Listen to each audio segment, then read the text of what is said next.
Chapter 1. The National Fortune Survival Game. Zhang Qiling, have you lost your mind?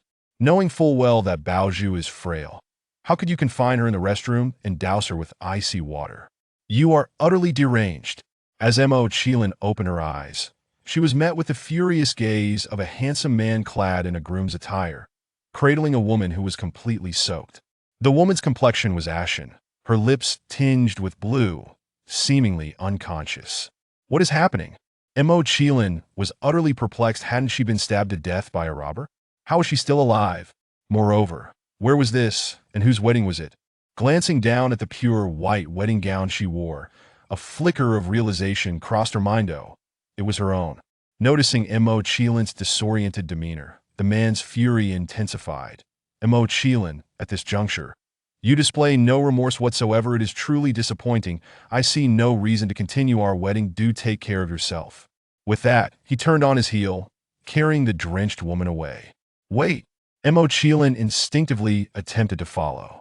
Suddenly, she was confronted by a group of elegantly dressed individuals of various ages, all glaring at her with expressions of disgust and anger. Leading the charge was a middle-aged woman who raised her hand and slapped Zhang Qiling, exclaiming, "You wretched child! What wrong has Baozhu ever done to you? If I had known you were so malicious, I would never have brought you back. I always said that those who grow up in impoverished environments are bound to be treacherous. Raised in such a place, she is inherently cruel and unworthy. Bringing her back was a mistake. Ever since her return, our home has been plagued by unrest. Indeed, she bullies Baozhu incessantly. At this rate, Baozhu might even lose her life. What are you waiting for, Damong? Hurry and send her away. Enough. Let us first visit Baozhu in the hospital before deciding on this matter." Zhang Qiling, you had better pray that Baozhu is unharmed, otherwise you shall pay dearly. With those harsh words, the group hastily pursued the earlier couple. Zhang Qiling pressed her tongue against the stinging cheek from the slap, coldly watching the retreating figures. She was oblivious to their identities, yet she vowed to remember that slap. She would return the favor one day. Miss Mo. Suddenly, a middle-aged couple approached her. Zhang Qiling felt a surge of irritation. When would this end? Miss Mo, while I do not hold the family background of my daughter-in-law in high regard, I do value her character. You heard Han Chuan's words. A daughter-in-law of your nature is not what the Fu family seeks. The middle-aged woman maintained a polite smile, yet her eyes were filled with indifference and disdain. The man beside her echoed her sentiment. Miss Mo, this wedding between you and Han Chuan shall conclude here. I will clarify matters with the elder. Very well, I understand, Zhang Qiling replied with a note of resignation. Then, holding her wedding gown, she swiftly exited the church amidst the astonished gazes of the couple and the mocking whispers of the guests. Though she was uncertain as to why she had not perished, why she remained in this wedding, and why her groom had abandoned her for another, she realized this was, in fact, a fortuitous turn of events. She had yet to comprehend her current circumstances and certainly did not wish to be burdened with an unwanted husband. Upon exiting the church, Zhang Qiling instinctively located the restroom as she turned on the tap to wash her face. A sharp pain surged through her head, followed by a deluge of memories that did not belong to her. It turned out she had traversed into a parallel world. The original soul of this body was also named Zhang Qiling. Her counterpart, the daughter of the affluent Gu family in Haishur, who had been maliciously swapped at birth by a nanny. Consequently, the nanny's daughter became the Gu family's heiress, while the original was abandoned in the woods to fend for herself. Fortunately, a small temple lay deep within the woods, where an elderly Taoist priest rescued her. When the original turned 18, the priest ascended, and just as she believed she was utterly alone in the world, the Gu family arrived, claiming her as their biological daughter. Elated, she agreed to return with them, believing she had finally found family. However, her unhesitating acceptance sparked disdain among the Gu family. Her father viewed her as vain and materialistic, while her mother deemed her vulgar and unrefined, a source of embarrassment. Her 3 older brothers and 2 younger siblings treated her with scorn, showering affection upon the false heiress, Gu Baozhu. Gu Baozhu, a heartless schemer, fearing the loss of her privileged status, resorted to underhanded tactics, even harming herself to tarnish the original's reputation. Not only did the Gu family loathe her, but the entire elite circle and even the internet despised her. Only the patriarch of the prestigious Fu family took a liking to her, personally proposing that she marry his grandson, Fu Hanquan. The original agreed, not out of affection for Fu Hanquan, but in hopes of escaping the suffocating Gu household. Little did she anticipate that Gu Baozhu harbored feelings for Fu Hanquan, and upon seeing the original engaged to him, she became consumed with jealousy. On the day of the wedding, Gu Baozhu doused herself with a bucket of ice water, arriving at the ceremony just before the exchange of rings, falsely accusing the original and successfully interrupting the wedding. Realizing her path to escape the Gu family had been severed, the original succumbed to despair and perished on the spot. It was at that moment of demise that Zhang Qiling assumed control of the original's body. Gazing at her reflection in the mirror, a visage strikingly similar to her own from her past life, Zhang Qiling clenched her fists and vowed, "Rest assured, I shall avenge you. None of those who have wronged you shall escape my retribution." No sooner had her words escaped than a shimmering screen materialized before her, startling Zhang Qiling. Good afternoon to people around the world. A new round of the National Fortune Survival Game is about to commence. We shall now begin selecting participants. Please prepare accordingly, as the countdown stands at 9 minutes and 59 seconds. What is this?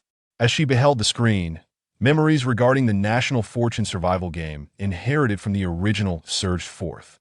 This parallel world was no ordinary realm. 3 months prior, the National Fortune Survival Game had abruptly descended, claiming that humanity's excessive resource exploitation and rampant pollution had pushed Blue Star to the brink of collapse. To save Blue Star, the game sought participants from across the globe to discover the source pearls capable of purifying the environment and regenerating resources. Chapter 2.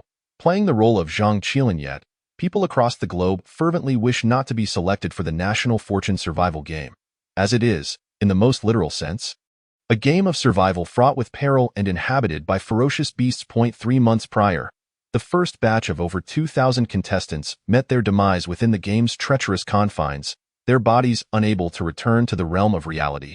Thus, the populace worldwide implores the heavens for mercy, desperately hoping to escape selection. Zhang Qiling, too, clasped her hands in supplication, repeatedly murmuring, "Do not choose me, do not choose me," having just been granted a second chance at life. She was not inclined to meet her end so swiftly once more. However, the more one fears something, the more it seems to come to pass. As the countdown concluded and contestants from various nations were chosen, the announcement of names began. From Huagua, contestants Zhang Qiling, Li Chong, Zhu Yinyan. Upon seeing her name emblazoned in bold letters on the screen, Zhang Qiling nearly choked on her own blood. How could this be? Is it not enough that I suffered a tragic end in my past life? Must I now traverse through time only to die again in a more harrowing manner? With a sullen expression, she lamented, "I am so sorry, original host. I may not be able to avenge you. I must first ensure my own survival." Despair enveloped her. At that moment, a cold, mechanical voice resonated in her mind. Ding, system detection in progress. Host meets binding conditions. Please confirm whether to bind. What did she just hear? A system. Zhang Qiling's heart soared with joy. Surely, the tales of novels were not misleading. The moment one traverses through time, a golden finger of fortune appears. And here it was, bind, I must bind. She eagerly nodded, hesitating for a mere second, which she deemed irresponsible. Host confirms binding. System binding in progress, please wait. Ding, system binding complete. Host, I am the role-playing system, here to serve you. The role-playing system? Zhang Qiling felt a tinge of confusion. The system explained, the role-playing system has compiled all the formidable characters from your previous life within the two-dimensional world. The host may randomly select one character to embody. The higher the degree of similarity, the more abilities the host will acquire from that character. Enlightenment dawned upon Zhang Qiling, her eyes sparkling. Did I see? With this, my chances of surviving the National Fortune Survival Game have increased significantly. Shall the host begin the selection of the role to play? Without a moment's hesitation, Zhang Qiling replied, "Select. Initiating role selection. Selection successful. Congratulations, host. You have drawn the S-class role, the thief Zhang Qiling." Zhang Qiling gasped in astonishment. It's actually the brother. He is the pinnacle of martial prowess in the thief universe, a figure almost divine. There are even rumors that if gods truly exist, they would undoubtedly be like brother Zhang Qiling. Her eyes shone brightly, cheeks flushed with excitement. However, a moment of realization struck her, and she composed herself. Wait, brother is male, and I am female. How am I to embody him? Must I undergo a gender transformation? Rest assured, host. The author of Thief initially conceived Zhang Qiling as a female character before later altering the character to male. Thus, your embodiment of Zhang Qiling aligns with the author's original intent, negating the need for a gender change. Mo Qiling sighed in relief. That was fortunate. While she admired brother, she certainly did not wish to become a male. Ding, role embodiment complete. Please commence your portrayal of Zhang Qiling immediately, taking care not to break character, lest you incur penalties to your similarity rating and forfeited rewards. Upon hearing this, Mo Qiling immediately recalled the descriptions of brother in Thief and took a deep breath. Closing her eyes, the next moment she opened them, her expression had transformed. The clarity and innocence in her eyes vanished, replaced by an ethereal chill and an indifference to all that existed. Such an untainted, otherworldly demeanor, coupled with her naturally ethereal beauty, perfectly embodied the essence described in Thief. A transcendent beauty beyond the realms of mortals. Ding, current role portrayal similarity. 5. Reward. Zhang Qiling's physical attributes. The system will now open the attribute panel for the host. Host. Mo Qiling role. Zhang Qiling similarity. 5. For every increment of 5 in similarity, additional rewards will be granted. Physical condition. S class, ordinary person. C class, athlete. B class, special forces. A class, acquired reward. Zhang Qiling's physical attributes weapon. None. Mo Qiling had not anticipated that her first reward would be brother's physical prowess. Instinctively, she clenched her fist, immediately feeling a surge of formidable power coursing through her. She then touched her arm. It appeared as delicate and graceful as ever, with no outward changes. Yet, beneath the surface, her skin was taut, brimming with muscle, the density of which was unfathomable, capable of producing terrifying explosive strength. For instance, a single punch from her could send the very head of the robber who had once taken her life flying. Mo Qiling was overwhelmed with excitement. Had she not been aware of the necessity to maintain her character, she might have jumped for joy and shouted to express her elation. However, she quickly regained her composure. The pressing concern was to enhance her portrayal similarity to acquire more of brother's abilities, enabling her to survive longer in the National Fortune survival game. Emerging from the restroom, Mo Qiling headed to the dressing room, intent on changing out of her wedding gown to procure new attire. The deep navy hoodie worn by brother was emblematic and would undoubtedly bolster her similarity rating. While Mo Qiling diligently endeavored to enhance her portrayal similarity, many online were celebrating her selection for the National Fortune survival game. Rejoice, for today's news from the mortal realm. Mo Qiling has been selected. Let us heartily congratulate her for securing a spot on the death list. Applause all around. How splendid. I was not chosen, and my joy is at its peak. Seeing that malicious Mo Qiling has been selected fills me with 1,000-fold happiness. Indeed, I may feel sympathy for others chosen for the National Fortune survival game. But for Mo Qiling, all I can say is she deserves it. Her acting is atrocious, and she cannot even play the role of a human. She flaunts her arrogance, plays the mistress, and engages in schemes against male celebrities. Never have I encountered such a loathsome individual. Now, it seems even the National Fortune survival game cannot tolerate her antics. According to rumors, today was supposed to be Mo Qiling's wedding day with the esteemed actor Fu. However, fearing that Bao Mei would disrupt her wedding, given that everyone knew Fu was Bao Mei's childhood sweetheart, stolen away by Mo Qiling, she confined Bao Mei in the restroom, dousing her with cold water, believing this would ensure a smooth wedding. Yet, fate had other plans, and her malicious deeds were unveiled by Bao Mei, leading Fu to cancel the wedding outright. So Mo Qiling's plans went awry. No wedding and selected for the National Fortune survival game, facing imminent doom. She must be terrified right now. What a delight. Hey, enough already. Regardless of Mo Qiling's past actions, she now represents the nation, bound to the fate of her country and its people. Shouldn't you wish her well? Stop speaking. They are merely die-hard fans of Gu Baozhu and Fu Hanchuan. Be careful not to draw their ire. Chapter 3. Gu Baozhu is also selected. Meanwhile, in a private hospital, Gu Baozhu had awakened, leaning against her hospital bed, reveling in the disparagement of Mo Qiling by her family. Her heart swelled with delight.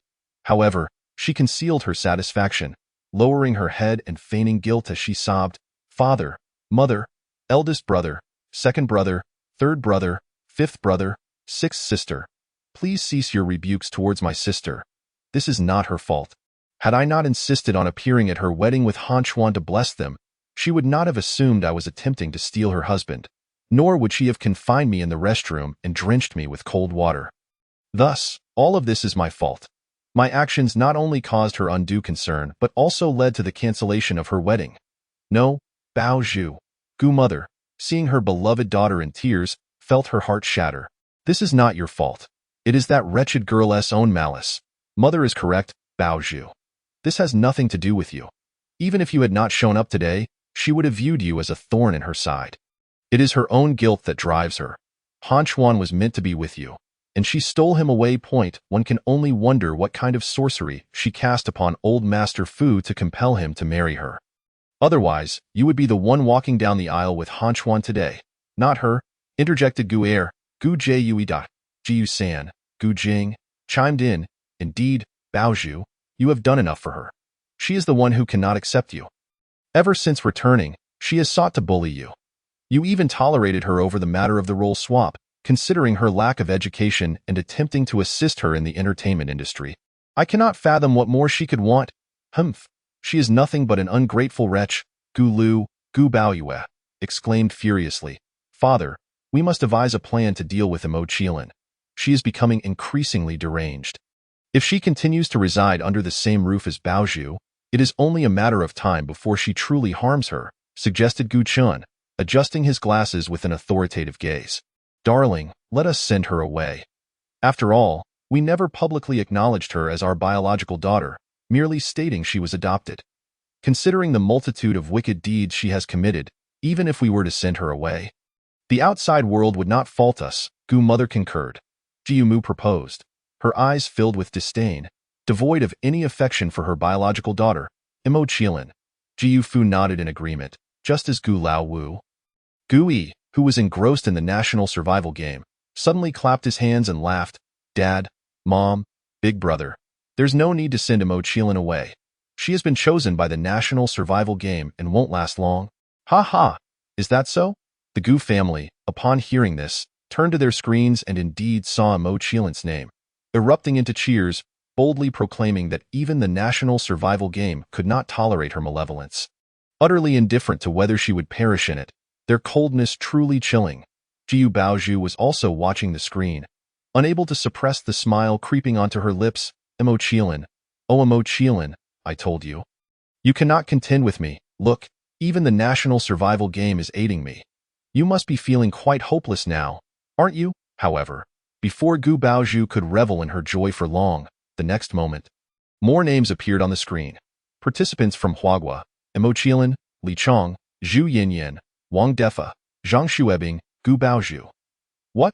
The smile on Gu Baozhu's face instantly froze, her blood running cold as she stared at the three characters spelling out her name on the screen. Unwilling to believe her own eyes, it was not until she heard the Gu family exclaiming, "Why is Baozhu's name also up there?" that she was compelled to accept the grim reality. She had also been selected by the national survival game. Overwhelmed by this blow and the terror of impending death, Gu Baozhu fainted once more. Yet the Gu family had no time to spare for her, as Gu Jing's name soon appeared on the screen, sending the entire Gu household into a frenzy. Meanwhile, in an upstairs hospital room, old Master Fu trembled with rage upon hearing that Fu Hanchuan's wedding had been cancelled. Who told you to cancel it? Who told you to cancel it? It was my own decision. I'm sorry, grandfather, but I cannot marry a woman so cruel-hearted and wicked. Fu Hanchuan replied, his lips pressed thin. Fu Lingyu, the second young lady of the Fu family, chimed in, yes, grandfather. You have no idea what she did today. Shut your mouth. Old Master Fu thundered, silencing her immediately. Only then did old Master Fu turn back to Fu Hanchuan. You, young man, I warn you. No matter what Zhang Qiling has done, even if she has taken a life, you must coax her back and hold the wedding again, or do not blame me for disowning you as my grandson. Upon hearing this, the Fu family felt that the old man had lost his mind. Fu father was bewildered. Dad, I don't understand why you are so fond of Zhang Qiling, insisting that Hanchuan marry her. And now you even want him to recognize her? Because Master Yunshan said she is the Qiling maiden, destined to ensure the Fu family's prosperity for centuries. Old Master Fu retorted. But grandfather, that is all nonsense. Mere feudal superstition. Just because her name sounds like Qiling does not make her one. There are countless people with names containing Xian. Does that mean they are all deities? Scoffed Fu Hanqing, the third young master of the Fu family. You insolent brat, what do you know? This was personally ordained by Master Yunshan, a true sage whose predictions have never been wrong. It was Master Yunshan's guidance that allowed me to establish the Fu family. Establishing the Fu family was due to your own abilities and business acumen. What does fortune-telling have to do with it? Fu Hanqing rolled his eyes. The rest of the Fu family nodded in agreement. Seeing this, old Master Fu felt a deep sorrow within. It was all over. The Fu family was doomed. The Fu family lamented, alas, the old man has truly been poisoned by feudal superstition. Fu Hanqing shook his head in disbelief. Realizing he could not reason with the old man, he decided to check his national survival game screen to see which other unfortunate souls had been selected. To his surprise, his face broke into a wide grin as he exclaimed, "Big brother, look, Zhang Qiling has been chosen by the national survival game. Now you don't have to marry her, because she'll soon be dead." The Fu family was about to rejoice when they heard Fu Hanqing's panicked shout. "Wait, what about big brother and second sister?" "What? Me too?" Fu Lingyu gasped in shock. Fu Hanquan's expression shifted. Fu father, Fu mother, and old Master Fu hurried to check the screen, and indeed, they saw the names of Fu Hanquan and Fu Lingyu listed. Participants from Huagua, Zhang Qiling, Li Chong, Zhu Yinyan, Wang Defa, Zhang Xuebing, Gu Baozhu, Gu Jing, Lin Shuheng, Fu Hanquan, Fu Lingyu. Please prepare for the following 10 participants. In 72 hours, you will enter the national survival game. The countdown begins now. 71 hours, 59 minutes, and 59 seconds. Now the Fu family was in disarray. Chapter 4, The Black Gold Ancient Blade. Even online, there was a mix of shock and outrage regarding the selections of Gu Baozhu, Gu Jing, Fu Hanquan, and Fu Lingyu, especially among the fans of Gu Baozhu and Fu Hanquan, who were in an uproar. However, no amount of commotion would change the outcome. They could not compel the national survival game to revoke the selections of the two. Leaving them in impotent rage, after venting, they began to flood the comment sections of the two social media accounts with their final laments and farewells, with many media outlets even preemptively publishing their obituaries. Some collaborators from the entertainment industry also unilaterally proposed to terminate their contracts with the two. After all, with their lives on the line, failing to sever ties with them would only lead to being hounded by their fans, who were notoriously rabid. Just look at Zhang Qiling for reference. Thus, they rushed to cut their losses while the two were still alive, much to the ire of Gu Baozhu and Fu Hanquan.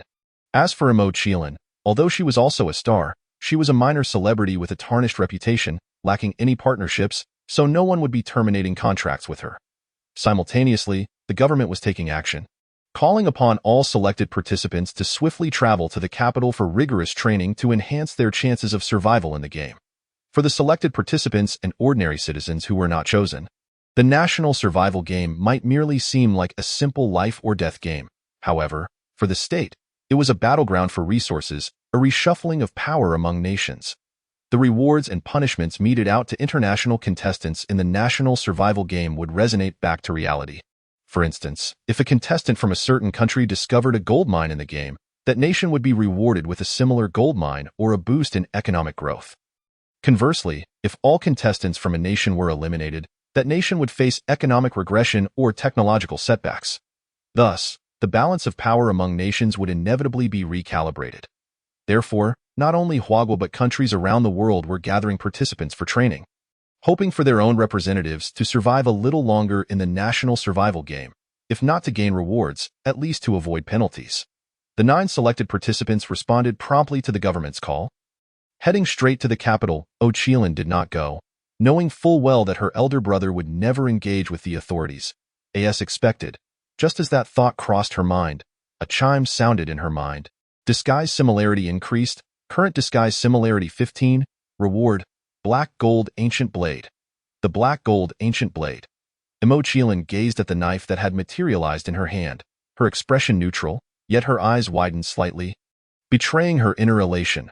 Finally, she possessed a weapon, and it was the exclusive weapon of her elder brother, the Black Gold Ancient Blade. With eagerness, Zhang Qiling unsheathed the black-gold ancient blade. The blade glimmered ominously in the sunlight, reflecting a chilling light, truly deserving of its reputation as the top weapon in the thief's guide. It sliced through iron like mud, its potential seemingly limitless. As she caressed the black-gold ancient blade, her heart brimmed with admiration and affection. The blade resembled a tang sword, measuring over a meter in length, forged from meteorite iron, with a dragon bone integrated into its design. The latter half of the blade featured intricate carvings in a hexagonal pattern, bestowing an air of ancient simplicity and majesty. Moreover, it was heavy, weighing around 160 pounds, too much for an ordinary person to wield. Even a special forces soldier would struggle to lift it, let alone maneuver it gracefully. Yet, at this moment, the black-gold ancient blade felt as light as a feather in Zhang Qiling's hands. She even tossed the sheath aside and began to perform her elder brother's legendary Qiling blade technique in the living room. Though she had not known this technique before, just an hour earlier, after cutting her hair and changing her appearance, she had raised her disguise similarity to 10, and the system rewarded her with 25 points of her elder brother's martial prowess. The skills of agility, combat, martial arts, and weapon usage were all encompassed within those martial prowess points. In summary, she was now frighteningly powerful. After completing her dance with the blade, Zhang Qiling sheathed it and secured it tightly with a bundle of cloth. She then picked up the backpack she had prepared earlier, ready to leave, as the state called for training. She knew that if she did not leave soon, they would come looking for her. So she had to find a secluded place to hide. After all, her elder brother was a professional at disappearing. As long as he did not enter a grave, no one could hope to find him. If she was to impersonate her elder brother, she must also inherit this fine tradition. Zhang Qiling lowered her hat's brim and stepped outside. Ding! Disguise similarity increased. Current disguise similarity 20. Reward: Qiling bloodline. As if fate had conspired. Scarcely had departed from her residence for a few hours when the police received an order to locate her. However, some netizens exhibited far less patience than the state, unleashing a torrent of vitriol upon her. Their insults centered around her family, as if drawing ever-widening circles of disdain. Damn it, I know you're loathsome, but I never anticipated you could be this vile. Right from the start, you dragged down other participants and the nation. How could we have such a repugnant disgrace among us? Indeed, you seem eager for demise. You may as well meet your end now. Who knows, your death might allow the nation to select someone less of a burden in this game of survival. Some people are akin to maggots in a cesspit, exuding nothing but foulness. Lacking the grace of a princess yet embodying the affliction of princess syndrome, she may be anticipating rescue from the likes of Emperor Fu and his ilk. Ugh, I feel nauseated. Enough already, will you ever cease? Weren't you the ones who proclaimed deserved her fate, wishing for her swift demise? Now that she has opted out of training, surely she won't last long in the game. Aligning perfectly with your desires, why continue this raucous barking? They chant forced demise while secretly fearing her death may bring them misfortune. Such hypocrisy in their idol worship is truly nauseating. In the capital, at the training ground, clad in camouflage fatigues, approached, who was similarly attired, breathless. Brother Han Chuan, has sister still refused to answer her phone? S. lips were pressed tightly, his expression one of dissatisfaction. S. tears welled up. Surely, her sister was angry at Han Chuan for whisking her away from the wedding. It's all my fault. I have told you it has nothing to do with you. Why do you still blame yourself? Joined them, followed closely by the nearly exhausted. Bit her lip, yet she hesitated. But, there is no but, you are simply too kind. Gently patted her head before addressing. Han Chuan, do not concern yourself with. If she desires to court destruction, let her be. His tone dripped with a chilling eagerness for demise, as if she were not a sister, but an adversary. Indeed, brother, let her be. She revels in her own misery. The more you indulge her, the bolder she becomes. Sneered in agreement. Upon hearing this, Tu discerned that was purposefully engaging in a game of hard to get, and he grimaced in distaste, dismissing any thoughts of contacting her, stowing his phone away. Chapter 5. The game commences in the blink of an eye. 3 days had passed, and the luminous screen of the national survival game once again graced the eyes of the world. The countdown of 72 hours concluded, urging competitors from all nations to prepare and enter the awoke from a feigned slumber, greeted by a blinding light from the screen. and in an instant, she vanished. When she reappeared, she was no longer among the trees where she had sought refuge, but rather in a vast, desolate desert. Welcome to This iteration of the game unfolds in a desert setting, with all participants tasked with seeking out one of the sources of primal power, the Fire Source Pearl. The game duration remains 90 days, during which contestants may choose to act alone or form teams. Throughout, no participant may communicate with the outside world, only sharing clues and information among themselves. Naturally, the game harbors dangers beyond the harsh environment, including various perilous creatures. Slaying these beasts will yield points, which can be exchanged for food, tools, medicine, and weapons, albeit at a steep price. Finally, we wish all participants the best of luck in striving to survive longer in this game. As the screen faded, the officially commenced, surveyed the sprawling desert, contemplating her next move when she heard the heart-wrenching cries from behind. "Wah? I want to go home. I refuse to stay in this wretched game. I want to go home. I too wish to return. I am but a talentless cog in the machine.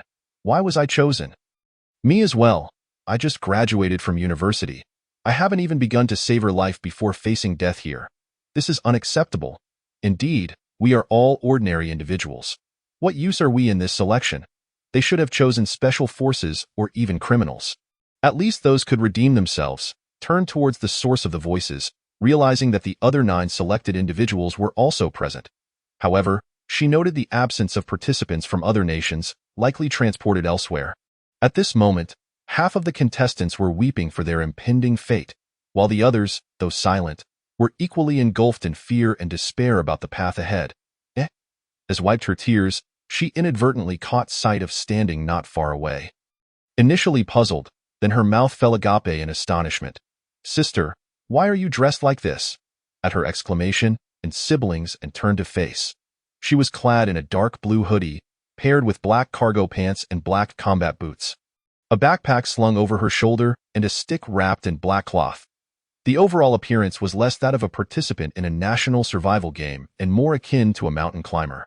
Moreover, beneath her hood, her once waist-length hair had been cropped into a neat, short style, and coupled with her expressionless visage, she exuded an air of aloofness, as if she were a solitary figure untouched by the world.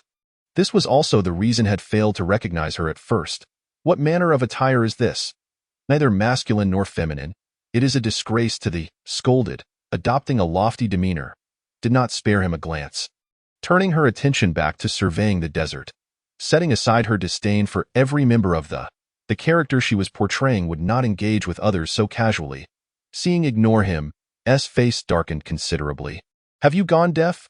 I am speaking to you." Fixated on the compass in her hand, continued to disregard him. "Damn it!" Exploded in fury. Meanwhile, viewers watching the live broadcast on the screen began to voice their opinions. Good grief, she, a foster daughter taken in by the dares to act so arrogantly towards and truly both venomous and ill-mannered. What is wrong with this girl? Everyone else is armed and dressed in state-issued special forces fatigues. Yet she appears as she does. She didn't participate in the nation's training. How could she wear the uniform? What? Did not attend training. Why not? Isn't it obvious? Afraid of hardship and toil. Truly a case of ugly people causing trouble. Yet, if her face is ugly, then I might not even qualify as a deformity. What is that on her back?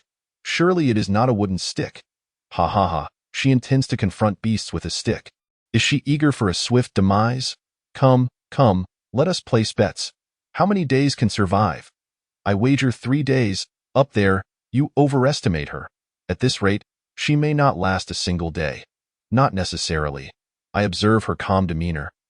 Devoid of fear. It surpasses the rest. For that alone, she deserves commendation. I hope she survives longer. In the glared at on the screen, her expression twisted with rage. This wretch is at it again. If she dares to drag and down with her, I shall make her pay. She will surely be a burden to and she has schemed from the beginning, deliberately avoiding training. Thus, without training, equipment, or weapons, she can hide behind others, clinging to life while they charge into danger. Glared at with resentment, in a state of panic, implored, "Father, elder brother, second brother, is there no way to warn it? They must not fall prey to's manipulation." Shook his head grimly. We cannot reach them. Our messages are invisible to them.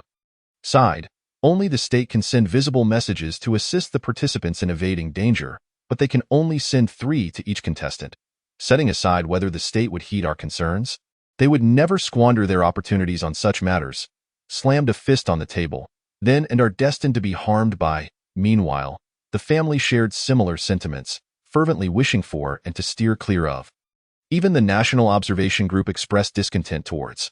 The National Observation Group, as the name implies, consists of several experts appointed by the state: biologists, climatic and geological specialists, wilderness explorers, military commanders, and the leader of the Special Forces team that trained the contestants for 3 days.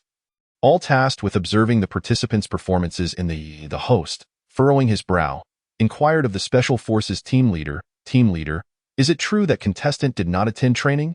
Nodded slightly. "I have dispatched individuals to locate her." Yet she remains elusive. The wilderness explorer scoffed derisively. Perhaps she is indeed hiding, cowering from hardship and toil, just as the audience speculates. Chapter 6.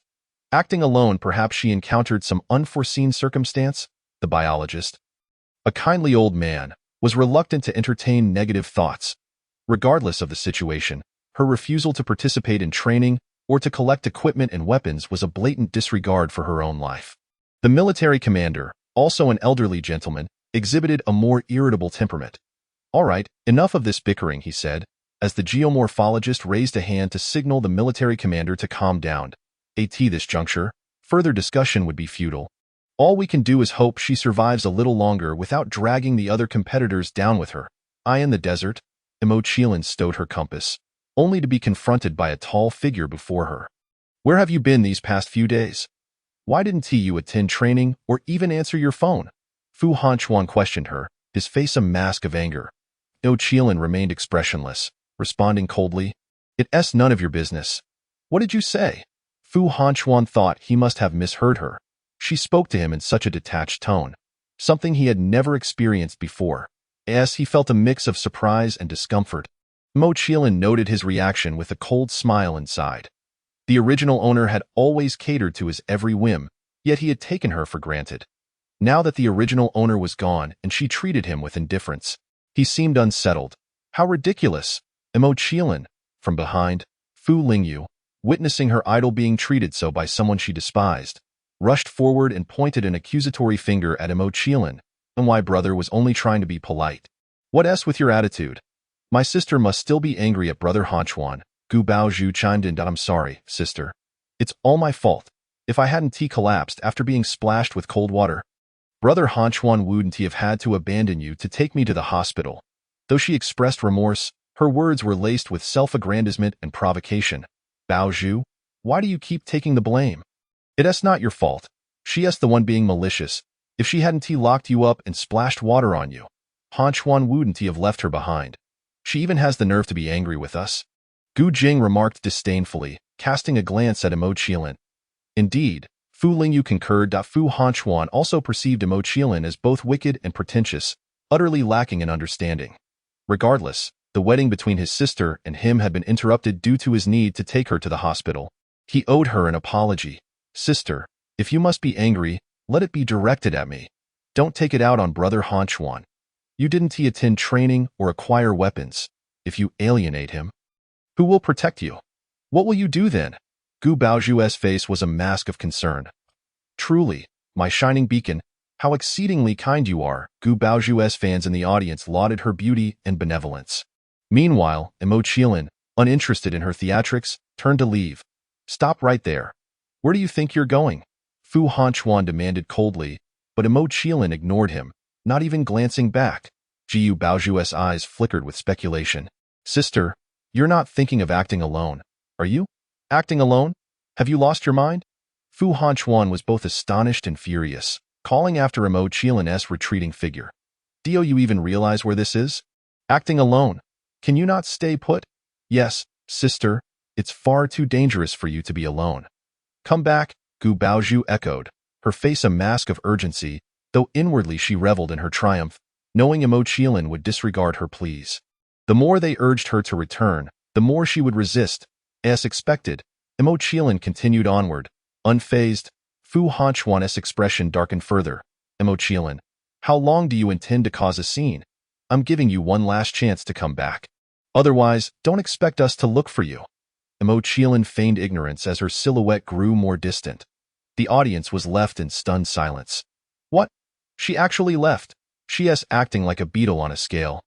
Oblivious to her own insignificance, this could work out well. Without her equipment or weapons, staying close to Fu Hanchuan and the others would only hinder them. Indeed, without her, they wouldn't have to constantly protect her. By that logic, she's inadvertently done them a favor. At least she's finally showing some sense. I don't even know what to say in her defense now. All I can convey is that she's indeed too impulsive. At the National Observation Group, the military commander slammed his hand on the table in frustration upon witnessing Mo Qiling's defection. What is she doing, wandering alone in a place like this? Is she courting death?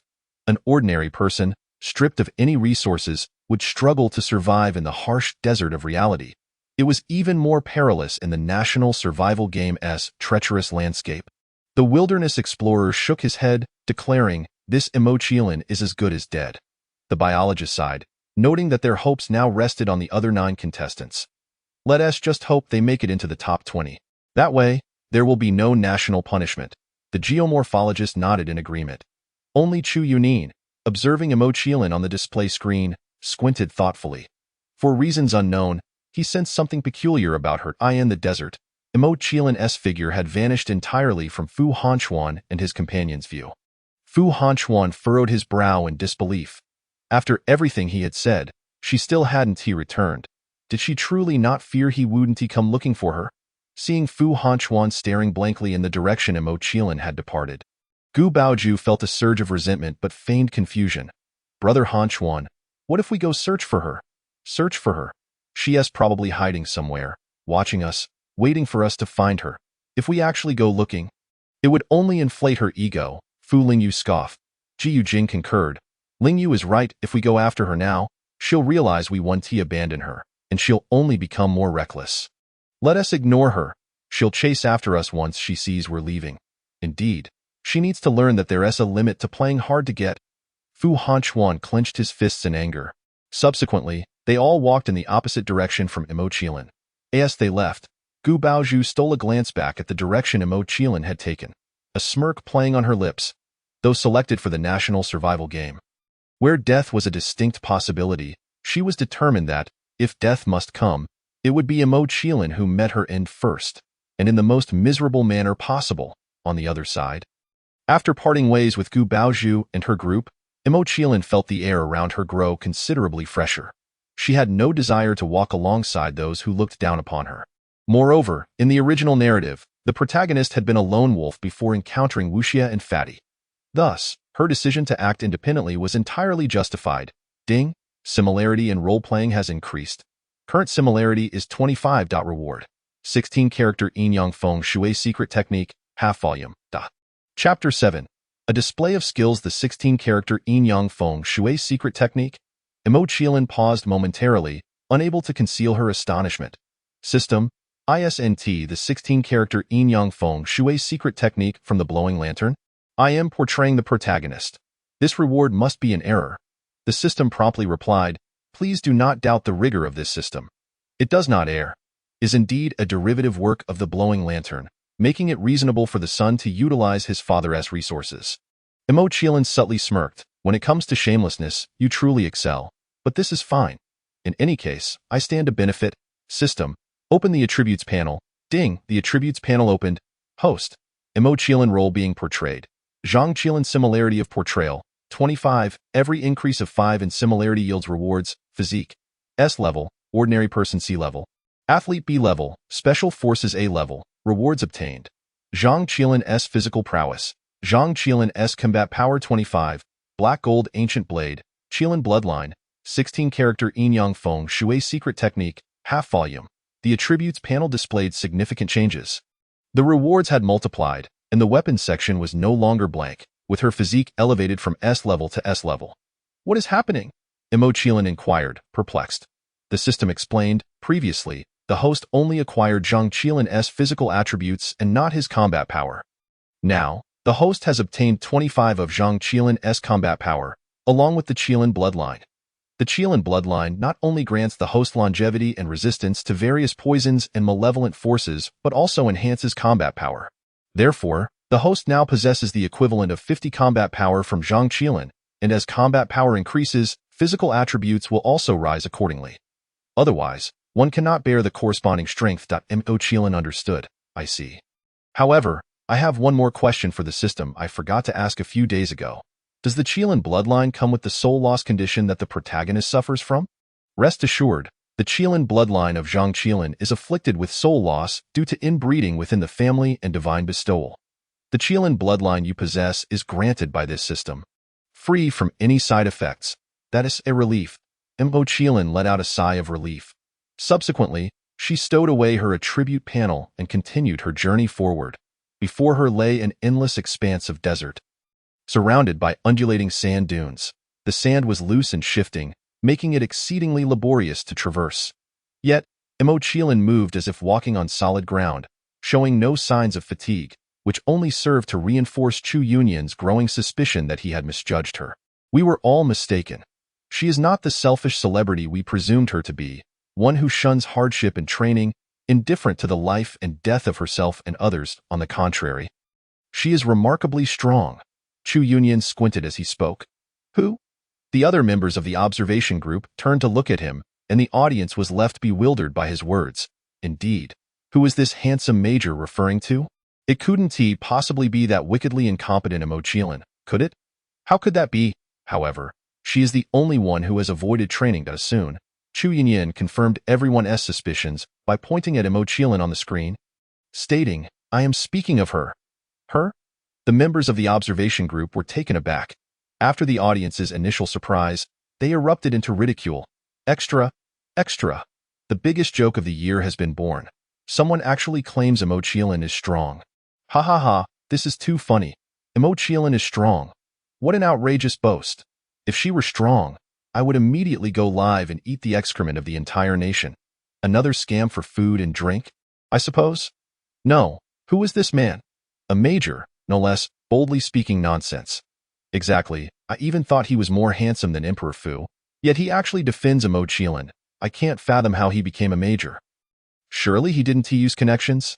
Hey up there, do you know who he is?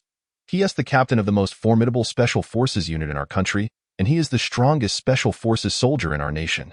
What gives you the right to say he used connections? That's perfectly normal. He is just a delusional fan. It's not surprising for them to say such absurdities. Previously, when a certain fan was arrested, his delusional fans attempted a prison break and even planned to emigrate collectively, causing a loss of talent for the country. They despise Mo Qiling, and in their twisted logic, anyone who speaks in her favor is their enemy. Someone they must malign. Chu Yunyin paid no heed to the toxic barrage of comments. There was little he could do. This was the screen of the national survival game, and the government had no authority to manage it. Otherwise, they would have long since curbed the audience's reckless behavior. Thus, he merely responded to the observation group, Yes, it is indeed her. I sensed something was off about her earlier. She is not as simple as she appears. Now, I am 100% certain. How so? The host inquired. Quite simply, walking in the desert is immensely taxing, akin to carrying an invisible burden. After a short while, one would naturally feel fatigued, a fact that Mr. Liu, as an outdoor explorer, should be all too aware of. The named outdoor explorer nodded. Indeed. Yet, look at her. She has been walking for 2 hours without a single pause to rest, and not even a bead of sweat graces her face. Moreover, maintaining balance in the shifting sands of the desert is notoriously difficult, causing one to sway side to side due to the uneven terrain. Yet she displays none of these symptoms, indicating her stability is beyond imagination. Furthermore, the consistency of her stride suggests she possesses an abundance of stamina. Only those who have undergone long-distance training can achieve such a feat. The barrage of comments erupted into a frenzy. I can't believe it. I wanted to see how long Mo Qiling could last, so I didn't go to see Fu Emperor and Bao Mei. What the soldier said is indeed true. Mo Qiling has not rested at all, I can attest to that. My best friend was watching Bao Mei and Fu Emperor, and they have already taken no fewer than 20 breaks. Not to mention Fu Hanchuan and Gu Baozhu. I just checked on the neighboring Shong country, and one of their competitors, an active special forces soldier, is already lying down from exhaustion. while Mo Qiling appears completely unfazed. How terrifying is that? No wonder she seemed so composed earlier. It turns out she possesses genuine skill. Haha, it seems my prior hopes may come true. She can indeed last longer to go, Mo Qiling. So, she truly is formidable. I suddenly find myself reassessing my opinion of her. 666. Just like that, your principles are as fleeting as your face. Exactly. She is merely walking in the desert better than others. Should she encounter a beast, wouldn't she be doomed? The audience's opinions on Mo Qiling began to polarize. And the observation group also started to take her more seriously. Particularly, the military commander insisted on investigating whether Mo Qiling had received any training in wilderness survival. In the desert, Mo Qiling was unaware that she had astonished a large crowd. She retrieved a bottle of water from her backpack and drank a few sips, finishing off what remained. Yet, having only just entered the game a few hours prior, she had already consumed an entire bottle of water. This was unsustainable. Her water supply was limited, and once it was gone, not only would she be unable to locate the fire source orb, but she might perish from thirst even before encountering any beasts. Therefore, her immediate priority was to find water. Resolving the water issue would allow her to contemplate how to locate the fire source orb. After all, the national survival game provided no clues regarding the whereabouts of the fire source orb. Everything depended solely on the contestants themselves. Chapter 8. Desert locusts. Finding water in the desert posed a significant challenge. Mo Qiling paused, gazing into the distance in deep thought. Suddenly, an idea struck her, and she returned her focus point 2 hours ago. Hadn't the system rewarded her with the 16-character Yin Yang Feng Shui secret technique? She could use this to locate water. The 16-character Yin Yang Feng Shui secret technique was originally one of the 4 major schools of tomb raiding. Employed to identify dragon veins and burial sites, by the same token, searching for water could follow a similar principle, as water is indeed an essential element in Feng Shui. Mo Qiling crouched down and began to draw something in the sand with her fingers. The audience from Huaguo watched in perplexity. What is she doing? It looks like she is drawing. Is she out of her mind, drawing in the sand? Well, how do you think sand art came to be? Compared to the audience's banter, the members of the observation group appeared far more serious. As Mo Qiling's drawing became clearer, the geomorphology and climate expert widened his eyes in astonishment. What she was creating was a yin-yang bagua diagram. Just like architecture, geomorphology and climate also require an understanding of Feng Shui. Feng Shui is not merely a superstitious belief. It is a philosophy that encompasses the natural environment and cosmic laws, which he recognized at a glance. Many viewers were also studying geomorphology and climate, and upon hearing the expert's remark, they ceased their frivolous chatter and turned their attention to Mo Qiling's drawing. Discovering that it indeed resembled a yin-yang bagua diagram, this young lady is quite impressive. A smile spread across the geomorphology and climate expert's face. Nowadays, many young people are unaware of what the yin-yang bagua is, let alone capable of drawing it. Yet this girl not only drew it but did so with remarkable accuracy, which is truly rare. Professor Zhang, can you discern the purpose behind her drawing? The host inquired. The geomorphology and climate expert shook his head. I'm afraid I cannot ascertain her intention at this moment. Let us await her revelation. The other members of the observation group nodded in agreement. Soon, the yin-yang bagua diagram was complete. Mo Qiling picked up 3 smooth stones and took a dagger from her leg, engraving a number on one side of each stone. Lacking coins, she had to make do with this. Mo Qiling shook the 3 stones in her palm before casting them onto the yin-yang bagua diagram. The characters on the coins represent yin on one side and yang on the other. And these stones were no different. The 3 stones she cast landed diagonally on the diagram, with 2 numbers facing up, sandwiching the unmarked stone in the middle. This configuration forms the can hexagram. Can represents the north and also signifies water. The can hexagram fortuitously landed on the can position of the bagua diagram, where 2 waters converge, forming rivers, lakes, and seas. In other words, heading north will lead her to water. Mo Qiling stood up, confirmed the northern direction with her compass, and without a moment's hesitation, set off northward. The audience wore peculiar expressions. Was she just divining? It seems so. I can't believe it. I initially thought if she could draw a bagua diagram, she wouldn't be entirely useless, yet the next moment, she resorts to such superstitious practices. Exactly. Those who dabble in superstition deserve to die. Spare me the nonsense. This is called Taoist theology, also known as mysticism. With dedicated schools and disciplines, if you don't understand, just keep quiet. Otherwise, you'll only expose your ignorance and foolishness.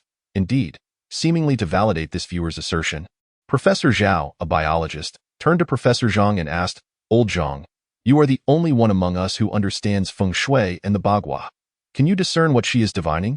Professor Zhang responded uncertainly. Based on the hexagram in direction, she seems to be searching for water. However, her method of divination differs from any I have encountered, so I cannot guarantee that my assessment is accurate. Upon hearing this, the audience was left dumbfounded. Wait, is there really such a thing as divination? There must be, right? Otherwise, these two professors wouldn't engage in such a conversation. Otherwise, they would risk their identities and reputations. But isn't this superstition? The remnants of feudal superstition linger on, as one audience member remarked, seemingly oblivious to the fact that this phenomenon is referred to as mysticism. Indeed, the wisdom passed down from our ancestors ought not to be dismissed as mere superstition. However, those skilled in divination are often elderly individuals, and given that Zhang Qiling is still quite young, I find it hard to believe she possesses such abilities. What purpose does it serve to argue over this now? We shall soon ascertain whether she truly locates water. Who knows if she will even survive until then? The number of Huagua viewers who believe that Zhang Qiling can divine and discover water is nearly non-existent. Yet, mere hours later, the spectators noticed a transformation in Zhang Qiling's surroundings. The endless expanse of yellow sand was replaced by an array of cacti and unfamiliar vegetation, igniting a fervor among them. The presence of flora signified proximity to water. Astonishingly, she was on the verge of finding it. As the audience grappled with their disbelief, they marveled at the uncanny nature of divination. Of course, some remained obstinate, insisting she was merely a blind cat stumbling upon a dead rat, fortunate by chance. In the desert, Zhang Qiling approached a colossal cactus adorned with numerous ripe fruits. She intended to collect some, ensuring that she would not perish from thirst before finding water, even after consuming the supplies she had brought. Just as she plucked 4 or 5 cactus fruits, an ominous rustling sound echoed behind her. Sensing danger, Zhang Qiling swiftly turned to confront it. A swarm of enormous yellow-green insects surged toward her at an alarming speed, dense as a vast cloud, both awe-inspiring and intimidating. Alas, desert locusts. So, this was her fate. She was doomed. Even fleeing would be futile. In the previous round, competitors from several countries had encountered these creatures and had barely managed to escape, only to be overtaken within mere seconds, their bones left to bleach under the sun. How shocking it was that, after such a short time into the game, Zhang Qiling was the very first contestant from Huagua to encounter a monstrous beast. Not just from Huagua, she was the first among all contestants to face such a peril. Suggesting her ill fortune, was the national survival game conspiring to see her meet an untimely end? How splendid! I can scarcely tolerate this. Must you be so cruel? Indeed, a human life is at stake. While some audience members reveled in her misfortune, others felt it was excessive. Regardless of personal feelings towards Zhang Qiling, she was fighting for her country and deserved better treatment. Yet, those who spoke in her defense were swiftly silenced by the gloating crowd, primarily comprised of die-hard fans of Gu Baizhu and Fu Hanchuan, capable of anything. The observation team was equally concerned. This was troublesome. She had encountered desert locusts, side Professor Zhao Dai warned you, from the moment she separated from her team. She was as good as dead, remarked Mr. Liu. Professor Zhang nodded in agreement. Mr. Liu was correct. Even had she not encountered the locusts, she would have faced other monstrous creatures. Without equipment or weapons, her fate was sealed. However, Chu Yunyan held a different perspective. His instincts had always served him well, allowing him to survive numerous perilous missions. Presently, his intuition told him that this female contestant must possess some means of escape. As her calmness bordered on the abnormal, Chapter 9. The power of Qiling blood. As Chu Yunyan stroked his chin, he found himself filled with anticipation. The sky was soon darkened by a swarm of desert locusts, which quickly approached Zhang Qiling. These locusts were far larger than ordinary ones, producing a cacophony as they flew, stirring the sands into a frenzy. Their mandibles clacked ominously, revealing blackish-brown saliva and scythe-like teeth, capable of shredding anything in their path, a truly terrifying sight. Except for Chu Yunyan and Commander Li, the rest of the observation team closed their eyes, unable to bear the sight. Meanwhile, The audience's comments surged in a frenzied stream. What is she still doing standing there? Why doesn't she run? Running won't help. She'll still be caught. But it's better than standing still and being devoured. Isn't it? Indeed, she should flee. I think she is so terrified she is frozen in place, unsure how to react. I can't bear to watch. The ensuing scenes will surely be gory and horrifying. Neither can I. The images of the contestants from other nations being consumed and left as mere skeletons haunted my dreams for a month. I must turn away and watch the segment with Fuingdi instead. SKTSK, a bunch of cowards. It's merely the consumption of a person. What is there to fear? Moreover, it's that wretched Zhang Qiling who is being devoured. So there's even less reason to be afraid. Indeed, I want to witness her demise in its entirety and then go celebrate. In that moment, the duality of human nature was starkly illuminated. In the desert, Zhang Qiling recognized these as desert locusts, not particularly high in rank, with an individual level of merely 1, however. They were among the apex predators of this desolate wasteland, for they swarmed in droves, leaving devastation in their wake. Mere moments ago, she had witnessed several cacti vanish in their wake. Now, they had set their sights on her. But if they wished to consume her, they would find it impossible. Zhang Qiling narrowed her eyes, removed her left glove, and brandished her dagger with her right hand, making a swift incision in her left palm, allowing her blood to flow. With a decisive motion, she flung her blood towards the swarm of locusts. The audience, initially perplexed by her actions, began to mock her for seemingly hastening her own demise by attracting the locusts with her own blood. But then, they witnessed an astonishing scene unfold. The locusts came to an abrupt halt in midair.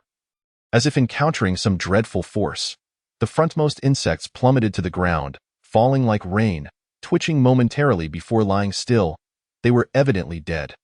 Meanwhile, those still airborne trembled violently, resembling frightened individuals. This was the power of Qiling blood, a natural and lethal counter to ethereal entities. Insects and toxins. As the audience beheld this incredible spectacle, the live stream erupted into chaos. What is happening? She. Stop with the she. I'm anxious just watching. Allow me to articulate it. Zhang Qiling. She actually used her own blood to stop those desert locusts. Not only did they halt, but those splattered with her blood fell dead, and the rest appeared to be in a state of panic. Wait, whose blood is capable of such a feat? Am I dreaming? Is this an illusion? I cannot say whether it is dreamlike or not, but I can affirm her prowess. That moment was astonishing. The Gu family, initially engrossed in Gu Baiju's segment, found Gu Ruo solely focused on Zhang Qiling. Eager to witness her demise, little did they expect to see her display such extraordinary power instead, leaving them all in disbelief. Mu fixated on Gu Ruo's screen, gasping in astonishment. This beast's blood has such utility? The members of the Gu family shook their heads, equally astonished. The Fu family shared similar sentiments, exchanging bewildered glances as they watched Zhang Qiling on screen. Even those in the elite circles and entertainment industry who despised Zhang Qiling felt a sense of unreality at this moment. The observation team was equally flustered. A miracle. It turns out human blood is the bane of these desert locusts. Thus, other contestants need not fear when encountering them. Commander Li of the military was flushed with excitement. No, it's not that simple, Professor Zhao countered, shaking his head. If human blood were the locust nemesis, the contestants from earlier rounds would not have been devoured so completely. Indeed, as old Zhao noted, we clearly observed that the desert locusts exhibited a fervent attraction to human blood in the previous round, thus negating any notion of fear towards it. Professor Zhang concurred. The answer became clear. These desert locusts fear only her blood. Chu Yunyan's eyes glinted with insight. His instincts had proven correct. She indeed possessed a means to combat these locusts, though he had not anticipated that her method would involve her own blood. But how did she know her blood could repel them? Moreover, why was it that only her blood held such power? Mr. Liu pondered, confounded. Perhaps her blood possesses unique properties. As a biologist, Professor Zhao felt an intense curiosity regarding Zhang Qiling's blood, how he wished to collect a sample. But alas, she was caught in the game. The audience, upon hearing the observations of the team, began to speculate wildly. Could it be that Zhang Qiling's blood is toxic? Otherwise, how could those locusts perish upon contact? It is highly likely that the perceptive abilities of animals surpass those of humans. The desert locusts, being mutated aberrations, must possess heightened senses compared to ordinary creatures. They undoubtedly sense the toxicity of Zhang Qiling's blood, which is why they fled in fear. Goodness, does that mean Zhang Qiling is akin to a poisonous entity? Yet, how has she not perished herself? Have you ever seen a venomous snake succumb to its own poison? Zhang Qiling's display has certainly left an indelible impression, garnering attention even from foreign nations.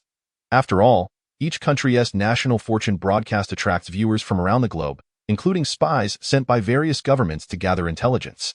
In an instant, hundreds of millions tuned into the broadcast from Hua country, with a flurry of comments in diverse languages flooding the screen. Other nations' governments were equally proactive, making inquiries to Hua country, both overtly and covertly, to ascertain the nature of Zhang Qiling's blood. Of course, Zhang Qiling remained oblivious to all this. She gazed at the trembling swarm of locusts above and coldly uttered a single word: "Go." In an instant, that horde of desert locusts appeared as though granted a reprieve, turning tail and fleeing. If not for the corpses of locusts strewn across the ground, one might think the recent events were mere illusions. What a magnificent command! It effortlessly sent those locusts scuttling away, wings tucked in shame. I must say, it was indeed striking. How had I never noticed before that she possesses such striking beauty, akin to that of a celestial being? Chapter 10. Game announcement. It must be the makeup. Her visage embodies an ethereal quality, yet in previous appearances, she was adorned with heavy, garish cosmetics that clashed entirely with her natural allure, rendering her appearance quite peculiar. Upon reviewing some of her promotional photos, I found that the makeup was indeed subpar. What was her management team thinking? Had they provided her with a more flattering look, I might not have held such disdain for her. Nevertheless, her current masculine attire suits her well, exuding an aura of cool detachment that strikes a chord with me. A crowd of individuals, whose opinions are dictated by appearances, seem to have forgotten Zhang Qiling's past misdeeds simply because her blood can repel desert locusts. I concur. This isn't high-mindedness, but rather a sullen demeanor. The two factions of viewers engaged in a heated debate. Yet, following this incident, the number of those who loathe Zhang Qiling diminished significantly. Even Gu Ruo, who had despised her, acknowledged her recent display of prowess as quite impressive. Dad, Mom, Zhang Qiling is just like us, born of your blood. Does that mean we too might possess similar abilities? Gu Ruo exclaimed, excitement flushing his cheeks as he trembled with anticipation. His words momentarily stunned the Gu family, but soon they were electrified by the realization. Indeed, Zhang Qiling shares our bloodline. It stands to reason that if her blood can do such things, ours should also have the potential. Guju slammed his hand against his palm in agreement. This implies that Zhang Qiling has benefited from our parents' lineage. Gu Baoyue scoffed. That wretched creature, knowing all along that our family's blood could counter those monsters, should have informed Lao San and Baizhu sooner. Instead, she chose to conceal it, clearly wishing for their demise. Gu mother glared with venomous intensity at the broadcast, where Zhang Qiling was tending to her wounds, her eyes seemingly poisoned by malice. We must inform Lao San of this news. It would significantly increase their chances of survival against the desert locusts or other beasts, Gu Chen urged, turning to his father. Gu father nodded. I will leverage my contacts to reach out to the National Observation Team. They will undoubtedly extend visual commentary to Lao San, knowing he can lead the other contestants to safety. Wait, Gu Ju interjected, halting his father's hand as he reached for his phone. If we do that, won't he expose Zhang Qiling and Baiju's identities? Gu Chen replied coolly, if it gets exposed, so be it. Regardless, Baizhu remains our family, and that will not change due to her identity being revealed. What matters most now is ensuring Lao San and Baizhu return alive. National Observation Team. Why did she let those locusts escape? Mr.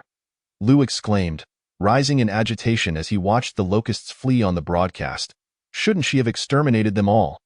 There were at least hundreds of thousands of locusts. How could she possibly kill them all? Chu Yunyan shot him a sidelong glance, finding his reasoning lacking. Why not? Those locusts fear her blood, and they were frozen in place, weren't they? If she had slain them, she would have earned hundreds of thousands of points, which could procure countless valuable items for our nation. Have you considered that she only possesses a stick and a dagger?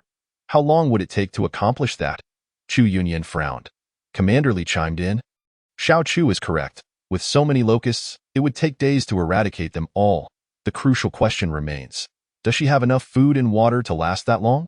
Mr. Liu was left speechless. In truth, Mo Qiling had contemplated exterminating all the locusts, but soon realized the limitations of Qiling blood. Once depleted, it would no longer be effective, leading her to abandon the idea, unless she were to continuously draw blood. The moment her Qiling blood ran out, those locusts would consume her entirely. However, to maintain such bloodletting, she would have to drain her entire body of blood. Thus, she had no choice but to allow the desert locusts to escape. After bandaging her wounds, Mo Qiling donned her gloves once more, adjusting her hat's brim, and prepared to move forward. At that moment, the National Fortune survival game screen lit up. Announcement. Hua Country contestant Mo Qiling has slain level 1 Desert Locust X1. Earning 1 point. Announcement. Hua Country contestant Mo Qiling has slain level 1 Desert Locust X2. Earning 2 points. Announcement. Hua Country contestant Mo Qiling has slain level 1 Desert Locust X3. Earning 3 points. The announcements continued to scroll in rapid succession, overwhelming the viewers. This notification served as a global broadcast, visible not only to viewers in Hua Country but also to audiences and contestants worldwide. In a barren expanse of the desert, Gu Baizhu and her companions were taking a respite. They had been fortunate enough to traverse out of the sandy region and into this stony terrain. The stony ground, with its minimal sand and numerous rocky cliffs, provided excellent shelter from the wind and sandstorms, making it an ideal campsite. Brother Han Chuan, what troubles you? You've been preoccupied since earlier, Gu Baizhu inquired. Approaching Fu Hanchuan and offering him a bottle of water, Fu Hanchuan accepted the water and set it aside, his face betraying a mixture of anger and irritation. It was all due to Mo Qiling. Despite the passage of time, she had yet to catch up with them. Gu Baiju's expression momentarily faltered before returning to normal. Indeed, I hadn't anticipated my sister to be so stubborn. However, it is a relief that she is still alive. Yet, if this continues, it won't do. Han Chuan, should we not return to find my sister? Her fans began to voice their opinions. Woe is me, Baomei is truly wonderful, even contemplating going back for that troublesome Mo Qiling. Baomei, don't return. Mo Qiling is doing just fine. Indeed, Baomei, Mo Qiling is capable of both evading and exterminating insects. She doesn't require your assistance. Protect yourself well. We await your safe return from the game. Fu Hanchuan also rejected Gu Baiju's suggestion, stating, the desert is vast. Even should we retrace our steps, there is no guarantee we would find her. True, we must now hope for my sister's successful reunion with us. Gu Baizhu sighed outwardly, though internally she seethed with resentment. That wretched Mo Qiling was exceptionally fortunate. Despite all this time, she had yet to meet her demise. However, she was eager to see just how long Mo Qiling could endure. As she contemplated this, the National Fortune survival game screen reappeared. Announcement. Hua Country contestant Mo Qiling has slain level 1 Desert Locust X86, earning 86 points. Fu Hanchuan was taken aback. Fu Lingyu could hardly believe her eyes. Gu Jing rubbed his eyes vigorously, convinced he must have misread. The mouths of the other 5 contestants hung agape, resembling ducks ready to be fed. Only Gu Baizhu could not accept it. She rose. Her expression contorted as she screamed, impossible! This cannot be. How could that wretched Mo Qiling possess the capability to slay aberrant creatures? Her words caused Fu Hanchuan and the others to turn their astonished gazes towards her. Their expressions one of shock and disbelief. Chapter 11. Internal conflict. What did she just say? Wretched creature. Whether it was Fu Hanchuan, Gu Jing, or Fu Lingyu, the impact was profound. Gu Baizhu had always been a gentle, gracious girl, understanding and forgiving even when beset by Mo Qiling's relentless bullying. Her kindness had elicited their compassion, and they had all gone out of their way to care for her. Yet at this moment, she was hurling the term wretched creature with a twisted visage, rendering them utterly bewildered. The audience was equally stunned, particularly Gu Baiju's fans, who were left in disbelief. Baomei, she just, it's fake. It must be fake. A mere illusion. Indeed, I must have misheard. Baomei is too wonderful to ever speak like a shrew. Surely, I cannot be mistaken. Gu Baiju's expression was most certainly one of grimace.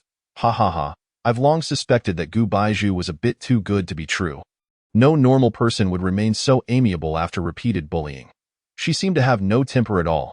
Now it appears her true colors have finally emerged. Indeed, I used to voice my suspicions and was met with scorn.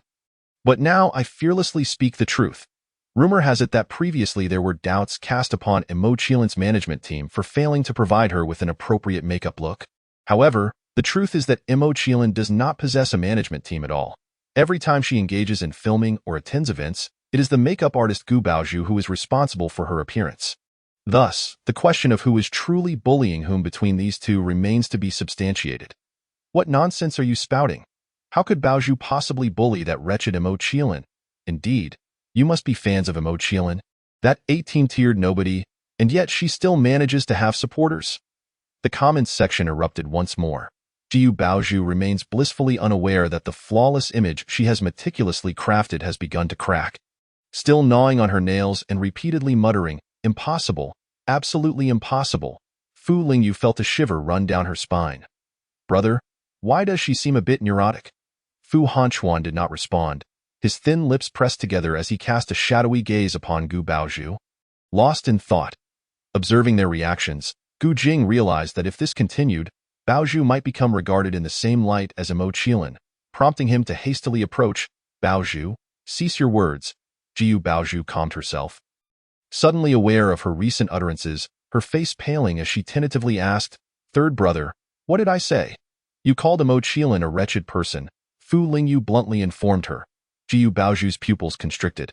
They had indeed heard her. What would Fu Hanchuan think of her?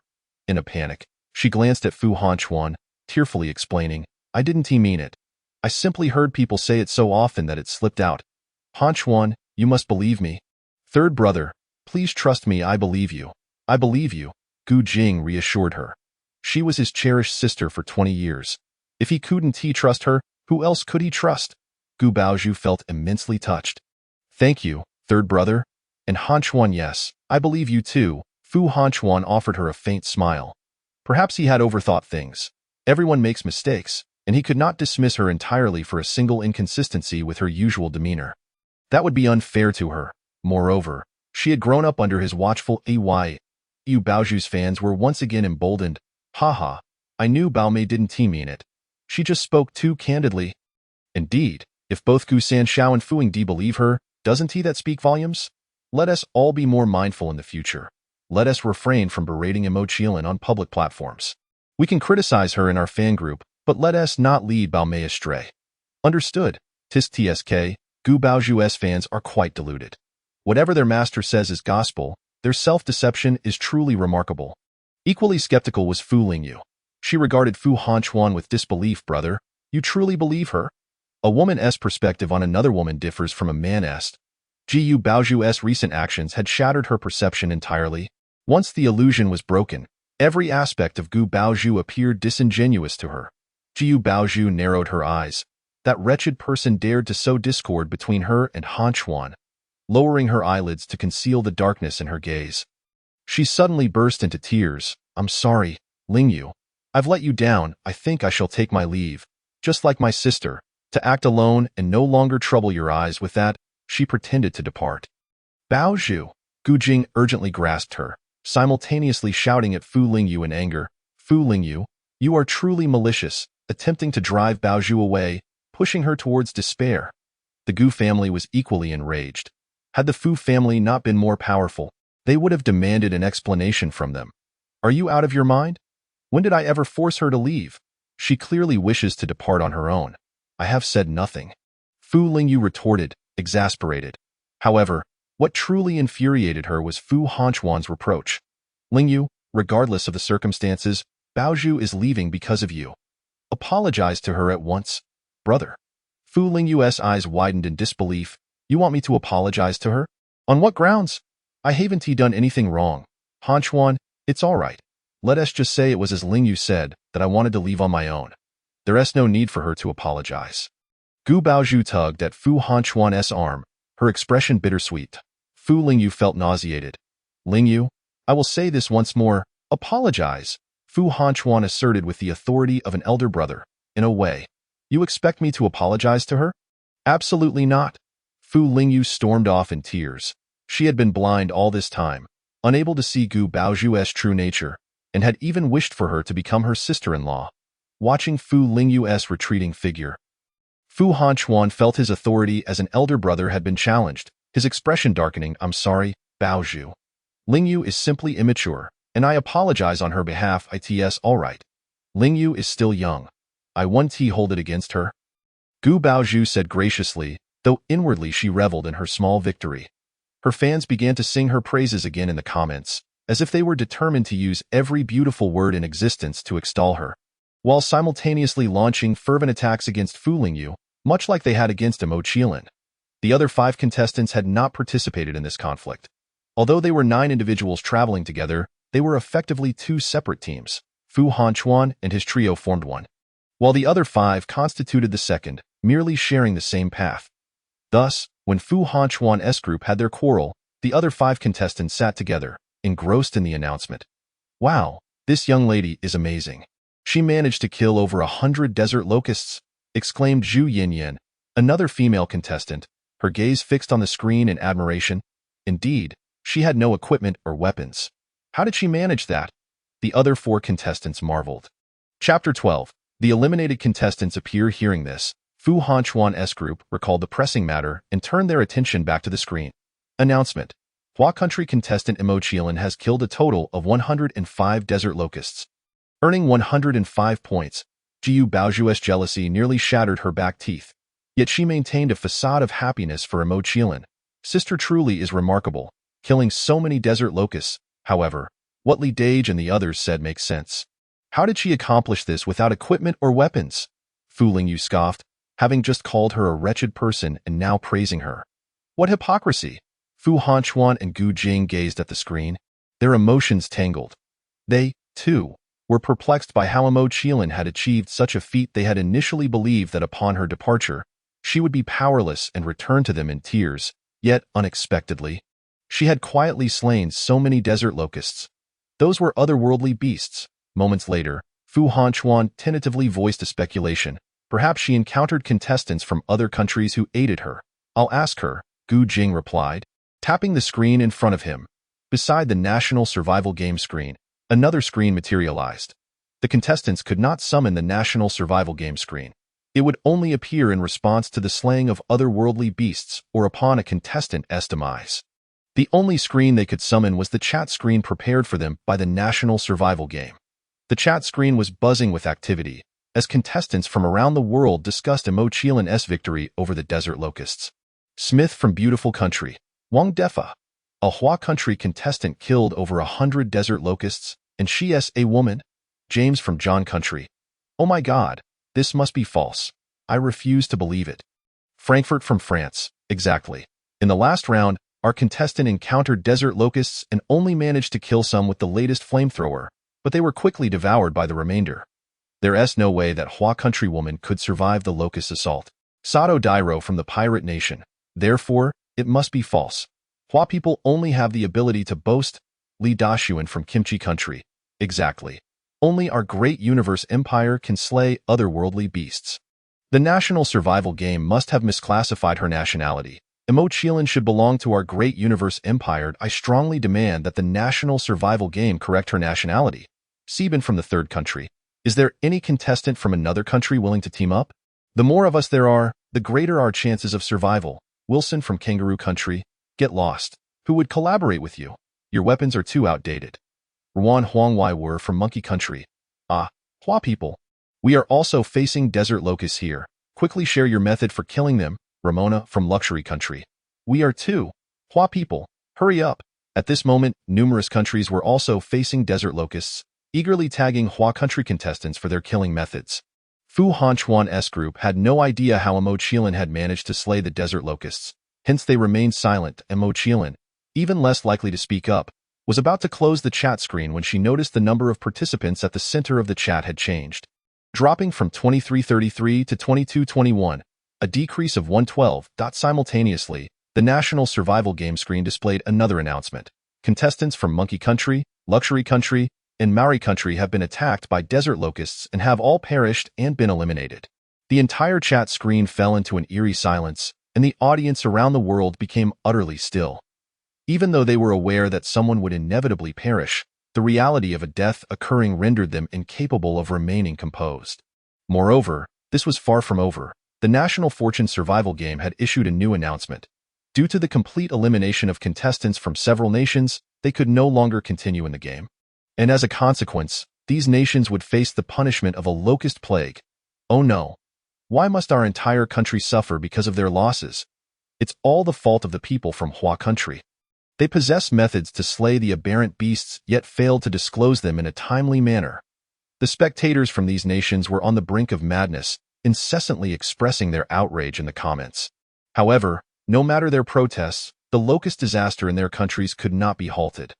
Subsequently, viewers worldwide witnessed on television how the crops, flora, and trees of these nations were utterly devoured by locusts. Fortunately, they were merely common locusts. Had they been desert locusts, human lives would have been at stake. While the global audience was filled with terror, they also felt a sense of relief that their contestants had not encountered desert locusts. Lest their nation share the same fate as these afflicted countries, such is the nature of the National Fortune survival game. Commander Li wore a grave expression, acutely aware of the game's cruelty. Professor Zhao sighed, foreseeing the immense food crisis that awaited these nations. Curiously, the contestants from the previous round who encountered desert locusts had all perished as well, yet they did not face such severe punishment. Why, then, was Professor Zhang's brow furrowed so deeply? Indeed, has the rule been altered? Mr. Liu pondered. It must pertain to the Blue Star. Let us not forget that the National Fortune survival game emerged precisely because our Blue Star is on the brink of destruction. Thus, the game can only impose increasingly severe penalties to compel us to discover the source power and restore Blue Star sooner.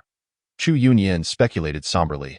The members of the observation team felt a weight in their hearts upon hearing this.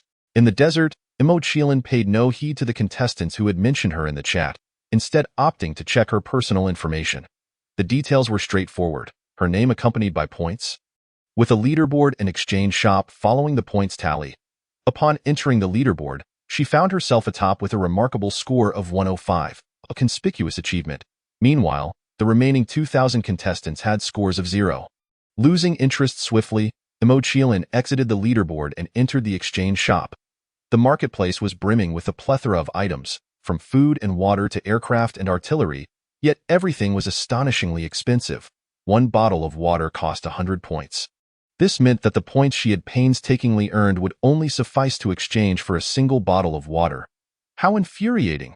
Zhang Qiling exited the shop, her already impassive expression growing even more so. Suddenly, a private message popped up. Hua country's Gu Jing inquired, "Where are you now? Which country's contestants are you with? What was the meaning of that recent announcement? Did you truly slay those desert locusts? Or have you engaged in some unspeakable act that compelled those contestants to do your bidding? What a lunatic!" Zhang Qiling cursed inwardly, too apathetic to respond, and promptly closed the chat screen. Chapter 13. The Truth and Deception. Some members of the audience could no longer tolerate Gu Jing's remarks. What does he mean by such insinuations? Is he suggesting she has engaged in unspeakable acts? Clearly, he is slandering her, implying that Zhang Qiling relied on her body to slay those desert locusts. How absurd! Even if I do not favor Zhang Qiling, I would never resort to slandering her. Yet he, who claims her as his adopted sister, shamelessly casts aspersions upon her character. It seems he cannot fathom that others might achieve what he cannot. And he is quick to assume they must have done so by disgraceful means. Am I the only one who finds Gu Jing's accusations unfounded? Zhang Qiling had once acted as a mistress, stealing the heart of the esteemed actor Fu from his beloved, and is it so surprising that she might exploit her body to gain profit? Ha! But have you witnessed her doing so?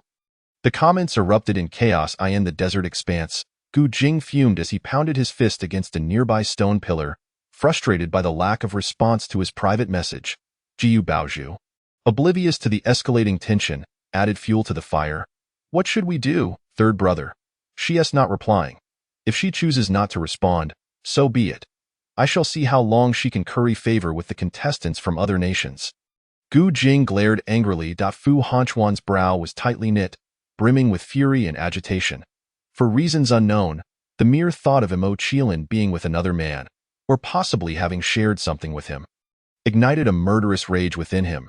Sigh, Sister's temperament is exceedingly volatile this time. It would suffice if she merely ignored our messages, but why disregard the contestants from other nations? She ought to have shared the methods to defeat the desert locusts. Gu Baozhu lamented, shaking her head in disappointment. If it were me, I would have certainly revealed it. Wouldn't it be better for everyone to survive together? Gu Baozhu, are you out of your mind? Zhu Yinyan could no longer contain herself, springing to her feet. Why should she divulge such information to the contestants of other nations? Let us not forget that we are in a competitive relationship with them. Should she assist them in surviving, they might grow stronger and turn against our nation. Precisely. Miss Gu, you may be a wealthy celebrity, thriving in any country, but we are mere ordinary citizens, relying solely on our nation for survival. Thus, I cannot allow any threats to our country to arise. Indeed. The other 4 contestants stood in solidarity with Zhu Yinyan. Fu Lingyu watched the unfolding drama with keen interest. I didn't mean that. Gu Baozhu stammered, flustered. She had merely sought to brand Zhang Qiling as selfish and cold-hearted, hoping to incite further disdain from these 5 individuals and the audience at large, while simultaneously promoting her own altruism. To her dismay, her attempts at flattery backfired, resulting in glares from the 5 contestants. These 5 were just insignificant commoners. How dare they treat her this way? After all, she was the esteemed daughter of the Gu family. Have you all said enough? Baozhu is merely kind-hearted. She has done nothing heinous. Who do you think you are to lecture my sister? If you have grievances, leave. Gu Jing protectively shielded Gu Baozhu, glaring fiercely at Zhu Yinyan and her companions. Third brother, Gu Baozhu whimpered in distress. Fu Lingyu rolled her eyes. This wretched girl changes her demeanor so quickly. Tears flow at her whim. Zhu Yinyan and her group exchanged furious glances, yet they remained rooted in place. Well aware of the strength in numbers, the audience was also dissatisfied with Gu Baozhu's words. After all, they were all ordinary people relying on their nation for survival. Gu Baozhu's recent comments reflected a complete disregard for their plight. Despite their unwavering support for her, within the observation group, the host shook his head. This female contestant may be kind, but her kindness is blind and naive. Kindness? Chu Yunyan couldn't help but scoff. Kindness isn't merely lip service. It requires tangible action. Yet throughout this ordeal, Gu Baozhu has only spoken of kindness without any genuine deeds to back it up. Therefore, whether her kindness is authentic or mere pretense remains to be seen. The Gu family was displeased. What does this Chu fellow know? After all, Baozhu has grown up under our watch. Are we not aware of her character? I wish to file a complaint. I shall ensure he cannot remain a soldier. By the way, darling, have you made contact with the observation group? I just saw a comment stating that the contestants from Durian country, who traversed the area where Baozhu and third brother passed, were attacked by desert locusts and perished. Now those locusts are heading toward Baozhu and third brother. Gu's mother exclaimed anxiously. Gu's father nodded. Rest assured, I have made contact, and we should receive news shortly. No sooner had he spoken than a soldier approached Commander Li and whispered a few words. Li's expression transformed into one of elation. Really? The soldier nodded. Excellent, I understand. After the soldier departed, Chu Yunyan inquired. Commander, what is it? A fortuitous event, indeed. The House of Gu has just contacted us, stating that the blood of contestant Gu Jing is identical to that of contestant Zhang Qiling, which can also fend off desert locusts. We hope to relay this information to contestant Gu Jing via visible comments. Identical? The other members of the observation group were taken aback. How can they be certain? They mentioned that contestant Gu Jing and contestant Zhang Qiling are full siblings. Sharing the same parents, Commander Li clarified. The audience erupted in astonishment. Wang Defa. What nonsense is this? Full siblings. Whereunto they merely adopted siblings. Indeed, 2 years ago, the official website of the Gu Corporation explicitly stated that Zhang Qiling was their adopted daughter. How has she suddenly become a biological sibling? Wait a moment, has anyone noticed a crucial point? Gu's family claims that Gu Jing's blood is the same as Zhang Qiling's, yet they never mention that Gu Baozhu's blood is identical as well. Oh my goodness, it is indeed the case. Despite being siblings, it is utterly unreasonable to expect only Gu Jing to endure the burdens of combating the desert locusts. After all, no one can predict how many times they might encounter such swarms. To place all the responsibility on Gu Jing is to risk an insatiable demand for his blood. Thus, the only conclusion is that Gu Baozhu cannot be a biological child of the Gu family. The sheer weight of this revelation is overwhelming. Let me process it. Point 1. Who is truly born into the family is labeled an adopted daughter, while one who is not is claimed to be of blood relation. This is nothing but a classic case of true and false daughters. My sympathy suddenly shifts towards Mo Qiling. She, who is genuinely of blood, has been relegated to the status of an adopted child. It is no wonder she would bully Gu Baozhu. Were I in her shoes, I would find it unbearable as well. What sort of reasoning does the Gu family possess? Chapter 14. The true face of Gu Baozhu. I cannot fathom the reasoning of the Gu family. All I know is that they certainly do not regard Mo Qiling favorably, or else she would not be treated as an adopted daughter. Moreover, I now suspect that Gu Baozhu's kindness is but a fade. If she were truly benevolent, why would she not restore Mo Qiling's identity, instead of appearing before her daily to provoke her? I cannot accept the notion of true and false daughters. The very thought of my biological parents not loving me, instead bestowing affection upon someone who has usurped my identity and denying my lineage, fills me with rage. Hence, I must withdraw my support for Gu Baozhu. In an instant, her fanbase began to dwindle, while Mo Qiling's followers started to increase. The Gu family, witnessing this, was incensed beyond measure.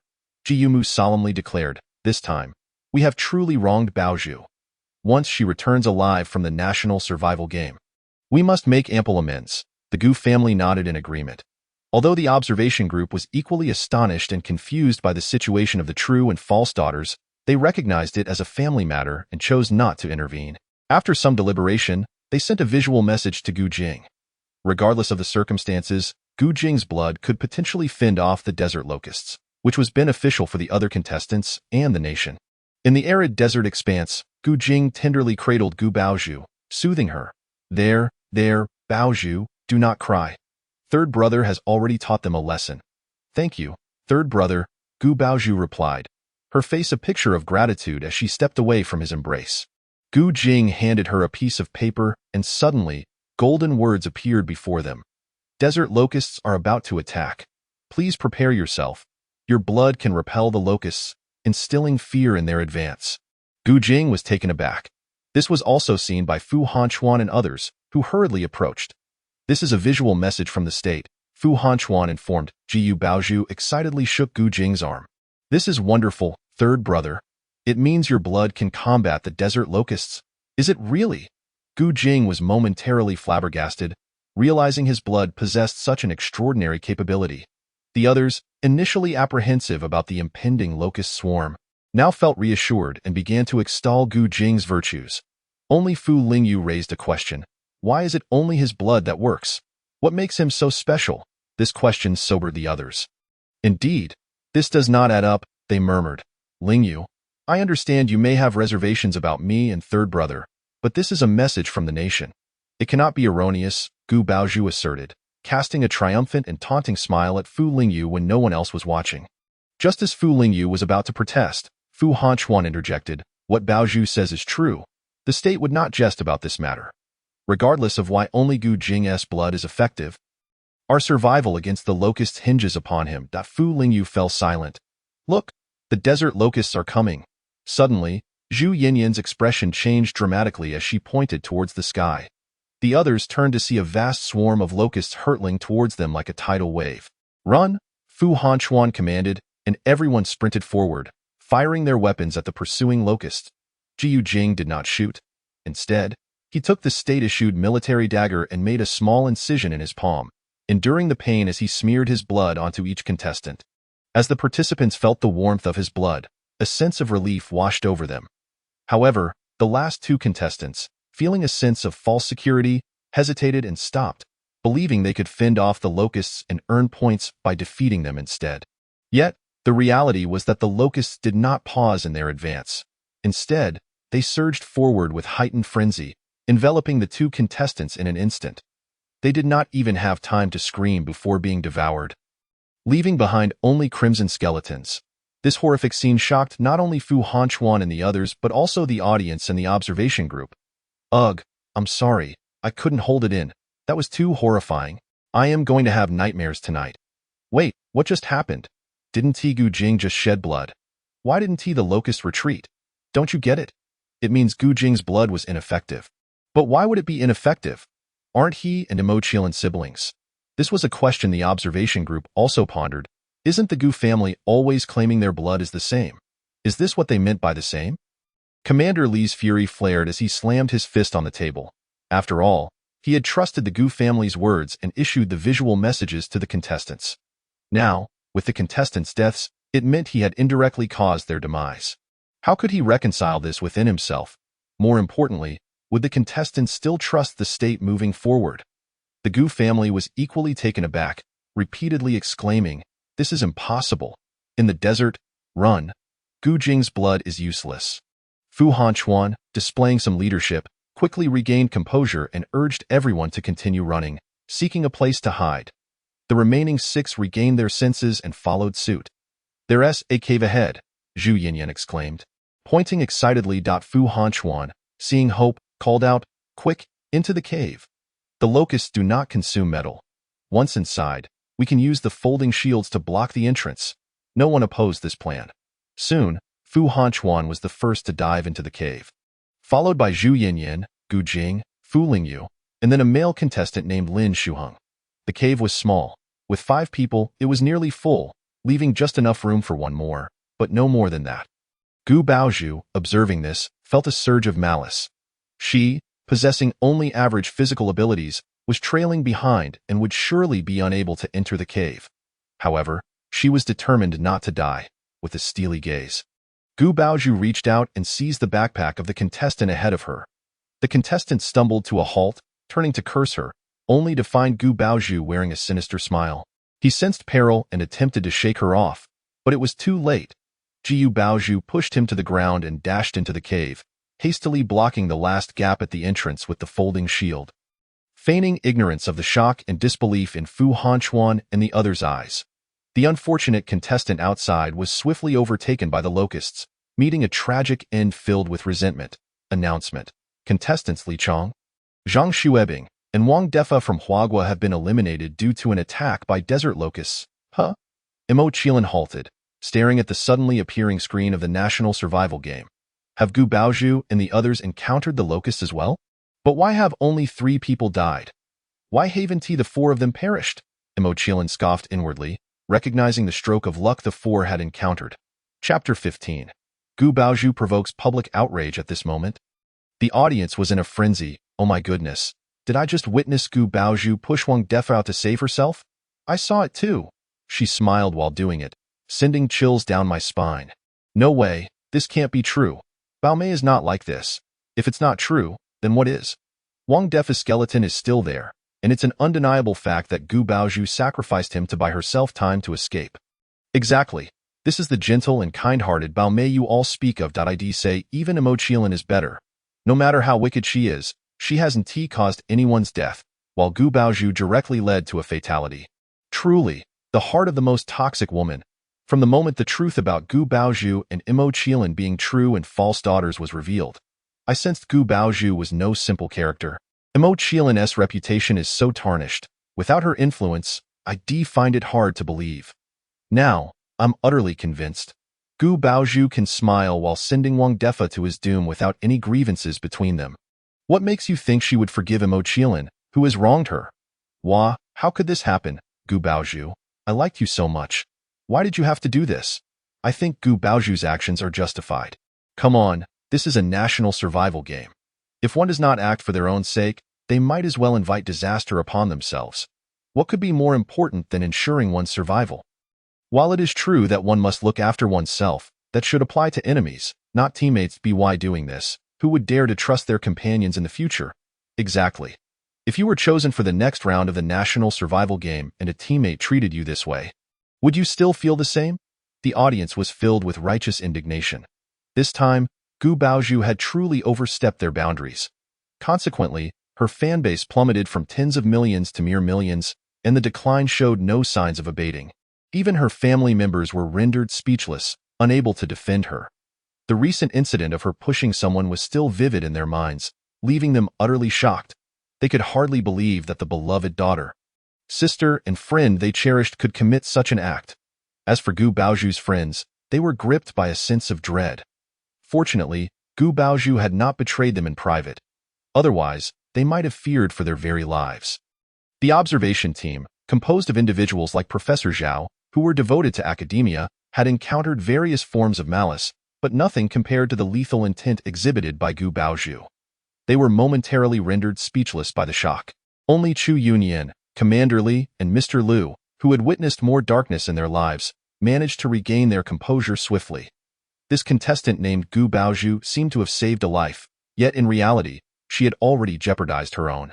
Henceforth, should she face adversity, her fellow competitors would not only refuse to assist her, but would also regard her with suspicion, perhaps even abandon her altogether. Mr. Liu scorned. He despised such individuals above all else. In his lifetime, he had experienced a similar betrayal during an expedition to a remote area. A colleague, much like Gu Baozhu, had sacrificed another to save themselves.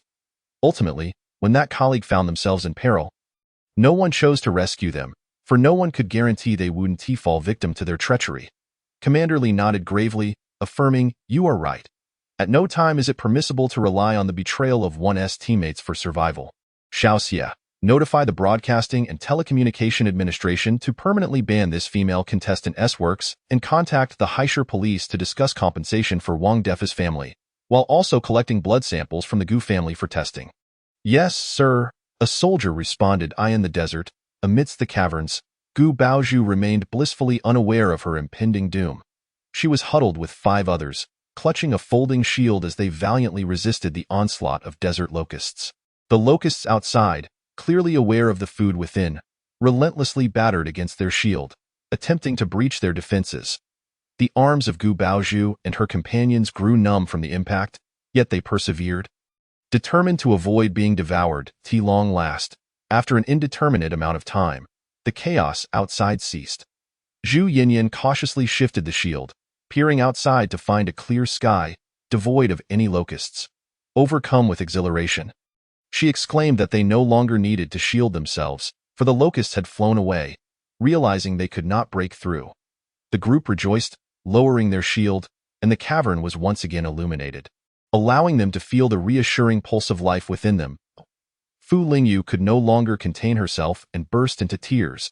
As the sole heiress of the Fu family, she had been raised in luxury and privilege, and the near brush with death was utterly alien to her.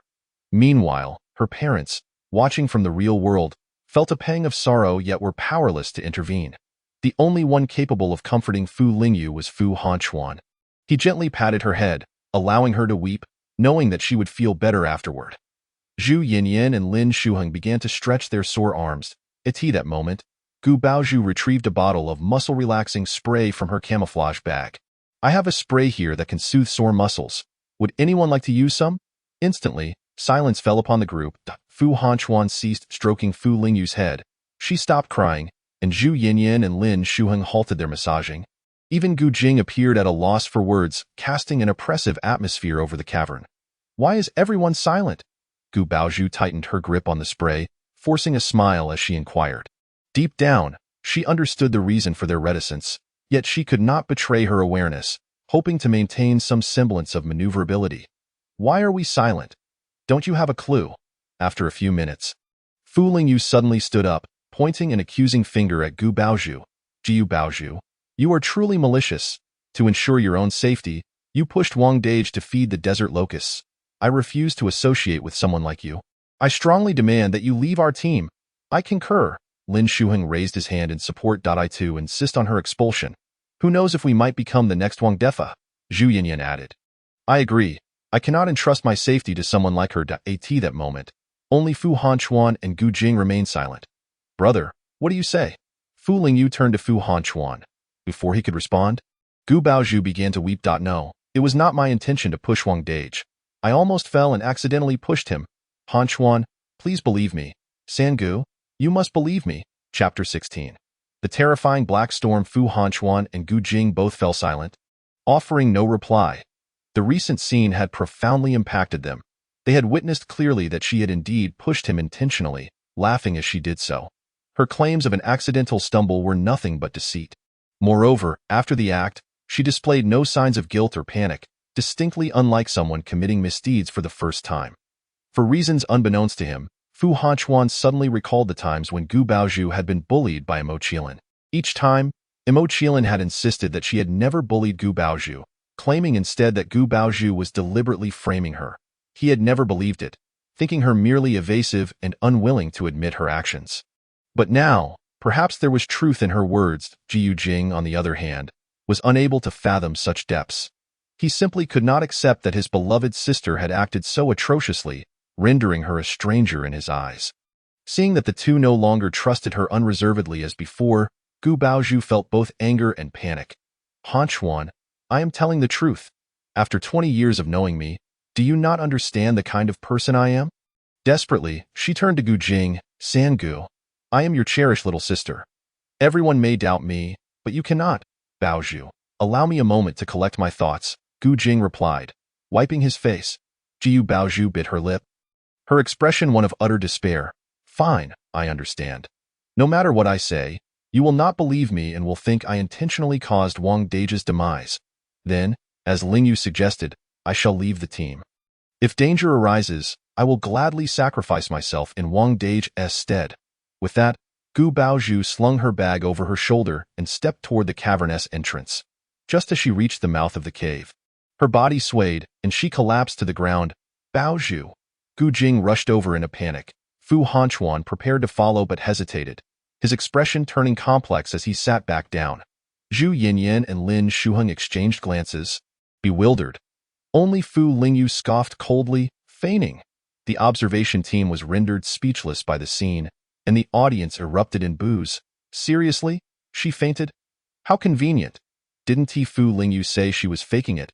As a medical student, I can confirm she is merely pretending. Her eyes are still moving beneath her eyelids. Jiu Baozhu is quite the schemer. Did she perhaps inherit the traits of a lotus root? What a clever tactic of retreating to advance. Where have Gu Baozhu's fans gone? Come out and witness your master's antics. Thanks for the invite, but I've already unfollowed. If Gu Baozhu behaves this way, it seems the rest of the Gu family isn't much better. What kind of decent family would treat their true daughter as a foster child and the false one as their own? Boycott Gu Baozhu. Boycott the Gu family. Boycott the Gu Corporation. The Gu family glared at the barrage of comments. Their faces flushed with anger, and for the first time, they found themselves harboring grievances against Gu Baozhu. Had it not been for her antics, would they have faced such humiliation? Ultimately, Gu Baozhu remained, not expelled from the team. However, the group was already on the brink of collapse. Meanwhile, Zhang Qiling pressed onward, surrounded by increasing numbers of cacti and vegetation, indicating that a water source was nearby. Yet, its precise location required further searching. Suddenly, the sky darkened, obscuring the earlier blazing sun, and a fierce wind swept from behind. Accompanied by a haunting wail, Zhang Qiling turned to look, witnessing a whirlwind of yellow sand rising, enveloping the landscape like a shroud. Through the haze, she discerned the horizon, where an ominous wall had appeared, towering like the heavens, wide as the earth, cast in hues of black and yellow, exuding an overwhelming sense of dread and panic. Anyone suffering from a fear of colossal objects would likely struggle to breathe in its presence. Zhang Qiling squinted against the fierce winds, unable to fully open her eyes, mistaking the wall for a mirage. However, it soon became evident that this wall was no illusion, for it was advancing toward her in a hurry. Zhang Qiling retrieved a pair of windproof glasses from her bag, finally discerning the true nature of the wall. No, it was not a wall. It was a black storm. Zhang Qiling's expression subtly shifted as she covered her mouth and nose, turning on her heel to flee, even neglecting to retrieve her fallen hood. She urgently needed to find a refuge. Otherwise, a grim fate awaited her. Meanwhile, the audience began to murmur amongst themselves, "Good heavens, what a fierce sandstorm.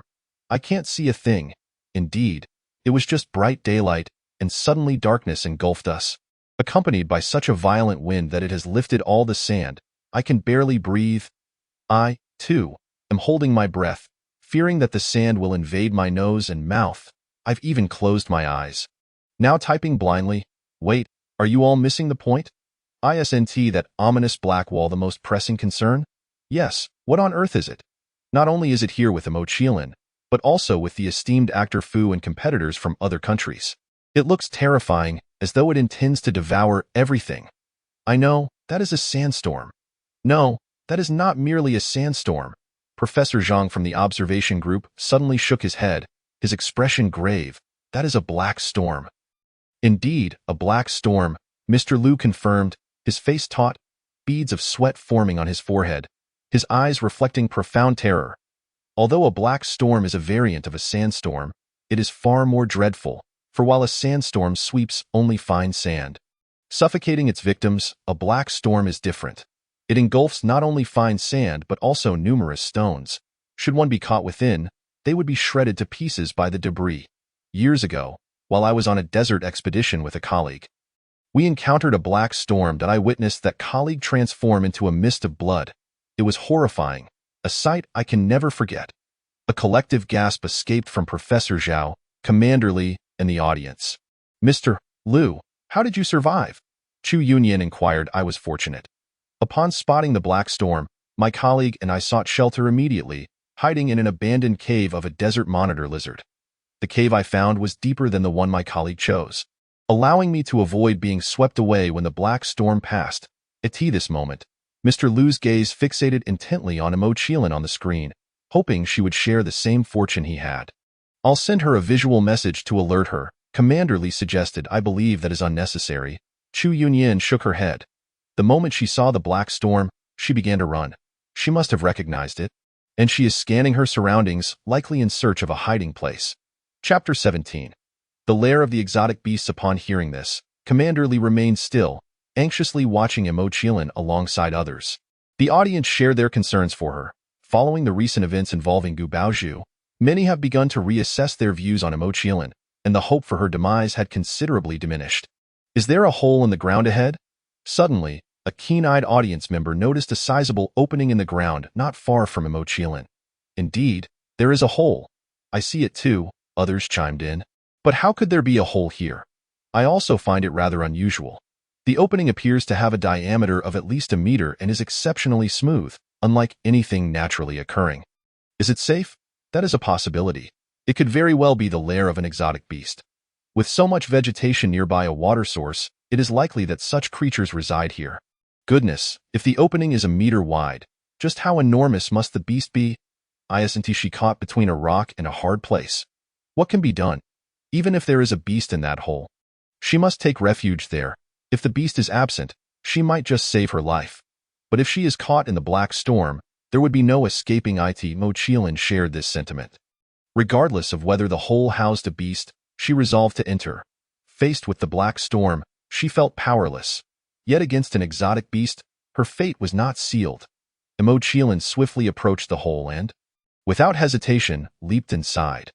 The passage of the cave did not descend vertically but sloped downwards to the left, its surface smooth, indicating frequent passage by some creature. Thus, it was confirmed. This was indeed the lair of an exotic beast. The uncertainty remained.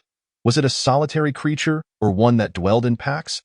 As Zhang Qiling's body slid rapidly down the passage, the audience winced at the sight, their faces contorting in discomfort. Yet, Zhang Qiling remained impassive, seemingly unfazed, and calmly drew a dagger from her leg, plunging it forcefully into the ground.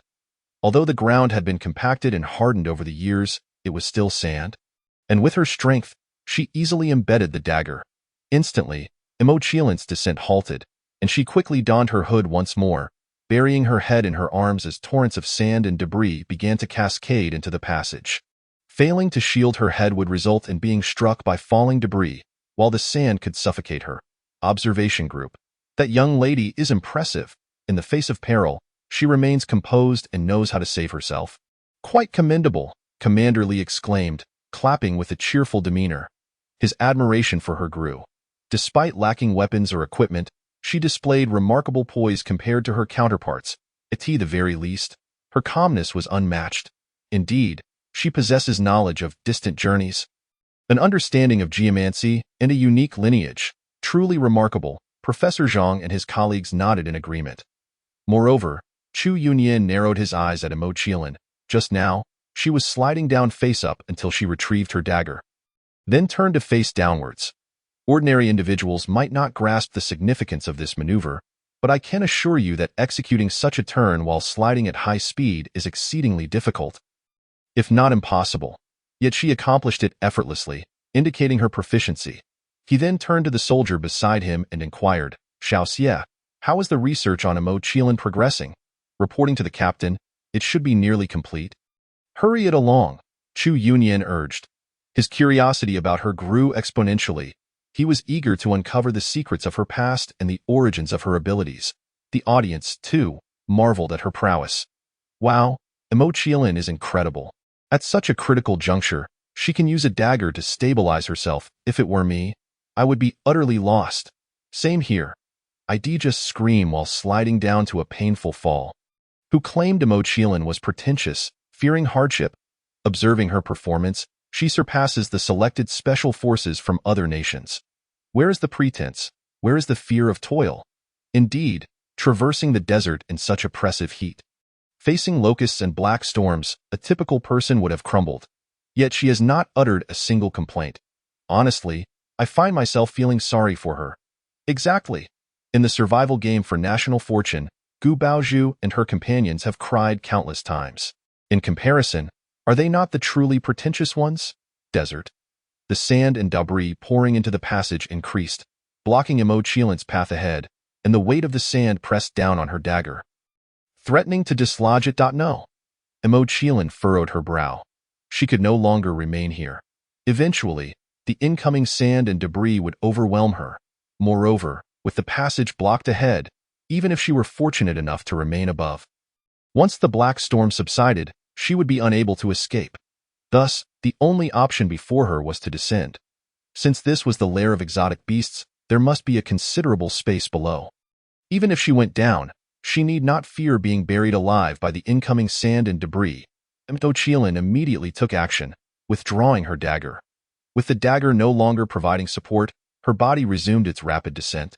The sand and debris above rushing down without obstruction. Clever! Professor Zhang exclaimed excitedly, pounding the table, by descending. She evades the flow of sand and debris above, which would otherwise sweep her away, potentially causing grave injury. Descending also prevents the blockage of the passage, allowing her to exit once the black storm abates. Yet my greatest concern lies in the depths of this passage. What if there is an exotic beast? Professor Zhao spoke with a furrowed brow, expressing his concerns. The observation team fell silent, while the audience watched anxiously, fearing that Zhang Qiling might inadvertently glide into the jaws of a monstrous beast. The passage was lengthy, and it took Zhang Qiling nearly 10 seconds to reach the end.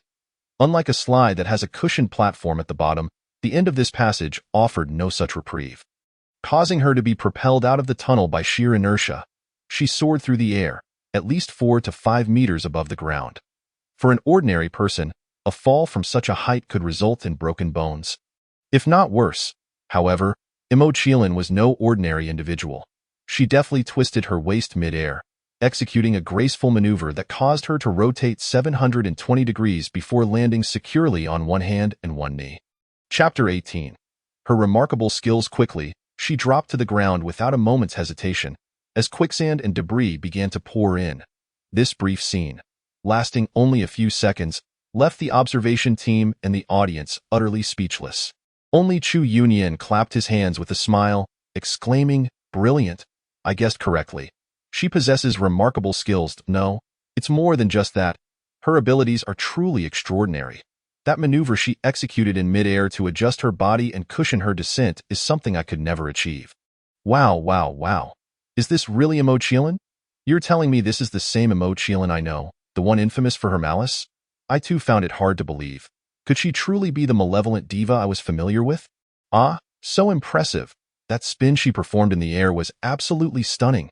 Indeed, with such talent, why doesn't she pursue action roles instead of portraying detestable characters? Didn't I mention? She has no management team of her own. She is affiliated with Gu Baozhu's agency. Do you think that murderer Gu Baozhu would assign her any likable roles? I've made my decision. From this moment on, Zhang Qiling is my new favorite. Me too. Regardless of her past actions, I no longer care. Besides, who can be sure whether those stories about her and Gu Baozhu are even true?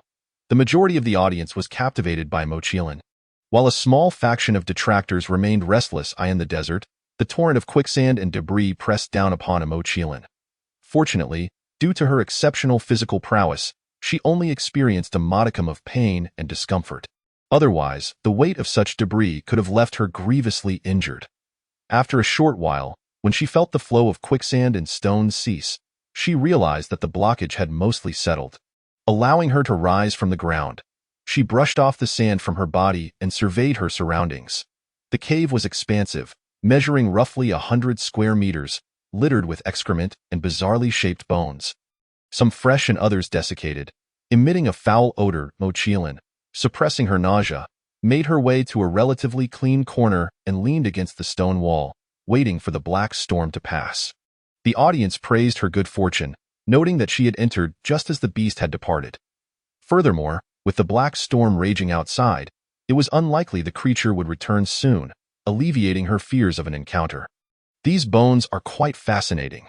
They must belong to some extraordinary beasts," remarked Professor Zhao, a biologist, as he gazed at the bones with gleaming eyes, pulling out paper and pen to sketch them for analysis. Similarly, Professor Zhang, an expert in geomorphology and climate, took notes, intrigued by how this cave had been formed. The other members of the observation team found it amusing but refrained from interrupting their work. Time slipped by, and when Zhang Qiling noticed that no more debris was falling from the passageway above, she deduced that the black storm had likely subsided. It was time for her to make her exit. However, just as she was about to rise, an announcement from the National Survival Game screen appeared. Announcement: contestants from the Asan Nation have perished in the black storm, resulting in total elimination. Announcement: contestants from the Kangaroo Nation have perished in the black storm, resulting in total elimination. Announcement: contestants from the Fran Nation have perished in the black storm, resulting in total elimination. Due to the elimination of contestants from the aforementioned 140 nations, the game cannot continue, and these nations will incur a random punishment of desertification. One announcement after another rolled in, overwhelming the viewers. The audience from the affected nations lamented their fate, while those from unaffected nations felt relief and astonishment. Desertification. This was far more devastating than a locust plague. A locust disaster merely consumed crops and vegetation, which could be replanted. Desertification, however, rendered land uninhabitable, forcing entire populations to relocate. For countries with larger landmasses, the impact may be manageable, but for smaller nations, it posed a catastrophic threat, leading to numerous societal issues concerning food, housing, employment, population, and economy. Zhang Qiling was astonished, but her shock stemmed from the staggering death toll. She had thought she was the only one caught in the black storm, only to discover that contestants from nearly every nation had been affected. She activated the chat screen to check the number of surviving contestants, finding that only a little over 700 remained. In a single black storm, over 1,400 lives had been lost, a chillingly high mortality rate. Regrettably, Gu Baozhu and her companions were not among the deceased. It was unclear how they had managed to escape the storm unscathed. The answer was rather simple. Due to Gu Baozhu's fainting, the others had remained in place. Thus, when the black storm approached, they had retreated back into the cave. Avoiding any mishap, Gu Baozhu and her companions, meanwhile, were equally shocked that Zhang Qiling had survived. Yet, none of them believed she had done so through her own skill. They all assumed that contestants from other nations had protected her. Gu Baozhu felt a mix of jealousy and resentment, begrudging the fact that Zhang Qiling was still alive and had received assistance from contestants of other nations. Such treatment should have been hers alone. How could someone like Zhang Qiling, whom she deemed inferior, deserve it? Fu Hanchuan let out a sigh of relief. Although he harbored no affection for Zhang Qiling, he certainly did not wish for her demise. Strangely, the thought of her possibly engaging with contestants from other nations ignited an inexplicable anger within him, making him want to find her immediately and take her away. Jiu Jing, on the other hand, felt disgusted, believing that Zhang Qiling had sullied her dignity by relying on the protection of others to survive, bringing shame to the Gu family. She would have been better off dead. Fu Lingyu shared a similar sentiment, feeling that Zhang Qiling's actions tarnished the reputation of women. Unaware of the malicious speculations directed at her, Zhang Qiling closed the chat screen after reviewing the number of survivors, uninterested in the discussions among the contestants. She stood up and approached the entrance of the passage. The audience speculated and debated. How is she going to ascend from such a height? Perhaps with a rope? Are you kidding? A rope requires a point to anchor it. The passage is completely smooth. Where would she find a hook? Heh, maybe she'll use lightness skills to jump straight up. Do you think this is a martial arts novel? The observation team frowned collectively. Realizing the predicament, Mr. Liu was anxious for Zhang Qiling. Professor Zhao suggested, the only option left is to stack those beast bones together. Perhaps that will allow her to reach the top. Professor Zhang was skeptical. But I wonder if there are enough. Many of these bones appear severely weathered and would break upon contact. Just as the observation team racked their brains for a solution, Zhang Qiling suddenly executed a powerful jump from her spot, performing a knee-tuck flip in midair before landing directly at the passage's entrance. Chapter 19. The enormous beast, the audience and observation team were once again left in stunned silence. Their mouths agape. Incredible! She just leapt up from that height of 4 to 5 meters. I'm in shock. One moment she was in the air, and the next, she was at the passage entrance. My goodness, I'm dumbfounded. How does she jump so high? 4 to 5 meters. I struggle to jump even 1 meter, and the world record for high jump is only around 2.4 to 5 meters, requiring a springboard. Yet, she just did it effortlessly. Wait, who claimed she would use lightness skills to ascend? Was it me? I was merely joking. No one expected her to actually possess such skills. I'm about to burst with excitement. Hey, could the esteemed members of the observation team send out a visual message asking her where she learned those lightness skills? I want to enroll immediately. Count me in. The observation team members ignored the audience's messages, their eyes fixed on Zhang Qiling displayed on the screen. How astonishing! Professor Zhang exclaimed, his mouth agape. Professors Zhao and Lu nodded in a daze. Commander Li swiftly turned to Chu Yunyan. Xiao Chu, can you do that? One would need a running start and leverage, but even then, one could only grasp the edge of the passage and climb in. There's no way to replicate her landing directly inside. This demonstrates her extraordinary muscle coordination ability, reaching an almost unfathomable level. Chu Yunyan, with a serious expression, responded, What? You are the most formidable special forces king in our Huagua. If even you cannot accomplish this, then how powerful must she be? Mr. Lu exclaimed. Chu Yunyan pressed his thin lips together and replied, I cannot precisely quantify her prowess, but I am certain of one thing. I am not her match. Initially, upon her landing, he had not held such a belief, attributing her success merely to her superior flexibility and cushioning ability. However, at this moment, he was convinced that her skills surpassed his own.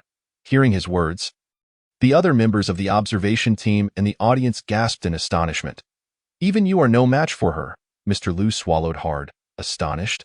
Chu Yunyan nodded.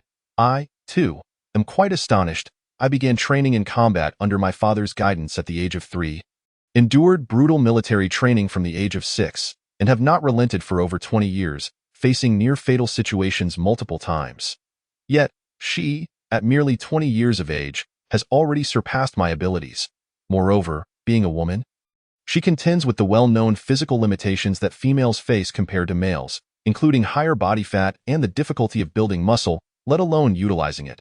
Therefore, I cannot even fathom the extent of injuries she must have endured or the hardships she has faced to reach such a level.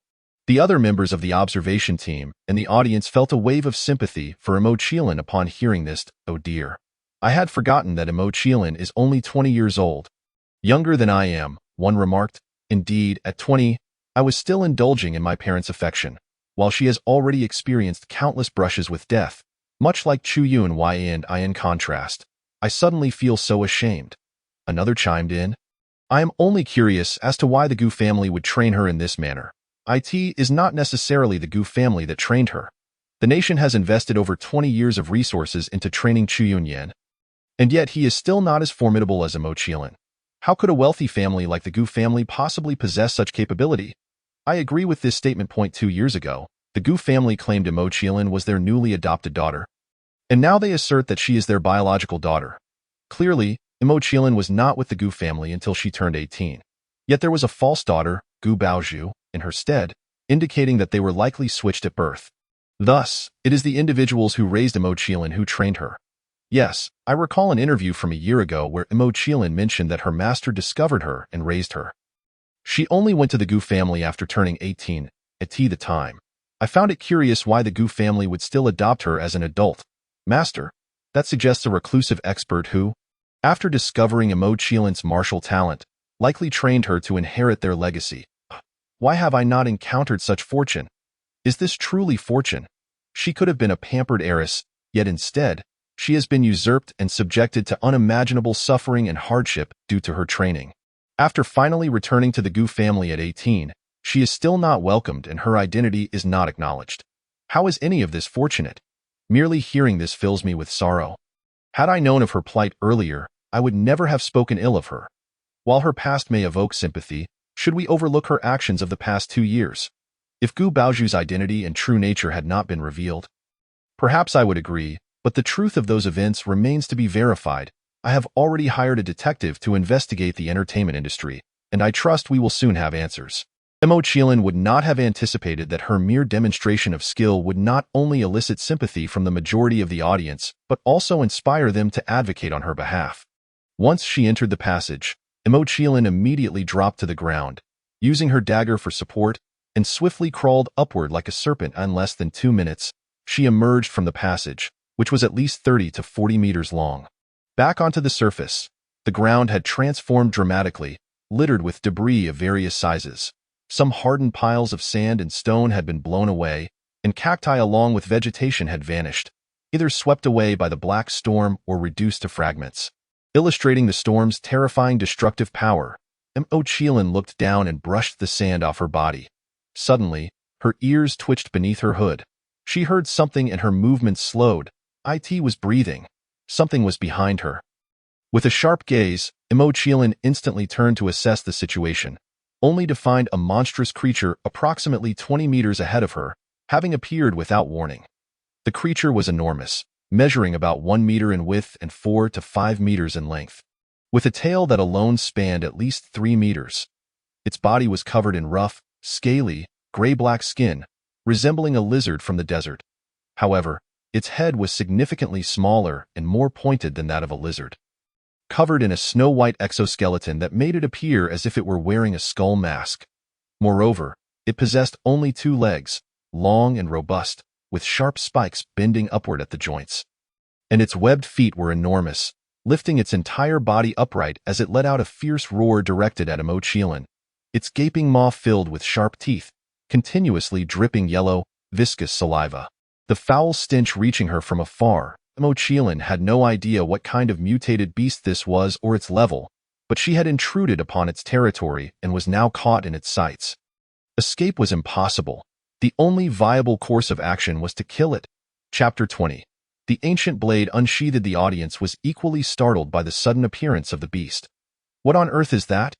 It's enormous, ugh, it's hideous, all scaly and slimy. I could almost vomit. I feel the same. It's utterly revolting. My skin is crawling. Goodness, Zhang Qiling has such terrible luck. After narrowly escaping the black storm, she emerges only to encounter a mutated beast returning to its lair. She is surely facing dire consequences now. What kind of mutated beast is this? The contestants selected in the previous survival game did not seem to encounter anything like it. The observation team was also in discussion. What? There are such large mutated beasts? The host exclaimed, eyes wide in disbelief. Mr. Liu responded, the reason these creatures are termed mutated beasts is precisely due to their aberration from the norm. Their size is not surprising. However, it is unexpected that contestant Zhang Qiling would encounter such a large mutated beast.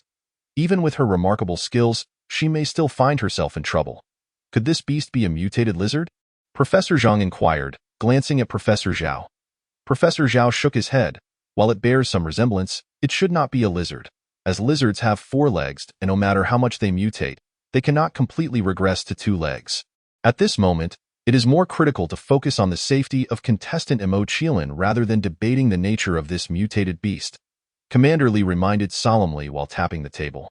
Yes, Chu Yunyin, do you believe Zhang Qiling can survive against this beast? The host posed the question. Chu Yunyin fell silent for a moment before responding. I do not know. The disparity in size is too vast. If I were facing this beast, I would have no means to combat it, and no matter how skilled I am, I cannot reach it to fight.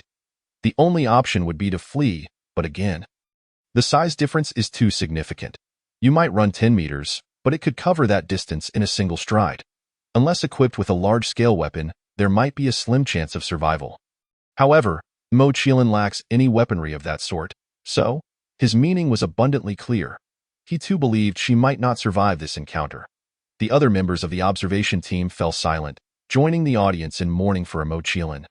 Some viewers wept, having just begun to support her, only to face the possibility of her demise. Who could bear such a fate? Only the fans of Gu Baozhu and Fu Hanchuan, along with the haters, reveled in the moment, eagerly proclaiming that Mo Qiling would be devoured by the mutated beast, Ji Ru, Gu Baoyue, along with Fu Hansheng and various other affluent individuals from the elite circles who harbored disdain for Mo Qiling. Maliciously flocked to witness this historic moment of her downfall. Eye in the desert, Mo Qiling locked eyes with the beast, neither party initiating an attack, seemingly testing one another, until Mo Qiling raised her hand. Reaching behind her to draw the black gold ancient blade, the beast also sprang into action, roaring as it opened its mouth wide. The sound was piercing and deafening, accompanied by a shockwave that sent the sand and stones on the ground swirling into the air. Instinctively, Mo Qiling closed her eyes, and the beast seized the opportunity to leap high and pounce upon her. Mo Qiling's gaze sharpened, forcing her to abandon her attempt to draw the blade and instead bend backward to evade. She leaned so low that her knees nearly touched the ground, her back almost grazing the surface, leaving the observation team and audience momentarily stunned, unable to react. What incredible core strength!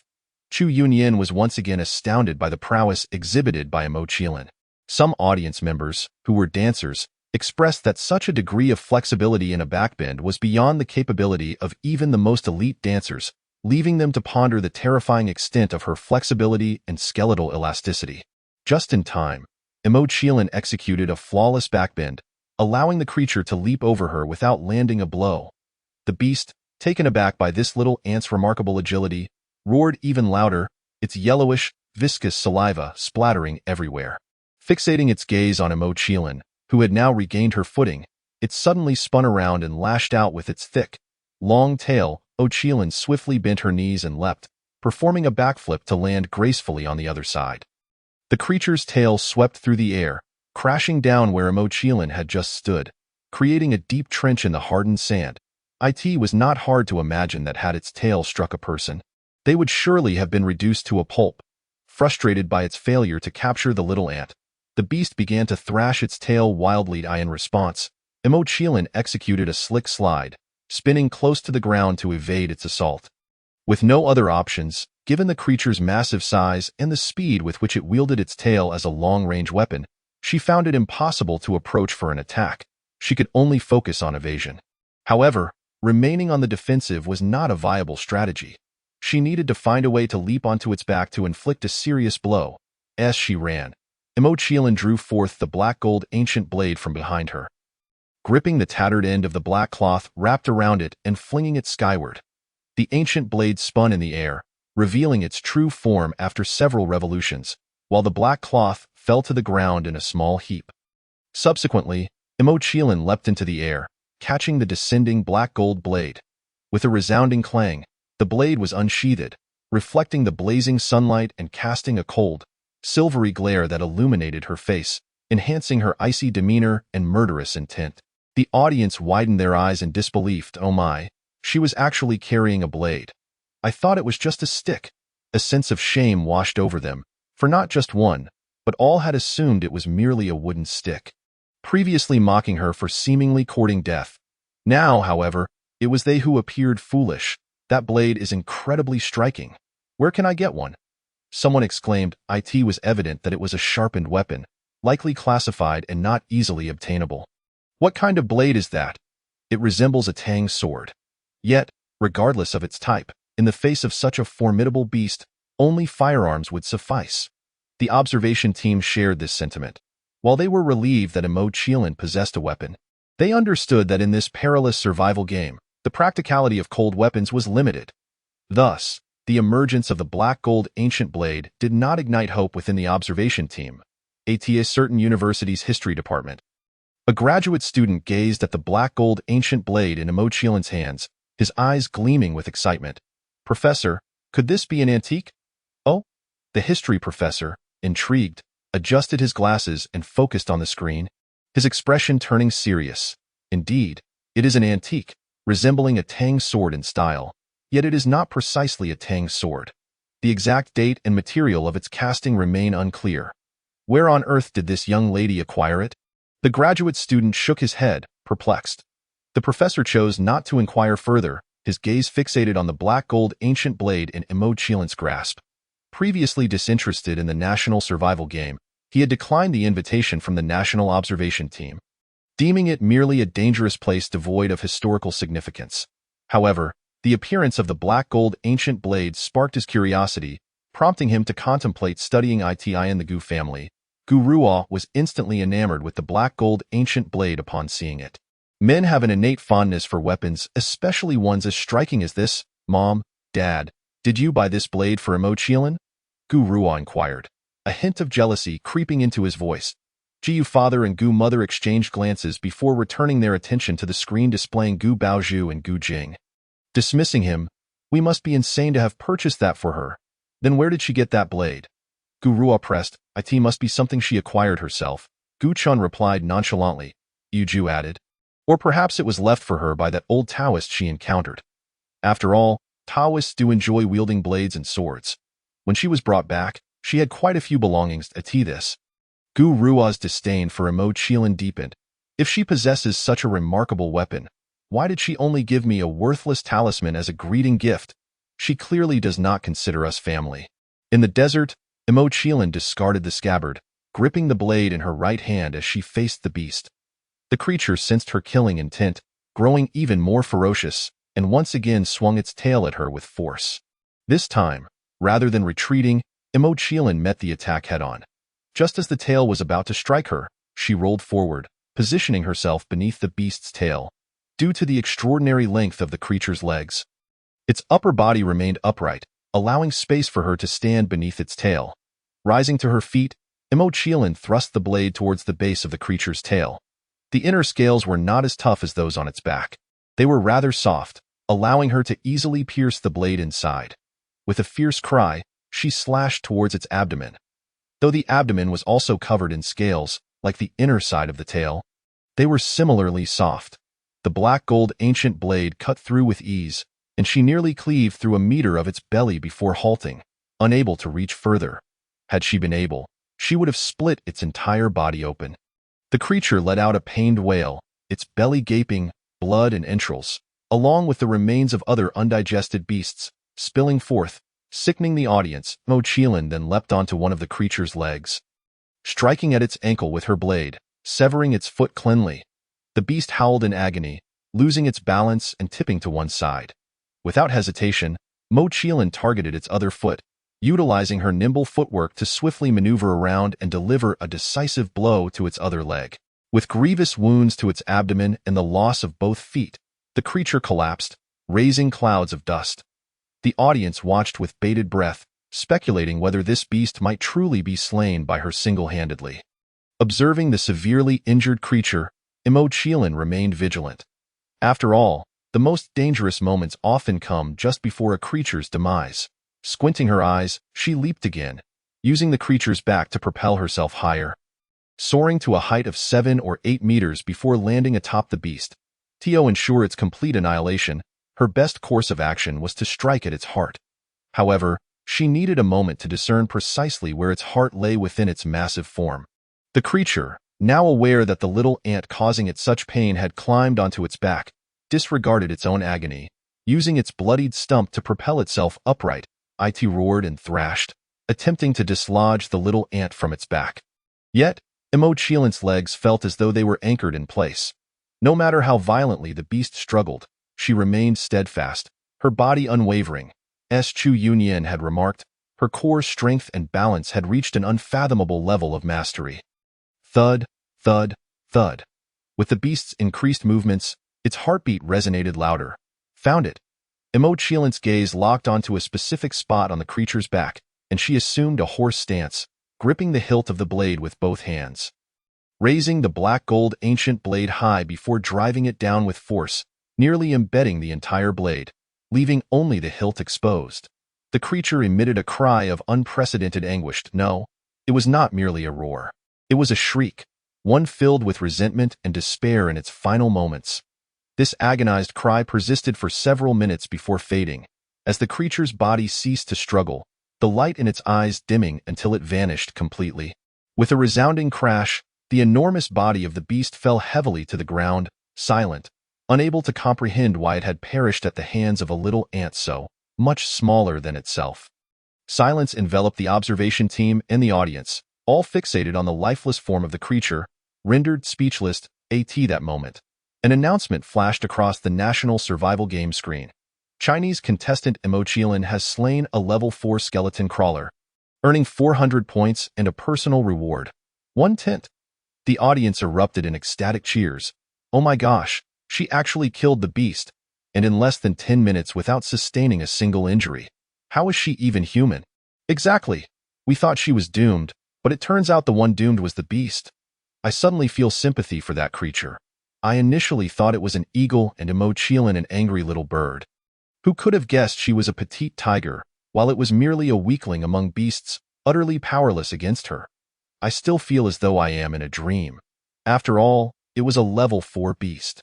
During the first round of the game, the contestant from the beautiful nation survived the longest, managing to endure for half a month before encountering a level 3 beast, the Xuanhe giant centipede.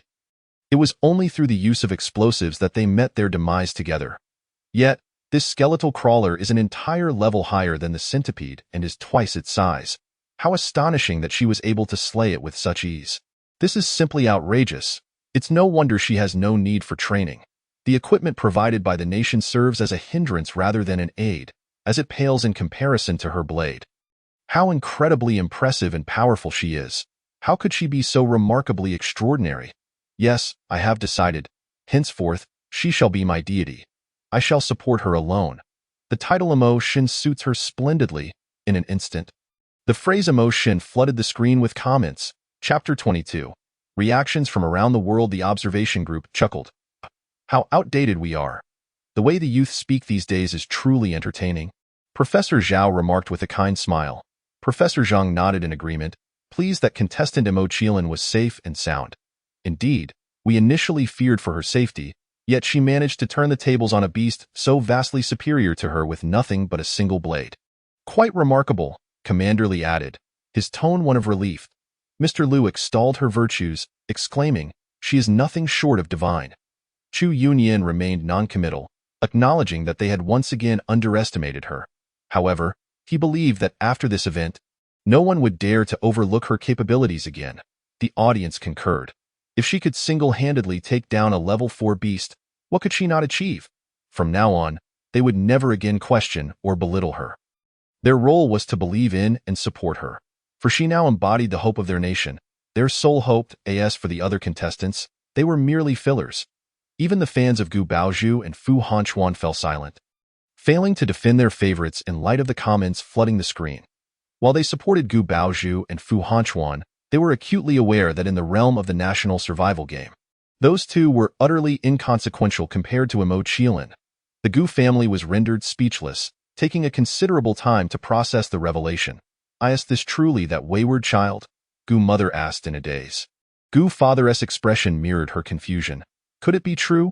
Who would have thought she possessed such extraordinary abilities? Gu Ju swallowed hard, his face reflecting an undeniable shock. Jiu Baoyue furrowed her brow, questioning, then why has she kept this from us? Because she never regarded us as family. Guji clenched his fist, gazing at Zhang Qiling on the screen, feeling a mix of exhilaration and dissatisfaction.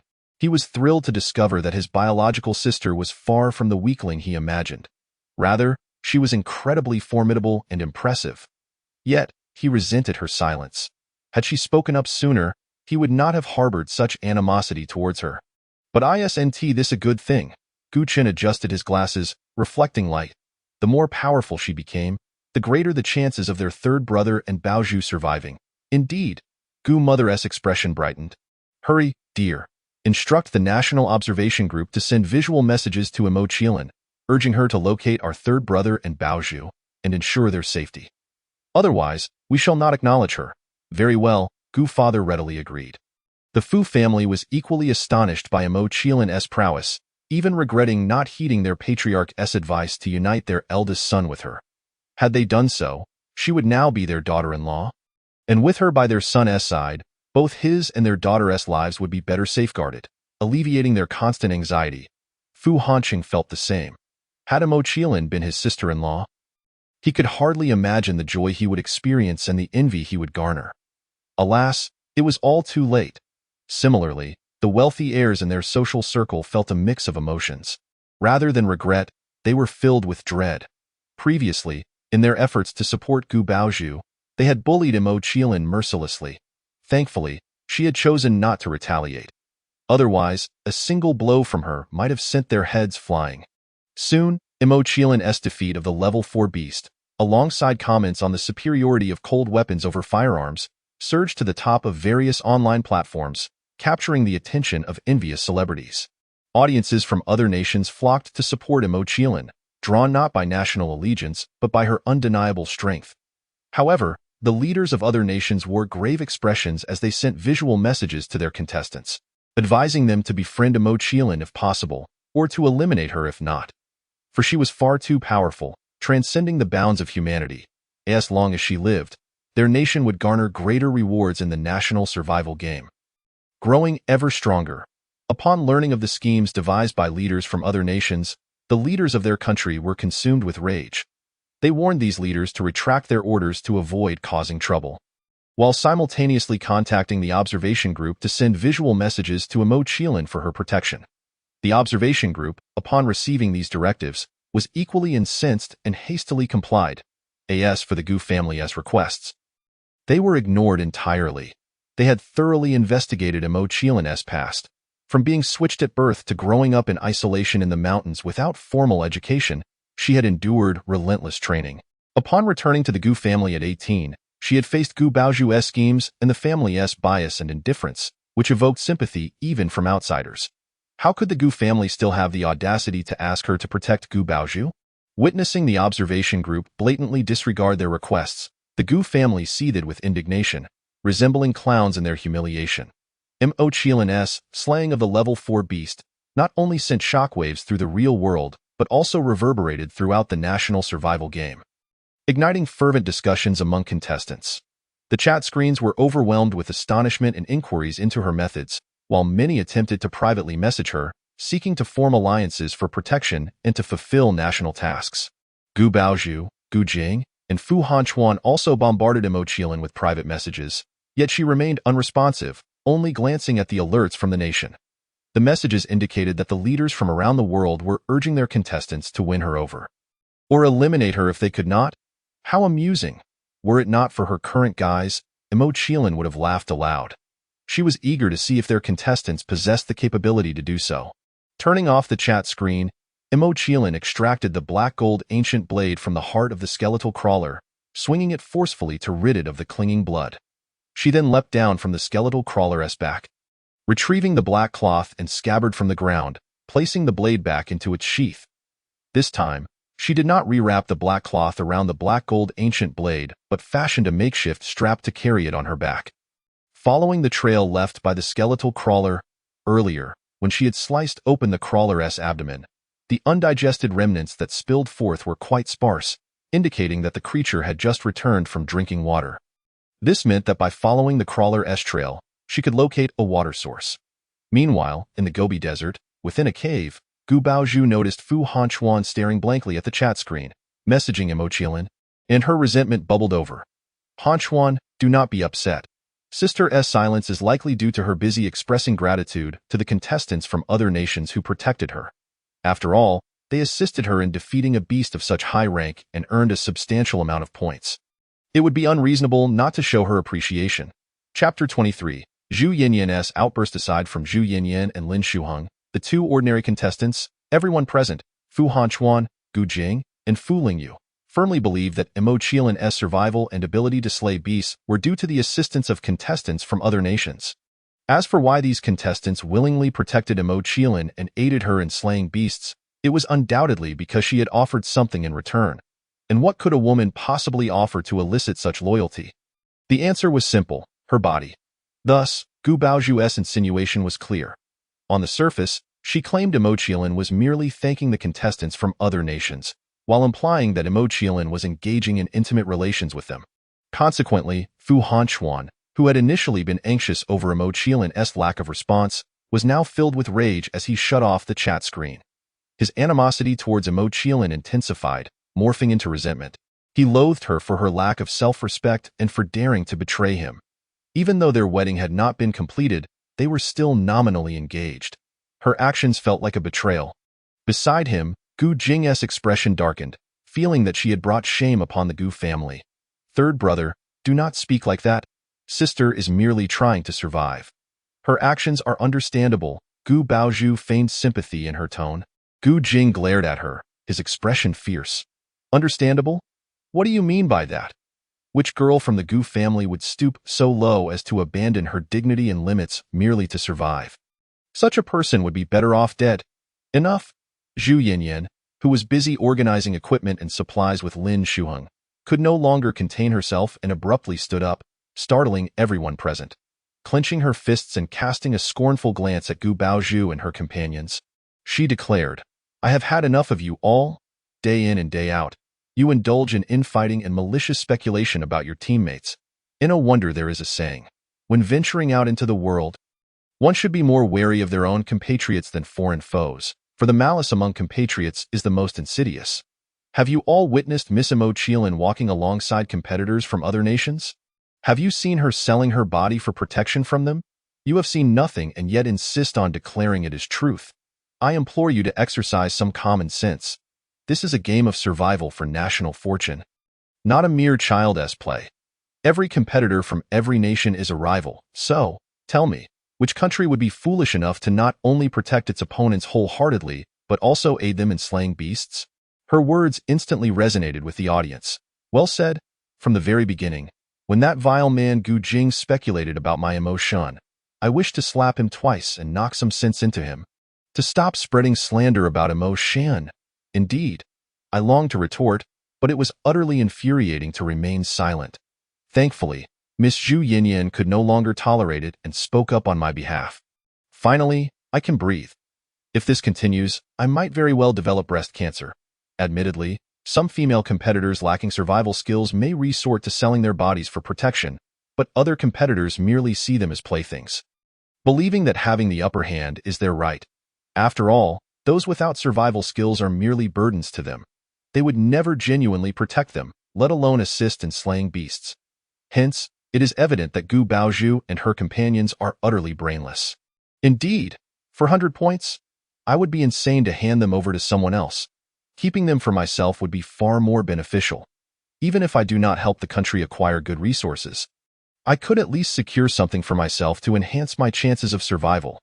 I assent it laughable that Gu Baozhu thinks she is the only clever one in the world, believing no one can discern her true intentions. Ha! Truly a venomous vixen. Yet, what disappoints me the most is still the esteemed actor Fu. He clearly understood the implications of Gu Baozhu's words, but believed them without a second thought. What a shameful act for someone who is supposed to be my emotion's fiancé. Even if he does not harbor feelings for her, as her fiancé, he should at least defend her instead of blindly accepting whatever Gu, the poison woman, says. His lack of critical thinking has shattered my admiration for him, causing me to unfollow him. The observers shook their heads in utter disappointment at Gu Baozhu and her companions, realizing that these young individuals had utterly failed. Only the Gu family remained oblivious to the shortcomings of Gu Baozhu and her companions, instead turning to scold Zhu Yinyan and the audience for their supposed lack of intelligence.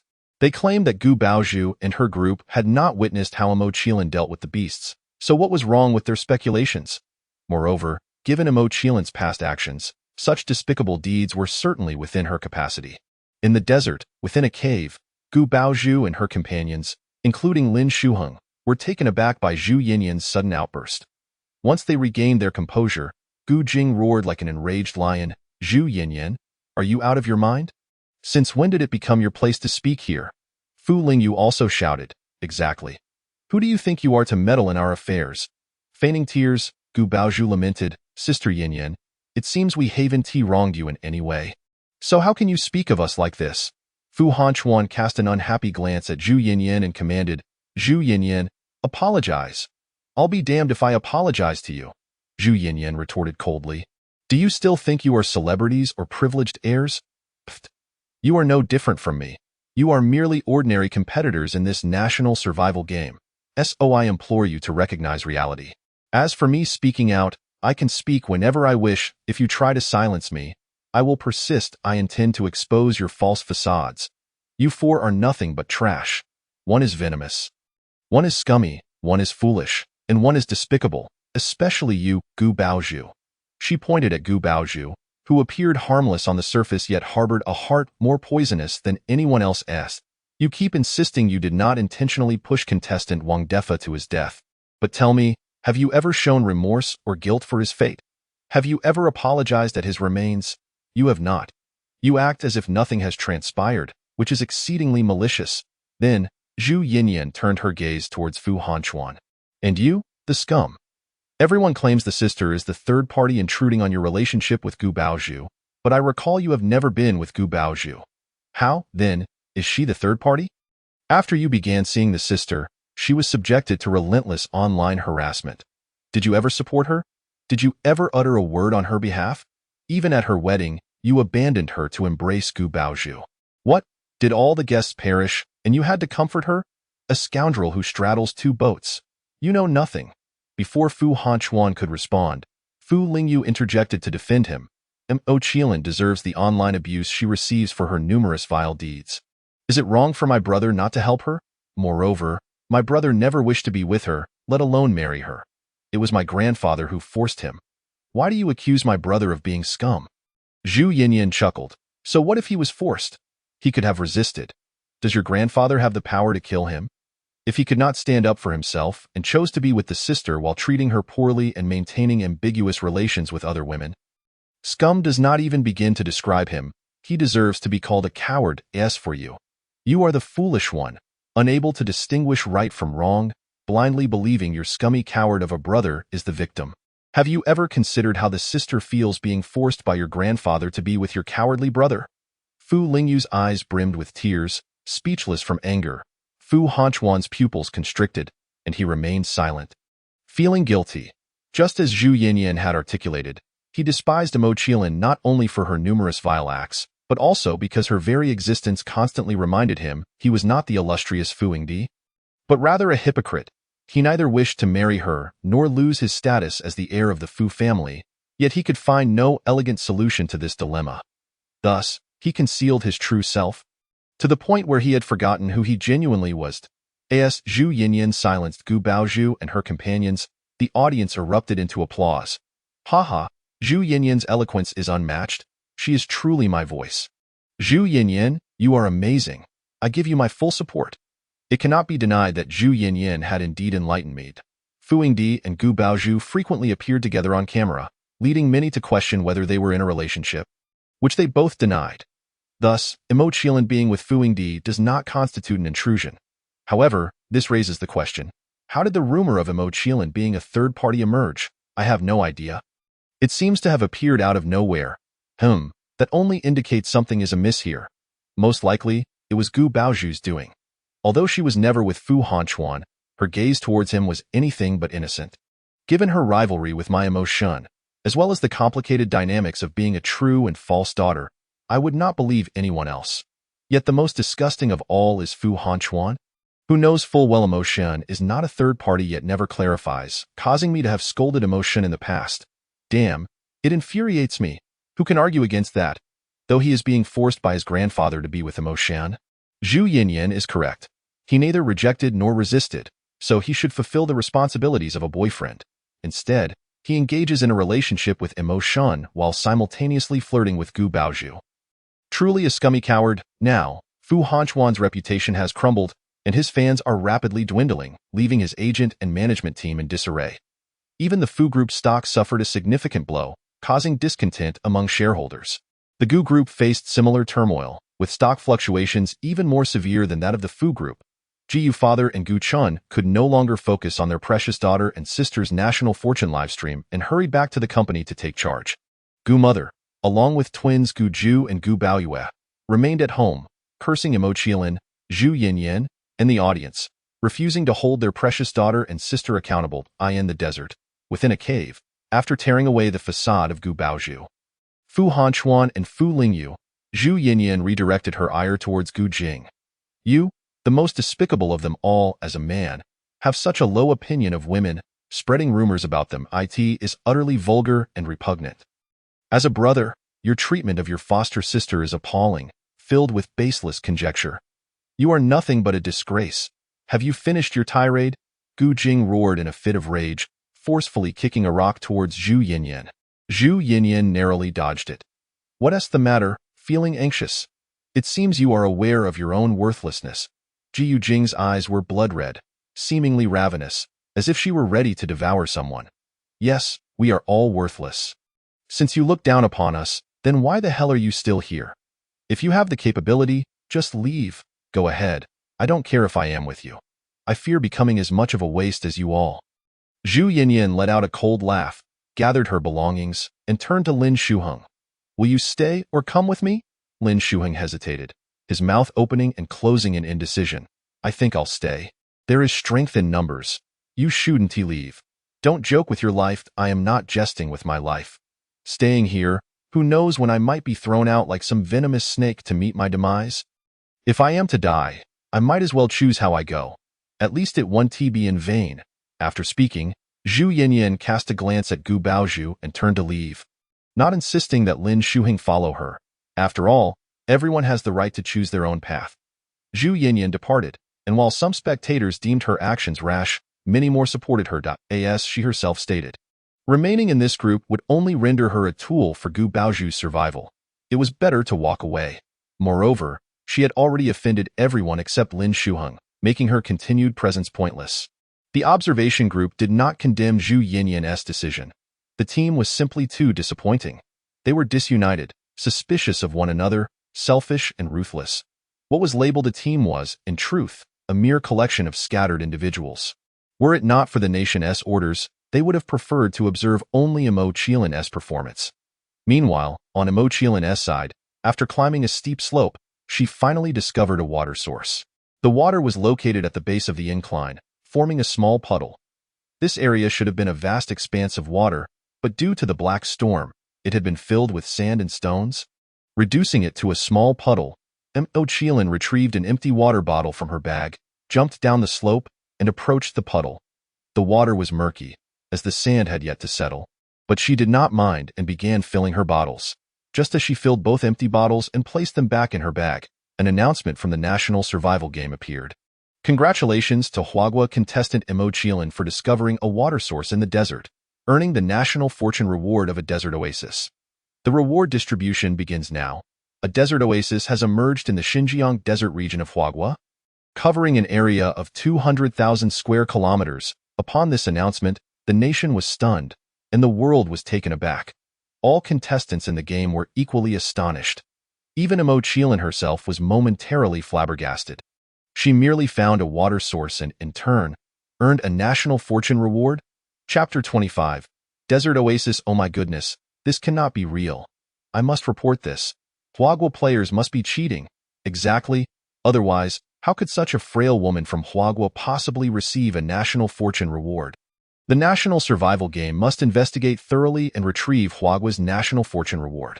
Not only did they demand a thorough investigation of Huagua and the retrieval of its National Fortune reward, but they also called for verification of Zhang Qiling's true nationality, claiming she was not from Huagua but from our pickled vegetable nation. Return her to us. Shut your mouth. Zhang Qiling is a talent from our small Yamato Empire. It was those shameless Huagua people who snatched her away. No, she is clearly from our monkey nation, durian nation, eagle sauce nation. Audiences worldwide expressed dissatisfaction with Zhang Qiling earning a National Fortune reward for Huagua while simultaneously claiming her as one of their own. The Huagua audience was infuriated. How dare you, shameless foreigners? Since your own contestants are useless, you accuse our Huagua players of cheating.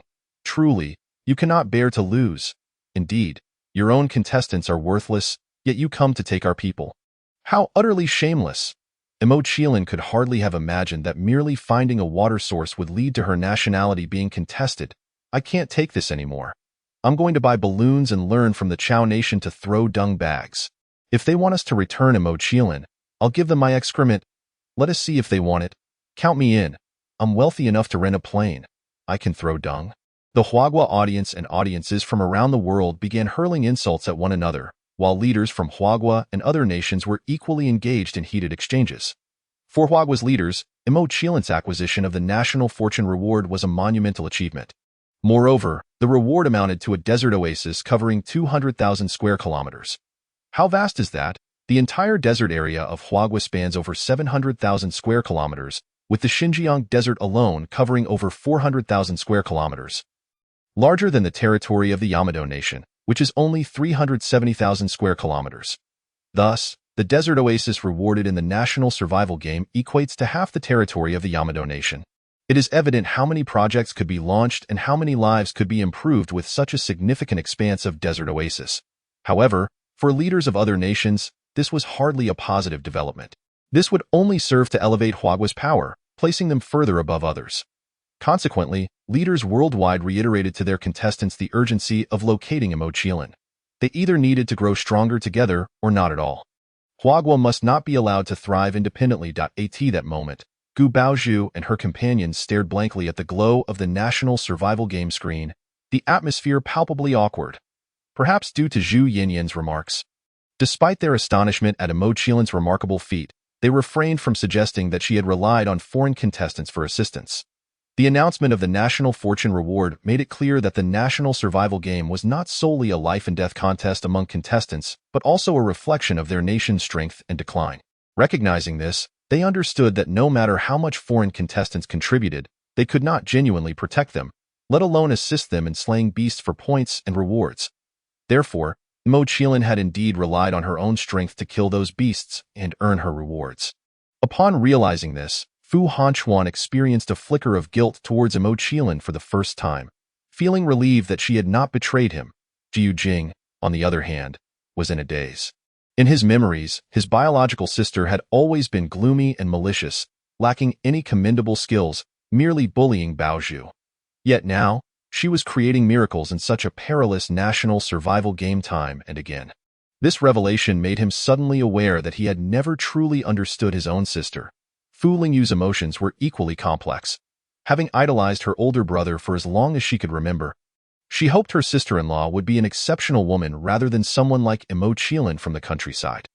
Yet the reality proved that despite her humble beginnings, Zhang Qiling possessed remarkable abilities, surpassing even her adored older brother, filling Fu Lingyu with a sense of shame. Meanwhile, Gu Baozhu sat there, twisted in expression, biting her nails, her eyes filled with jealousy towards Zhang Qiling and frustration with the national survival game. She envied Zhang Qiling for surviving alone in this game and thriving so spectacularly, slaying beasts and earning rewards.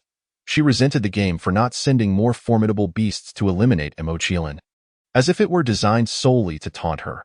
Wretched girl, they are all wretches. At that moment, Huagua's leaders had already dispatched the Western Theater to search for the desert oasis rewarded by the national survival game in the Xinjiang desert, broadcasting the entire operation live. Not only Huagua's audience but viewers from around the globe flocked to the live stream, nearly overwhelming the servers. Have you found it? Huagua's leaders anxiously inquired through communication devices.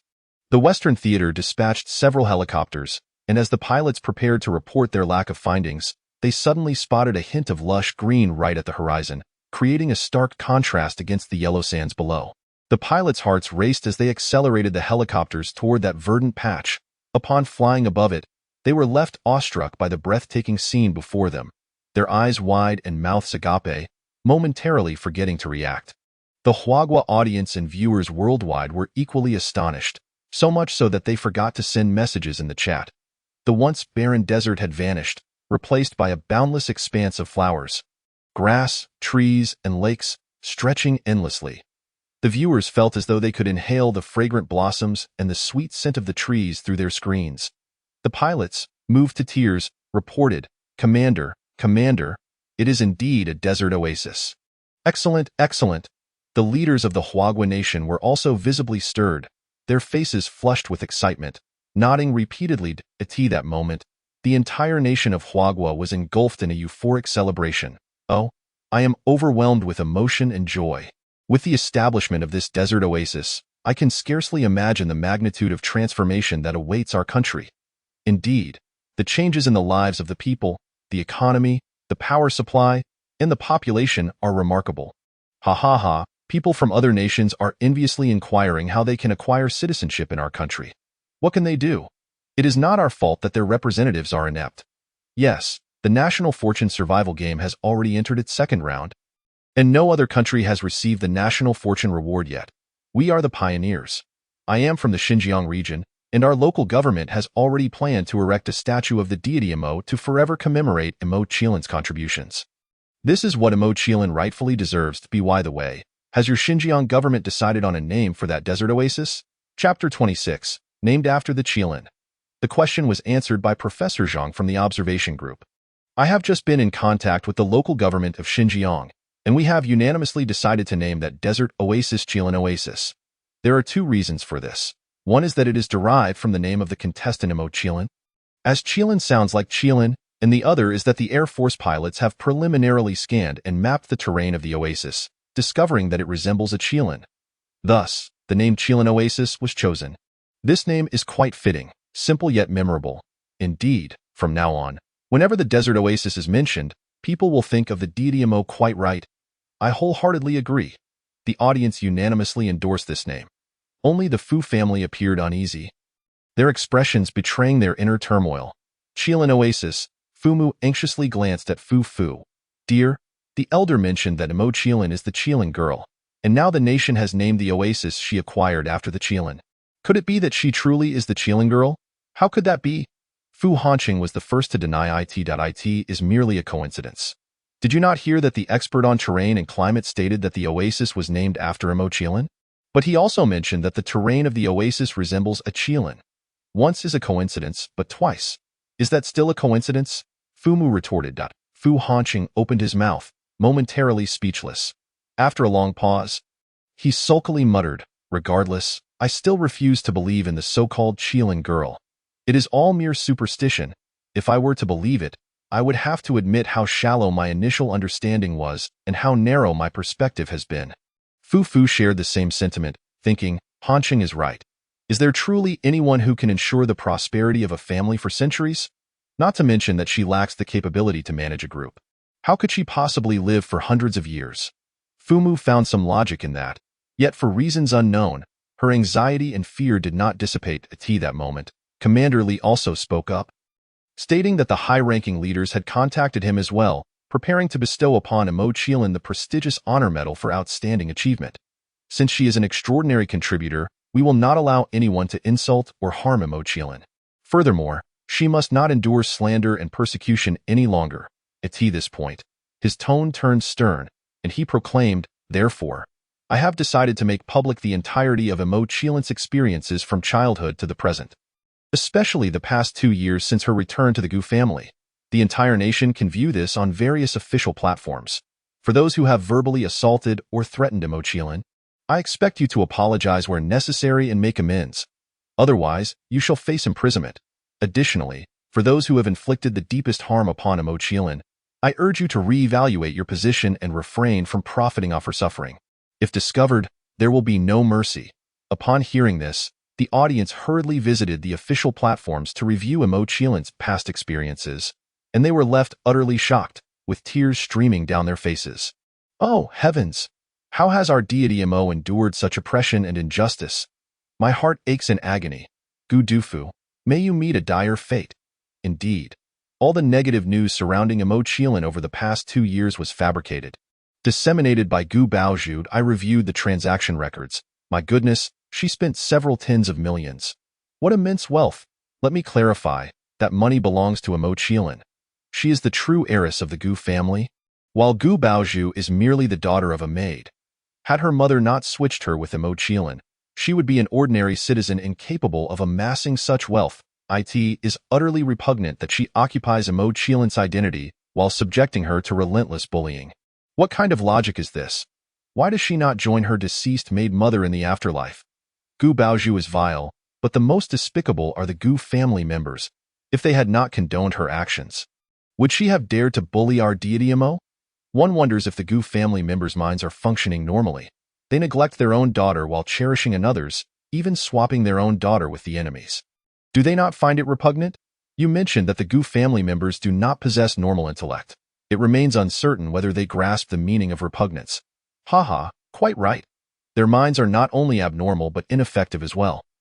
Based on the investigation conducted by the state, it is evident that Gu Baozhu's methods of bullying Mo Qiling are not sophisticated. We, who have not witnessed the events firsthand, were deceived by Gu Baozhu. Yet, the Gu family, having seen everything, failed to recognize that they were being deceived. They did not even bother to conduct an investigation, hastily concluding that Mo Qiling bullied Gu Baozhu. thereby labeling her as malicious. Such ignorance is indeed rare. As a member of the elite circle in Haishur, I can explain why the Gu family harbors such disdain for Mo Qiling. Firstly, they are unwilling to accept that they failed to keep an eye on her, allowing the maid to switch Mo Qiling. Accepting this would reflect their incompetence. Secondly, having raised Gu Baozhu for 20 years, if the world were to discover that what they nurtured was a counterfeit, they would appear foolish. Thus, they publicly claim that Mo Qiling is an adopted daughter. Lastly, Mo Qiling has never received a lead education and is unfamiliar with the etiquette of the upper class, which would bring shame to the Gu family. However, they never considered hiring a tutor for her to help her integrate into high society, instead hoping she would self-educate. It is utterly ludicrous. I am equally appalled. The state's investigation reveals that the Gu family's children receive monthly allowances ranging from 500,000 to 2 million, in addition to owning numerous jewels and real estate, while Mo Qiling receives only 1,000 per month, as Gu Baozhu refuses to provide more, claiming that sudden wealth might lead to extravagant habits. Consequently, the Gu family genuinely provided nothing, not even a room, forcing Mo Qiling to live in the maid's quarters. I can hardly fathom how she has endured these past 2 years. Indeed, when the detective I hired presented these findings to me, I burst into tears, intending to reveal the true nature of Gu Baozhu and the Gu family. Little did I expect the state to act first. This is quite favorable. Commander Li's final remarks were also a clear warning to the Gu family not to take advantage of our deity Mo. Therefore, I urge all major enterprises to recognize this situation and sever any business ties with the Gu family, for those who continue to engage with them will inevitably be dragged down. Apart from the Gu family, there is also the Fu family. Did not Fu Hanchuan also bully our deity Mo? His parents and siblings have treated her poorly as well. They should be boycotted. Certain enterprises, unaware of the grievances between Mo Qiling and the Gu and Fu families, intended to collaborate with them, hoping to forge closer ties with Mo Qiling. Given that she has secured national fortune rewards for the country, it is evident that the nation will prioritize her in everything she holds dear. Thus, collaborating with the Gu and Fu families would be akin to latching onto her coattails, and the nation would indirectly support them. Benefiting them immensely, however, they soon realized that her relationship with the Gu and Fu families was fraught with discord, prompting them to heed the audience's advice and abandon their collaboration. Chapter 27.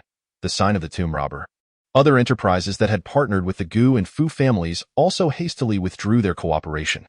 Furthermore, businesses belonging to second-generation rich families that had bullied Mo Qiling faced severe backlash from the audience. As a result, nearly all enterprises in Haishur found themselves grappling with various crises. The Fu family members were left dumbfounded. They had just been denying that Mo Qiling was the Qiling girl. Yet reality had dealt them a harsh blow. Mo Qiling may indeed lack the ability to manage a conglomerate, nor can she live for centuries. However, what she has secured for the nation can yield the Fu family centuries of favor. Just as Mr. Rabe of Germany saved 300,000 people during the war, even nearly a century later, our nation continues to remember this kindness, occasionally repaying Germany. Thus, she truly is the Qiling girl. Yet, they have pushed the Qiling girl away with their own hands. No wonder the elders said the Fu family was doomed. Now, the entire nation is boycotting the Fu family group. Many enterprises have canceled their collaborations, and they are even facing additional setbacks. Is the Fu family not on the brink of collapse? Dear, what shall we do now? Fumu asked, nearly in tears. She had never envisioned a day when she would be infamous, reviled by the nation, nor had she anticipated the potential bankruptcy of the Fu family group. If it were to truly go bankrupt, could she adapt to the life of a poor person? Mr. Fu was at a loss for what to do, his face in despair as he remained silent. Fu Hanqing also bowed his head deeply, too afraid to speak. After all, whether it was during the old man's hospitalization or just moments ago, he had been the loudest in declaring that Mo Qiling was not the Qiling girl. The Gu family stood in shock, their members shaking their heads in disbelief as they absorbed the national investigation results. No, this cannot be true. This cannot be true. Baozhu is not that kind of person. She cannot be. Mrs. Gu was nearly driven to madness. Of her 6 children, Baozhu was the one she had invested the most in. Gu Qin, Gu Ju, and Gu Jing were all sons, whisked away by their grandparents right after birth, while only Baozhu had remained by her side, nurtured under her care. She had poured nearly all her heart and soul into raising Baozhu, who had not disappointed her, blossoming into a beautiful and graceful young woman. skilled in music, dance, and etiquette, bringing her much pride. Yet now, the state was revealing that the daughter she had devoted herself to raising was not as wonderful as she had believed. Instead, the words she had used to describe her biological daughter Zhang Qiling, malicious, scheming, and insidious, seemed to fit Baozhu far more accurately. How could she come to terms with such a reality? It was all false. All fabricated by the state to protect that wretched Zhang Qiling. Mrs. Gu screamed in despair, unwilling to face the truth. Jiu Ju was equally stunned upon discovering the true nature of Gu Baozhu. Due to the eldest's aloofness, the third's volatile temper, and the youthfulness of the fifth and sixth, Baozhu had always favored clinging to him, making them the closest among the siblings. Thus, he had prided himself on being the one who understood Baozhu best, never doubting her kindness and gentleness. Yet now, the truth revealed that he hardly knew her at all. What he thought he knew of Baozhu might have been a mere facade she had intentionally presented to him, leaving him feeling like a fool. The fraternal twins were equally affected, their hearts heavy with disappointment. They looked at their trembling hands, hating their biological sister Zhang Qiling, who, despite being their blood relation, was utterly inept and brought ridicule upon them. Their resentment stemmed from her constant bullying of the fourth sister. Thus, they had bullied her in turn, believing they were avenging their sister and upholding justice. Yet the reality was that they had been completely manipulated by the fourth sister, not serving justice but becoming accomplices to wrongdoing, leaving them deeply wounded. Within the Gu group, Mr. Gu and Gu Chun had just managed to stabilize the tumultuous stock market when it collapsed again, with numerous partner companies calling to cancel their collaborations. They were bewildered until their secretary revealed the cause, filling them with both shock and fury. They were astounded by Gu Baozhu's true identity and furious at Zhang Qiling, the government, and the national audience. They were enraged that Zhang Qiling had not obediently been consumed by the beast, instead choosing to flaunt her abilities and create chaos that affected the group. They were infuriated by the state's cold-heartedness. After all, they were related to Zhang Qiling, yet the government not only neglected them but also issued warnings. They were further angered by the meddling of the audience, mere commoners, who claimed to be seeking justice for Zhang Qiling, which was clearly jealousy. Nevertheless, no matter how furious Jiu and Gu Chun were, they could only watch helplessly as their group descended into decline. Similarly, the wealthy heirs who had bullied Zhang Qiling found themselves in dire straits, facing a double reprimand from their parents. Afterward, their parents began strategizing on how to deal with the Gu and Fu families. If it weren't for these two families, how could their businesses have faced nationwide backlash? How could their children have been led astray by the offspring of these families to bully Zhang Qiling? This debt would surely fall upon the heads of the Gu and Fu families. Thus, the elite circles of Haishur began to turn upon one another, descending into chaos that delighted the national audience. Of course, Zhang Qiling was unaware of any of this, oblivious to the fact that the state was cleansing her name. After shaking off her daze, she slung her backpack back over her shoulders and left the puddle behind, no longer concerned with the national fortune rewards. The young man was like this, apart from his own memories and mission. And the innocent plump boy, nothing else could evoke significant emotional responses from him. Even if something did, it would soon fade away. She felt the same, now only caring about whether she could ultimately survive and leave this national survival game. While the rest mattered little, just as she pondered this, the system in her mind chimed in, ding, similarity in performance has increased. Current similarity is at 30. Reward. FHEOG. Zhang Qiling felt a surge of joy. This reward is excellent, capable of breaking mechanisms and dealing with corpses. Although there might not be corpses here, she could still pierce the central nervous system of the beasts, providing her with another means of survival. Zhang Qiling quickly looked down at her hands, but whether left or right, her fingers showed no change. She couldn't help but question, "System, are you deceiving me? Where is the promised FHEOG? The system explained. Do not fret, host. Zhang Qiling's FHEOG has notably long index and middle fingers, but if I were to elongate yours, it would clearly signal to the audience that you possess an external aid. Thus, I have only made your right index and middle fingers very rigid. They are hard but not elongated. How am I to break mechanisms now?" Zhang Qiling frowned slightly. The system replied earnestly, "Please note. Host, you are in a national survival game, not in a tomb. There is no need to break mechanisms. Even Zhang Qiling has rarely used FHEOG for that purpose. It is more often employed as a weapon. You may also use it as a weapon, Zhang Qiling. Your reasoning is so sound that I find myself unable to refute it. Chapter 28, Danxiao Landform. The system huffed, satisfied that the host understood. Zhang Qiling gave a bemused smile as she said, "You're so puffed up for being called fat. Fine, you may leave now." The system withdrew. Zhang Qiling looked at her FHOG, which did not resemble its namesake, and found it somewhat amusing. Oh well, it is what it is. A little is better than nothing, right? Zhang Qiling lowered her hands and continued on her journey. Although she had found a water source, she had no intention of changing her direction, opting instead to continue heading north. Before discovering the water source, she had used the later 8 trigrams of the 16-character Yinyang Feng Shui secret art to divine her path, which indicated that the auspicious position lay to the north, suggesting that perhaps she could find the fire source pearl that way. Though Qiling walked for several days during this time, she invariably encountered various strange and grotesque beasts. Both large and small, however, their levels were not very high, all around level 3, easily dispatched by her blade. Her points surged dramatically, surpassing the 4-digit threshold, firmly claiming the top spot on the leaderboard, shining brightly. Of course, the scores of other contestants did not remain stagnant, as it was impossible for her to be the only one encountering beasts.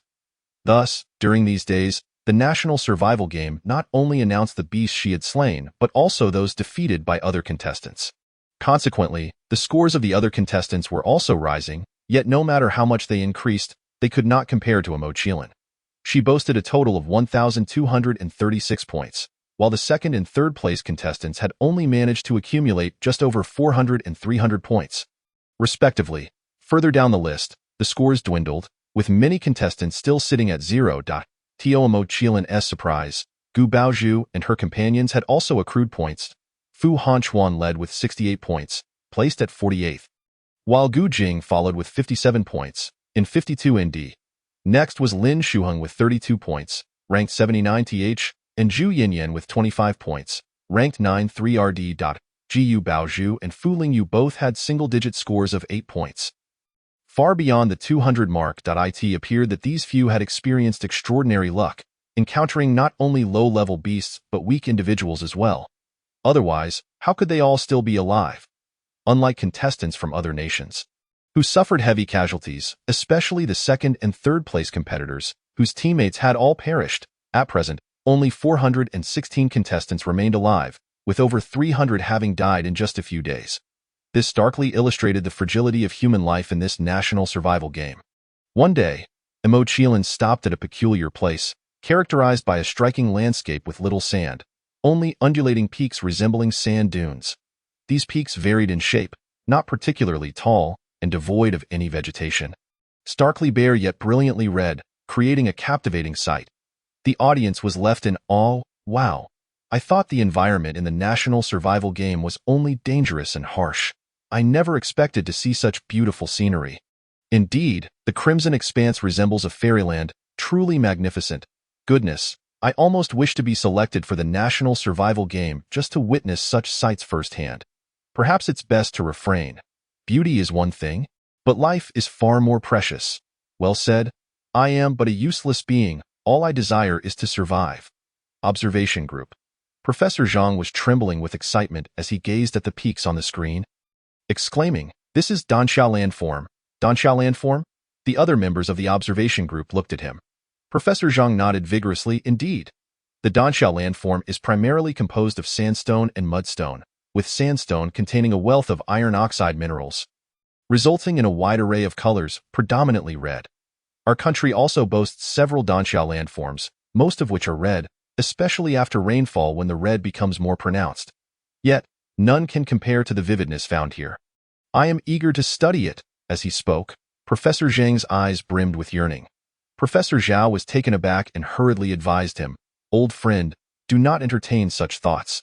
Our aged bones would only serve to burden the other competitors, rendering it a futile endeavor." The other members of the observation group nodded in agreement. Professor Zhang chuckled, "Rest assured, I merely jest. I am not fit to participate in this survival game for the nation, which does not favor the elderly." "You have a point." Professor Zhao and the others in the observation group felt reassured. In the desert, amidst the Danxiao landform, Zhang Qiling took a moment to admire the breathtaking scenery before finding a steep cliff to sit cross-legged upon. She retrieved a vacuum-sealed biscuit from her bag, preparing to rest for a while before continuing her journey. However, just as she finished a piece of biscuit, she suddenly heard something, a sound of footsteps. Not the footsteps of a beast, but of a human. Astonishingly, there were other competitors who had also ventured here. Though it seemed there was only one, Zhang Qiling focused her gaze toward the left front, where the sound emanated from a crevice beside the cliff, gradually growing clearer, indicating that the newcomer was drawing closer.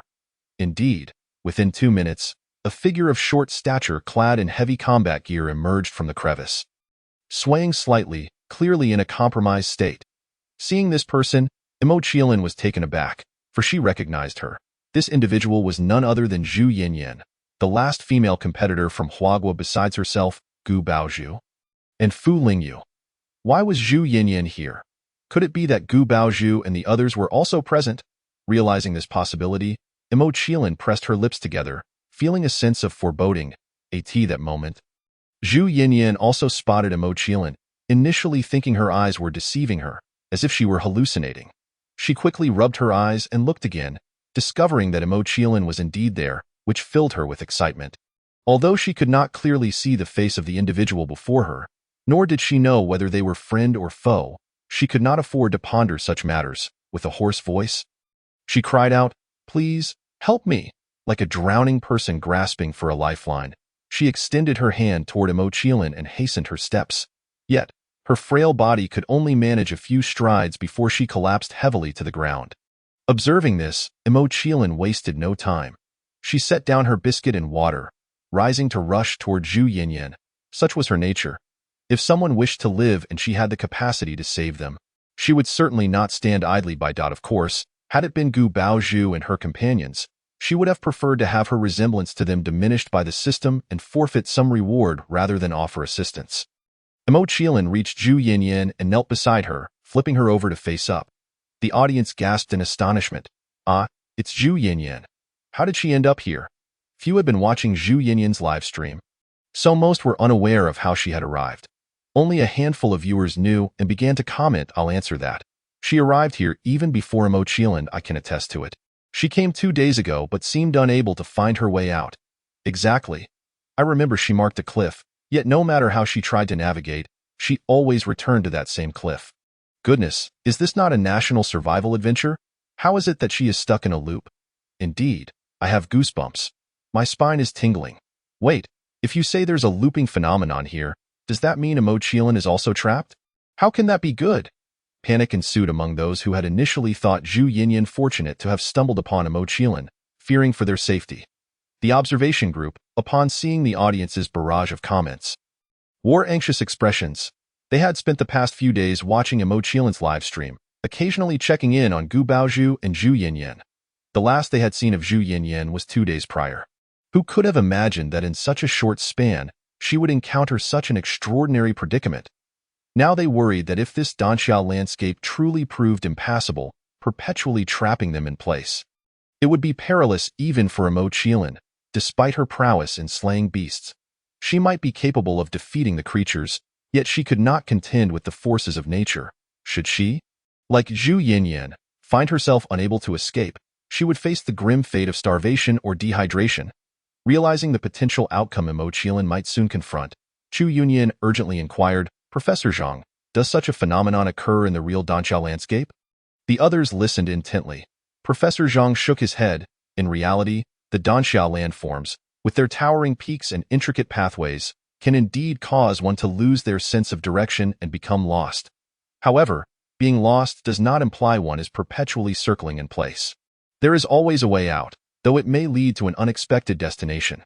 Therefore, I have never heard of a situation like Zhu Yinyan's. And what of you, Mr. Liu?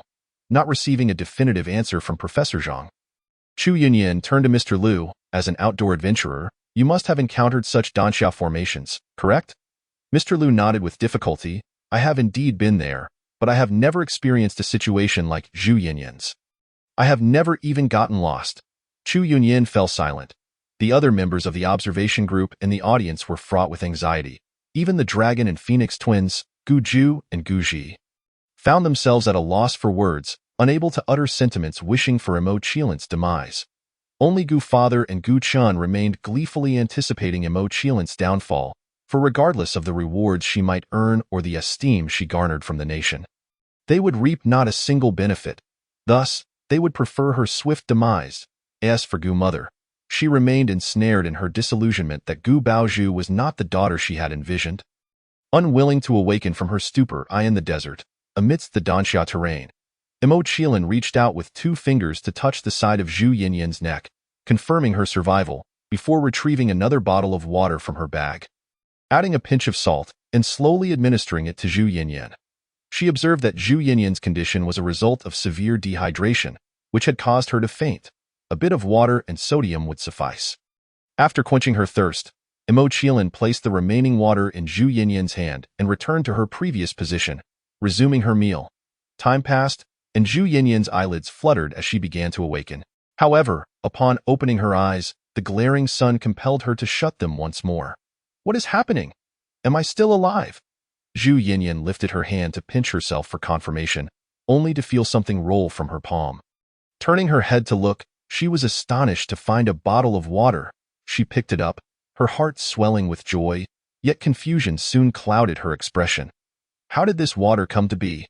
Just as she pondered this, a sharp pain shot through her head, flooding her mind with memories. She recalled, before losing consciousness, catching a glimpse of someone and pleading for help. Yet, before she could receive a response, she had succumbed to darkness, so she was still alive because that person had saved her, and the water was provided by them. But where was that person? Zhu Yinyan gritted her teeth against her discomfort and sat up, searching for her savior. Ultimately, she spotted them not far behind her. The figure, clad in a deep blue hooded sweatshirt, stood with their back turned, wielding a long knife with a single hand, creating a mesmerizing circular blade formation. In front of them hovered a swarm of fist-sized yellow insects, not desert locusts, for they were fewer in number. Instead, the buzzing indicated they were some form of stinging bee beast, armed with long, sharp stingers. The swarm relentlessly attacked the figure, yet they could not breach the circular blade formation, instead being sliced in half upon contact. How impressive! Zhu Yinyan clasped her hands together, admiring the figure. The audience chuckled. Isn't it? That's how we were captivated by her. They had all been drawn to her even before she had washed away the grime of battle, instantly adoring her and dubbing her Imo God. As if sensing Zhu Yinyan's awakening, Imo Qilin finished off the last bee beast, twirled her knife in a flourish, sheathed it behind her back, and approached Zhu Yinyan. Zhu Yinyan's heart raced. She sprang to her feet, pondering how to express her gratitude, only to be met with the announcement from the National Survival Game screen. Announcement. Huagua competitor Imo Qilin has successfully slain 328 Level 2 beast man-eating poison bees, earning 656 points. Imo Qilin? This was none other than Miss Imo Qilin. Zhu Yinyan was taken aback. She had not clearly seen the individual before her prior to losing consciousness, nor could she discern their gender. It was only upon seeing the announcement that she realized she had encountered the illustrious Imo Qilin. Zhu Yinyan's face flushed with excitement. She could hardly believe her luck. Having left behind Gu Baozhu and her companions, she had fortuitously encountered Imo Qilin and been saved by her. This was the universally acknowledged top goddess among all competitors. Embracing the thigh, she simply must cling to it. As she observed Imo Qilin drawing near, Zhu Yinyan felt an overwhelming surge of anxiety, her hands incessantly rubbing against her clothing. That Imo Qilin, hello? Before she could finish her sentence, Imo Qilin appeared oblivious, bypassing her entirely to approach the cliffside. Hoisting her backpack and continuing onward. Chapter 30. The Wall of Spirits. She had lingered here long enough. Now that Zhu Yinyan had awakened, it was time for her to depart. Watching Imo Qilin's indifferent silhouette, Zhu Yinyan was momentarily taken aback. The audience too was left in stunned silence. Huh? Is that it? I expected a joyous reunion between the two. Considering they were teammates, I thought so as well. Yet only Zhu Yinyan displayed excitement upon seeing Imo Qilin, who remained cold and detached, treating Zhu Yinyan as if she were invisible. Wasn't Imo Qilin's behavior somewhat impolite? Damn it. I, the goddess, saved her life. That is the greatest courtesy. Indeed, had it been Gu Baizhu, she would have relished the opportunity to let someone perish, merely to seize their food and equipment. Yet, the goddess saved Zhu Yinyan, And you still expect her to act in a certain way towards her? How outrageous. I suddenly realized something. Perhaps you've noticed too. Has Imo Qiling's demeanor changed? She has become distant and indifferent, seemingly unperturbed by anything. When she was alone, I hadn't perceived anything amiss, but now, standing alongside Zhu Yinyan, her personality shift is starkly apparent. Indeed, during this time, I observed that aside from her battle cries when facing the beasts, she had not uttered a single word. While it is somewhat peculiar for one to remain silent, it is even more so for someone to refrain from speaking entirely. In truth, I anticipated a change in her character. It was entirely expected. Over the past 2 years, she has suffered bullying and deceit at the hands of Gu Baizhu, even to the extent of being forced into a wedding ceremony where she was left alone to face the scornful gazes of all the guests. If it were me, I too would have grown cold-hearted. The audience's barrage of comments fell silent, each person ensnared in profound regret and guilt. Indeed, many had participated in the online harassment of Imo Qilin, but they were culpable nonetheless. Thus, the second wave of nationwide apologies commenced. Amidst the desert and the Danxiao landform, Zhu Yinyan regained her senses. Noticing Imo Qilin's figure receding into the distance, she felt a pang of urgency and hurried after her. "Miss, wait for me. I'll accompany you." Soon, Zhu Yinyan caught up with Imo Qilin, panting as she fell into step beside her. "Miss, my name is Zhu Yinyan. Thank you for saving me, otherwise I would surely be dead by now." Imo Qilin remained unresponsive, not even glancing her way, her eyes fixed ahead. Zhu Yinyan dismissed her coldness. "Isn't it normal for a goddess to have a peculiar personality? Besides, she is my savior."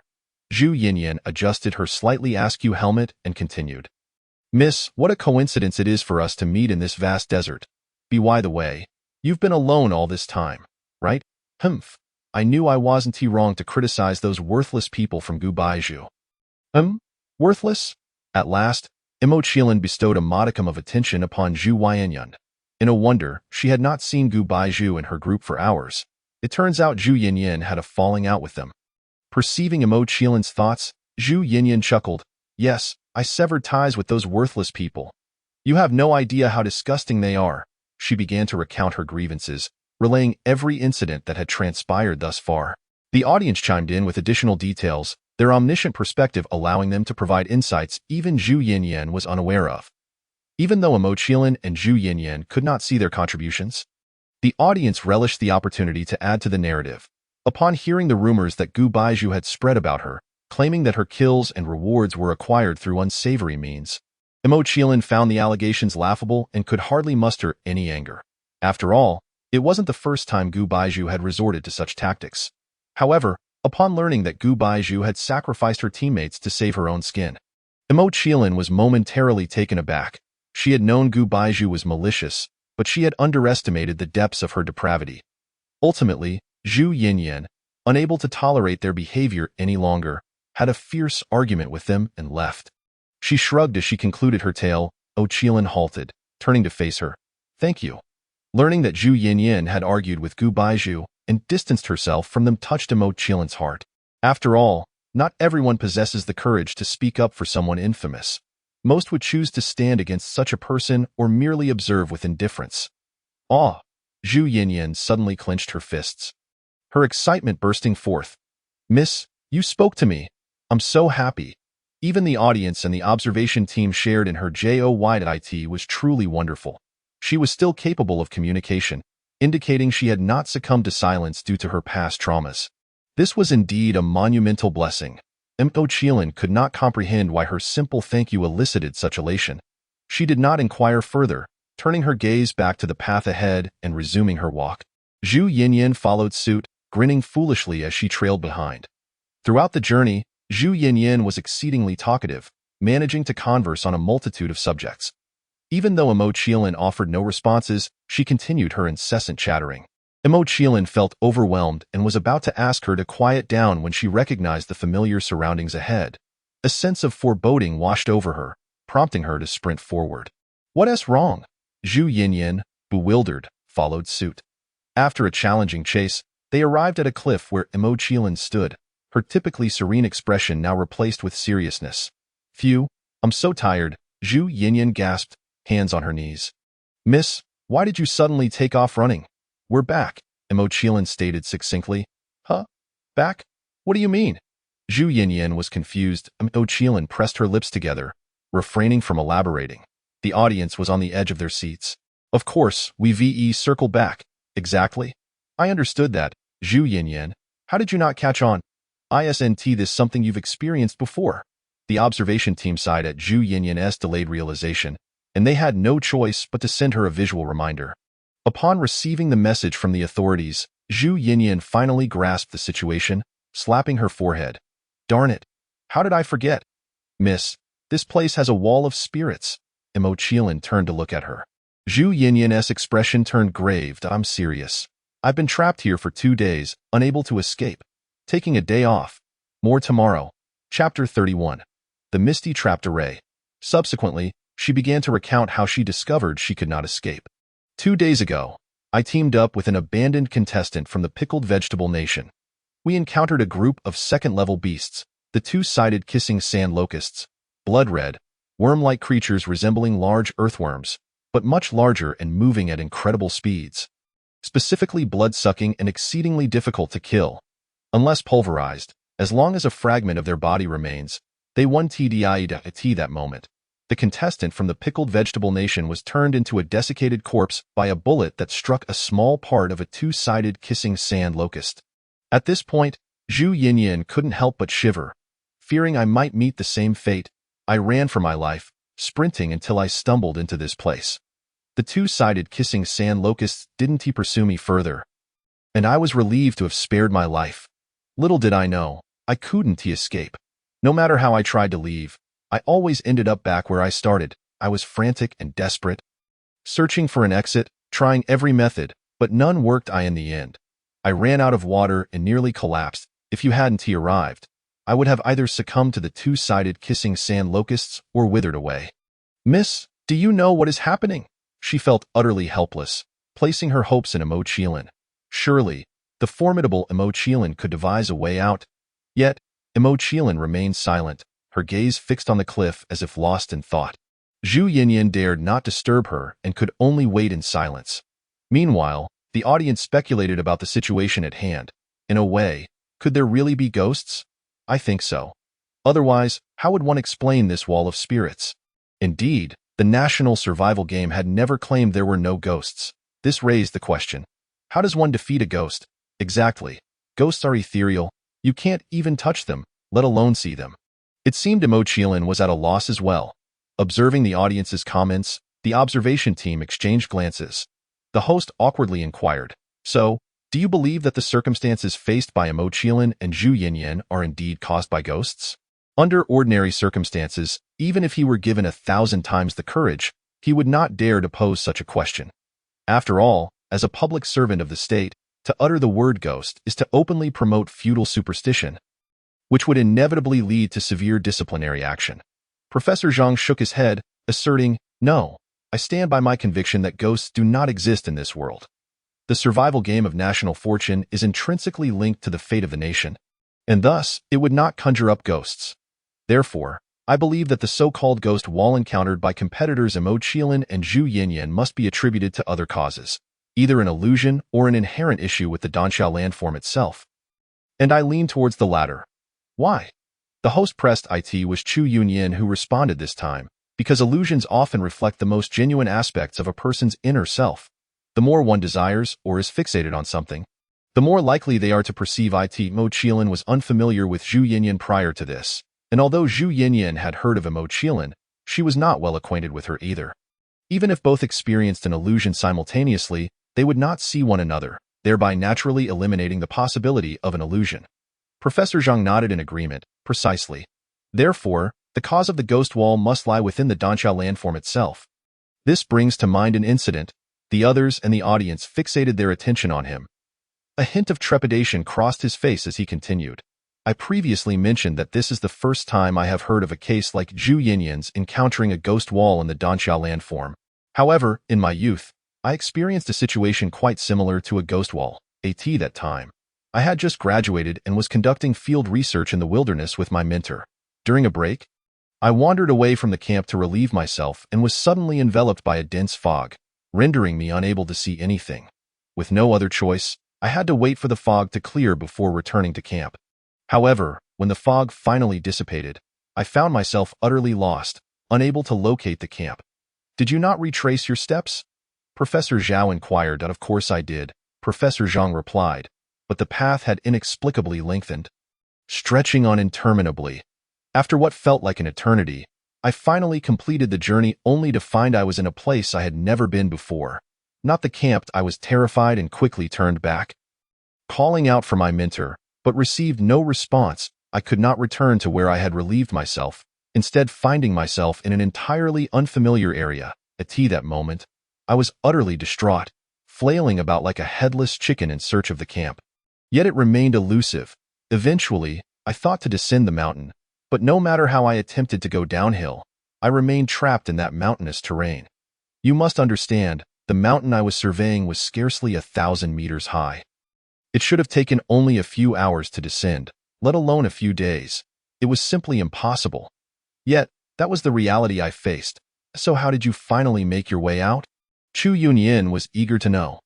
Taking a sip of hot tea to steady himself, Professor Zhang continued, "It was my mentor who sought the help of a local feng shui master, who ultimately guided me down the mountain. This master explained that due to an early landslide, the mountain had formed a natural trap. Once fog envelopes the area, the trap is triggered, causing anyone caught in its center to lose their sense of direction and find themselves unable to return." "Wow, that is astonishing," gasped the audience. I recall a news story from last year that was quite similar. An elderly man went up a mountain for bamboo shoots and later called his family to say he was lost and could not find his way down."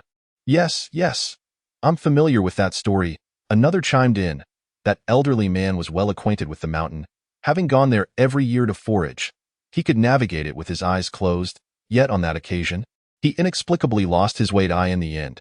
His family searched the entire mountain for him, but only found the bamboo shoots he had harvested. Indeed, rescue teams also scoured the area but found nothing. It was only 20 days later that they discovered his body at the bottom of a slope, which was not far from where he had been foraging. Strangely, the searchers had passed that slope multiple times without noticing him. "My goodness, how chilling," murmured the audience, a shiver running down their spines. Sighing, Professor Zhang reflected, "Thus, I suspect that the circumstances faced by Zhang Qiling and Zhu Yinyan are akin to my own experience," suggesting that, alongside the formation of the Danxiao landform, a trap was also created. The difference is that while I was merely unable to escape, they encountered a ghost wall, indicating that their situation is even more precarious than mine. "Isn't there a way to consult a feng shui master for assistance?" Mr. Liu proposed. The others found this notion reasonable. Chu Yinyan wasted no time and began instructing others to make arrangements in the desert. Amidst the Danxiao landscape, Zhang Qiling finally ceased her contemplative stance and began to retreat, stopping after several meters. Under Zhu Yinyan's puzzled gaze, she assumed a running position. In the next moment, she launched forward like a cannonball, sprinting towards the cliff. With a powerful leap, she soared several meters high. Then, she deftly pushed off the cliff with her foot, propelling herself upward once more with impressive agility. In just a few swift motions, Zhang Qiling ascended to the summit of the 30-meter cliff, all within a span of mere minutes. Chapter 32. The Art of Escape. So impressive. Below, Zhu Yinyan stood in awe for a moment before bursting into excited cheers. This was the first time she had witnessed Zhang Qiling's prowess in action. Previously, when Zhang Qiling had vanquished the deadly hornets, it had only hinted at her strength, but now the full extent of her capabilities was unveiled before her. Even the audience, who had long been aware of Zhang Qiling's skills, could not help but be astonished. "Oh my goodness, this is true martial arts, the essence of Huagua Kung Fu. Absolutely extraordinary. Wait, Zhang Qiling, you've really ascended? Your previous leap over the skeletal crawlers was already outrageous, but now you've outdone yourself. This is not merely a few meters of elevation but a sheer 30-meter cliff. It's nearly vertical. With just a run-up and a single jump, you've defied all expectations. If one didn't know better, they might think you were filming a martial arts drama." This only served to underscore that martial arts dramas might not be entirely fictional. There could be elements of realism as well. The audience began calling upon the scriptwriters and directors of such dramas to clarify their portrayals. Indeed, and those studying physics should also come forth to explain how lightness can defy the laws of gravity in physics. I'm a director of martial arts films from Gangxing, and I must clarify that the films I create are purely fictional. I had no idea that lightness could actually exist in reality. Well, this is nothing. My own sense of disillusionment is far greater. I am the foremost rock climber in our area, and I always prepare meticulously before scaling any cliffs, yet she ascends with just a few jumps. Who am I to complain? Gu Jia and Gu Luo watched Zhang Qiling effortlessly reach the cliff's peak, their eyes brimming with envy and yearning. Truly, this was the Zhang Qiling who deserved to be called his sister. He resolved that as long as she emerged alive from the survival game of national fortune, he would embrace her.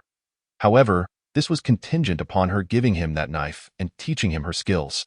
The mere thought of wielding a blade like Zhang Qiling, slaying enemies with ease, sent shivers of excitement through Gu Luo. Meanwhile, Gu Baoyue and Gu Ju exchanged complicated glances as they regarded Zhang Qiling on the screen. They could not deny that, despite their own shortcomings, this sister of theirs possessed unparalleled martial prowess. Each time she wielded her strength, it radiated a dazzling brilliance. In stark contrast, they found themselves in a position where they were being hunted. Too fearful to venture outside, with friends and family even severing ties with them. Their corporate group teetered on the brink of collapse, uncertain of when it might crumble to ruin. They were left bewildered by how they had arrived at this juncture. In the observation group, Chu Yunyan clasped her hands under her chin, her gaze fixated on Zhang Qiling's figure. Impressive, ascending to the peak with such grace. One can only wonder where her limits lie. Commander Li, aside from Zhang Qiling's master, is there anyone else in our nation who possesses the art of lightness? Mr. Liu suddenly inquired. If there were, I would certainly seek them out to become their disciple. It would make wilderness exploration far more manageable. The audience's eyes sparkled with anticipation. Indeed, our vast Huagua surely cannot have only Zhang Qiling's master as a solitary expert. Furthermore, it is highly likely that Zhang Qiling's master learned from another, as one cannot simply become proficient without guidance. Thus, the audience flooded the comments with requests for Commander Li to respond promptly. With a wry smile, Commander Li admitted, to be frank, there truly are none. If there were, the state would have long sought them out to train our soldiers, and I wouldn't be so astonished by Zhang Qiling's abilities. Commander Li was spot on. If such skills existed, they would surely transform how they executed jungle missions, allowing them to leap over obstacles like Zhang Qiling rather than painstakingly climbing with ropes. It was evident that only Zhang Qiling and her master possessed this remarkable ability. Chu Yanyan also remarked. Upon hearing this, Mr. Liu's face immediately fell into disappointment, and the audience was filled with lamentations. Only the leaders from around the world breathed a sigh of relief. It was fortunate that there were no other participants from Huagua. Otherwise, it would have been disastrous. The desert, the Danxiao landform, Zhang Qiling paid no heed to Zhu Yanyan's infatuated flattery and began to survey the entire Danxiao landscape from the precipice. Coincidentally, at that moment, the geomancer invited by the observation group arrived. After taking a seat, he joined Zhang Qiling in her observation. After a brief moment, the geomancer, under the expectant gazes of the observation group and the audience, stroked his beard and slowly declared, Professor Zhang was not mistaken. This place indeed contains a formation, but it is not of natural origin. Rather, it is man-made. What? The observation group was taken aback. Man-made? In this game of national fate? Apart from the contestants from various countries, who else could there be? The audience was equally curious. Yet, the geomancer's expression was exceedingly serious. It is indeed man-made. Look closely at the arrangement of these peaks and cliffs, as well as the layout of the paths between them. They are arranged in a precise pattern, both horizontally and vertically, and some of the cliffs even feature orderly fissures. This is clearly a Bagua diagram. No matter how miraculous nature may be, it cannot spontaneously form a Bagua diagram. It must be the work of human hands. Therefore, this formation is also known as Qimenduanjia. The observation group and the audience had not yet recovered from the shocking revelation of human intervention when they were further bewildered by the geomancer's mention of Qimenduanjia. They genuinely could not comprehend it. Only a certain history professor from a university was particularly agitated, pacing back and forth. Qimenduanjia, it is indeed Qimenduanjia. Xiao Su, please inform the principal that I must join the observation group. I suspect there are ancient relics within this national fate survival game. The observation group. Master Sun, what is Qimenduanjia? The host inquired. Qimen Duanjia is an exceedingly profound knowledge, regarded alongside De Lu Run and Tai Shinshu as the three arts. It can predict geographical directions and strategize troop deployments. Qimen Duanjia is primarily divided into 8 gates, 9 stars, and 8 spirits, with the 8 gates specifically used for arrangements, Master Sun replied. Apart from Professor Zhang, the others in the observation group and the audience were left even more bewildered. Chu Yin rubbed her temples and asked, Master Sun, do you have a way to break this Qimen Duanjia formation? Indeed, that is the pressing concern, the others in the observation group concurred. Master Sun appeared somewhat troubled. My understanding of Qimen Duanjia is not extensive, so I can only make an attempt. Please give me some time to deliberate. Very well, we appreciate your effort. I will send a visual message to Zhang Qiling and Zhu Yin, instructing them to wait in place while we search for a way out for them. Just as Commander Li finished speaking and prepared to send the message, Zhang Qiling unexpectedly leaped from the top of the cliff, causing hearts to leap in trepidation. Zhu Yin gasped in fright. Miss, it's so high. Are you insane? Unfazed, Zhang Qiling allowed herself to fall vertically until she was a few meters from the ground, at which point she kicked off the cliff, twisted her waist, bent her legs, and executed a graceful landing, her movements both ethereal and elegant, a sight to behold. You scared me to death, Zhu Yin exclaimed, visibly relieved upon seeing Zhang Qiling unharmed. As she patted her chest, Zhang Qiling cast a glance at her, clearly indicating that she was overreacting. Zhu Yin's lips twitched. Could she be blamed? Anyone would be startled, right? However, soon Zhu Yin, curious, asked, by the way, Miss, what did you see up there? At last, Zhang Qiling acknowledged her, uttering a few words calmly. Qimen Duanjia. 8 Gates. Chapter 33. The Life Gate and Death Gate. The audience was momentarily stunned. Even the goddess Imo has discerned that it is indeed Qimen Duanjia trapping her and Zhu Yin. Goodness, she is truly omnipotent. Indeed, I genuinely suspect there is nothing she cannot accomplish. I find it rather normal. She previously used the Bagua to locate water sources, so discerning this as Qimen Duanjia is not surprising. You have a point? The members of the observation group gradually regained their composure. Professor Zhao chuckled and said, Old Li, it seems you needn't send a message after all. Commander Li also smiled, realizing they had underestimated her. They were only aware that she could use the Bagua to ascertain the positions of things, but had no idea she also understood Qimen Duanjia. This is advantageous, even in our absence. She can attempt to find her way out. The members of the observation group nodded in agreement to eye in the desert. Amidst the Danxiao landform, Zhu Yin raised her voice upon hearing Zhang Qiling's response. What? The 8 gates of Qimen Duanjia? Zhang Qiling looked at her, her gaze clearly questioning. Do you know? Zhu Yin replied, I am a graduate student studying history at Capital University, so I am aware of this. But only in a general sense. The so-called 8 gates comprise the life, injury, death, shock, opening, and other gates. Among them, the life gate signifies life, the death gate signifies death. If one mistakenly enters any of the other 6 gates, one will return to the starting point, endlessly repeating. As she spoke, she glanced around. 1, 2, 3, 8. There are indeed 8 paths. I had not counted before, but now that you mention Qimen Duanjia, I realize these 8 paths correspond to the 8 gates. No wonder I could never find a way out and kept returning to the starting point. I must have entered one of the other 6 gates. It seems I am quite fortunate to have avoided the death gate. Otherwise, I might already. She shuddered, not daring to contemplate further, a wave of dread washing over her. The audience was similarly alarmed by her words. The life gate signifies life, the death gate signifies death. If one enters the death gate, one will surely perish. How can that be? It must be a scare tactic, right? Seeing the barrage of comments, the observation group was also unsettled.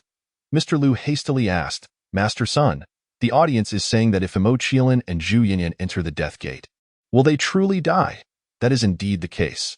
Inside the death gate, one encounters various traps and lethal creatures. Anyone who ventures in will undoubtedly meet their demise. The response did not come from Master Sun, who was engrossed in calculating Qimen Duanjia, but from an elderly man who had just entered. Old Lin, what brings you here? Upon seeing the elder, Professor Zhang widened his eyes in surprise. Did you not say you would prefer to remain at the university teaching history rather than witness these young people perish one by one? Professor Lin chuckled. I came here because of Qimen Duanjia. Since when did you develop an interest in Qimen Duanjia? I am not interested in Chimanduanjia itself, but rather in what lies behind it. Earlier, Master Sun mentioned that this Chimanduanjia is man-made. I share his perspective. I suspect this national fate survival game is not merely a perilous place, but contains ancient civilizations. The observation group and the audience were taken aback. After a moment, Professor Zhang inquired, "How can you be so certain?" Professor Lin gazed at the display screen, stating, "The evidence lies in this Chimanduanjia. Its origins trace back to ancient times. Initially, it was employed for military strategy and the defense of cities against enemy incursions. Later, it found application in other areas, most notably in tombs, to protect them from grave robbers. However, as you can see, this is the surface.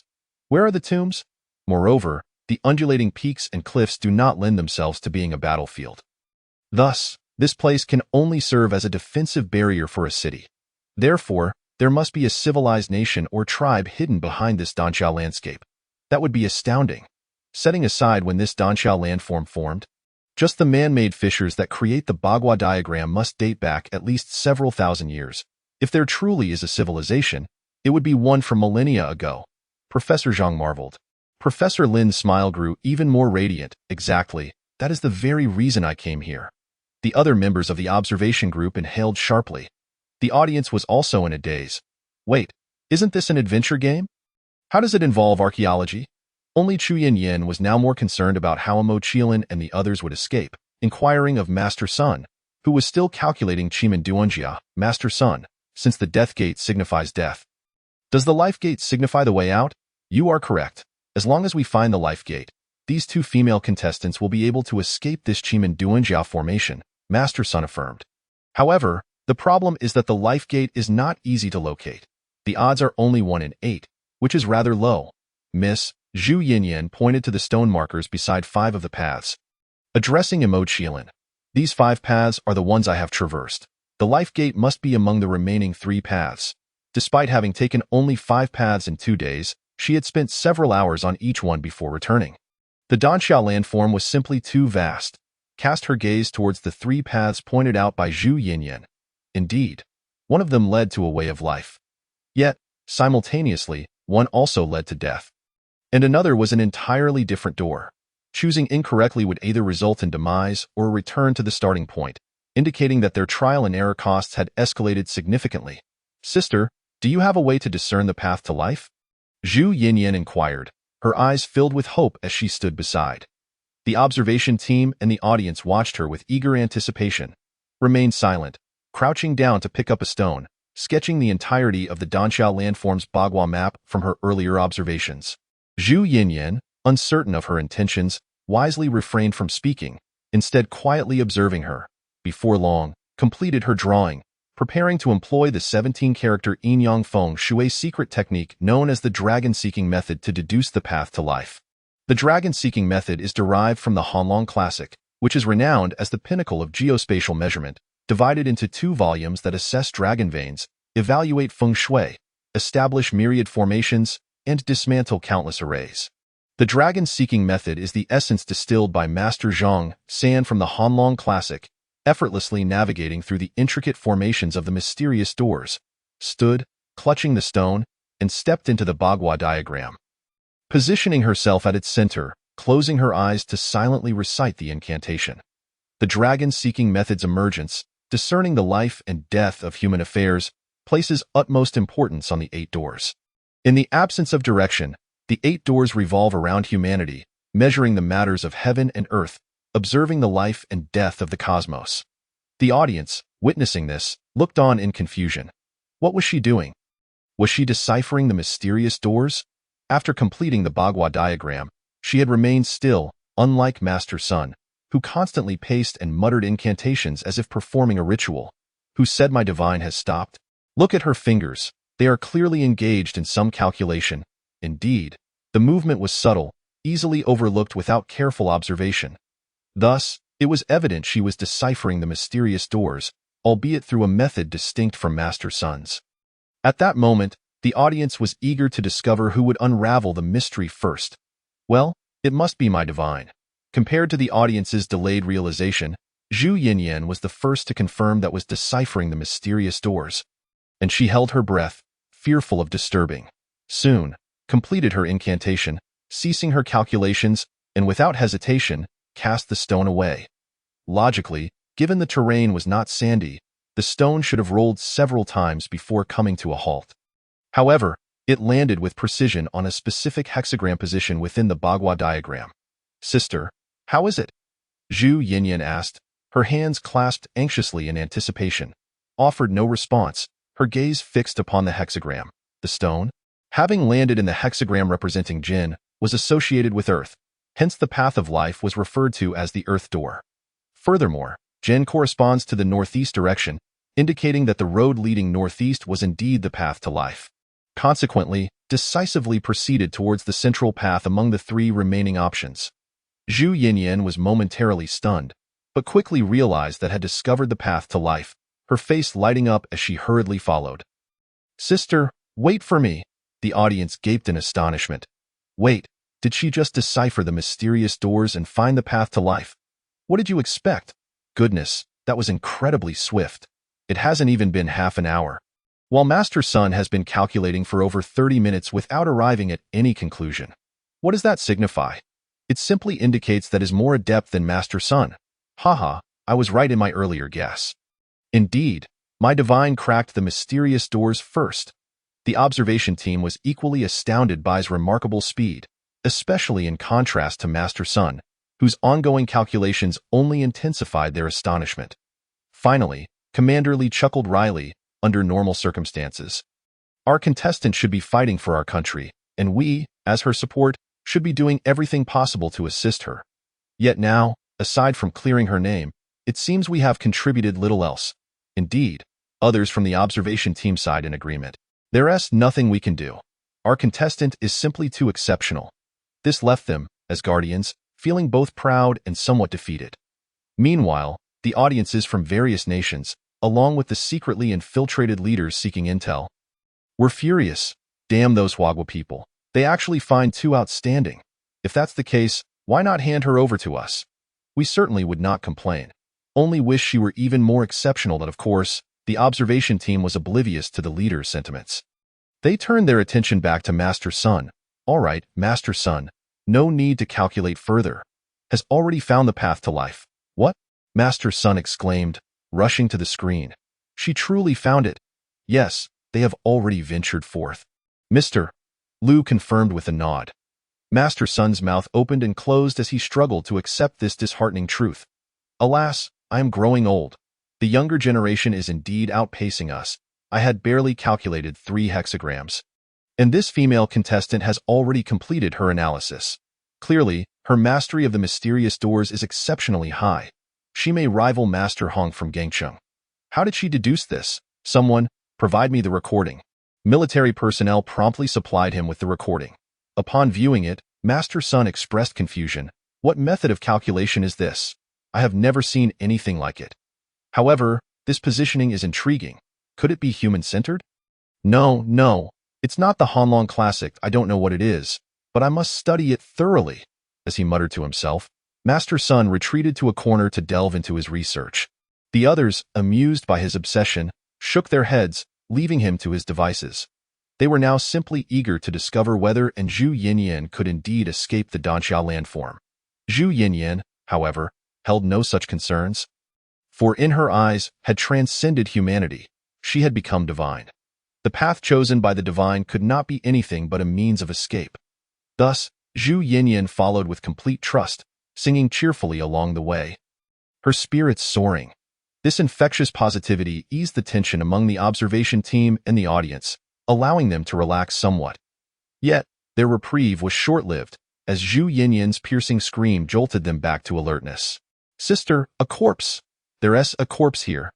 Zhu Yinyan pointed tremblingly towards a steep cliff on her left, her face a mask of terror, immediately turned back, following her gaze, at the base of the cliff. She spotted a pit, which had been obscured by a makeshift stone wall. Had the wall not partially collapsed, revealing the pit, she might not have noticed it at all. As for the corpse Zhu Yinyan mentioned, it lay within the pit, with only its head exposed, withered and desiccated, clearly a dried corpse. The audience gasped collectively, their reactions varying. Goodness, it truly is a corpse. I wasn't prepared for this. That head nearly scared me to death. Same here. I thought it belonged to one of the contestants. I never expected it to be a dried corpse. A dried corpse IS&T is terrifying. At least visually, it pales in comparison to a fresh one. Yet, how did a dried corpse end up here? I've heard that dried corpses found in the desert can be quite valuable. I wonder if that is true. Many foreigners venture into our Xinjiang desert under the guise of exploration, seeking out dried corpses to sell to wealthy individuals. I can't fathom what those wealthy people find appealing. Goodness, dried corpses can be sold?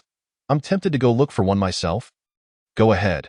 I say it's quite a worthwhile endeavor. You wouldn't have to worry about food for the rest of your life. The observation team was equally abuzz, erupting into animated discussions. I was right all along. This survival game indeed contains traces of civilization. Look, my hypothesis has been validated. My hypothesis has been validated. Professor Lin was flushed with excitement, his hands incessantly striking the table. Mr. Liu stared blankly, his mouth agape, exclaiming, "Oh my God, it's actually true." The others nodded in a daze. Although Master Sun had long asserted that the Qi Min Dunjiao was of human origin, and Professor Lin had previously mentioned that there was a civilization behind it, they had not paid much attention, remaining in a state of half-belief. After all, this was merely a national survival game, not reality, and one could not fully interpret everything within it through the lens of the real world. However, upon witnessing the dry corpse with their own eyes, they were compelled to accept the truth. And amidst their shock, a bold speculation emerged in their minds. Perhaps this national survival game was not a virtual world, but rather a real one. The game compelled contestants from various nations to engage in life and death struggles for their countries, merely requiring the arrangement of harsh weather, dangerous beasts, and perilous environments. There was no need to produce corpses of other humans, as that would be meaningless. Thus, the likelihood that this national survival game represented a real world was significantly heightened. At that moment, nations around the globe were also fixated on the national survival livestream featuring Zhang Qiling and Zhu Yinyan, evidently realizing what the observation group had conceived in the desert, amidst the Danxiao landform. Zhang Qiling approached and pushed down the remaining part of the stone wall, fully revealing the pit behind it. Instantly, the dry corpse was laid bare. It lay on its side in a fetal position. Hands crossed over its chest and legs curled up. Its wind-dried face bore a contorted expression, mouth agape in a grimace of excruciating pain before death. Observing the pelvis, it was clear that this was a male. And based on the degree of weathering, it was initially deduced that this individual had perished approximately 4,000 to 5,000 years ago. Zhu Yinyan squatted beside Zhang Qiling and meticulously examined the dry corpse. Exclaiming in astonishment, the host promptly inquired, "Professor Lin, is Zhu Yinyan's deduction correct? Although I have not personally interacted with this dry corpse, I can affirm from my visual assessment that she is indeed correct." "Her grasp of history is commendable," Professor Lin remarked, regarding Zhu Yinyan on the screen with admiration and envy. He longed to personally study the corpse and uncover the history behind it, yet regrettably, he could only watch, his heart heavy with frustration. Professors Zhao and Zhang, seated beside Professor Lin, simultaneously offered reassuring pats on his shoulder, saying, "Old Lin, it's all right. You'll get used to it. After all, we've all been through this." Professor Lin's lips twitched. The audience was equally restless. My goodness, a dry corpse from 4,000 to 5,000 years ago. Isn't that predating our Xia, Shang, and Zhou dynasties? Exclaimed one. Wow, this is simply unbelievable. Another added, "Zhu Yinyan is remarkable. Within such a short time, she has discerned so much from this dry corpse. Truly, she is deserving of her status as a history graduate student. Just moments ago, she appeared terrified. It seemed she was merely startled upon suddenly encountering the corpse. After all, she had witnessed someone being devoured alive by a beast, so it was illogical for her to fear a dry corpse. Otherwise, she would not be so composed in her examination now. Indeed, I too am occasionally startled by my cat's sudden appearances," someone chimed in. "Wait, are we getting off topic? Shouldn't we be discussing why this corpse is in this pit and how it met its demise?" This question was answered by Zhu Yinyan. She touched the abdomen of the dry corpse, saying, "Miss, this person's abdomen is severely atrophied. He must have starved to death." Zhang Qiling nodded, indicating her understanding, and then noticed something. Extracting an object from the corpse's embrace. However, due to severe weathering, The item crumbled into powder as soon as she retrieved it, leaving only a small piece akin to a fingernail in her hand. This appears to be a bone from some creature, and it has been polished. Miss, the piece you hold is so thin.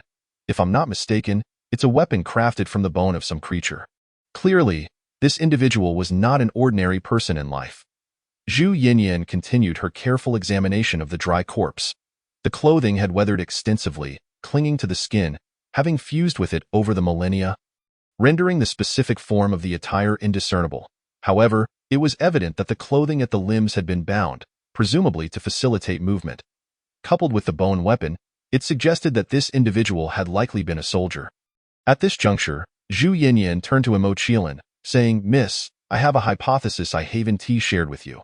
When you mentioned that we were trapped by the Qimin Dunjia, I suspected there was a civilization present. My mentor mentioned that Qimin Dunjia is typically employed for military formations and repelling invaders, or for tomb security.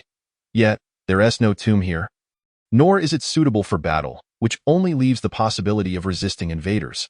However, I only suspected without believing it to be highly probable, given that this is a game world. But now, upon seeing this ancient corpse, I realize I was not mistaken. The Qimin Dunjia here was deliberately set up by a civilization to fend off invaders, and this individual is one such invader who, like us, could not escape once entering here, ultimately starving to death." Professor Lin applauded enthusiastically, exclaiming, "Excellent, excellent. Your deduction is remarkably accurate.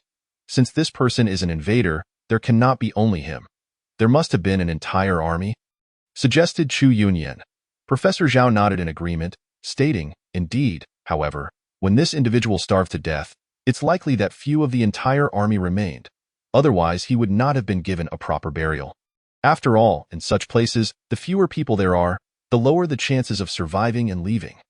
Thus, those still alive would cherish their comrades even more, deepening their bonds of brotherhood. Yet, we haven't encountered any other dry corpses along the way?" Mr. Lu queried, puzzled. "They are likely long weathered away," Professor Zhang replied. "This is not the driest dune area. While one might dry out here, prolonged exposure to the air would lead to gradual weathering. This person was buried by comrades in the pit, with a stone wall erected to isolate it from the air, allowing it to be preserved until now." "I see." Mr. Lu understood. The audience, meanwhile, was left contemplating the fate of the dry corpse, unsure whether to deem it fortunate or unfortunate. On one hand, he and his remaining comrade found a means of survival. On the other, he perished within that means. In any case, it was rather poignant. Zhang Qiling was unconcerned with such matters. After flipping the dry corpse and confirming there was nothing further of interest, she stood up and continued on her way. Zhu Yinyan, having grown accustomed to her silent, solitary demeanor, did not dwell on the corpse any longer and hurriedly jogged to catch up. Chapter 36. The predicament of Gu Baozhu and others. Approximately 2 hours later, Zhu Yinyan gazed at the vast expanse of flat land ahead, tears of joy streaming down her face. "I'm out. I finally made it." The observation group and the audience rejoiced for her. Indeed, it had been an arduous journey. She had nearly become the second dry corpse, accompanying the first. "Wah, thank goodness for you, Miss," Zhu Yinyan exclaimed, turning back with immense gratitude towards Zhang Qiling. Zhang Qiling ignored her, walking straight to the side to sit against the stone wall, pulling out water and vacuum-packed biscuits to satiate her hunger. Upon seeing this, Zhu Yinyan frowned. "Miss, are you just eating this? It's far too dry. You should eat mine instead." As she spoke, she rummaged through her camouflage bag, producing a considerable amount of food. "I still have several packs of military rice provided by the state, with various flavors. Do you prefer braised beef, kung pao chicken, or fish-flavored shredded pork?" Upon hearing this, Zhang Qiling's lips twitched slightly. She was indeed tempted. For a while, aside from a few cactus fruits, her diet had consisted entirely of vacuum-packed biscuits. While they filled her stomach, they lacked flavor and were rather dry, nearly making her nauseous. Thus, when presented with other food options, she naturally would not decline. "Little chicken," Zhang Qiling replied, eyeing one of the packs of military rice in Zhu Yinyan's hand. This was not a random choice, but rather one based on the preferences of her companion, who had a fondness for chickens.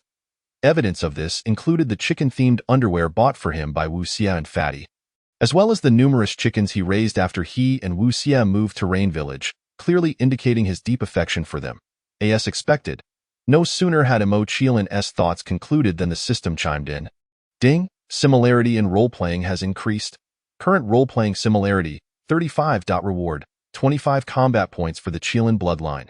Combat points. Mo Qilin's eyes sparkled with delight. This was precisely what she had longed for and cherished as a reward.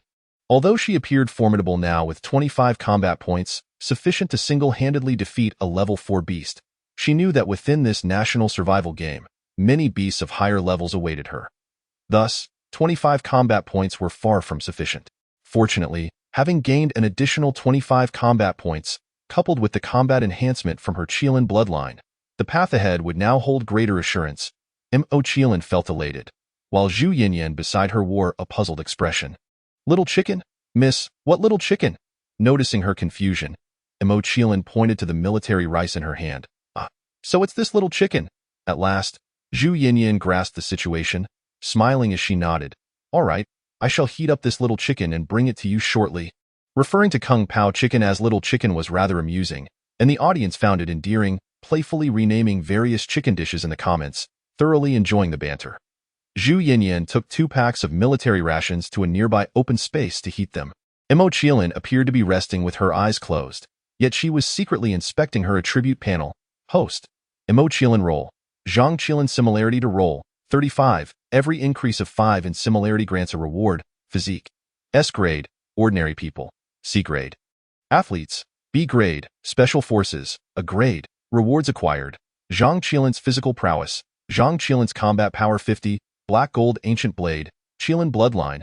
16 character Yin Yang Feng Shui secret technique. Half a volume. FHO finger weapon. Black gold ancient blade. Upon reviewing the entire attribute panel, aside from the combat power of Zhang Qiling, which had risen from 25 to 50, there were no other changes. She had initially anticipated a further elevation in her physique, but it seemed her hopes were unfounded. Mo Qiling expressionlessly closed the attribute panel. Foods ready.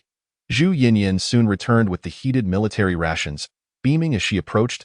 Sister, here's yours. Mo Qiling opened her eyes and received the meal, expressing her gratitude.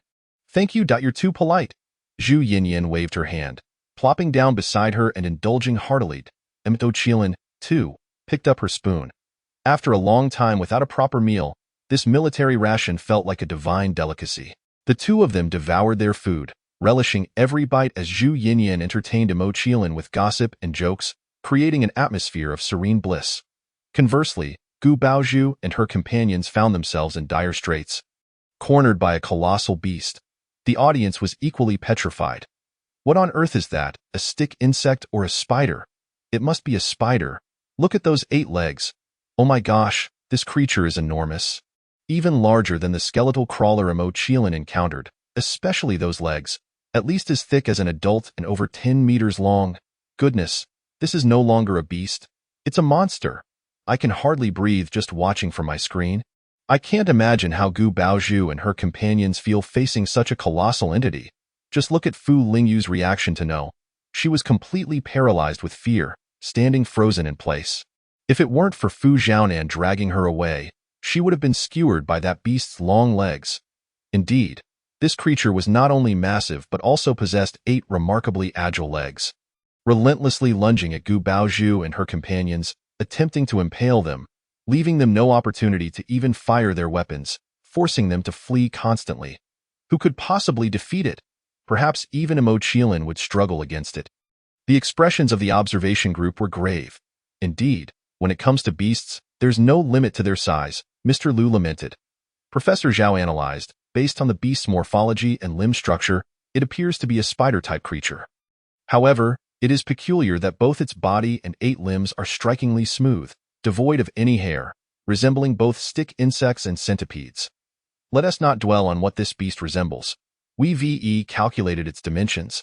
Commander Li presented a report. Its legs measure 12 meters in length, and its body spans 18 meters. Goodness, Professors Zhang and Lin gasped simultaneously. That's the height of a 4-story building. It can indeed be classified as a monster.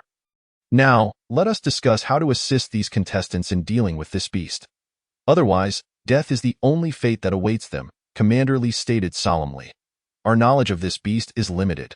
However, judging by its appearance, Its weakness lies in its legs. If we can sever them, its body will collapse and become immobile. At that point, we could throw a bomb at it to eliminate it, but the contestants must find a location where they can shoot without being reached by the beast's legs. Chu Yunyin tapped her fingers on the table, the first to suggest a plan. The observation group nodded, finding the strategy sound. All right, I'll send them a message in the comments to give it a try. Commander Li agreed. Chapter 37. An astonishing strategy desert. The area where Gu Baozhu and her companions found themselves was no longer the previous Gobi Desert, but rather a location characterized by Yadan landforms. Rich in vegetation and dotted with stone pillars, presenting a picturesque scenery. Yet, the group had no time to appreciate the beauty, as they were desperately fleeing, weaving between the stone formations to evade the beast's long legs. Despite their efforts, the beast's relentless assaults continued, and they could not shake it off.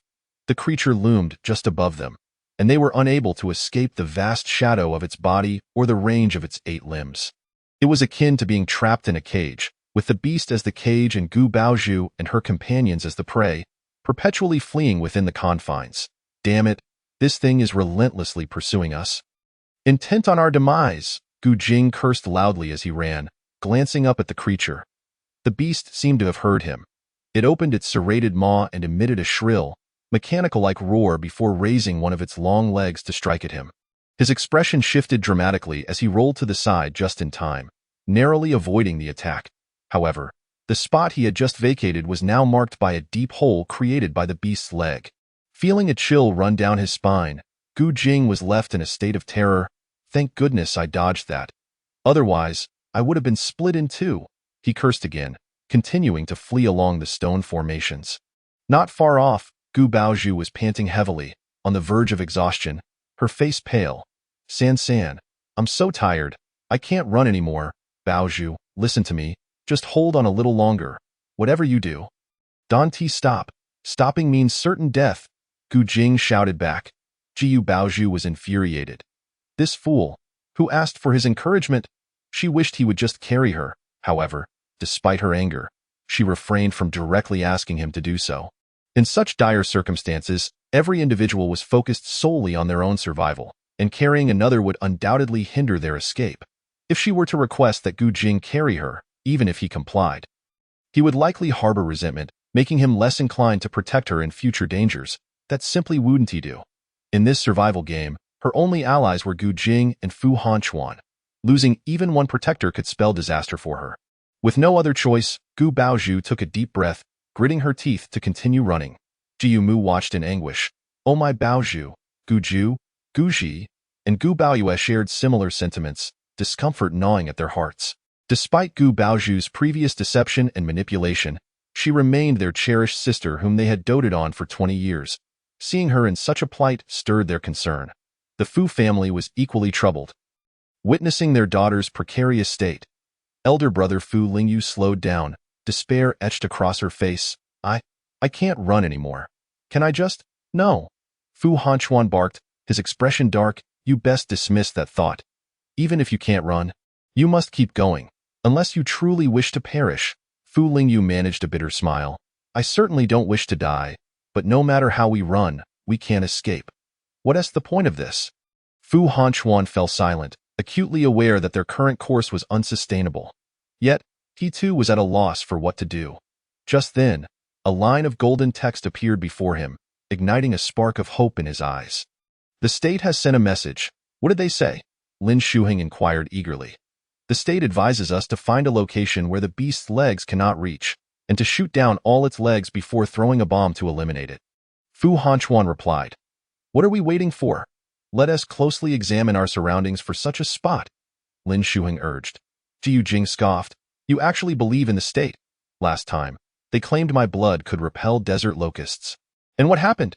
We ended up losing 3 people. If this time fails as well, we could lose even more. Lin Shuheng was momentarily speechless. Fu Hanchuan fell silent too.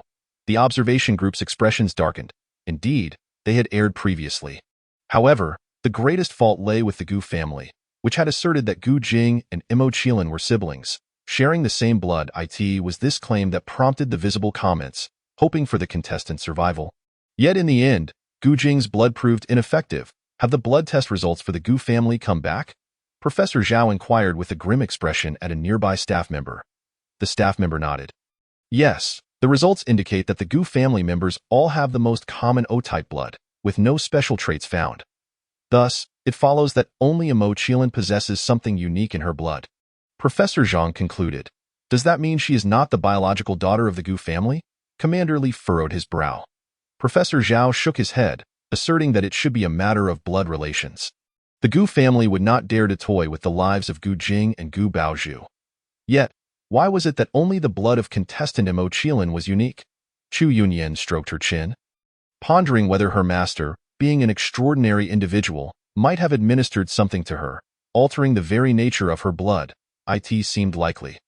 The Gu family appeared utterly foolish, believing that their blood could possess the same properties as that of Imo Qilin without any clarity on the matter. Truly, they were both harming others and themselves. Mr. Lu scoffed without restraint, and the audience joined in with a chorus of ridicule.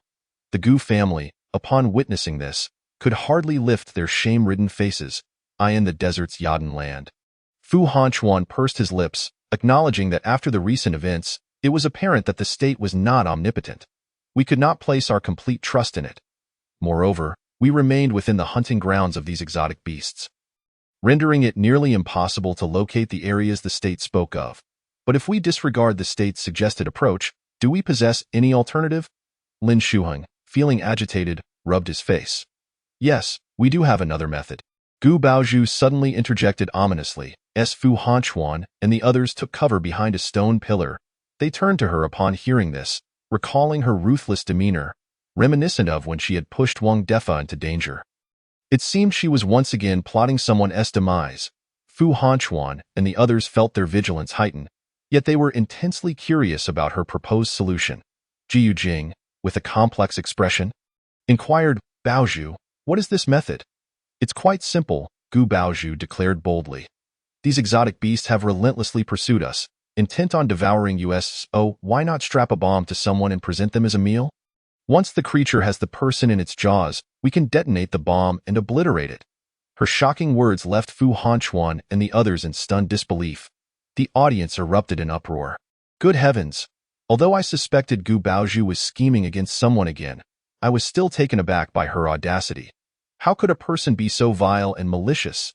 Indeed, to suggest binding someone with a bomb and offering them to an exotic beast is beyond comprehension. Has her conscience been devoured by dogs? Conscience? Such a thing has never existed for her. How could dogs consume what was never there? Come forth, loyal fans of Gu Baozhu.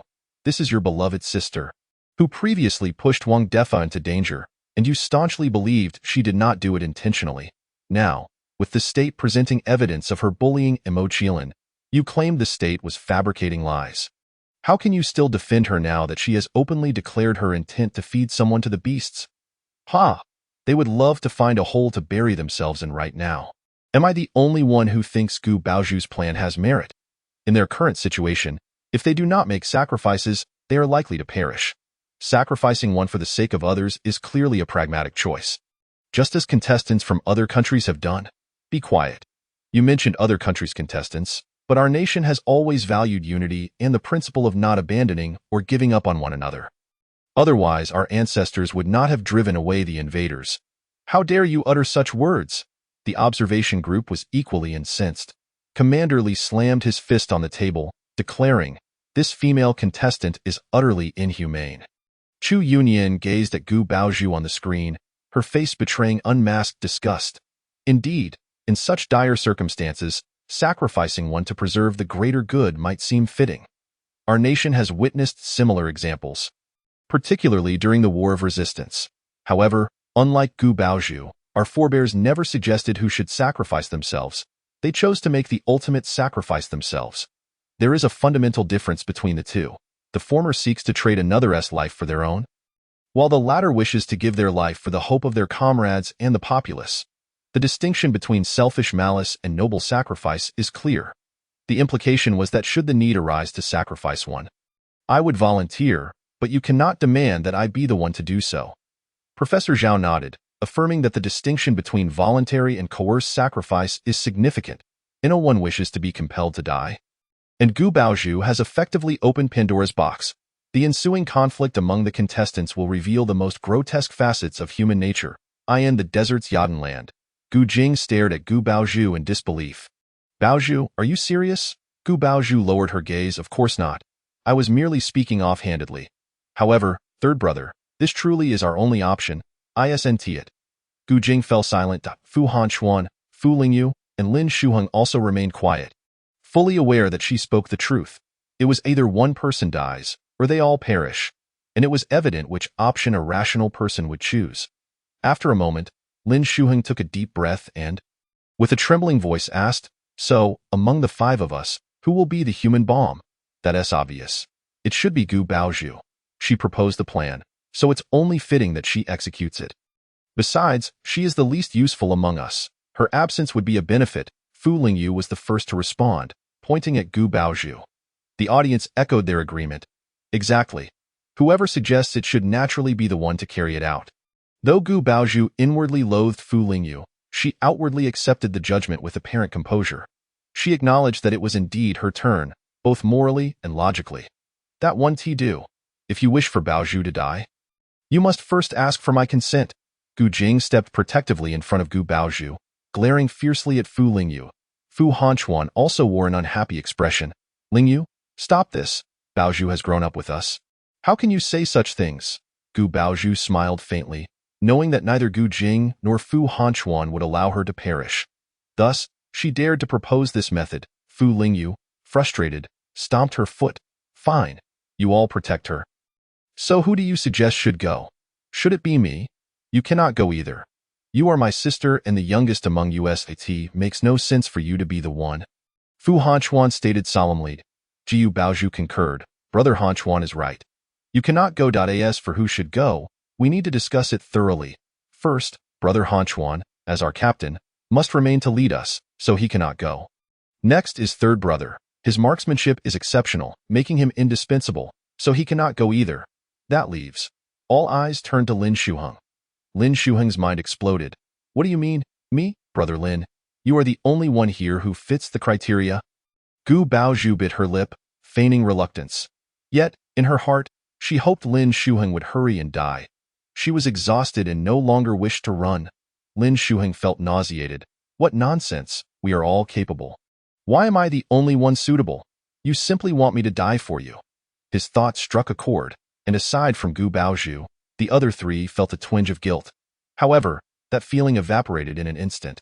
Suddenly, the exotic beasts intensified their assault, no longer attacking in a staggered manner but launching a frenzied, chaotic onslaught. Dust filled the air, and stone pillars began to collapse. Damn it! This creature has been unable to catch us. And now it's gone mad, Gu Jing exclaimed, narrowly dodging a falling stone pillar as he shouted toward Fu Hanchuan. We can't hesitate any longer. Let us proceed as Baozhu suggested. Otherwise, even if we escape the creature's grasp, we may be crushed by these falling stones, brother. It hurts, Wu. Fu Lingyu cried out, having been struck on the head by a fragment of stone, blood streaming down. Seeing this, Fu Hanchuan gritted his teeth, steeling himself. All right, you come with me, Baozhu Lingyu. You two must protect yourselves. With that, he and Gu Jing tackled Lin Shuheng to the ground. Let go of me. You're making a mistake. Lin Shuheng struggled, fully aware of their intentions. Yet, he was no match for the two of them. Thus, Fu Hanchuan and Gu Jing restrained him, one holding him down while the other tied him up. The audience watched in horror, their teeth clenched. Damn it! These two beasts are brazenly committing murder. Indeed, Professor Zhao had accurately predicted this. It was a true reflection of the ugliest side of humanity. Lin Shuheng had truly encountered a dreadful fate. Finding himself among such people, in truth, I was not surprised by Lin Shuheng's fate. Gu Baozhu, who could sacrifice Wang Defa, was capable of sacrificing a second Wang Defa. For Gu Baozhu, as long as she could survive, she would go to any lengths. Zhu Yinyan had left precisely because she understood this truth. Indeed, among the five of them, Lin Shuheng was the outsider. It was only logical that they would choose to sacrifice him. Had he known this would happen, he might as well have left with Zhu Yinyan. At least then he could have encountered Mo Qiling. One could only wonder if he regretted his choice now. Chapter 39. The long-legged matriarch monster. The observation team, witnessing this scene, was filled with both fury and heartache. However, their sentiments were limited to mere frustration, for they found themselves powerless to intervene. Even if they were to send barrage messages, it was unlikely the few contestants would heed their words. The members of the Gu and Fu families were equally engulfed in complex emotions. They could scarcely believe that the two grotesque figures on the screen were their sons. Although the faces remained the same, they appeared so alien, so terrifying. Is it secured? Fu Hanchuan inquired hoarsely, addressing Gu Jing. Ji Yujing confirmed the bomb's status with a nod. It's ready. Let us cast him out. Fu Hanchuan acknowledged with a curt sound. Lin Shuheng was hoisted by the two, his blood-red eyes fixed on them with a glare filled with malice, cursing them to a wretched demise. The pair dared not retort or even look at him. After murmuring an apology, they tossed him out and then fired nearby to draw the attention of the beast. Indeed, the creature's focus shifted, halting its rampage, and lunged its foremost leg toward Lin Shuheng. No, no! Lin Shuheng cried out in despair. In the next instant, his entire body was impaled by the beast's leg, blood gushing forth as his lifeless eyes stared into the void. Now, Fu Hanchuan commanded, watching as the beast raised its leg to consume Lin Shuheng's corpse. Quickly pressing the button, with a thunderous explosion, the timed bomb obliterated the creature into a myriad of pieces, fragments, and colorful fluids raining down upon the three. They disregarded their soiled state, joyfully embracing one another. At last, it is dead, Gu Jing exclaimed, exhilarated as he raised his fist. Such a massive creature must yield substantial points. Perhaps I might even surpass Zhang Qiling. He was all too aware of how suffocating it felt each time he glanced at the leaderboard. Where Zhang Qiling's score seemed to mock him, a testament to her superiority that rendered him utterly ridiculous despite his disdain for her. As these thoughts swirled in his mind, the announcement screen for the national survival game flickered to life. Announcement: Chinese contestant Lin Shuheng has been eliminated after encountering a level 5 beast, the long-legged matriarch monster. Huh? Is that it? What about the points? Gu Jing waited impatiently, but no new notifications appeared on the screen. Igniting his frustration, Fu Hanchuan cast him a sidelong glance. Have you forgotten? Although you secured the bomb, you used Lin Shuheng's device to conserve your own. According to the rules, the beast counts as Lin Shuheng's kill, but it also states that deceased contestants do not accrue points. Damn it, so our efforts were in vain. Gu Jing spat. Incensed, Gu Baozhu, too, felt a wave of disappointment wash over her. She had hoped to charm Gu Jing into exchanging points for a bottle of sunscreen, for her skin had darkened significantly due to neglect. Yet, to her dismay, she had not earned a single point. The audience, witnessing the aftermath of the long-legged matriarch's defeat, noted the celebratory demeanor of the three, fixated solely on points, entirely neglecting the sacrifice of Lin Shuheng. They were left aghast, pondering the true nature of these individuals. What kind of fiends were they? Meanwhile, Zhang Qiling and Zhu Yinyan remained oblivious to the turmoil surrounding Gu Baozhu, busily setting up camp to rest for the night. Zhu Yinyan was the one pitching the tent, while Zhang Qiling leaned against a rock, sharpening her blade. Her method was not conventional. Rather than resting the weapon on her thigh, she cradled it in the crook of her arm, gliding the fabric of her sleeve across the blade, a sight both elegant and striking, leaving viewers mesmerized. Oh my, emotion looks stunning, and her knife-sharpening technique is simply captivating. Indeed, my heart flutters just watching her. Wait, why is she putting the knife away? I want to see more. Agreed, it's mesmerizing. I wish to see more. This side is much better, tranquil and serene, unlike over there, where they plot each other's demise with malicious intent. Exactly, I've decided. I won't watch that side anymore. It's too horrifying. I'll stay here instead. Done. Zhu Yinyan clapped her hands, admiring her tint, ready to seek Zhang Qiling's approval. Just then, she noticed the announcement from the national survival game, and her eyes widened in shock. Lin Shuheng is dead? Zhu Yinyan rubbed her eyes, confirming the reality before her heart sank slightly. Back when she was part of that team, the four pretentious ones had largely ignored her and Lin Shuheng, leading them to rely on one another. Now, witnessing Lin Shuheng's demise left her with an uncomfortable feeling. However, Zhu Yinyan quickly adjusted her mindset. After all, this was the national survival game, and death was an expected outcome. She had long prepared herself for the possibility of perishing alongside Lin Shuheng. With this preparation, the reality of loss felt less painful, and looking ahead was of utmost importance. Taking a deep breath, She approached Mo Qiling once more, smiling. Sister, the tent is ready. Let us get some rest. Mo Qiling shook her head, tossing a stick into the fire and calmly uttering, I'll keep watch, I'll take the watch. Zhu Yinyan declared, taking on the responsibility. Mo Qiling regarded her silently, causing Zhu Yinyan to feel somewhat uneasy.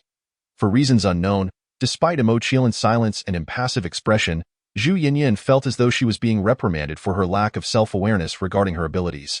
Ahem, Zhu Yinyan cleared her throat awkwardly. While I may not be able to fight those beasts, I can serve as a lookout. Mo Qiling ignored her. Crossing her arms and closing her eyes, Zhu Yinyan's lips twitched. Well, I suppose that settles it. I'll rest now, but I'll join you for the second half of the night. Yawning, she made her way to the tent. True to her word, she returned to keep Mo Qiling company during the latter part of the night. Fortunately, the night passed peacefully, devoid of ominous weather or perilous beasts. The following morning, Mo Qiling and Zhu Yinyan each consumed a can of food before packing their belongings, preparing to set off. Suddenly, Zhu Yinyan felt a sharp pain in her abdomen. Doubling over in discomfort, Sister, please wait a moment. I need to step away for a quick break. With that, she hurried toward a massive rock ahead. This national survival game had its humane aspects. For instance, contestants had privacy for personal care, ensuring no sensitive moments were broadcasted to the audience. Mo Qiling observed Zhu Yinyan's retreating figure and then glanced at the items scattered at her feet. Resigned to wait. After approximately 10 minutes, a piercing scream echoed from behind the rock. Mo Qiling's expression hardened as she sprang into action, racing toward the sound with such speed that shadows trailed behind her. Stirring a light gust of wind, however, when she reached the rock, Zhu Yinyan was nowhere to be seen. The audience was equally perplexed. Where is she? Could she have been taken by some beast? Chapter 40. The mass grave. Mo Qiling entertained this notion, instinctively reaching for the hilt of her black gold sword, vigilant as she surveyed her surroundings. Just then, Zhu Yinyan's voice emerged again, laced with pain and weakness. Sister, did you come looking for me? I'm down here. Down where? Mo Qiling followed the sound, rounding a boulder to discover a significant hole in the ground. She approached the edge of the pit, peering down to find Zhu Yinyan sprawled on the floor. Grimacing as she rubbed her lower back and rear, tears glistening in her eyes as she recounted her misfortune. Sister, you have no idea how unlucky I am. After finally resolving my stomach issue, I was on my way back to find you when the ground gave way beneath me. I fell straight down, and I think I'm broken all over. Oh, it hurts so much. The audience couldn't help but chuckle at this revelation. Goodness, I thought she had been taken by a beast. I was ready to mourn, but instead, she just fell into a hole. Haha. Today's dose of laughter courtesy of Zhu Yinyan. Thank you. Indeed, Zhu Yinyan's misfortune was rather comical. Amidst such a vast expanse, only the spot she traversed collapsed. Well, at least she is unharmed. As Zhu Yinyan's safety was confirmed, the audience felt a wave of relief. The observation team also exhaled in relief. With only 6 contestants remaining for their nation, and 4 of them being quite troublesome, they fervently wished to avoid further sacrifices. Sister, could you please help pull me up? Thank you. Zhu Yinyan extended her hand toward Mo Qiling. Mo Qiling did not refuse, releasing the grip on her sword and pulling out a bundle of rope from her bag, tossing one end down the hole. Zhu Yinyan, enduring the pain, stood up, dusting herself off before grasping the rope to ascend. Suddenly, her expression shifted dramatically, her face paling as she froze in place. Mo Qiling tugged the rope. Zhu Yinyan snapped back to reality, gazing up in terror. Sister, this is just a naturally formed cave. It's a mass grave. Mo Qiling was taken aback. Professor Lin from the observation team stood up in astonishment. What? A mass grave? Mr. Liu inquired. Professor Lin, what is a mass grave? The audience was equally curious. Professor Lin swallowed hard and replied, it refers to a place where corpses are concentrated, such as a potter's field, a burial pit, a charnel house, or a battlefield. These are all mass graves, and the number of skeletons within them is often beyond imagination. A collective gasp escaped the other members of the observation team and the audience. The mere thought was quite chilling. Miss, would you like to come down and take a look? Zhu Yinyan asked Mo Qiling. Mo Qiling tossed aside the rope she was holding and jumped directly into the pit, responding through her actions. In that instant, the observation team and the audience followed her perspective, witnessing the so-called mass grave firsthand. Just as Zhu Yinyan had described, This was not a naturally formed cave, but rather a man-made excavation, vastly larger than the lairs of the skeletal crawlers, filled with dried corpses that sent shivers down the spines of the observation team and the audience. Some of the more faint-hearted individuals even fainted at the sight, as it was utterly shocking and horrifying. The audience rapidly flooded the screen with comments. "What the hell? I thought I was prepared to face any terrifying spectacle after hearing Professor Lin's description of a mass grave. But seeing it in reality still gave me a fright. I might have nightmares tonight. What about me? My grandfather was so scared he had a heart attack and had to be taken to the hospital. I bet hospitals across the nation, no, the world, are swamped right now. Good heavens, how many dried corpses are there? Hundreds? Thousands? Who knows? They're all piled up, impossible to count. Zhu Yinyan is incredible. She just stepped into a mass grave. Who's next? Who else?" The observation team was equally unsettled. "It really is a mass grave. But how could such a place exist here?" Professor Lin pondered as he paced back and forth. "It must be a potter's field. Didn't you mention that behind the Danxiao landform there were civilized nations or tribes? Perhaps this is the potter's field of that civilization," Commander Li speculated. "No, this cave has been specially constructed, complete with a treasure dome. If it weren't for the dome's decay and Zhu Yinyan stepping on it, causing its collapse, no one would have discovered this place. It cannot be a potter's field," Professor Lin countered. "Then it must be a mass burial site of that civilization," Professor Zhang suggested. Professor Zhao nodded in agreement, stating, "Indeed, in our homeland, we have mass burials. The most famous examples are the hanging coffins of Fog City and the cave coffins of Qian City, where entire villages are buried in cliffs or caves. But these dried corpses have no coffins to contain them. Doesn't that seem strange?" Chu Yunyan pointed out a flaw in their reasoning. "These corpses date back 4,000 to 5,000 years. Perhaps coffins didn't exist back then?" Mr. Lu conjectured. "That's unlikely." Professor Lin shook his head. "Do you remember the dried corpse we found earlier in the Danxiao landform? It was not hastily buried underground but interred in a cliff to protect it from moisture and insects. The original purpose of coffins was the same, so the cliff served as the coffin for that corpse, indicating that the civilization in this survival game did utilize coffins. However, there is nothing here, leading me to believe this is not a mass burial site but rather a burial pit. A burial pit? Then does that mean there is a grand tomb here?" Professor Zhang exclaimed. "This place cannot possibly contain a tomb." At that moment, Master Sun approached. "Master Sun, have you deciphered the method Zhang Qiling used to break through the mysterious barrier?" Mr. Lu asked. Master Sun sighed with disappointment. "No, her method is unlike anything I've ever seen. It's not something that can be deciphered in a short time. I came over after hearing the staff mention she encountered a mass grave." "Master Sun, you just said there can't be a tomb here. Are you sure?" Professor Lin looked at him. Master Sun replied, "Yes, I reviewed the recordings before coming here. The feng shui of this place is not suitable for constructing a tomb. If the civilization in this survival game understood the mysteries of the barrier, they would certainly know this fact, yet they specifically created a mass grave here, which must signify something else. I will investigate further." With that, he turned and left. Chapter 41. The Ascension Array. Seeing him so hurried, the observation team did not stop him, eagerly anticipating his findings, especially Professor Lin, who was desperate to understand the reason for the presence of the mass grave. Because this mass grave was neither a potter's field, nor a mass burial site, nor a burial pit. It was merely a standalone mass grave, which undoubtedly exceeded his understanding of tombs. He knew that unless he clarified this matter, he would surely have a restless night. In the desert, on the flat ground, Zhu Yinyan trembled as she followed Zhang Qiling. "Sister, aren't you afraid of all these strange, grotesque dried corpses?" Zhang Qiling shook her head while navigating through the corpses, meticulously observing them, showing no sign of fear. Zhu Yinyan gave her a thumbs up, and the audience expressed their admiration. They needed immense courage just to view these corpses through a screen, yet she could approach them without flinching. Her bravery and composure were truly remarkable. "These dried corpses must be slaves," Zhu Yinyan suddenly remarked, gazing at one of the corpses. Zhang Qiling turned her eyes toward her, evidently inquiring how she knew that. Zhu Yinyan smiled and explained, "In our earliest historical records, nobles did not wear any jewelry, only slaves did. This way, nobles could easily discern which slave belonged to them. While I am unaware of the societal structure of the civilization in this survival game, The presence of jewelry on these corpses, combined with their hasty burial, indicates that their status was exceedingly lowly. Only slaves would be treated in such a manner. Professor Lin nodded in agreement. Indeed, in our homeland, the earliest individuals to wear jewelry were slaves.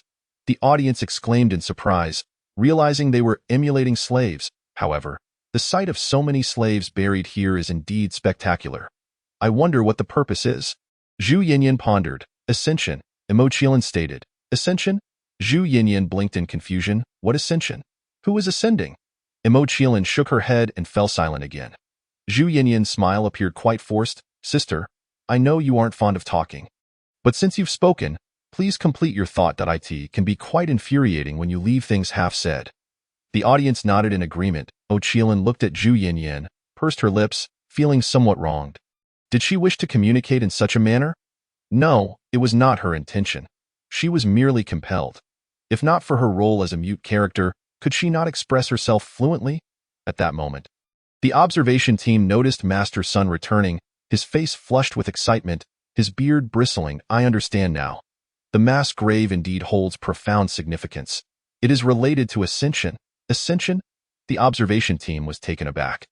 Master Sun nodded vigorously. Yes, ascension. I have connected the mass grave with the feng shui of this location, and I am certain that those who created this mass grave intended for ascension. Professor Zhang chimed in. Did not Zhang Qiling just mention the term ascension?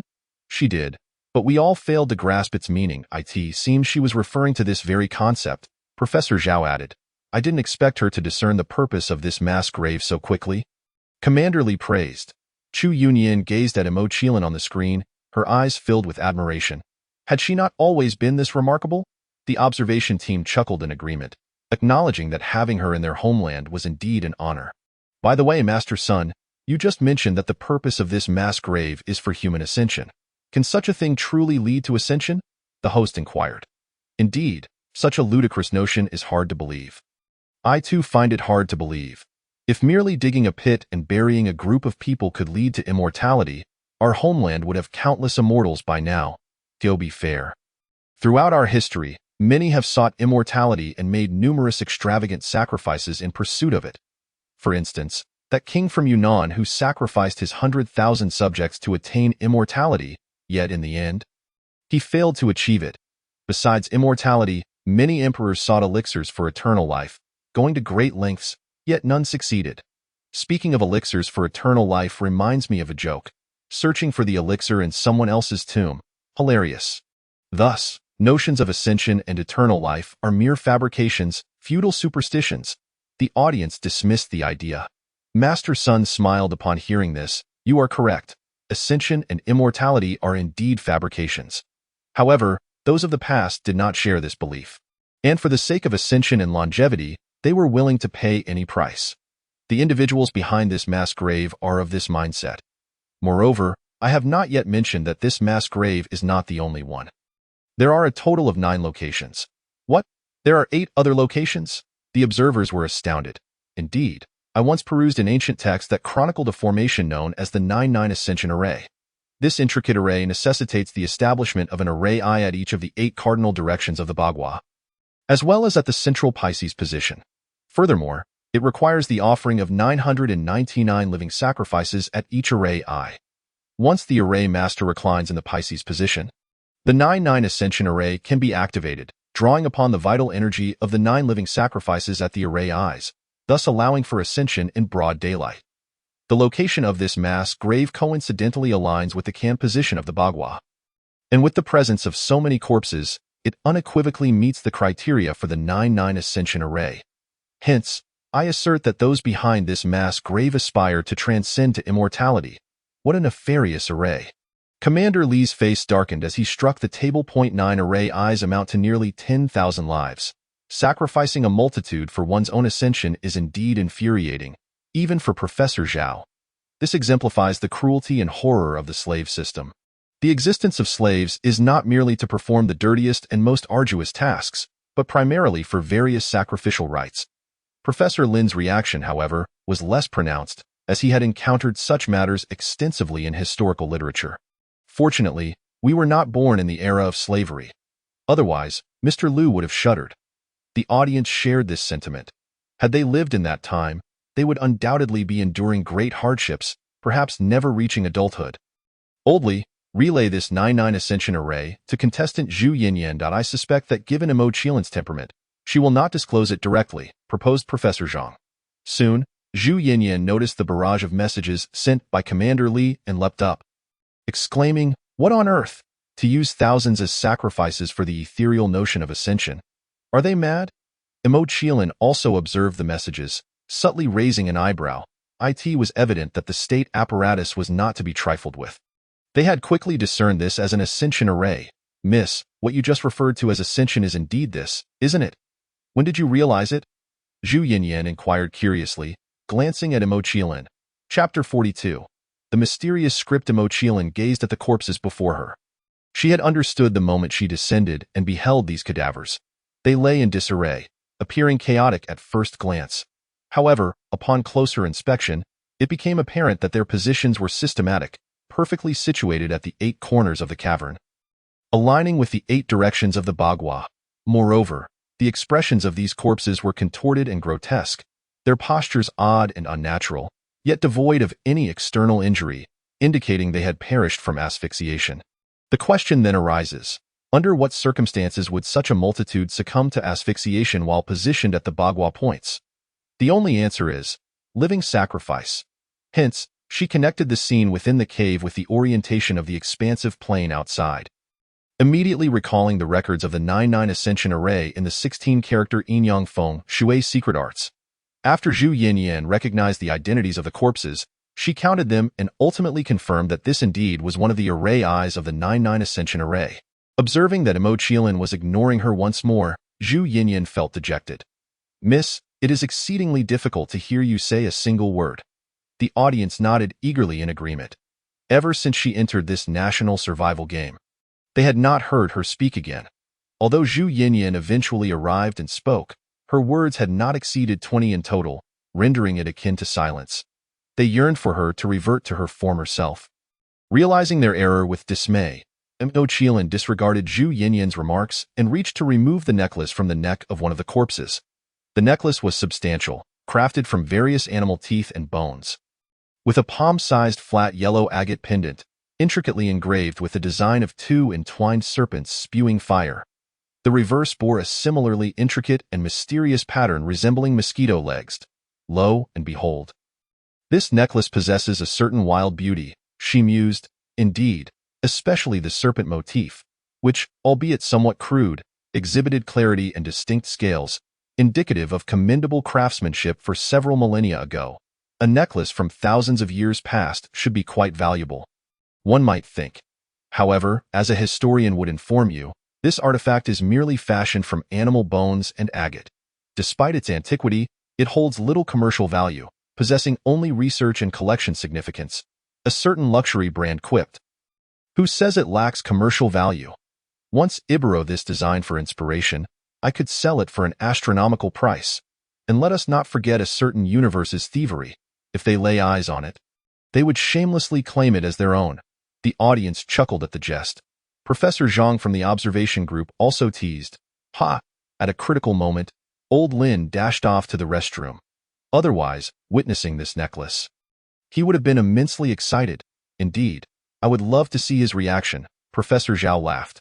Commander Li gestured toward the screen, remarking, "We are all historians here. Just look at contestant Zhu Yinyan." At this moment, Zhu Yinyan was indeed quite exhilarated, her eyes wide as she fixated on the necklace in Mo Qiling's hand.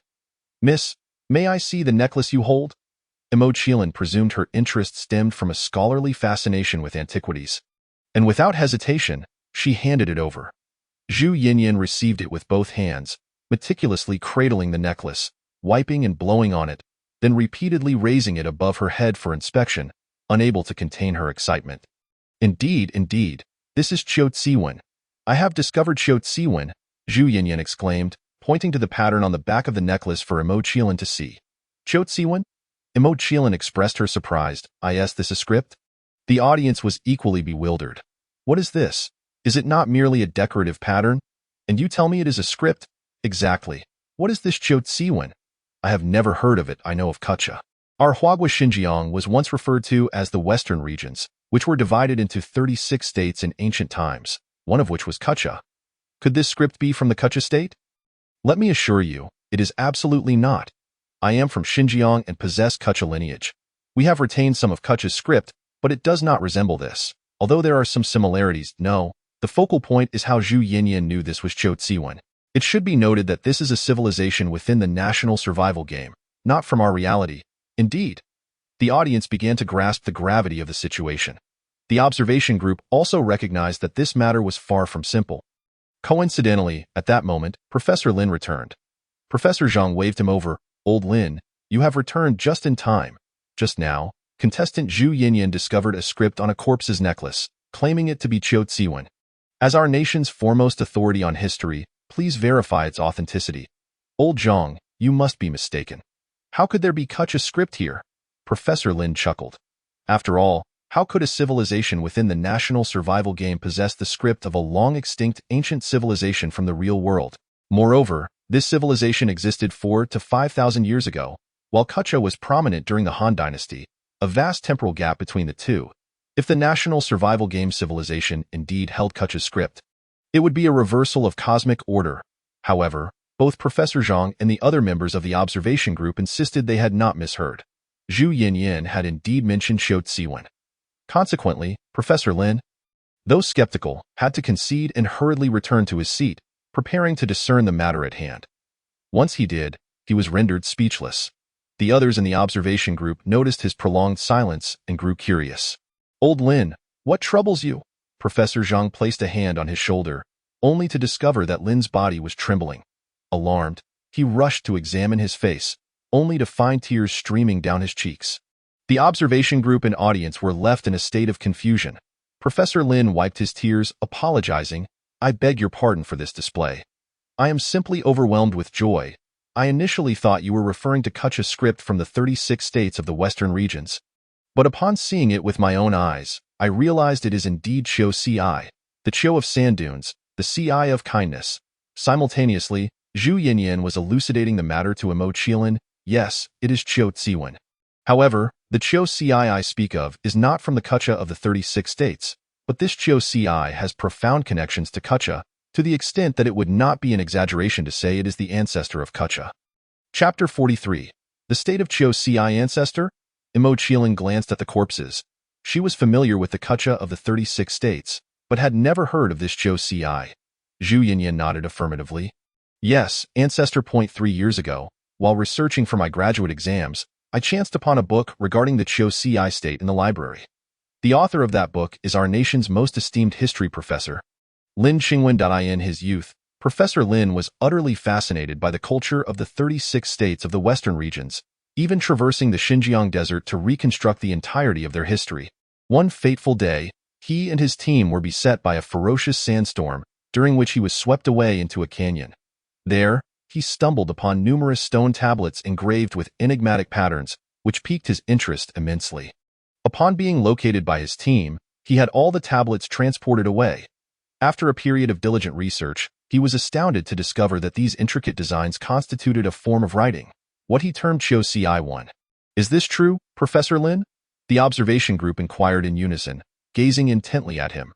Professor Lin nodded affirmatively. Indeed, it is true. I was quite surprised to learn that contestant Zhu Yinyan had read my book. No wonder she was familiar with Qiu Ci when 40 years ago, when I first realized that the patterns on those tablets represented writing. The shock I experienced was akin to enduring a magnitude 10 earthquake. 4. According to our measurements, those inscriptions were etched down approximately 4,900 years ago. 4,900 years ago. It is remarkable that civilization in the Western regions had already developed writing. A remarkably coherent system of script, at a time when we had yet to even encounter oracle bone script, let alone a coherent writing system.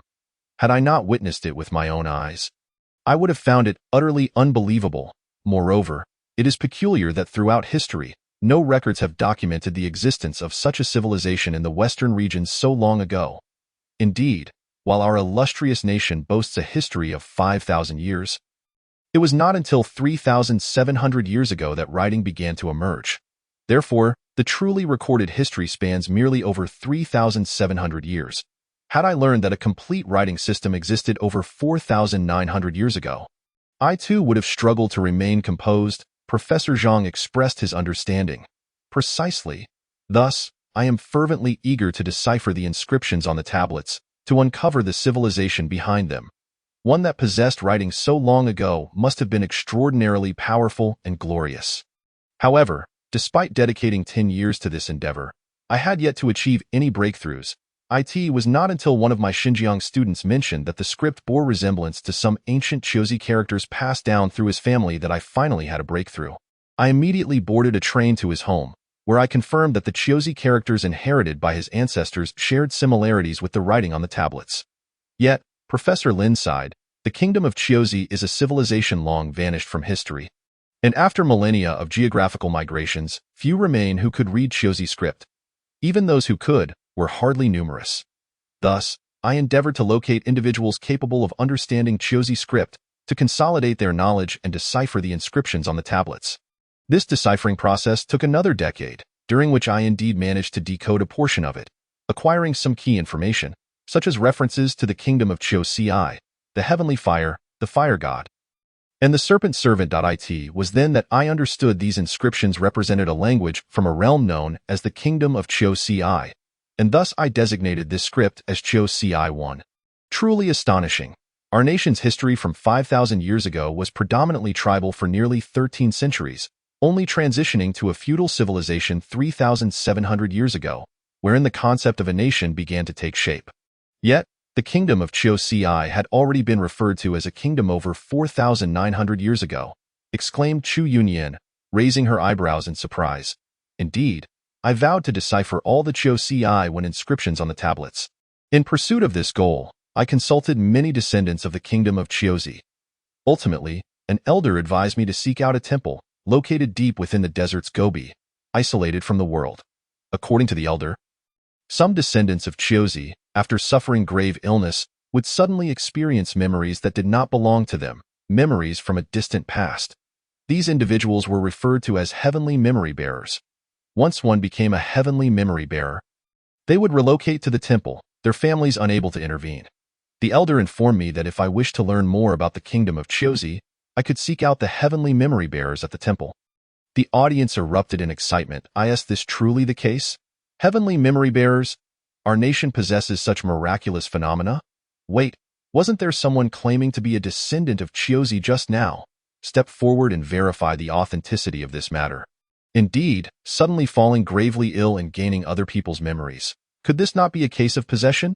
Ahem, well, I am indeed the descendant of Chiozi mentioned earlier, but I too am hearing about this for the first time. Do you believe me? I am also a descendant of Chiozi. When I heard Zhu Yinyan mention the kingdom of Chiozi as our ancestor, I was already quite bewildered. After all, to suddenly gain an ancestor is quite jarring. Now, with Professor Lin informing us that we descendants of Chiozi possess special abilities, I am even more confounded. Professor Lin, did you then seek out the temple? The host inquired with curiosity. Of course, I was fortunate enough to locate the temple and meet the so-called heavenly memory bearers. Professor Lin replied, at this moment, Zhu Yinyan was recounting to Zhang Qiling that Professor Lin had written in his book that the heavenly memory bearer shared a story with him.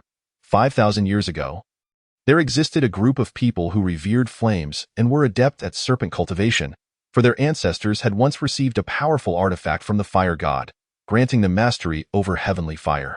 They utilized this celestial fire to subdue a colossal demon serpent that plagued the land, and from that moment forth, the demon serpent became a servant to their ancestors, aiding them in conquering numerous tribes and establishing a formidable nation known as the Kingdom of Molan.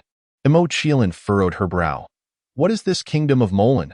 The audience was equally bewildered by the sudden introduction of yet another kingdom.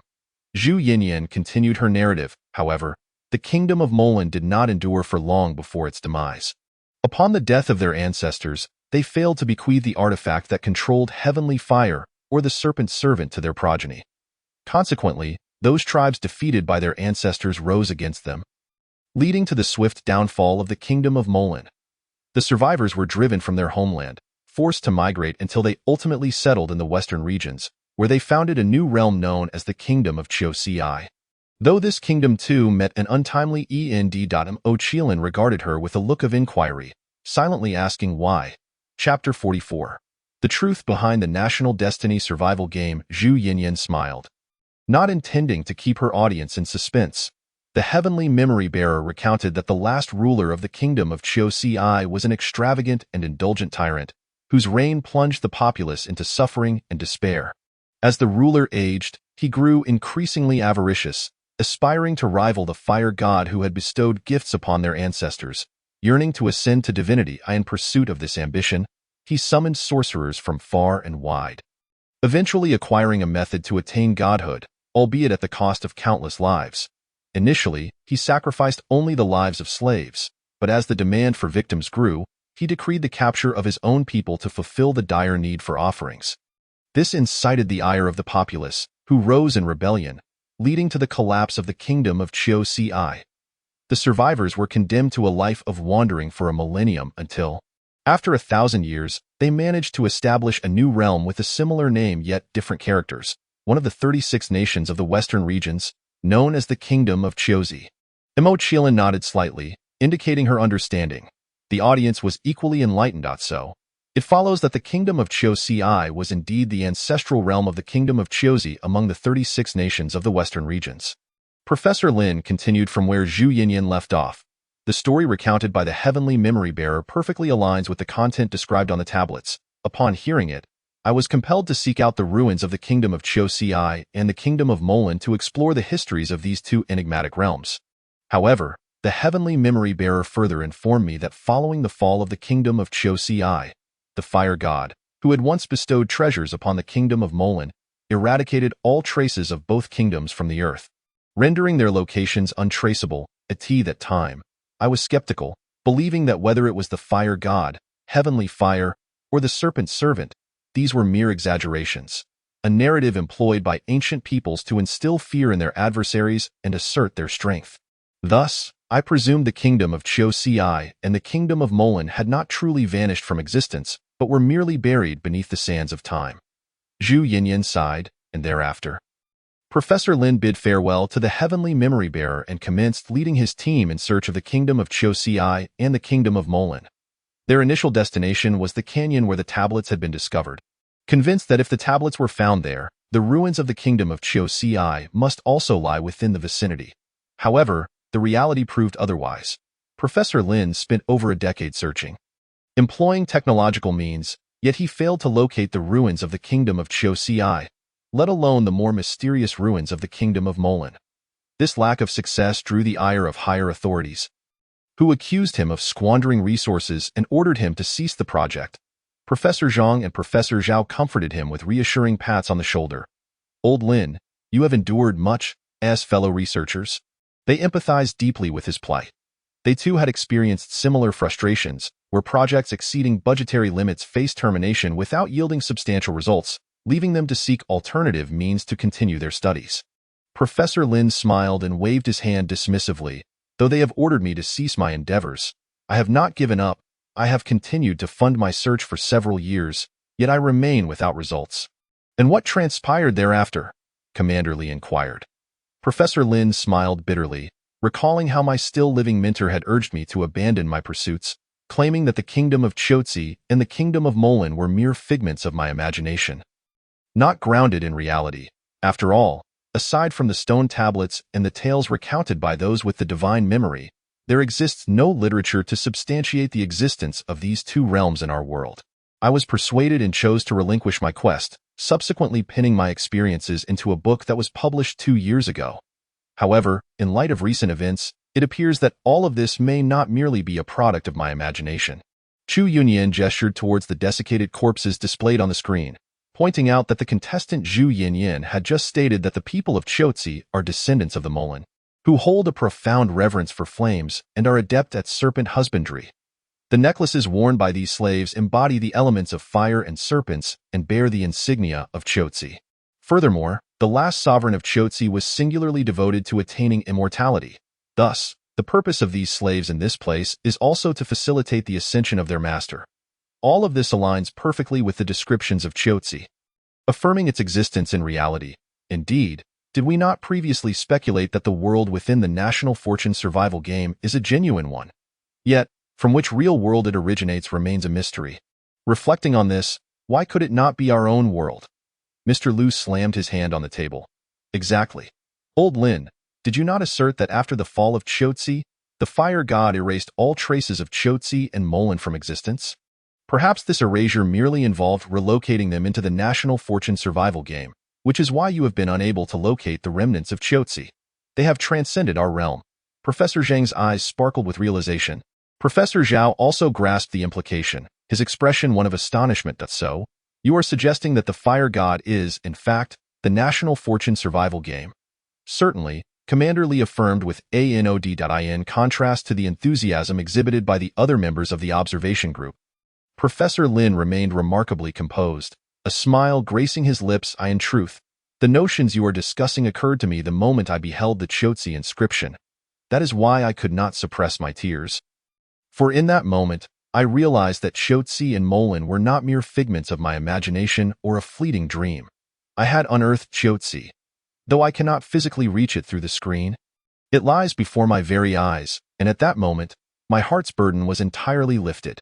Congratulations, Old Lin. You have finally fulfilled your wish, Professor Zhang commended. Professor Lin expressed his gratitude towards the images of Zhang Qiling and Zhu Yinyan on the screen. Acknowledging that they had aided him in achieving this, if possible, I would like to personally thank them.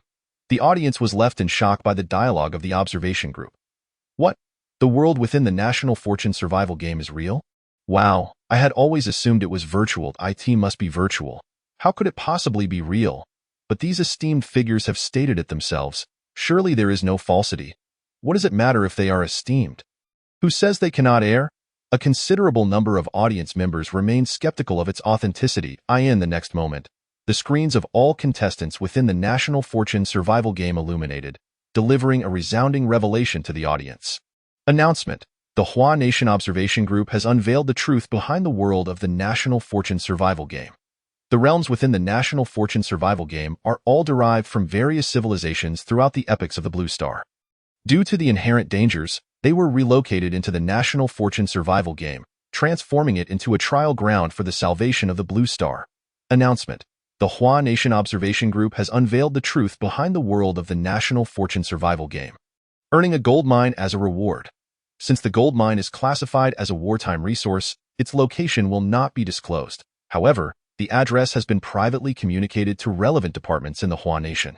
Please be on the lookout for further details. Chapter 45.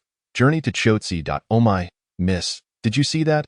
It claims that the world of the National Fortune survival game is extracted from our reality. Zhu Yinyan exclaimed in astonishment, pointing to the announcement on the screen for Zhang Qiling to observe. Zhang Qiling did not glance at the screen, merely gazing at her in silence. Such a large screen. Only a blind person could fail to see it. Zhu Yinyan chuckled awkwardly, realizing she seemed to have been scolded by her friend once more. Zhu Yinyan rubbed her nose and quickly diverted her attention back to the announcement on the screen. I was wondering why there was Qiuzi-related content within the National Fortune survival game. Now it makes sense. No wonder Professor Lin has been unable to locate the ruins of Qiuzi for decades. It appears the National Fortune survival game has long since integrated the remnants of Qiuzi. Yet, how did the esteemed members of the observation group deduce all of this and secure the National Fortune reward? Truly remarkable. The members of the observation group wore radiant smiles. To be honest, they had not anticipated that their revelations regarding the truth of the National Fortune survival game would yield a National Fortune reward, believing it was solely for the contestants. But why a gold mine? Is it because deserts are rich in gold? The audience's reactions were spirited. Incredible. It is indeed true. It is not a virtual world but a genuine one. Extracted from our real world. Ha ha ha. Where are those who doubted the esteemed members of the observation group? Come forth so I may see if your faces have been thoroughly slapped. Do not speak of it. They have indeed been slapped, and it hurts terribly. From now on, I will refrain from casually questioning others. Boo-hoo. Hey, have you all noticed that the National Fortune survival game is rather humane? Aware that a reward of a gold mine could attract the greed of certain unscrupulous nations, they chose not to disclose the location as they did when Emotion received the National Fortune reward. Instead, it has been privately communicated. Quite clever. Above all else, I am more concerned about our nation's history. Surely it must be revised now. Absolutely.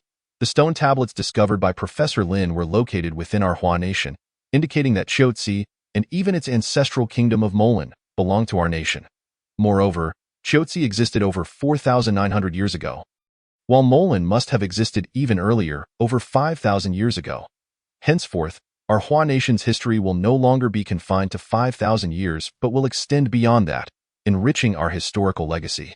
Does this mean that future middle and primary school students will have to study additional knowledge points? Boo-hoo, you fiendish harbingers of mischief. The audiences and leaders from various nations were equally agitated. They felt it was unjust that if the National Fortune survival game were to select a location for the contestants' trials, it should not be within the Hua nation, as it ostensibly benefits them. Meanwhile, the leaders from other nations expressed discontent over the Hua nation securing yet another National Fortune reward. They had suspected that the world within the National Fortune survival game was real.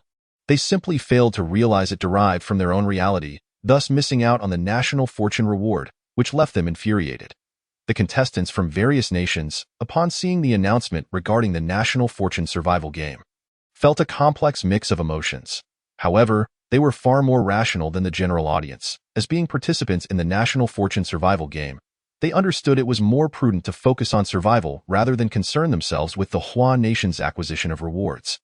In the desert, on the vast plain, Zhu Yinyan remarked, "Miss, the tales recounted by the divinely endowed memory speak of Chotzi and Molan being erased by the fire god.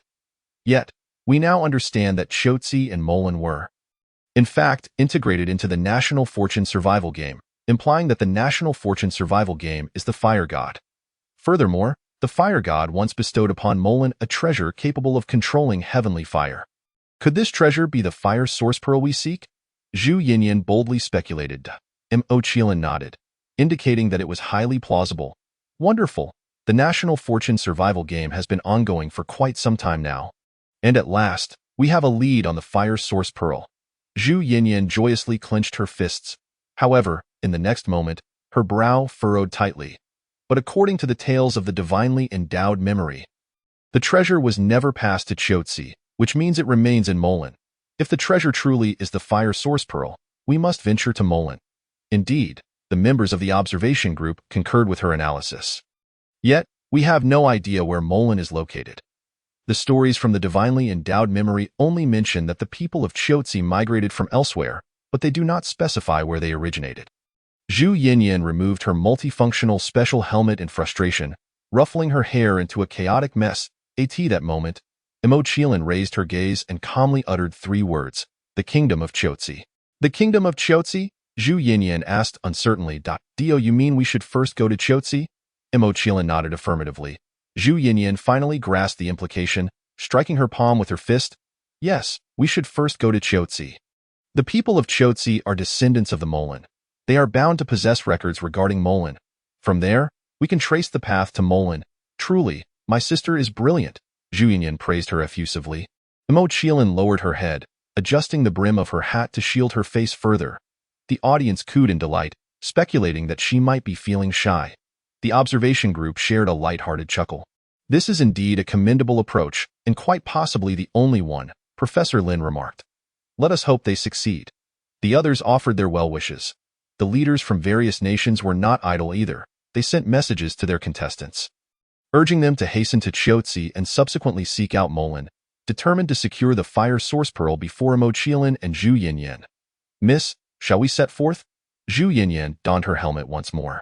Mo Qiling nodded in agreement. The two of them arrived directly beneath the cave's entrance. Zhu Yinyan looked up at the several-meter-high opening, just about to inquire how they would exit, when Mo Qiling suddenly grasped the nape of her neck and, with a powerful crouch and leap, propelled them both towards the cave's mouth. The abrupt sensation of weightlessness caused Zhu Yinyan to scream in terror, before her cries could fully escape her lips. They had already landed on the ground. Mo Qiling released her grip, and Zhu Yinyan, her legs feeling weak, collapsed onto the earth, taking several seconds to regain her composure.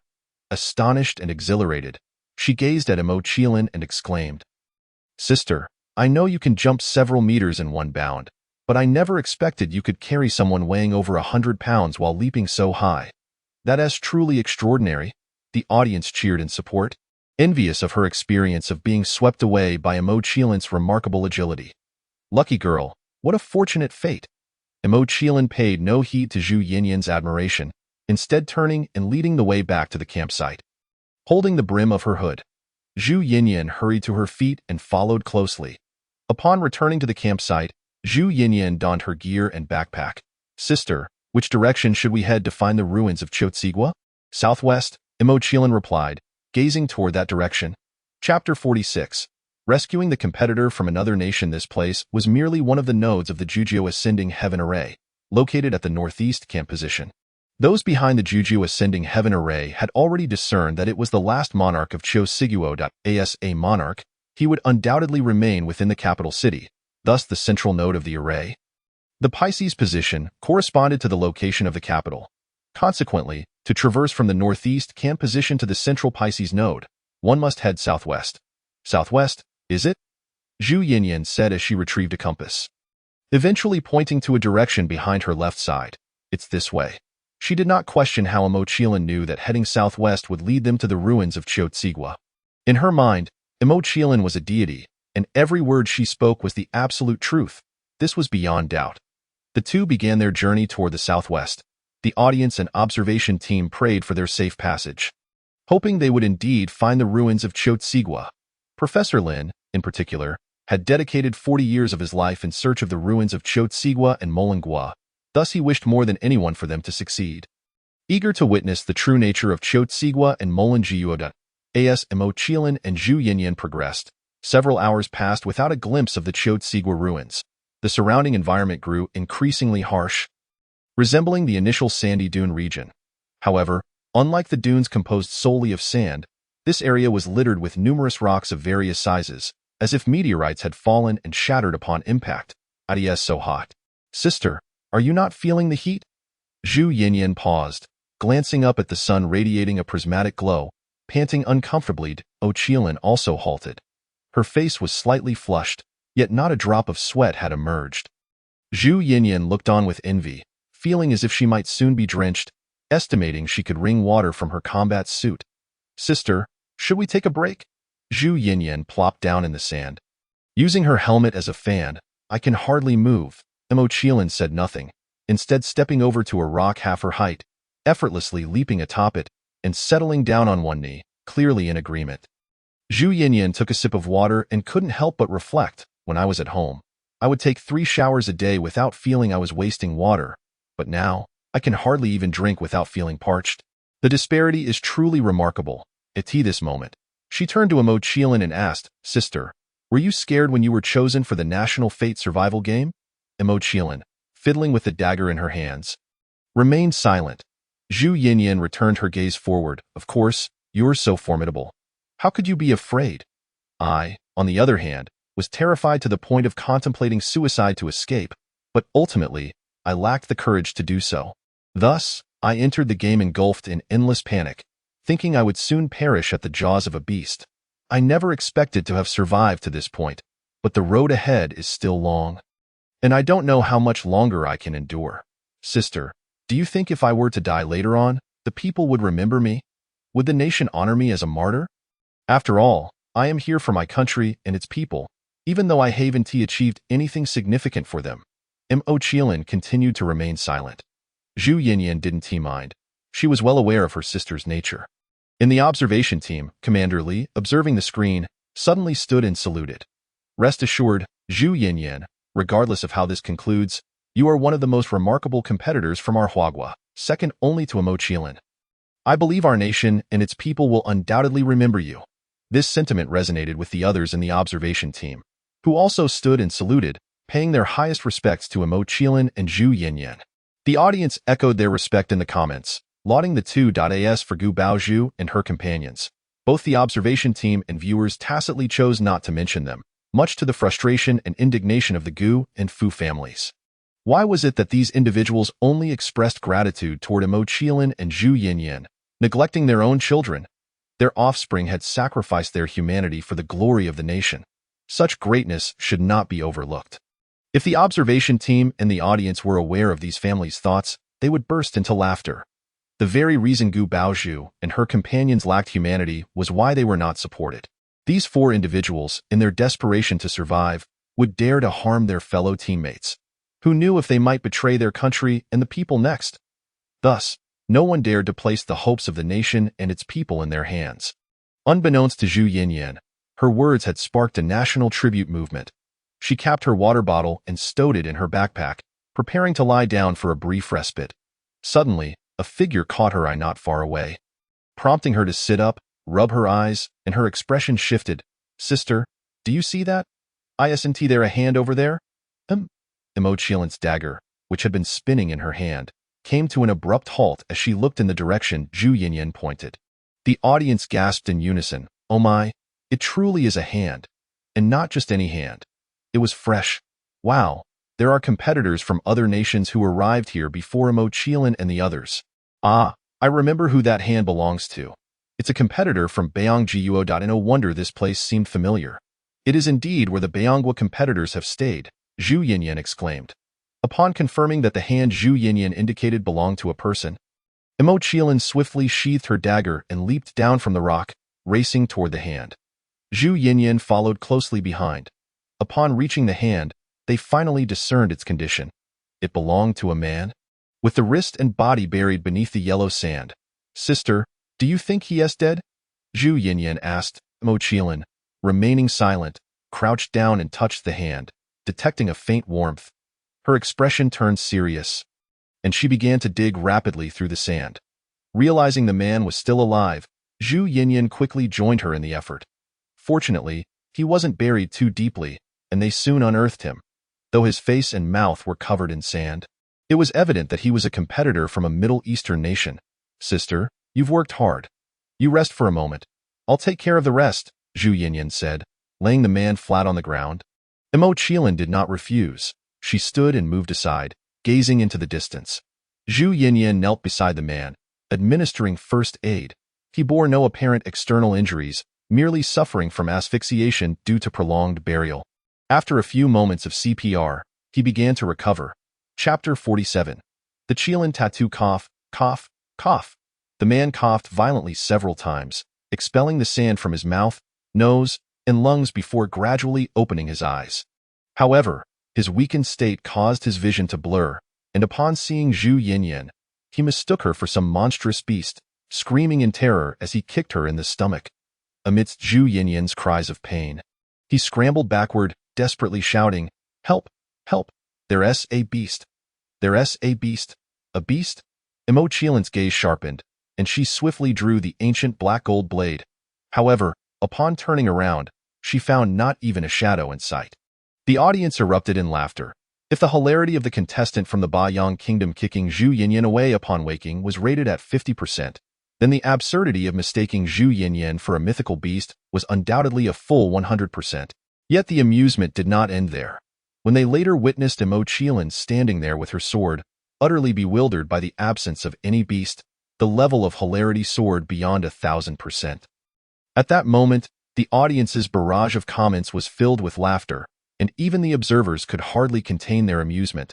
Caught between laughter and tears, in the desert, amidst the sandy terrain, Zhu Yinyan, already furious from being unceremoniously kicked, was further enraged to hear herself referred to as a mythical beast.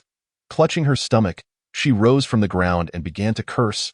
"I curse your grandpa. You are the mythical beast. Your whole family is a bunch of mythical beasts." Zhang Qiling seemed to grasp the situation, pursed her lips in silence, and quietly sheathed her blade, returning to her state of daze.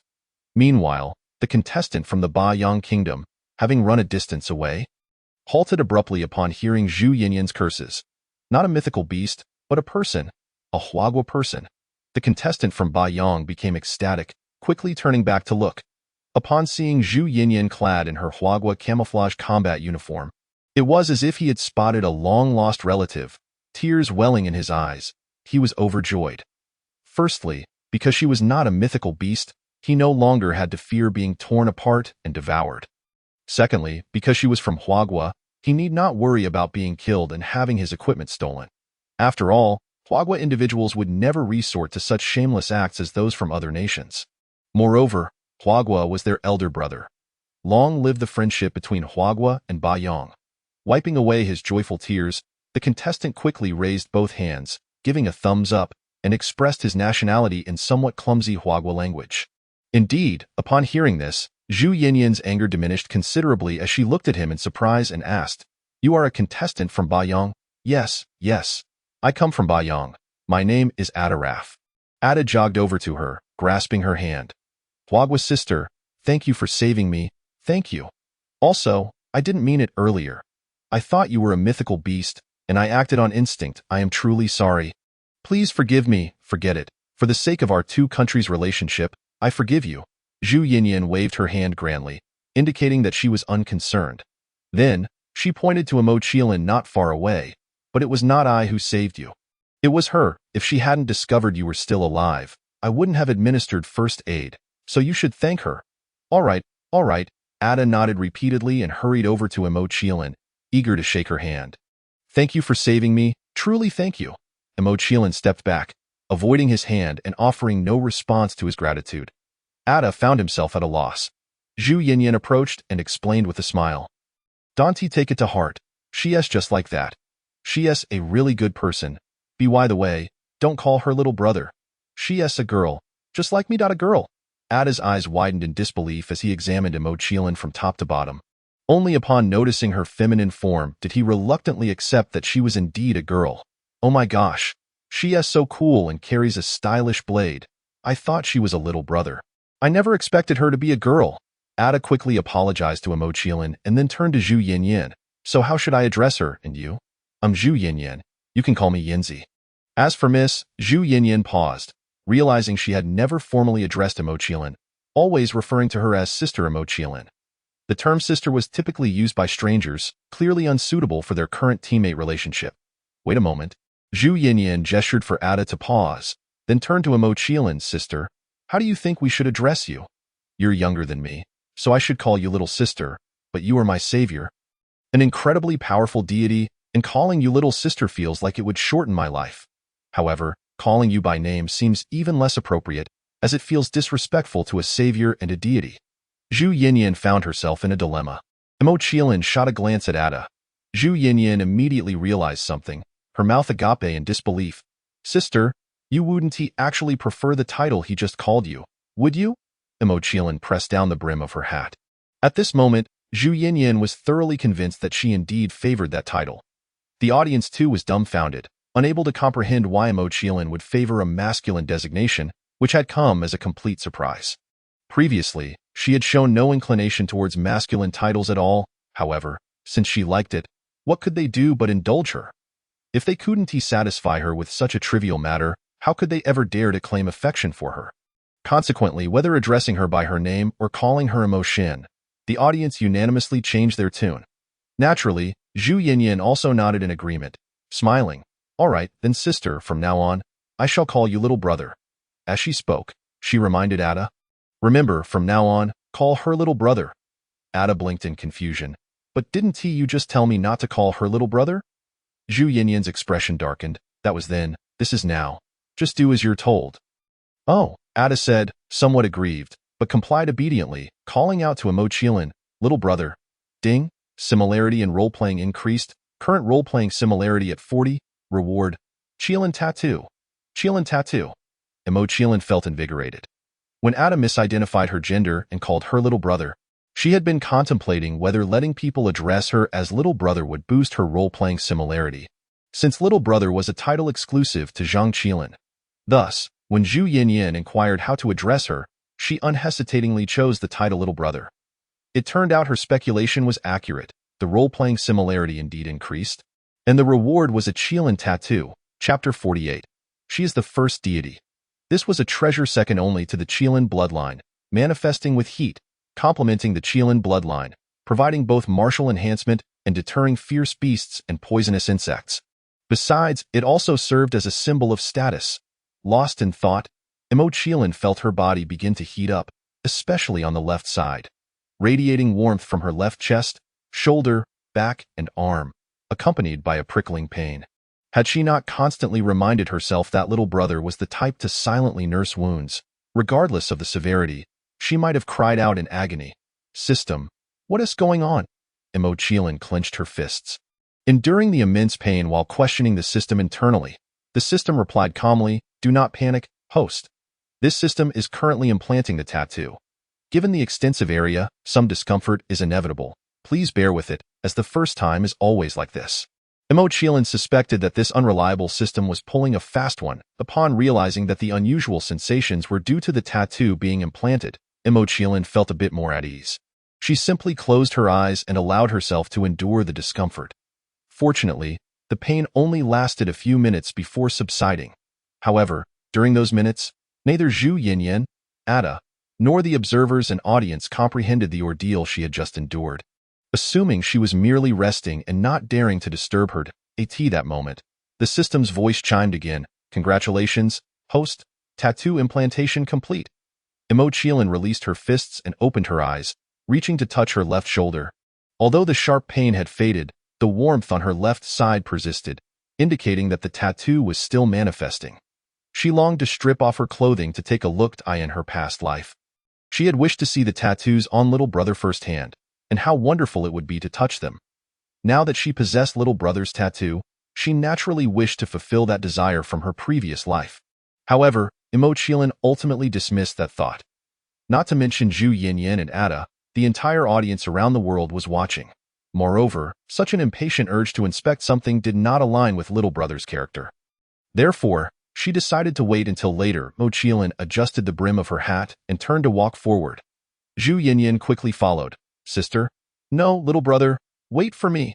Ada hurriedly gathered his belongings and chimed in. "Wait for me too." The three continued their journey southwestward. Mo Qiling led the way, while Zhu Yinyan and Ada conversed behind her. By the way, Ada, I haven't asked how you ended up here and how you got buried in the sand." Zhu Yinyan inquired. Ada sighed. "After we young contestants entered the game, we were spawned in a desolate area. Since we had no idea where to find the fire source pearl, we just chose a random direction to walk. Eventually, I ended up here. As for how I got buried, it was because a sandstorm swept through not long ago. I lost my bearings, couldn't see anything, and crashed into a rock, fainting, which is why I got buried by the sandstorm." "I see.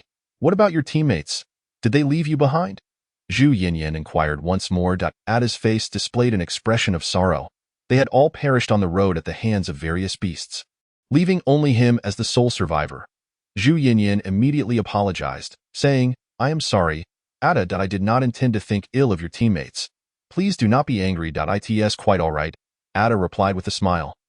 Waving his hand dismissively, "You merely made a reasonable assumption. It's nothing to be concerned about. Moreover, you and Xiaogu saved me, and in doing so, you saved my country. How could I possibly remain angry with you?" He was the last contestant from the Beong nation, and should he perish, his nation would face dire consequences. The Beong nation was but a small country, not extensive in land area, and had already suffered from a year-long drought as a penalty during the first round of the survival game, leading to severe water and food shortages and economic turmoil. Should they encounter another such penalty, their suffering would only intensify. Therefore, the actions of these two female contestants from Huagua in rescuing him were akin to saving the Beong nation itself.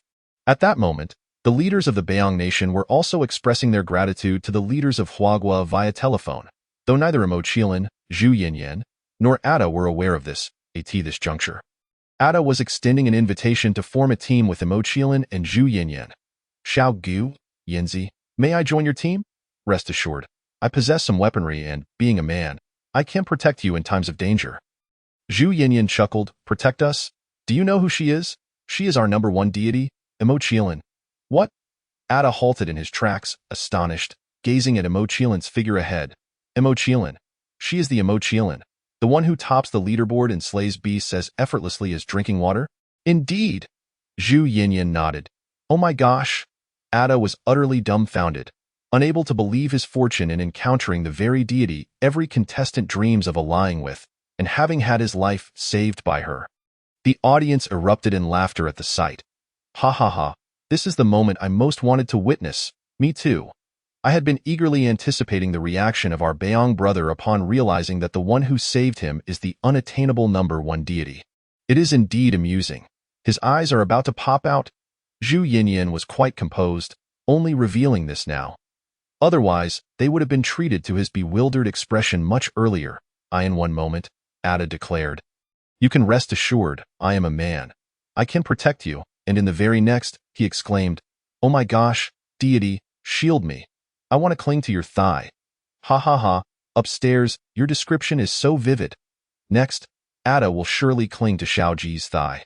I know many leaders of small nations have instructed their contestants to embrace Xiao Gu should they encounter him. It became evident that the audience members were indeed prophetic.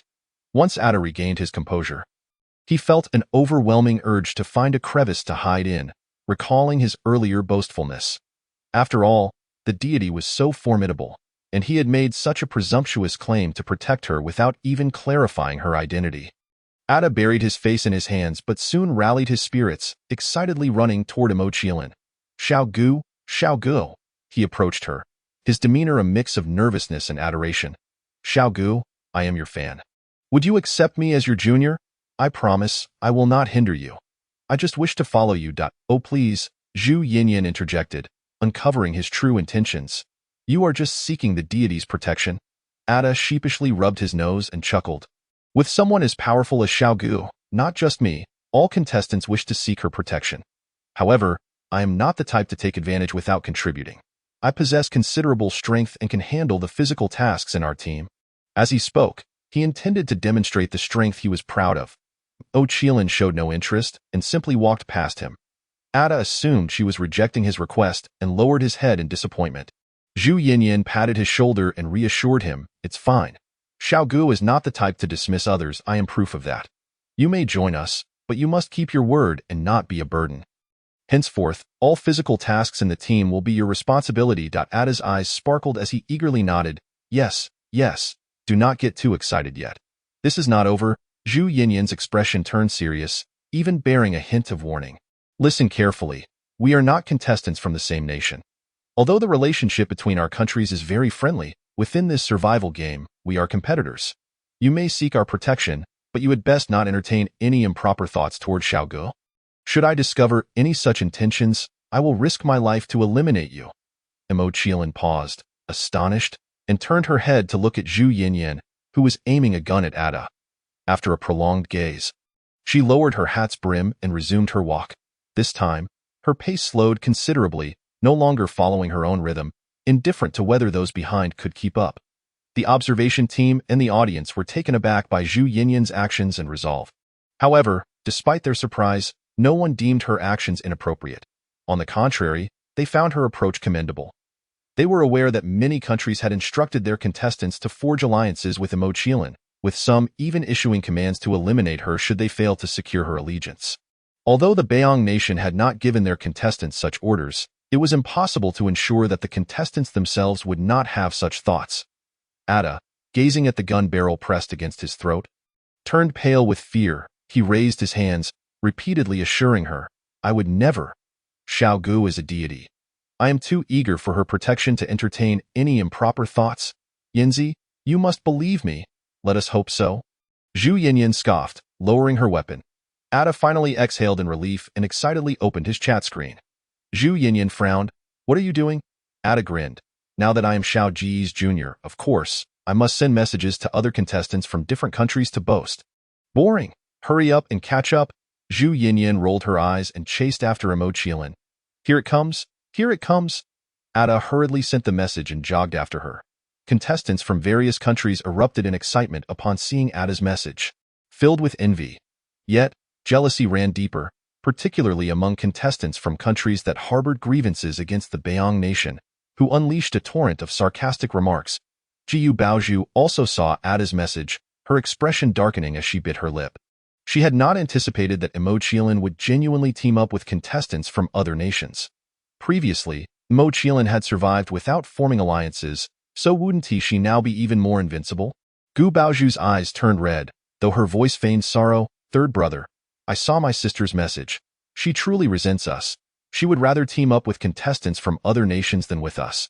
Had this been earlier, Gu Jing would have scolded Zhang Qiling at this moment. Yet now he remained silent. Fu Hanchuan was similarly quiet. "Only fooling you," scoffed. "All right, Gu Baozhu, put away your tricks. You think we are still susceptible to your manipulations? Let me tell you, When you pushed Wang Defei out, you could deceive my elder brother and your third brother. But since they heard you suggest using Lin Shuheng as a human bomb, they have seen through your true nature, and they have also connected the dots regarding your grievances with Mo Qilin. Thus, your attempts to sway us are futile.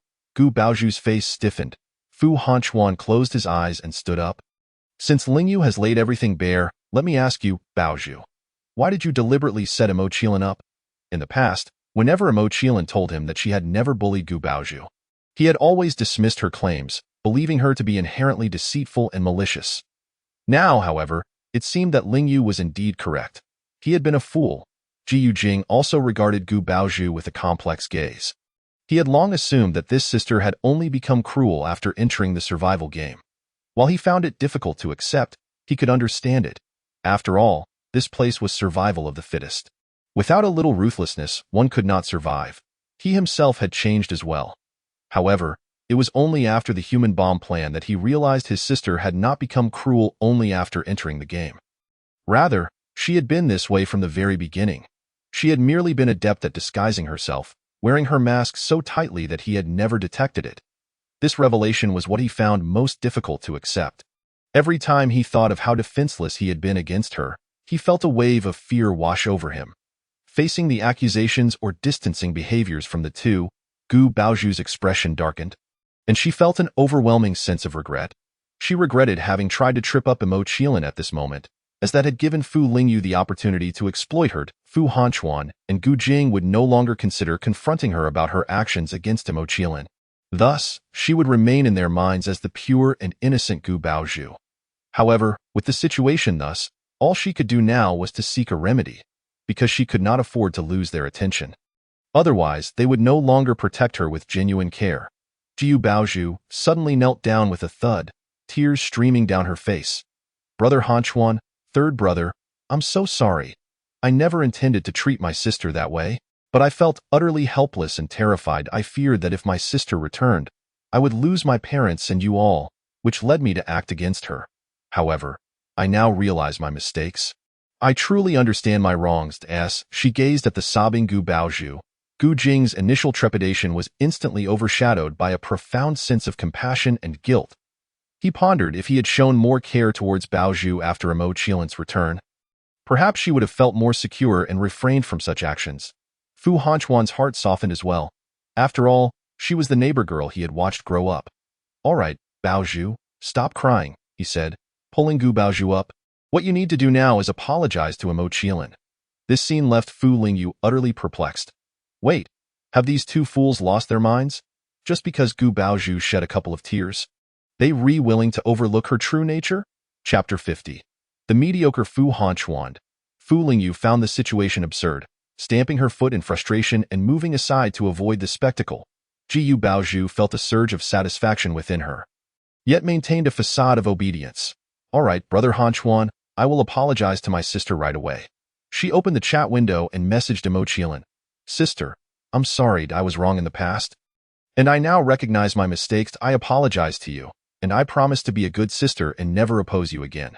Please forgive me. Seeing this, Fu Hanchuan nodded in satisfaction and sent a private message to Mo Qilin. I am aware of everything that transpired before. Indeed, it was Baozhu who plotted against you. Ji Yujing and I have already spoken to her, and she is now apologizing to you. Please forgive her and do not hold grudges, as you are sisters and there is no need for discord. Also, please refrain from your petty temper. It has gone on long enough. Hurry and come find us. We are in a sandstone area, and it is unsafe for you to venture alone. Even if you team up with contestants from other countries, you cannot guarantee safety from betrayal. Being with us is the safest option. Once we survive this game, I will consider holding a wedding with you. After sending the message, he awaited Mo Qilin's response with calm anticipation. He was not the slightest bit concerned that she would not reply. Having lowered himself to appease her and proposing to marry her again, she should know what to do if she were wise. Unless, of course, she no longer wished to marry him. Yet Fu Hanchuan did not believe that Mo Qilin would refuse him. Previously, whenever the old man had brought up their marriage, she had always been the first to agree, which spoke volumes about her love and eagerness to wed him. He was confident that she would be delighted upon reading his message. Ji Yujing also expressed himself, saying, well, I will try to treat you better from now on. But only if you do not harbor resentment towards Baozhu, nor seek revenge against her, understood? The Gu family. Gu Baoyue glanced at her family members surrounding her, father, mother, elder brother, second brother, and asked, "Do you think Imo Qilin will forgive fourth sister?"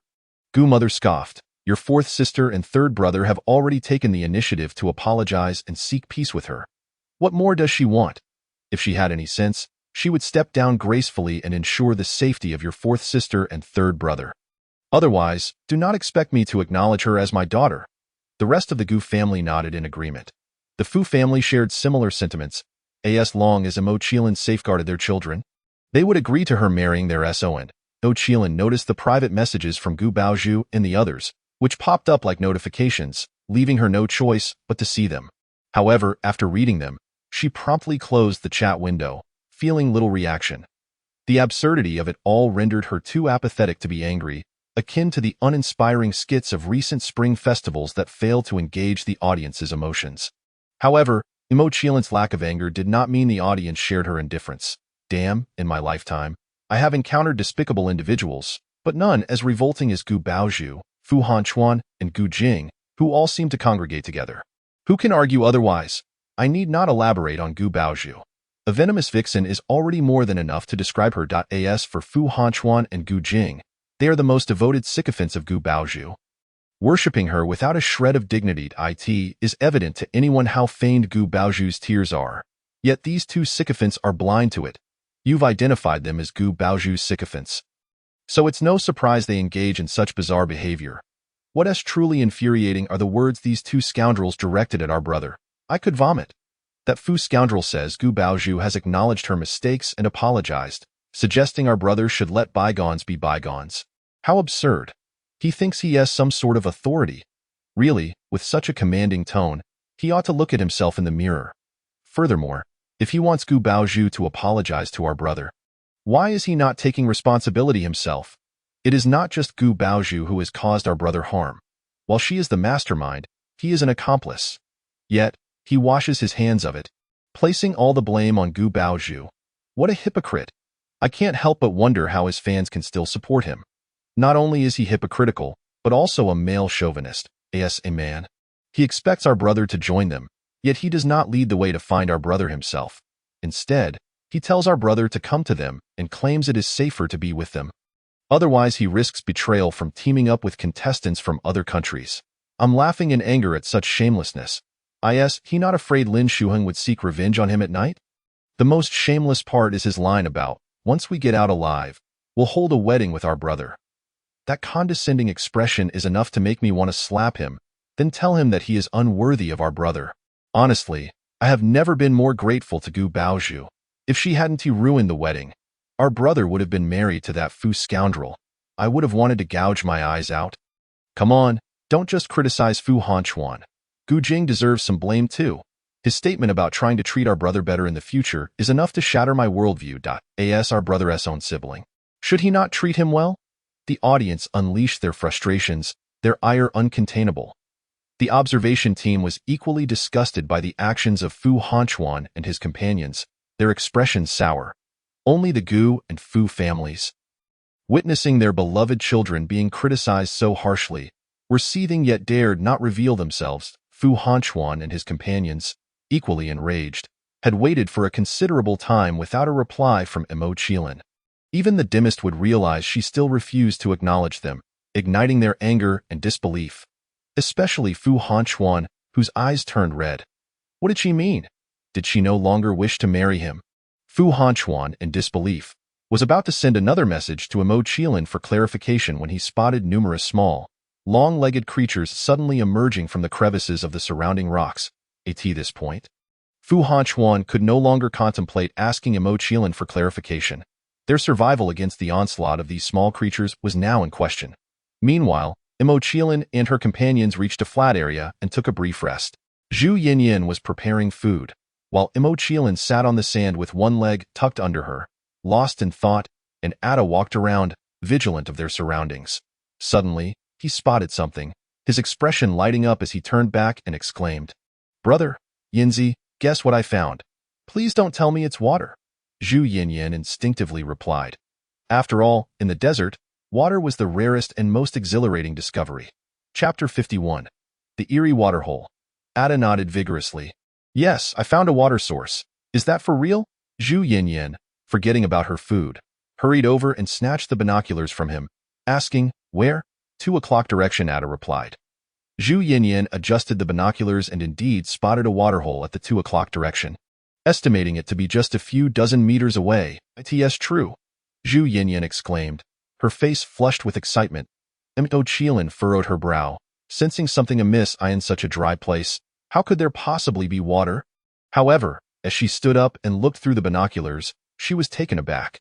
She did indeed see a waterhole, not overly large, but the water was remarkably clear, glistening under the sun, creating a beautiful sight.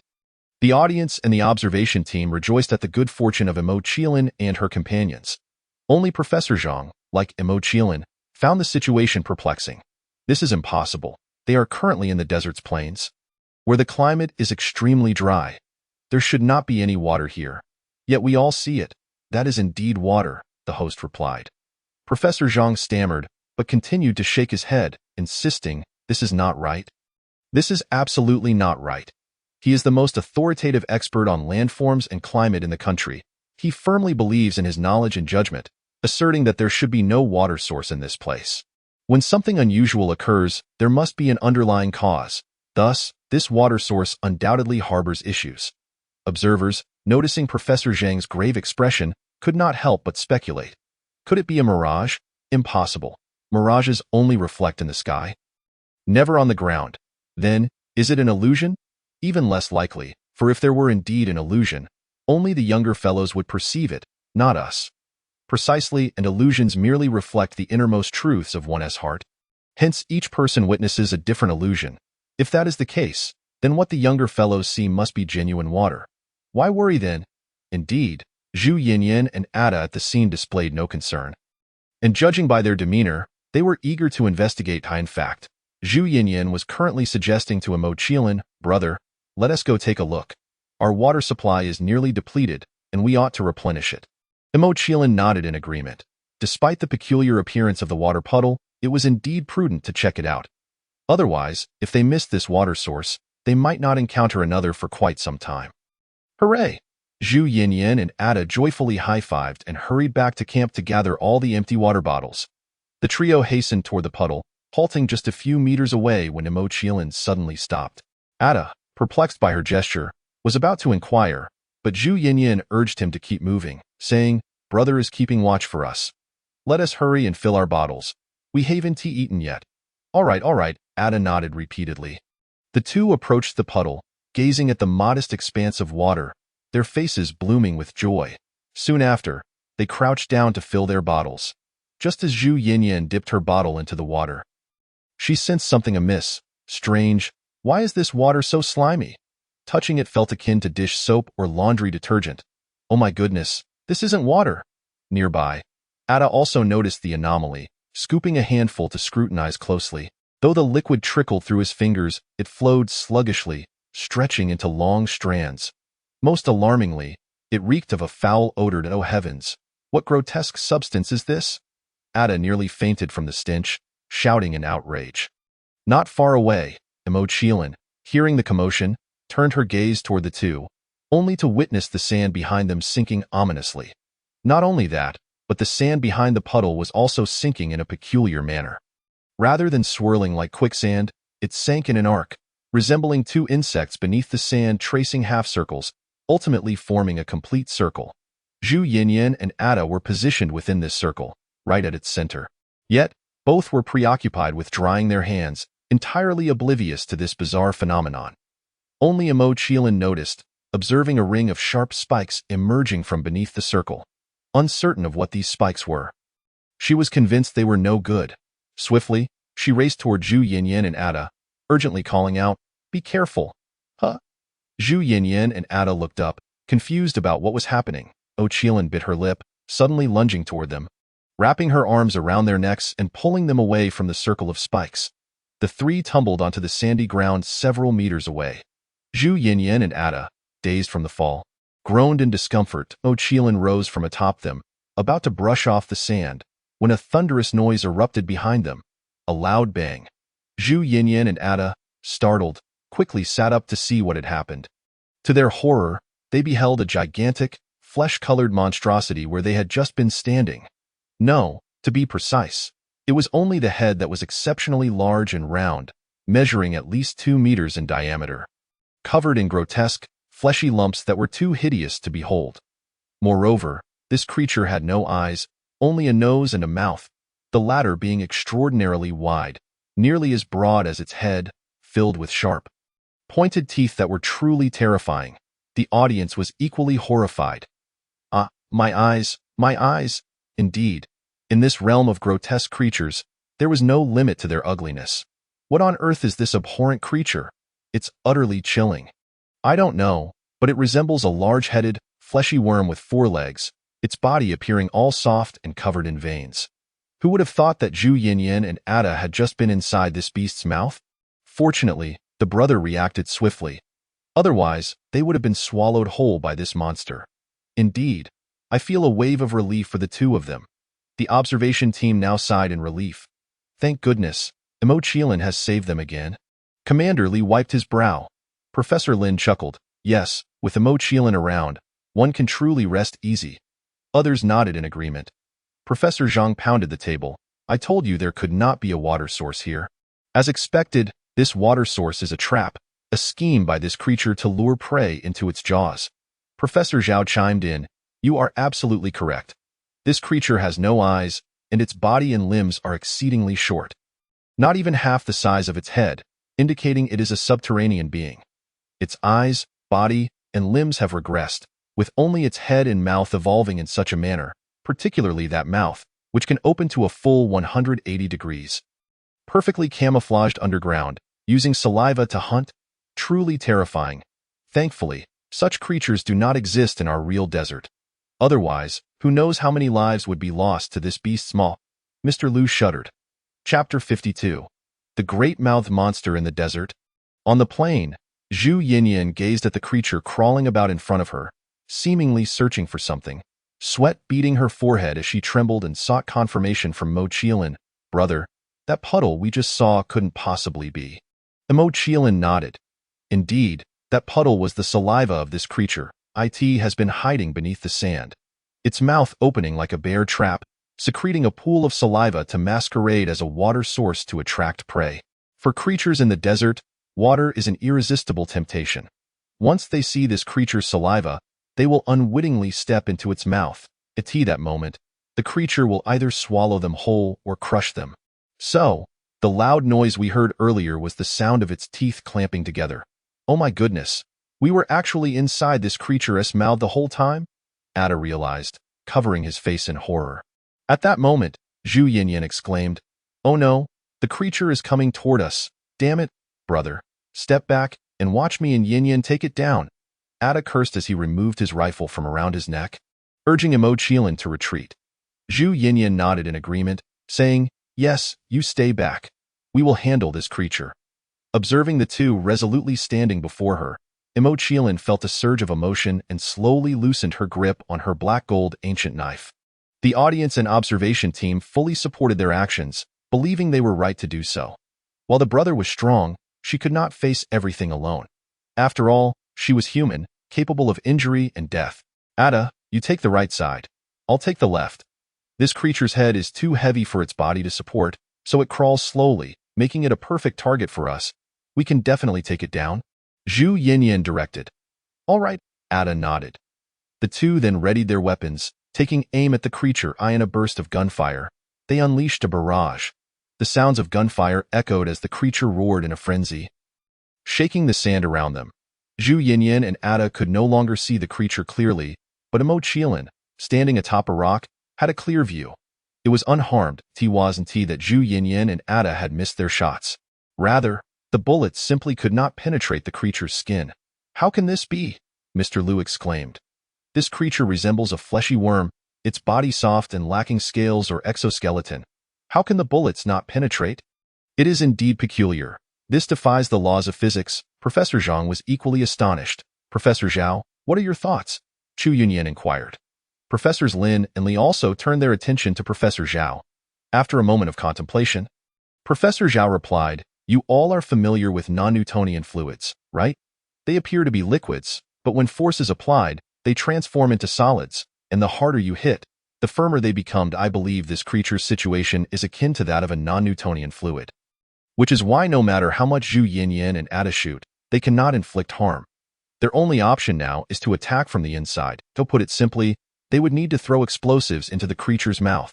"I see," the observation team and audience realized. "Stop shooting." Mo Qiling leaped down from the rock, taking a few steps forward, halting Zhu Yinyan and Ada. Continuing to shoot is merely wasting ammunition. The two were engrossed in their shooting but paused upon hearing Mo Qiling's voice. "What's wrong, brother?" Zhu Yinyan turned her head to inquire. Mo Qiling remained silent, fixated intently on the otherworldly beast before them. Zhu Yinyan and Adadon sensed something was amiss, swiftly turning back, their eyes widening in disbelief. How could this be? They had been battling for so long, emptying 2 magazines, yet had failed to slay the beast, which was somewhat expected given that such creatures were notoriously resilient. But to have inflicted no harm whatsoever upon it was utterly unfathomable.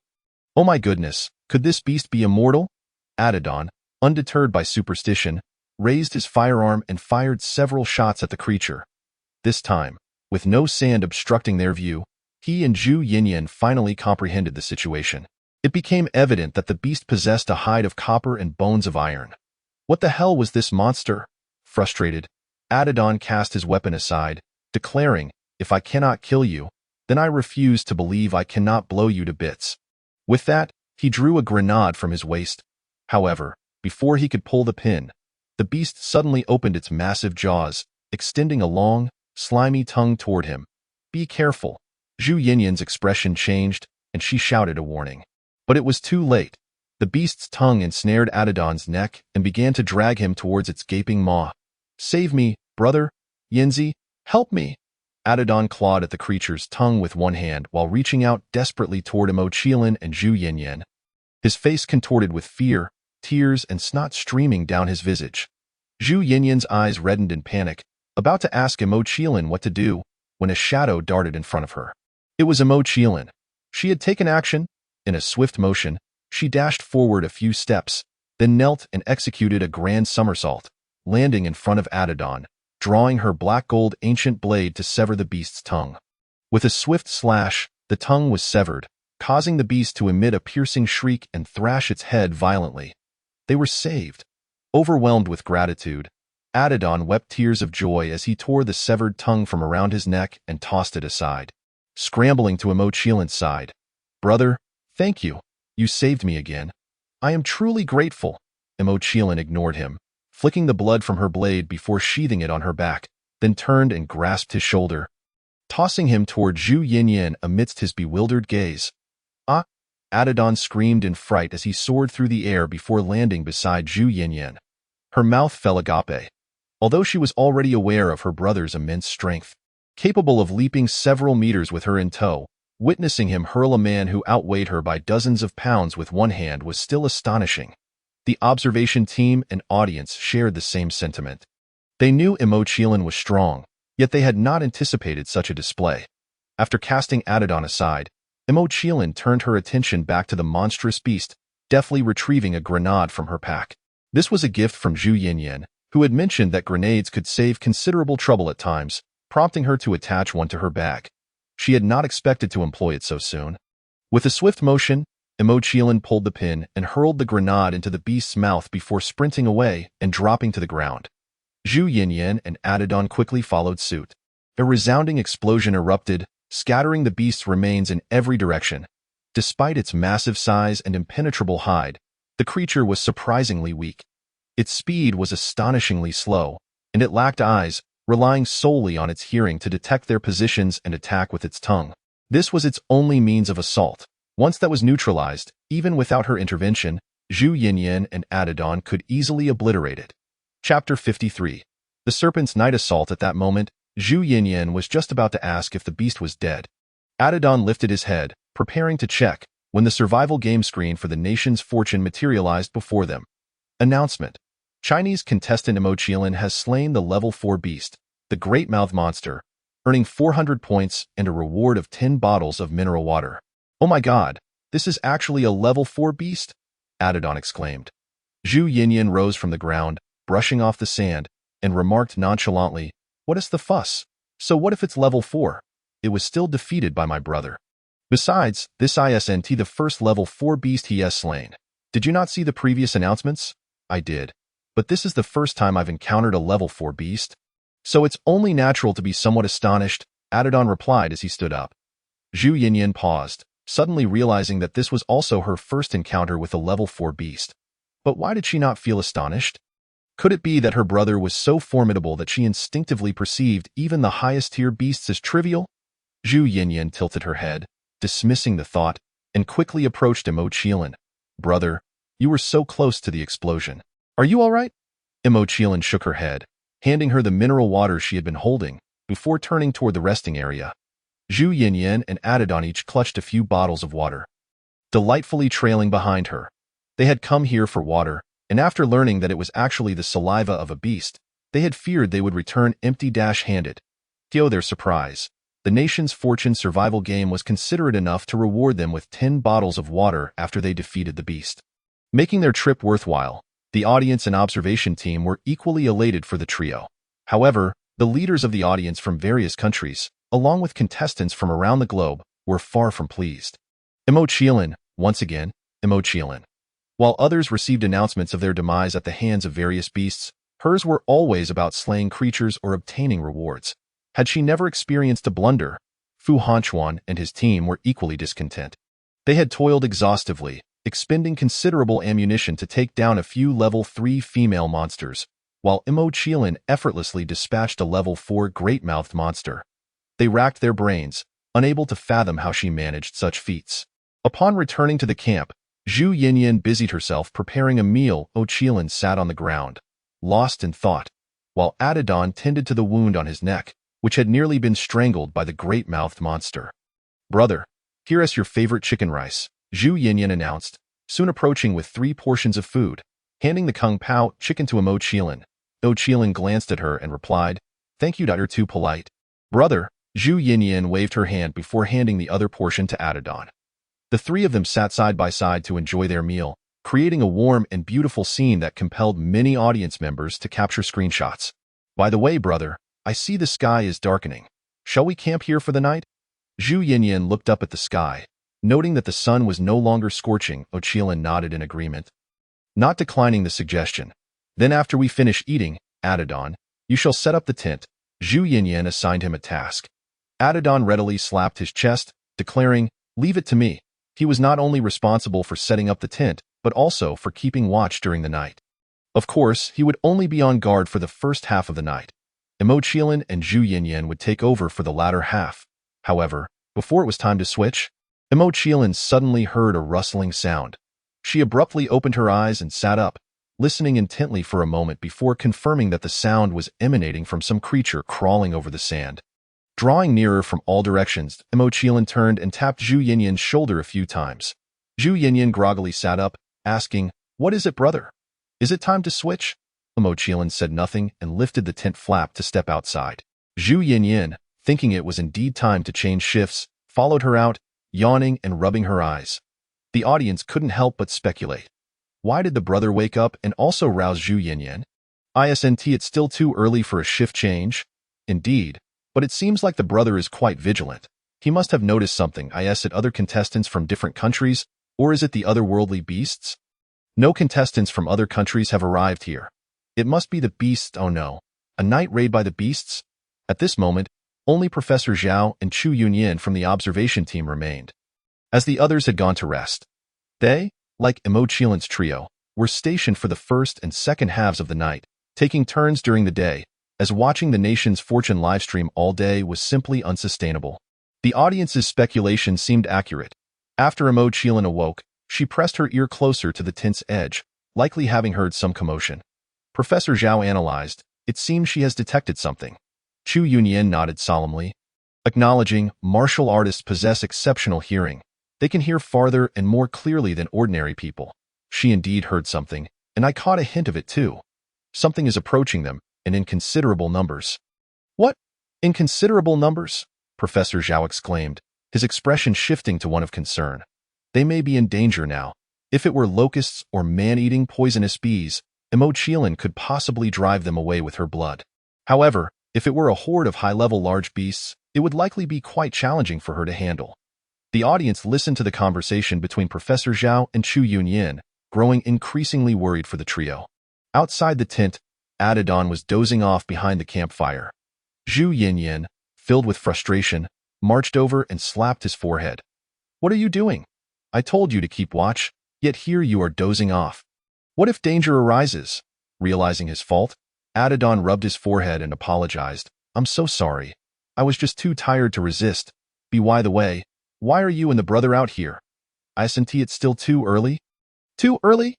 Zhu Yinyan was momentarily taken aback, then turned her gaze towards Mo Qiling, only to find that Mo Qiling had, unbeknownst to her, seized her knife and was vigilantly surveying their surroundings. Sensing the situation, Zhu Yinyan's alertness heightened.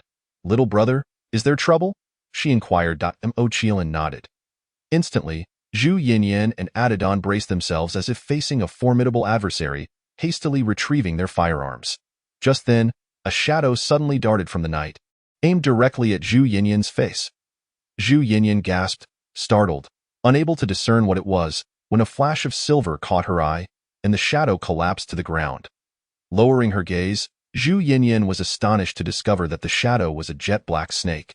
Thick as a wrist, however, the creature was now lifeless, cleaved in two by Mo Qiling's blade. The silver gleam she had seen earlier was merely the reflection of the ancient black-gold sword's metallic surface. Zhu Yinyan inhaled sharply. This snake was so dark that its scales did not reflect light, immediately suggesting its venomous nature. If bitten, survival would be unlikely. "Little brother, that was truly..." Zhu Yinyan began, still shaken, ready to express her gratitude to Mo Qiling. However, before she could finish, rustling sounds emanated from the surroundings, indicating the arrival of the snake's brethren. Chapter 54. The Resurgence of Qiling Blood. Damn it. Zhu Yinyan cursed inwardly, drenched in sweat, and shouted to Adidon. "Flare! Oh!" Adidon quickly set down his rifle and retrieved the signal gun from his waist. Whoosh! A flare shot into the air, resembling a small, fiery sun, illuminating the night sky. At this moment, Mo Qiling and the others finally discerned their predicament. They were surrounded by a dense mass of snakes, large and small, with not a single gap in sight. Strangely, for reasons unknown, these dark serpents suddenly halted their advance, encircling them a few meters away. Raising their heads and flicking their tongues, emitting a hissing sound that sent shivers down their spines. "FCK, why are there so many snakes?" Adidon was on the verge of a breakdown. Zhu Yinyan felt similarly, her face pale and trembling all over. "This is dire. We are surrounded by these snakes." The onlookers were equally horrified. "Heavens, so many snakes. Did Mo Qiling and the others disturb a snake's nest? This won't do.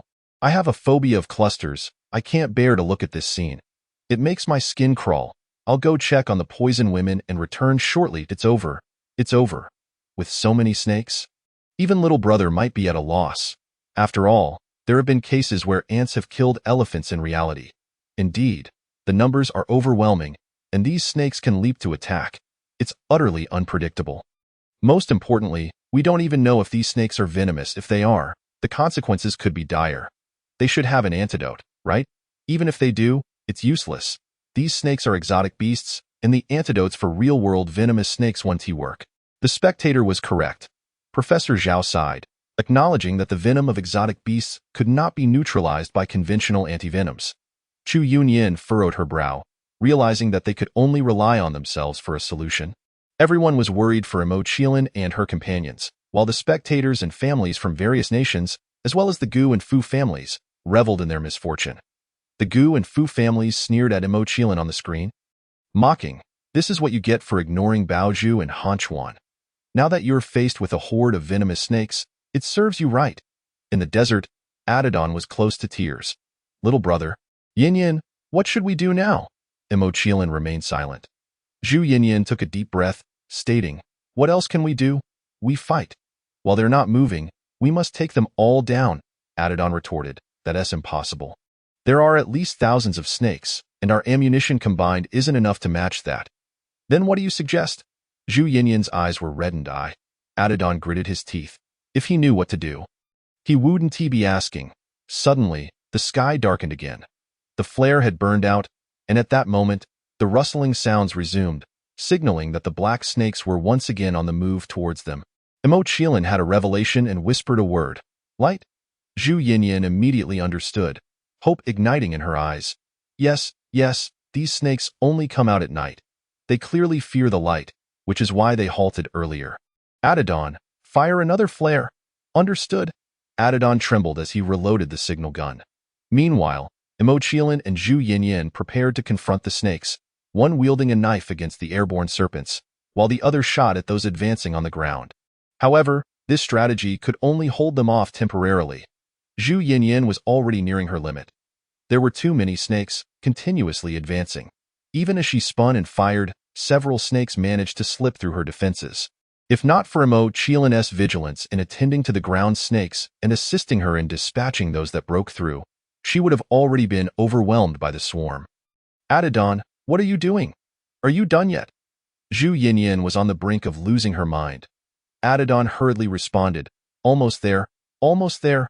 Whoosh, another flare shot skyward, illuminating the sky once more. Indeed, the swarm of black snakes halted again. The audience breathed a collective sigh of relief. It was a harrowing moment when they witnessed the serpents breaching Zhu Yinyan's defenses. Some were on edge. Professor Zhao steadied himself, relieved that Zhang Qiling had identified the snake's weakness in a critical moment. Otherwise, the outcome could have been catastrophic. Indeed, Zhu Yunyan nodded, and my goodness, we almost met our end. After the snakes were deterred by the flare, Zhu Yinyan slumped to the ground, utterly drained. Adidon continued to reload the signal gun, reassuring her, it's all right.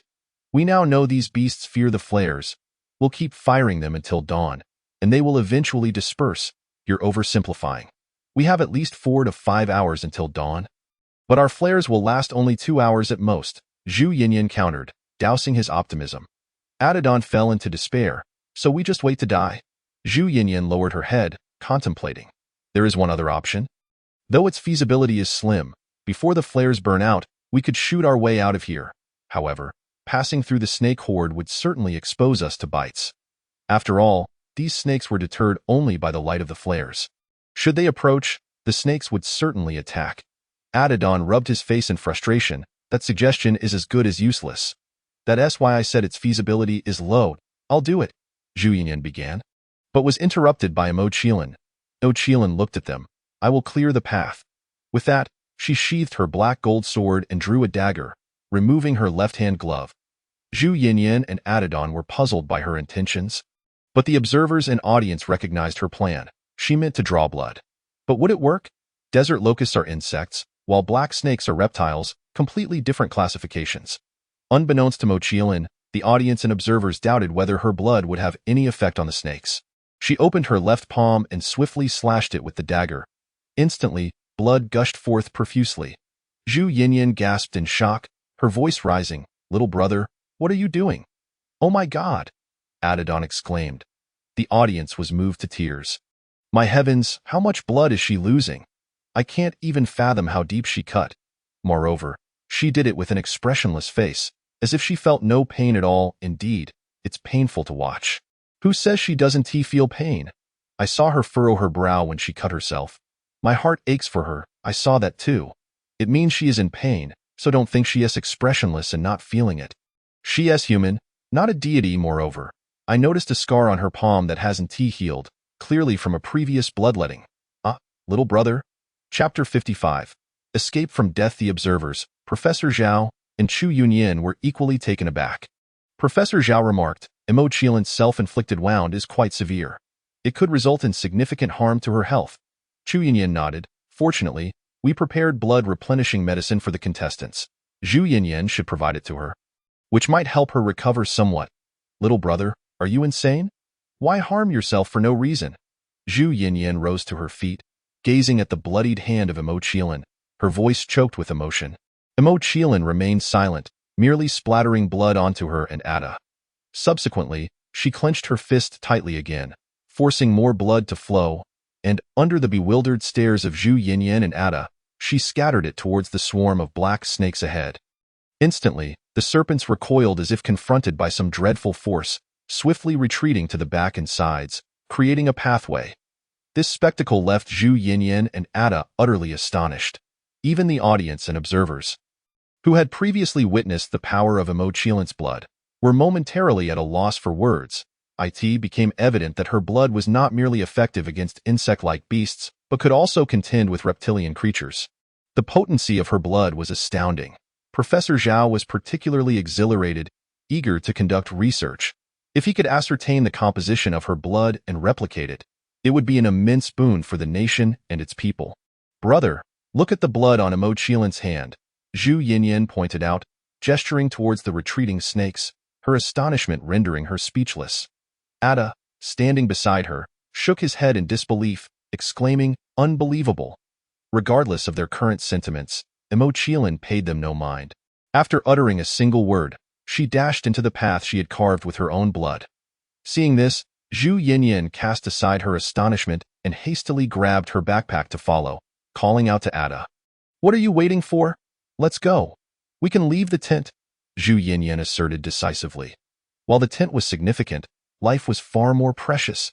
Ada, upon hearing this, abandoned any thoughts of the tent and quickly seized his own bag to catch up. As they traversed the snake-laden path, both Zhu Yinyan and Ada harbored concerns that the snakes might suddenly strike, making their progress cautious and tentative. Not daring to make a sound, it was only when they observed the snakes not only refraining from attacking but also retreating further upon their approach that they straightened their backs and walked with newfound confidence. Yet, even so, the 10-meter-long serpentine trail felt as if it took a century to traverse. Once they emerged from it, they did not halt, continuing to run behind Mo Qiling for another 2 to 3 kilometers before stopping. "I'm utterly exhausted." Ada collapsed onto the ground, panting heavily, unable to lift his arms. "I've never run like this in my life. My throat tastes sweet and metallic." "Tell me about it." Zhu Yinyan bent over. Hands on her knees, her vision blurred, not faring much better than him. Only Mo Qiling stood there, seemingly unaffected, her complexion unaltered and breath steady. Suddenly, Zhu Yinyan remembered something. Grasping her flashlight, she limped over to Mo Qiling and, breathlessly, said, "Brother, let me see your hand." Mo Qiling remained unresponsive, standing still. Zhu Yinyan sighed. "You really need to change your ways, brother." She wedged the flashlight under her arm, grasped Mo Qiling's left hand, and upon inspection, her heart trembled. The wound was deep and still bleeding. "It's nothing." Mo Qiling withdrew her hand. "How can you say it's nothing when it's like this?" Zhu Yinyan felt a mix of anger and pity. The audience nodded in agreement. "Exactly. If that's nothing, then what is something?" "Ada, hurry and get the first aid kit." Zhu Yinyan called urgently to Ada. Ada, sitting up, rummaged through his bag for the portable first aid kit. Limping over to Zhu Yinyan accepted the kit. She handed him the flashlight, instructing him to shine it, then squatted down to open the kit and prepare the medication. After mixing the medicines, she looked up at Mo Qiling. "Brother, squat down. Let me treat and bandage your wound." Mo Qiling still did not move. Zhu Yinyan's expression darkened as she firmly grasped her right hand, forcefully pulling her down, then yanked her left hand out, commanding, "Keep your hand open and don't pull it back." "Understood?" Mo Qiling pursed her lips, lowered the brim of her hat, and complied. The audience and observers praised Zhu Yinyan for her actions, recognizing that someone with Mo Qiling's aloof and somber nature needed a stronger presence to ensure she cared for herself. Seeing Mo Qiling finally acquiesce, Zhu Yinyan's demeanor softened. "Brother, I'm going to apply the medicine now. It might hurt a bit, so bear with it." Mo Qiling nodded slightly, indicating her understanding. Zhu Yinyan sprinkled the hemostatic powder on her wound. Ada inhaled sharply. "Oh heavens, such a deep cut. How have you endured it until now?" "Be quiet," Zhu Yinyan chastised. Ada promptly sealed his lips, becoming a silent source of illumination. As Zhu Yinyan tended to Mo Qiling's injury, she observed her expressions closely, gauging her pain. If she showed discomfort, she would apply gentler pressure. However, noticing that Mo Qiling only slightly furrowed her brow without any other expression or sound, Zhu Yinyan felt her heart ache even more. In Zhu Yinyan's understanding, only those who had never experienced warmth or love would remain silent and stoic in the face of great pain, for they lacked anyone to care for them, comfort them, or support them. Mo Qiling was one such individual, raised by the Gu family but never treated well, and upon entering the entertainment industry, she received no better treatment, leading to widespread online condemnation. In this survival game, even Gu Baozhu and her ilk spread malicious rumors about her. She was only 20 years old. Who could believe she had endured such malice?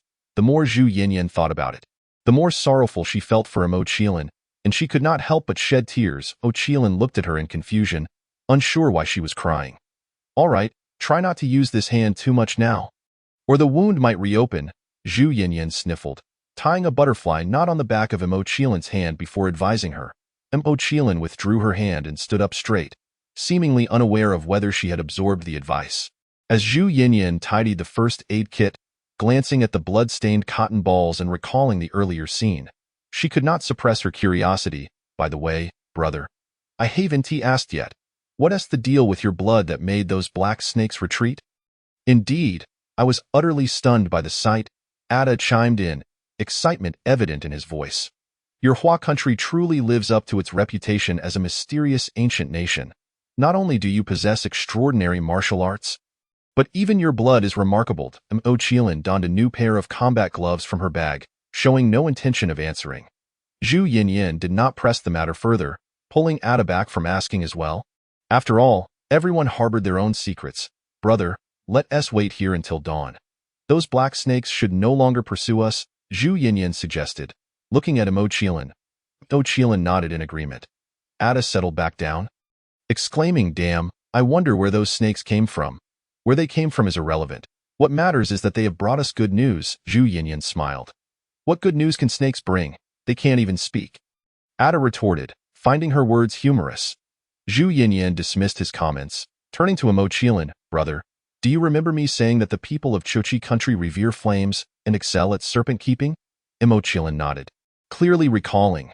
Thus, the appearance of those snakes is a signal that we have reached the periphery of the Chochi ruins. That is absolutely wonderful, Ada exclaimed, clapping his hands on the sandy ground. Zhu Yinyan stowed the first aid kit back in his bag. All right, we still have some time before dawn. Let us make the most of it and rest. As soon as day breaks, we'll set out to find the Chochi ruins today.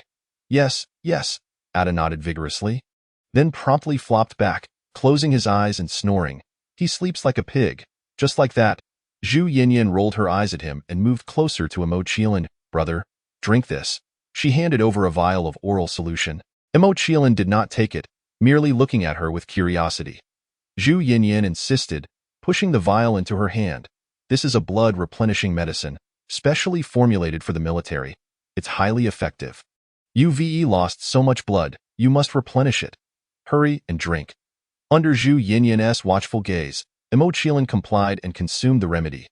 Zhu Yinyan retrieved the empty bottle, smiling with satisfaction. That's more like it. And please, try not to injure yourself carelessly in the future. While I understand you are creating a path for us, it's not good for your health. We can certainly brainstorm other methods. Mo Qiling did not respond, maintaining her usual cool demeanor, but internally, she felt deeply touched. It seemed she began to understand why, despite having lived for over a century and witnessed the world's cruelty, she could still open her heart to the innocent and the chubby. It was simply because the feeling of being cared for and remembered was truly wonderful. Brother, stop standing. Lie down and rest for a bit. You've run so much and lost so much blood. You need to sleep, Zhu Yinyan insisted, plopping down beside her and patting the spot next to her. As for the night, I'll keep watch, ensuring I'm more diligent than that pig-headed fellow. All right, Mo Qiling did not refuse. She indeed felt somewhat dizzy, likely due to excessive blood loss. Observing Mo Qiling obediently lying down, Zhu Yinyan smiled knowingly and took a towel from her bag to cover her. Throughout this journey, the young man had been protecting and rescuing her. Lacking the same abilities as him, she could only express her gratitude by caring for him to the best of her ability. Soon, 2 hours had passed, and the sky began to lighten with the first light of dawn. Zhu Yinyan roused Ada and was about to wake Mo Qiling when she noticed that Mo Qiling had already opened her eyes and sat up. Subsequently, the three shared a few vacuum-packed biscuits for breakfast before packing their belongings and setting off once more. After approximately an hour's walk, Ada climbed up a slope of over 10 meters. Appearing to spot something through his binoculars, he exclaimed, "Oh my God! What is it?" Zhu Yinyan inquired, looking up. Ada opened his mouth a few times before responding. I see a cliff about 200 meters ahead. And below it, there is a vast abandoned urban area. An abandoned urban area? Zhu Yinyan's spirits soared with excitement, and Mo Qiling instinctively lifted her head. Ada affirmed, yes, an abandoned urban area. That must be the ruins of Chotsigua. Zhu Yinyan trembled with exhilaration, her face flushed. What are we waiting for?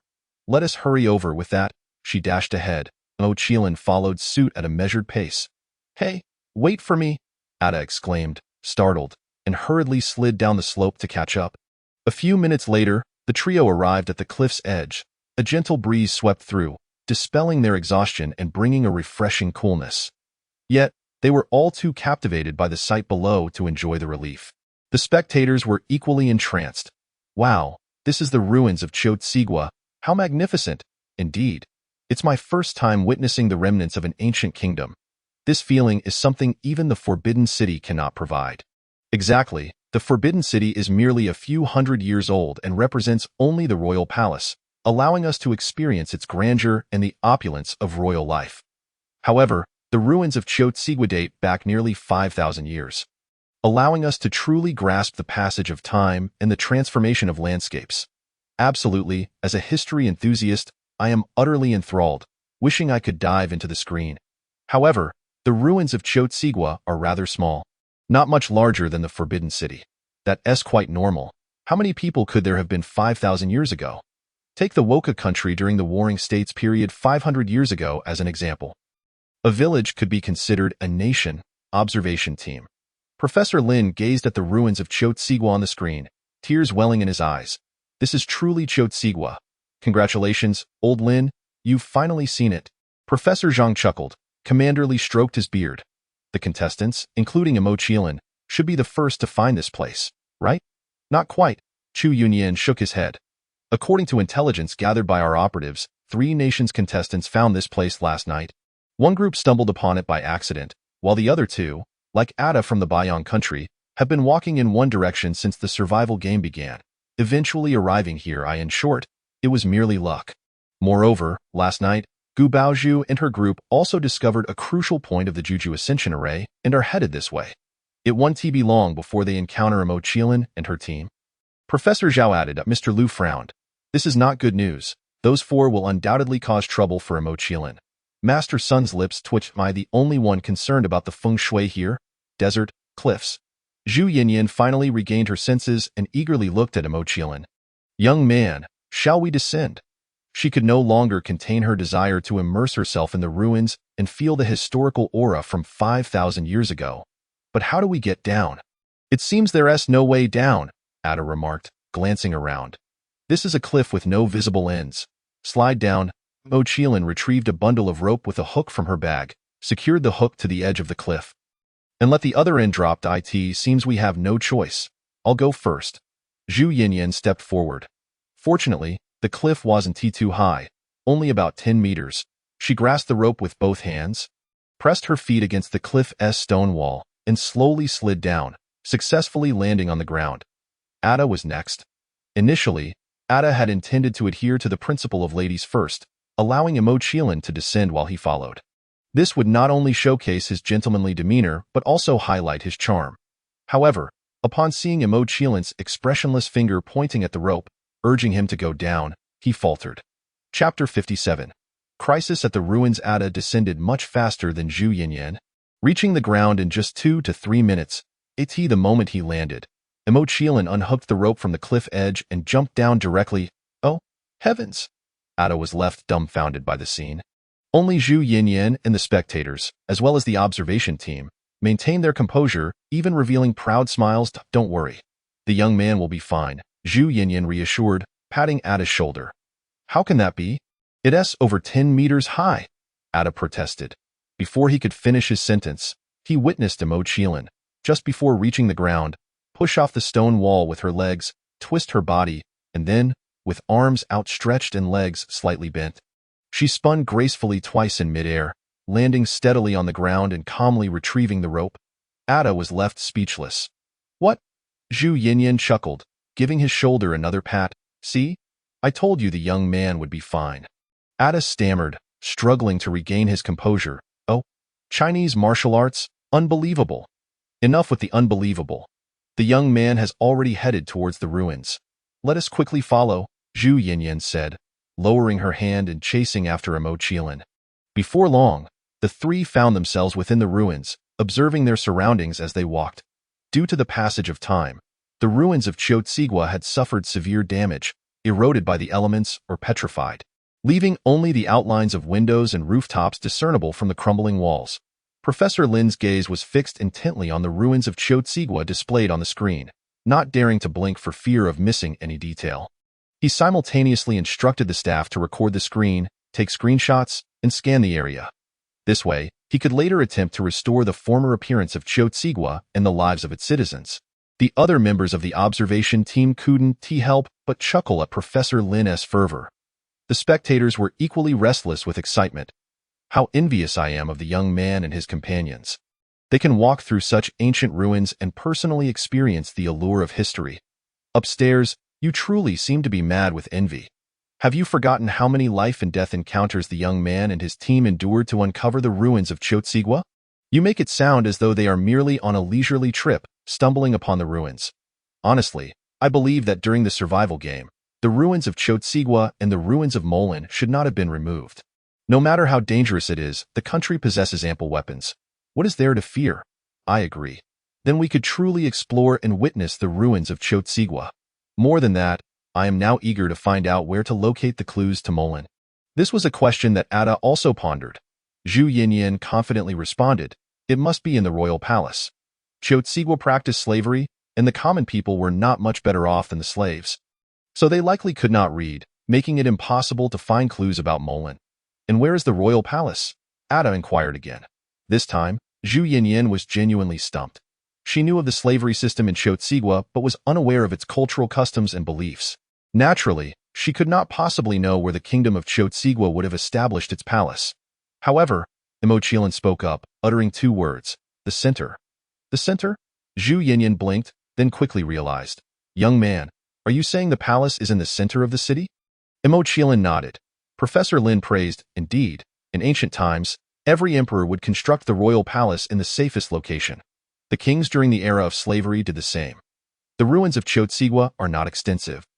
As a previous spectator mentioned, not much larger than the Forbidden City, so the safest position can only be at the city center. I believe that Mo Qilin's conclusion regarding the palace's location is not merely based on this reasoning but also on feng shui. This site is not only the dual fisheye of the Juju Ascension Array but also a gathering array, specifically designed to absorb the spiritual energy of heaven and earth from all directions and concentrate it in the city center. Such a grand undertaking could only be accomplished by a monarch, thus the palace must be situated in the city center, Master Sun explained. Now it makes sense, the other members of the observation team realized. At this moment, Mo Qilin and her companions had already set off towards the city center. Zhu Yinyan cautioned, be careful, the people of Chotsigua are skilled in snake handling. We encountered numerous snakes surrounding us on the outskirts of the ruins. And now that we are inside, there will surely be even more, not to mention other exotic beasts, rest assured. Ada patted the assault rifle hanging on his chest. Mo Qilin remained silent, yet both Zhu Yinyan and Ada understood that she was more alert than anyone else. Indeed, she suddenly halted her steps and turned her gaze to the left. Zhu Yinyan and Ada also came to a stop. What's wrong, little brother? Gunshots, Mo Qilin replied. Zhu Yinyan and Ada were simultaneously taken aback. What? Gunshots? Just as Mo Qilin was about to nod, the sound of gunfire echoed again. Rat-a-tat-tat. This time, Zhu Yinyan and Ada heard it as well. Damn, there really are gunshots, Ada exclaimed. Raising his rifle, Zhu Yinyan's brows furrowed so tightly they could crush a mosquito. Other competitors from different countries had arrived here, but when did they come?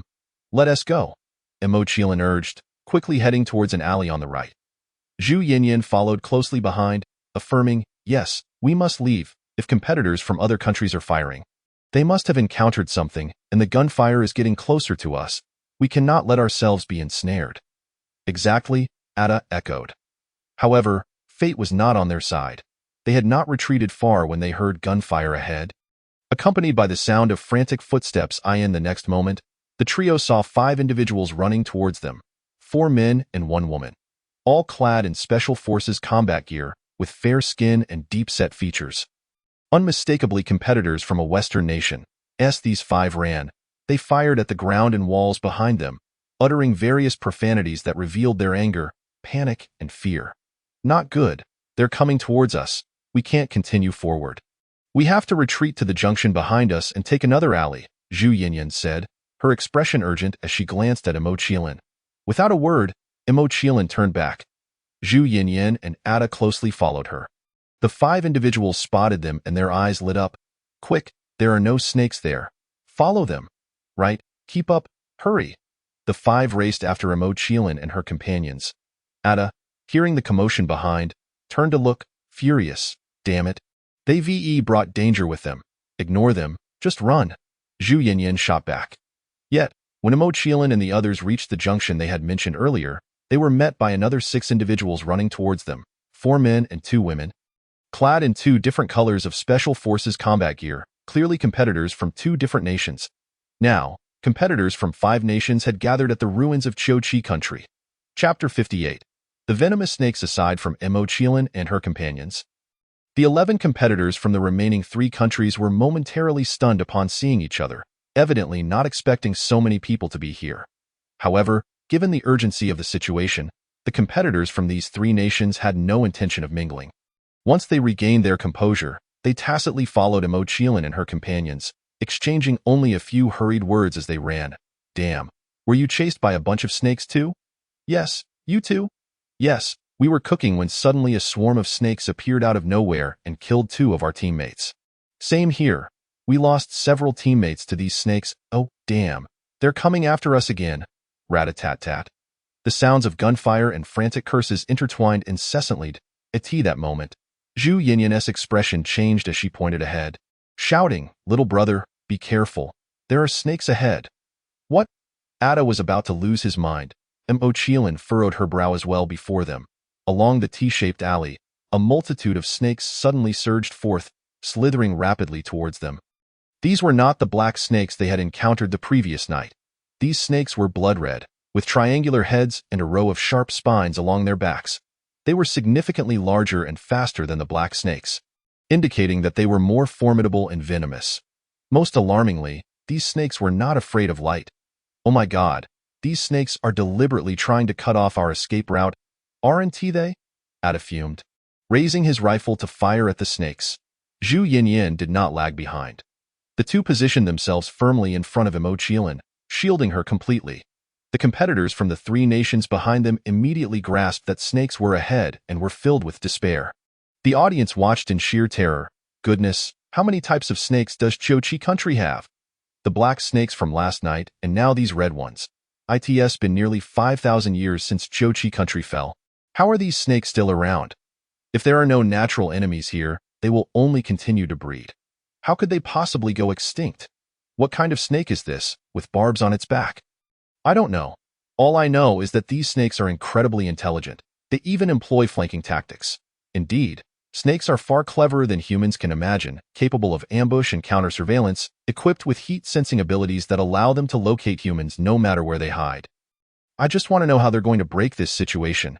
Surely they're not going to make our little brother bleed again. Then let him. Audiences from around the world chimed in, especially those from the 3 nations who were most supportive of having Zhang Qiling bleed. Since their competitors were present, if all of them perished, their nation would face a national misfortune, and they would be the ones to suffer. Thus, they naturally did not wish for their competitors to die at the hands of these snakes. However, the Huagua audience was extremely displeased. Have our little brother bleed? What nonsense. He just bled last night. His face is still unnaturally pale. Clearly, he hasn't recovered yet. Dio, you want him dead? Consequently, the Huagua audience surged forward to confront the spectators from the other 3 nations. They might not be able to assist their little brother in the national survival game, but they could clear all obstacles for him in reality. The observation team and Huagua leaders sternly warned the observation teams and leaders from the 3 nations to restrain their citizens and refrain from making inappropriate remarks. Huagua, being a permanent member of the UN Security Council, could retaliate if provoked, just as the United States does with sanctions. In that case, the 3 nations would find themselves in dire straits without needing the national survival game to impose penalties on them. Desert, ruins of Chochi country. This is impossible. There are too many snakes. We can't win. Zhu Yinyan exclaimed, switching magazines, her brow drenched in sweat. Yes, these snakes keep appearing, and the encirclement is getting tighter. If it shrinks any further, our gunfire will be useless, Ada replied, his eyes reddening with urgency. Zhang Qiling looked around, suddenly seizing Zhu Yinyan's shoulder. Little brother. What? Zhu Yinyan hadn't finished her question when her body was lifted off the ground. Zhang Qiling had grabbed her shoulder and leaped, landing on a wall several meters high. Subsequently, Zhang Qiling jumped down from the wall, repeating the process to bring Ada up as well, having escaped the encirclement of snakes. Zhu Yinyan and Ada let out a sigh of relief. It was merely a sigh of relief.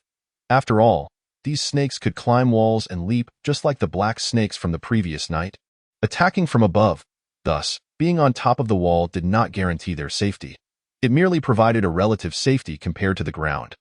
They only needed to attack the snakes climbing towards them and those leaping at them.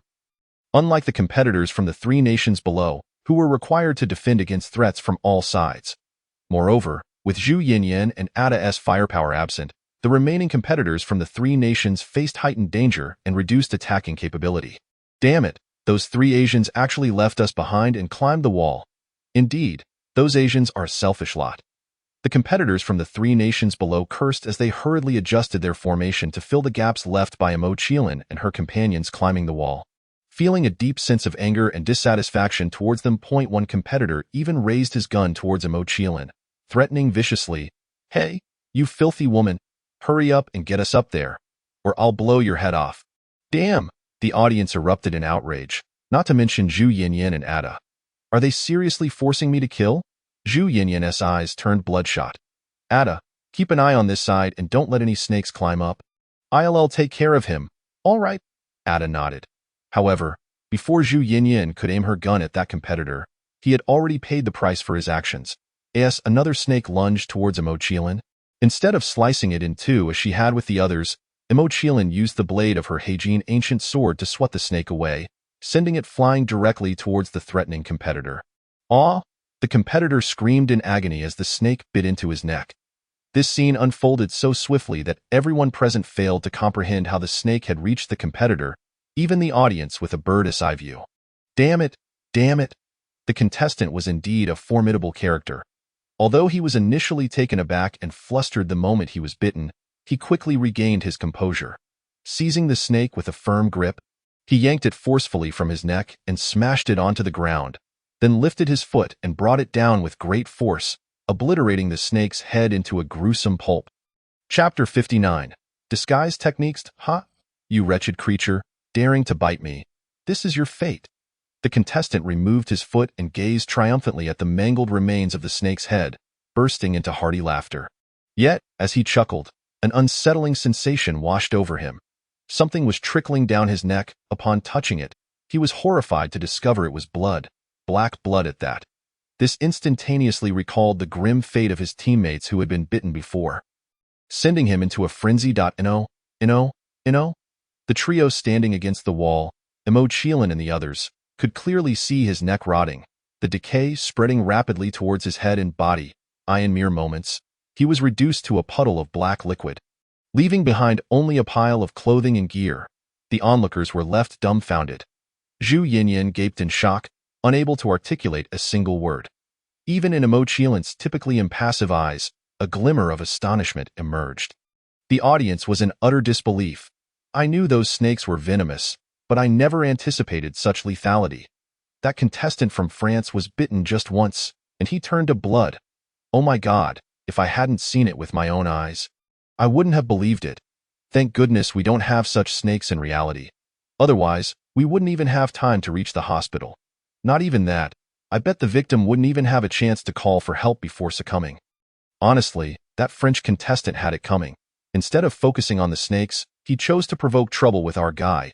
If the snakes didn't bite him, who else would they bite? It's poetic justice. The observation team was in shock. Professor Zhao's eyes bulged with horror. Heavens! I, Zhao, have spent half my life studying biology and have encountered countless venomous creatures, but this is the first time I have seen such a lethal organism. A viewer's comment was spot on. Thank goodness we don't have such snakes in reality, or it would be a horrendous disaster. The other members of the observation team nodded in agreement, equally alarmed. Damn it, that fool. The contestants from the three nations, just like the audience, attributed the contestant's demise to his distraction. Thus, witnessing his death evoked no sorrow or regret, only blame and anger. After all, with one less person, their attacking power would have to be increased, along with the danger they faced. Zhang Qiling could not reveal the truth behind that contestant's fate at the hands of the snake. The young man was not one to kill indiscriminately, even enemies he dealt with using the blunt side of his knife. By embodying him, she naturally inherited this gentleness. Therefore, she merely pushed the snake towards him without killing the contestant herself. At this moment, the system chimed in. Are you exploiting a bug? Zhang Qiling, expressionless, continued to slash at the snakes with her knife while inwardly smiling as she replied, How is this exploiting a bug? Look, I merely nudged the snake towards him. I didn't command it to bite him. It was the snake that killed him, not me. Don't you agree? The system's programming seemed to falter. That does seem to be the case. Zhang Qiling added, Then shouldn't you now increase my disguise similarity? The system raised its voice. What nonsense.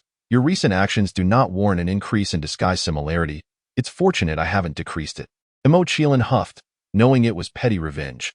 While the young man rarely resorted to killing, he held grudges and due to his frequent amnesia, he typically exacted revenge on the spot. The snake that bit the contestant was indeed pushed towards him by her. Thus, she could consider it indirect retribution for his disrespectful words. The system acknowledged her reasoning, unable to refute it.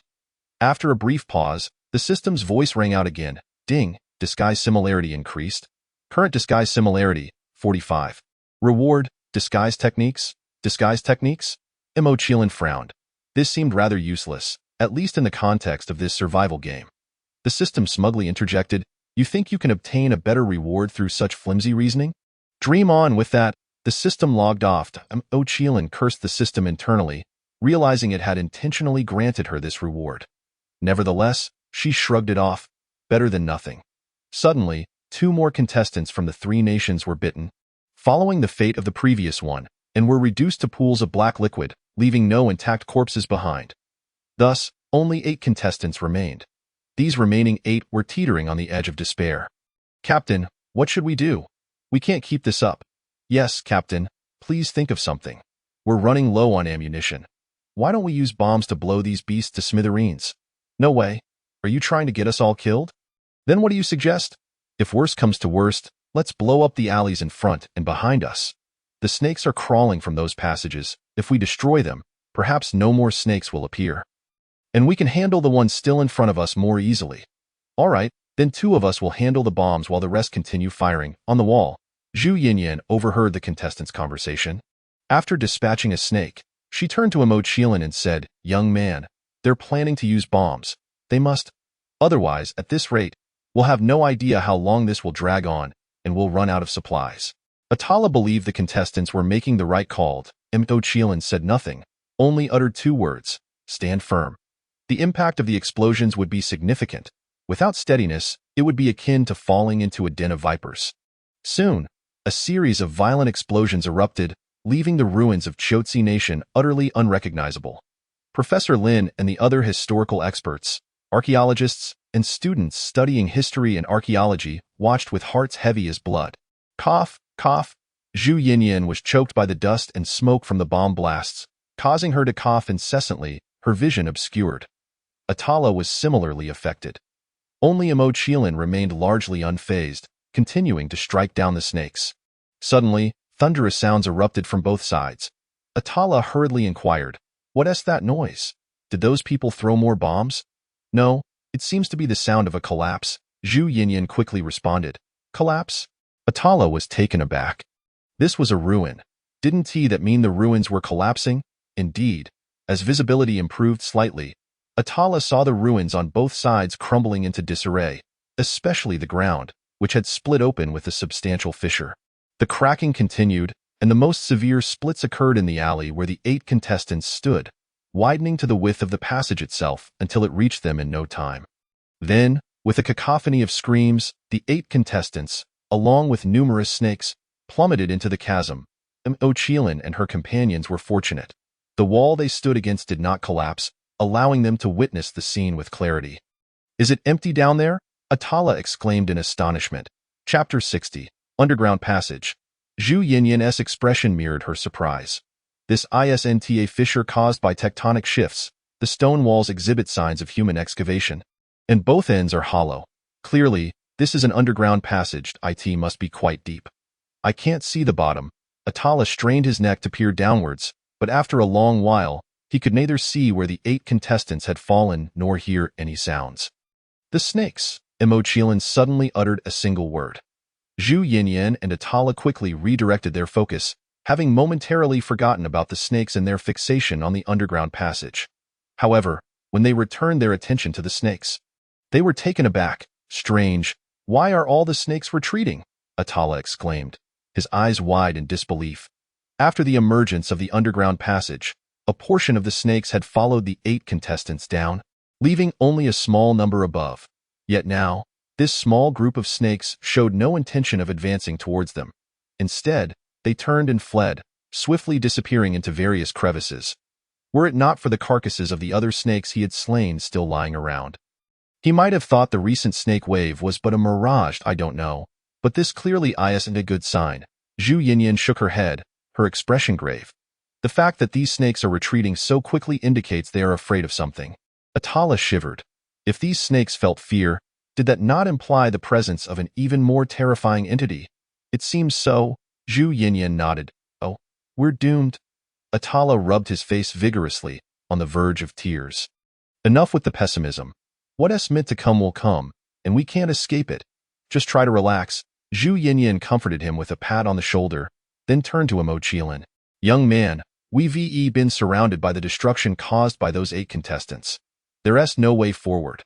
Perhaps we should descend to investigate. I believe we can traverse this underground passage to reach the palace." "Why?" Ada inquired with curiosity. Zhu Yinyan smiled.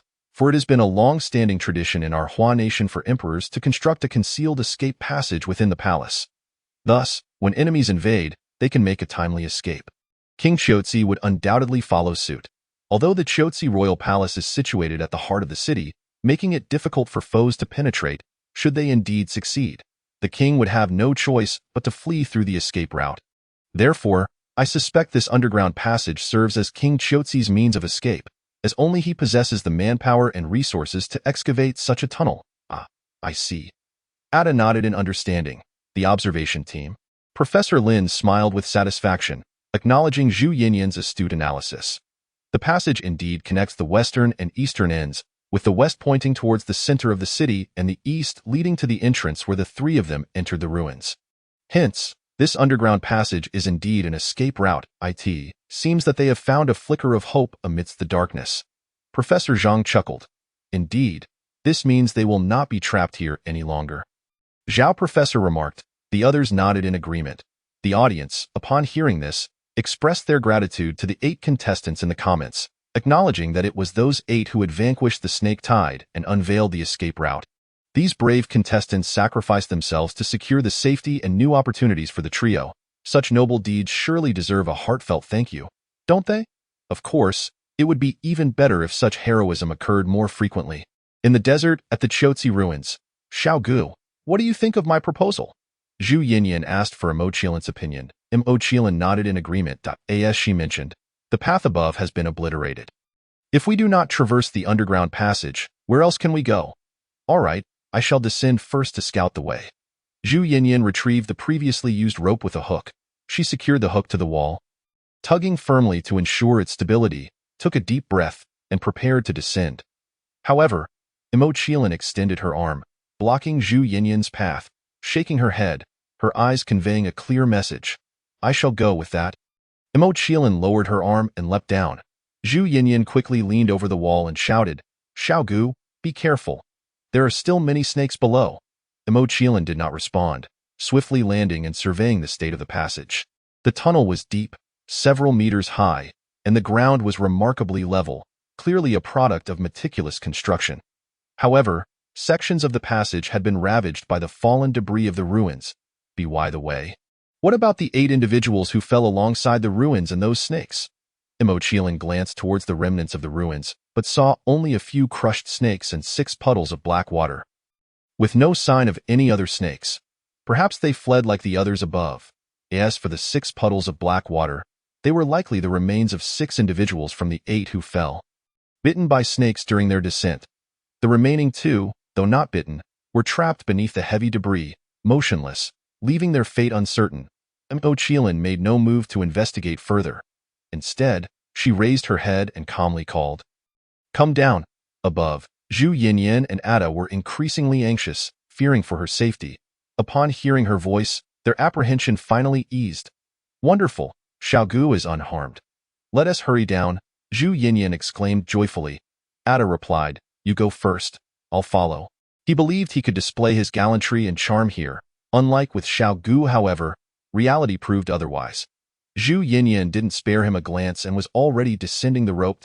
Ada's lips twitched. "Great, I've just thrown charming glances to a blind audience." Before long, Zhu Yinyan and Ada reached the bottom of the passage. Zhang Qiling nodded slightly in acknowledgement, and then shook her arm, causing the hook above to spring free and drop down. She then handed the rope to Zhu Yanyan. As Zhu Yinyan coiled the rope, she surveyed the passage and couldn't help but exclaim, to construct an escape route this meticulously, the Chotzi king truly indulged in extravagance. Ada, uninterested in such matters, remarked, gazing at the black puddles, "These individuals met a grim fate. They were not bitten amidst the throngs of snakes above, yet were bitten upon falling. But how come only the dead snakes remain?" Zhu Yinyan stowed the rope in her bag. "Xiaogu, let us rest here for a while. We need to reorganize our equipment." Zhang Qiling sheathed her black gold ancient blade and nodded slightly. The 3 found a clean spot to sit, with Zhu Yinyan and Ada busying themselves with their gear. Zhang Qiling leaned against the stone wall, her left leg bent, left hand resting on her knee, eyes closed as she examined her attribute panel. Chapter 61. Contestants from Zhan Nation host. Zhang Qiling character role. Zhang Qiling similarity and role. 45. Every increase of 5 in similarity grants rewards. Physique. S level, ordinary person C level. Athlete B level, special forces A level. Rewards obtained. Zhang Qiling's physical attributes. Zhang Qiling's combat power 50, black gold ancient blade, Qiling bloodline, Yin Yang Feng Shui secret technique, half volume. FHO finger, Qiling tattoo, disguise technique, weapon, black gold ancient blade. Not only have the rewards increased, but my physical level has also risen, becoming double enhanced. Perhaps the next advancement will be triple or even double S. Wow. My points are soaring rapidly. At that moment, Zhu Yinyan's excited and joyful voice reached her ears. Zhang Qiling opened her eyes to see Zhu Yinyan and Ada having completed their preparations and were now checking their respective points on the panel. SOMI. My initial points were merely 120. Ranking 23rd. Now I have over 1,200 points, placing me 7th, Ada exclaimed, laughing heartily. Zhu Yinyan nodded. Indeed, I started with just 25 points, ranking in the 90s, and now I have 1,008 points, securing the 10th position. All thanks to the snake kills from last night and just now. It's a pity that last night's level 3 Night Shadow Mamba and the level 4 Blood Corruption King Snake were small and easily dispatched creatures, yielding only 3 or 4 points each. If they were like the level 4 Big Mouth Monster that Xiaogu defeated, which awarded 400 points per kill, that would be splendid. At this rate, our points would likely reach several tens of thousands. Ada lamented. Zhu Yinyan chuckled, dream on. If it were truly like the Big Mouth Monster, then these snakes would have to be of similar size. Would you still be able to kill them? You think you are Xiaogu? Right? Isn't that so, Xiaogu? Zhang Qiling lowered her hat's brim, choosing not to respond. Hee, it was just a jest, but I genuinely envy Xiao Ji's points. Your current score has reached 5,680, far surpassing the second place by over 3,000 points. They are merely at a little over 2,100. Ada remarked in genuine admiration as he gazed at the leaderboard featuring Zhang Qiling's name. Upon hearing this, the audience beamed with pride and satisfaction. Envious, are you? Impressive, right? Hee, they are from our Hua nation. Suddenly, from beneath the remnants of the ruins nearby, 2 muffled groans of agony echoed. Zhang Qiling and her companions turned to see 2 contestants, trapped beneath the debris. Trembling as they attempted to rise, Ada gaped in disbelief. What the? These 2 are still alive. Zhu Yinyan found it hard to believe. Surviving such a fall and being crushed by such heavy debris was indeed miraculous. However, they appeared grievously injured, covered in blood. Ada stroked his chin. One of the contestants, after rising from the rubble, disregarded his injuries and hurried to assist the other in removing the stones, pinning him down. "Captain, are you all right?" the one assisting asked. The individual referred to as Captain shook his head. "What about the others?" The other contestant remained silent, gazing at the black water on the ground. The captain followed his gaze. Closing his eyes in despair, "Help me to the side to treat my wounds." "All right," the other responded. Then the two, limping and supporting each other, made their way to where Zhang Qiling and her companions sat. Beginning to tend to their injuries, Zhu Yinyan leaned towards Zhang Qiling and whispered, "I didn't have time to observe earlier, but it appears these two are contestants from Zhang Nation." "They are indeed from Zhang Nation. The others are from France and Cube Nation. Zhang Nation is somewhat fortunate to have two survivors, unlike France and Cube Nation, whose contestants perished," Ada added. "Then it seems France and Cube Nation are suffering from a national misfortune. Aren't they?" I was so entranced by this underground passage that I failed to notice the announcement regarding the national survival game. Zhu Yinyan inquired. "Indeed, France experienced a level 8 earthquake, and Cube Nation's citizens have seen their physical attributes halved." Zhu Yinyan clapped her thighs in laughter. "That is truly splendid. Cube Nation, boasting of their beautiful sun, sought to dominate in the Middle East and attempted to carry out a genocide against Batong Nation. Now, with their citizens' physical attributes diminished, I wonder how they will continue to arm every citizen and wage war." The audience candidly expressed their agreement, feeling that the national punishment was indeed effective, even suggesting it could be improved further, perhaps to cause the physical fitness of all citizens in this cubic nation to deteriorate to the point of instant death. After all, who could blame them? This nation had truly become quite vile, akin to that of the nation of pirates. Meanwhile, the observers remained silent, even though they secretly concurred with Zhu Yinyan's sentiments. Yet, as representatives of their country, they understood that certain words must not be carelessly uttered. The two competitors from Zhang Nation, overhearing the conversation between Zhu Yinyan and Ada, cautiously inquired, "Are you competitors from Hua Nation?" "We are," Zhu Yinyan affirmed, gesturing towards herself and Zhang Qiling, before finally indicating Ada. The two competitors from Zhang Nation appeared somewhat taken aback. "Is it true that only you two female competitors are left from Hua Nation? What about Zhang Qiling? Is she still alive?" Zhang Qiling, oblivious to their thoughts and unable to respond, lowered her hat's brim and began to zone out. Thus, it fell upon Zhu Yinyan to answer, "Of course not. Besides us, there are still 4 other competitors, but we have become separated." Zhu Yinyan smiled. "I see. My name is Lawrence, and this is Tom. We are both competitors from Zhang Nation, and I am also Tom's captain." Lawrence introduced. Zhu Yinyan, compelled to introduce herself, Zhang Qiling, and Ada as well, first spoke of herself and Ada, and only lastly referred to Zhang Qiling, misleading the two by calling her little brother while concealing her true name. She feared that if they learned of Zhang Qiling's identity, it could pose a threat to her, particularly since many nations wish to see Hua Nation decline. Amusingly, Lawrence and Tom fell for the ruse, inciting ire among the leaders of Zhang Nation, who berated them as fools, utterly unaware of the trickery they had fallen into. Subsequently, the leaders of Zhang Nation sent a visible message to inform them of Zhang Qiling's actual identity. The two gasped in astonishment. "Zhang Qiling? You are Zhang Qiling." They gazed at Zhang Qiling in disbelief, realizing that the person they had been searching for was right before their eyes. "Damn." Zhu Yinyan's expression shifted as she angrily slapped her thigh. Having accounted for many scenarios but failed to consider that the leaders of their nation could send messages revealing little brother's identity. Chapter 62. The dominance of Hua Nation. Consequently, Zhu Yinyan tightened her grip on her firearm, her eyes narrowing in vigilance as she fixed her gaze on Lawrence and Tom. Ada mirrored her stance, resolute in ensuring the two Westerners posed no threat to little brother.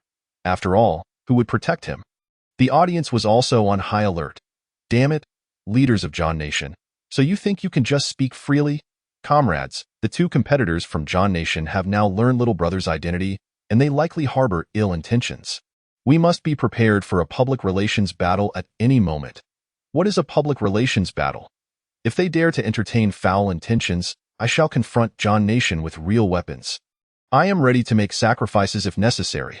Not only had the ordinary citizens of Hua Nation prepared for a confrontation with Zhang Nation, But their military was also mobilizing, with various missiles already positioned. Is that true? Indeed. The moment the two competitors from Zhang Nation make a move, the missiles will be launched immediately. That is truly splendid. One audience member exclaimed in agreement. Commander Li stood up to confirm the situation, stating, "Our military is indeed prepared to launch missiles at Zhang Nation at a moment's notice." Competitor Mo Qiling embodies the hope of Hua Nation, and we absolutely will not allow any nation to make her a target. Should any nation dare to do so, we shall ensure they vanish from this blue planet. Well said. The other members of the observation group stood in support, applauding. Commander Li's declaration sent shockwaves throughout the world, as Hua Nation had long been known as a proponent of peace. Yet now, for the sake of one competitor, they threatened the entire world and prepared for war, instilling fear in many and a swift reaction. Leaders from various nations sent messages to their competitors, retracting previous orders to eliminate Mo Qiling. While they were loath to see Hua Nation ascend further, they were even less inclined to engage in conflict with them. After all, Hua Nation was a permanent member of the UN Security Council, and despite its military ranking third in the world, even the first and second-ranked nations, Beautiful Nation and Bear Nation, dared not provoke Hua Nation, let alone them. Thus, it was best to cancel any hostile intentions. They simply could not afford to engage in such a conflict. Only Zhang Nation did not retract their orders, having run out of opportunities to message their competitors. The leaders of Zhang Nation now fervently hoped that the two competitors would not act impulsively and execute previous commands. Lawrence and Tom indeed refrained from taking action. Firstly, they were severely injured. They could barely lift their guns, let alone take a life. Secondly, they recalled the orders emphasized the need to first win over Mo Qiling before considering any violent actions. Lawrence and Tom gazed at Mo Qiling, their eyes filled with fervor and excitement. "Greetings, competitor Mo Qiling. We've known about you for quite some time, that ASA woman. You have surpassed everyone, claiming the top spot on the leaderboard. Truly remarkable. Might we join your team and accompany you?"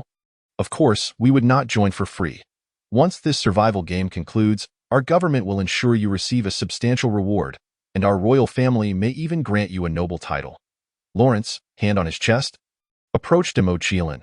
However, after taking only a couple of steps, Zhu Yinyan and Ada raised their weapons, commanding, "Halt! If you take another step forward, we will fire." Lawrence quickly raised his hands, exclaiming, "Please, no need to be alarmed. I mean no harm. I simply wish to speak with competitor Mo Qiling. You can speak from where you stand. There is no need to come any closer," Zhu Yinyan replied coldly. "Very well," Lawrence said with a forced smile. Turning to Mo Qiling, "Competitor Mo Qiling, what do you think of my earlier proposal?" Mo Qiling remained silent, her eyes closed, offering no reaction. Tom leaned closer to Lawrence, whispering, "Captain, she is ignoring you. It's all right. Perhaps she is asleep and did not hear." Lawrence assured himself, then redirected his attention to Zhu Yinyan. "Zhu Yinyan, may I inquire why you claim that competitor Mo Qiling is referred to as little brother? Who said I was deceiving you? We indeed call her little brother, don't we?" "Ada?" Zhu Yinyan replied with a smile. Ada nodded in agreement. "You are a team, naturally supporting one another," Tom retorted, stepping forward and pointing an accusatory finger at them. "What are you challenging us?" Zhu Yinyan aimed her gun at him. Tom's face paled instantly, leaving him speechless. Just then, Mo Qiling suddenly opened her eyes and stood up.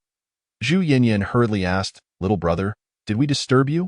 "I'm leaving." Mo Qiling simply shook her head and turned toward the right passage, which led westward, in the direction of the palace. "Little brother, wait for us." Zhu Yinyan and Ada, seeing her departure, abandoned their standoff with Lawrence and Tom and hurriedly gathered their belongings, quickly pursuing her. "Captain," Tom glared at the retreating figures of Mo Qiling and her companions. "These three clearly harbor animosity towards us, especially that Hua woman named Mo Qiling, who pretended to be asleep and ignored your overtures. Should we execute the previous command?" "No." Lawrence narrowed his eyes. "In our current state, we cannot harm her. In fact, we must seek her protection. Otherwise, we won't survive. Follow me." "Understood." The two, supporting one another, limped after her. The audience from Hua Nation exchanged glances, smirking at the cleverness of the two. Meanwhile, the audience from Zhang Nation sighed in relief, grateful that the crisis had been averted. Little brother, Yin Yin, Ada, bringing up the rear, heard footsteps behind them and turned to see the two competitors from Zhang Nation following. "Ignore them," Zhu Yinyan replied. but we must remain vigilant. If they make any suspicious moves, we will fire immediately. Agreed, Ada affirmed. Zhu Yinyan quickened her pace, walking alongside Mo Qilin. Little brother, be cautious. Those blood-corrupted king snakes fled after being detonated in this underground passage. So I suspect whatever frightened them is also in this tunnel. I just don't know whether it is in the passage we are currently traversing or behind us. Mo Qilin nodded in acknowledgement while using her flashlight to scan the surroundings. Shortly thereafter, she halted. Seeing this, Zhu Yinyan's heart raced. Little brother, is something wrong? She was well aware of Mo Qilin's acute hearing. Whenever Mo Qilin displayed such a serious demeanor, it was certain she had heard something. Indeed, Mo Qilin gazed into the dark passage ahead and calmly uttered, snoring. Chapter 63. Chimeric Beasts. What? Someone is sleeping here.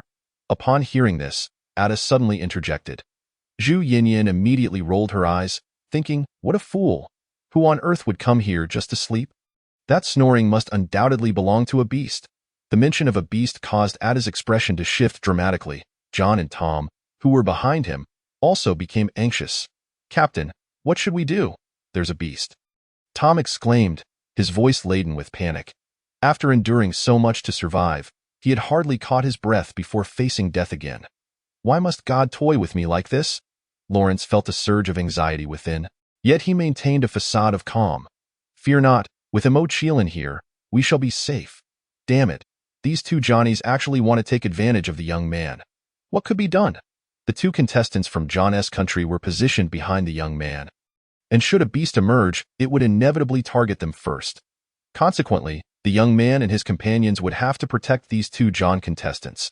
Unless the beast bypassed them and attacked the two John contestants directly, there was another option. The young man and his companions could eliminate the two John contestants first, then confront the beast. However, that was out of the question. Our nation has always prided itself on its decorum. Since the two had not done anything amiss, the young man would certainly not harm them, leaving them no choice but to allow the two John contestants to benefit from this protective situation. How frustrating! The audience cast disapproving glances at Lawrence and Tom on the screen. Conversely, the viewers from John's country were exceedingly pleased, praising Lawrence and Tom for their commendable actions. Eye in the desert. Within the underground passage, Zhu Yinyan whispered to Mo Qilin, what should we do now? Should we retreat? I fear waking the beast. Mo Qilin shook her head, indicating that it was too late. The snoring had ceased.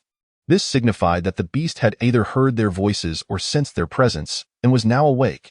As anticipated, the next moment, the four of them heard a sound ahead in the passage, akin to a snort, followed by a series of low growls emanating from the beast's throat, continuous and chillingly ferocious. Such growls were typically employed by ferocious creatures to intimidate and warn intruders. The beast now regarded them as intruders, making their escape impossible. Ada, drenched in cold sweat, directed the flashlight towards the passage ahead. The moment the beam fell, a fuzzy, triangular beast face materialized before their eyes. Except for Mo Qilin, everyone else was thoroughly frightened, not by the beast's face, but by its fangs.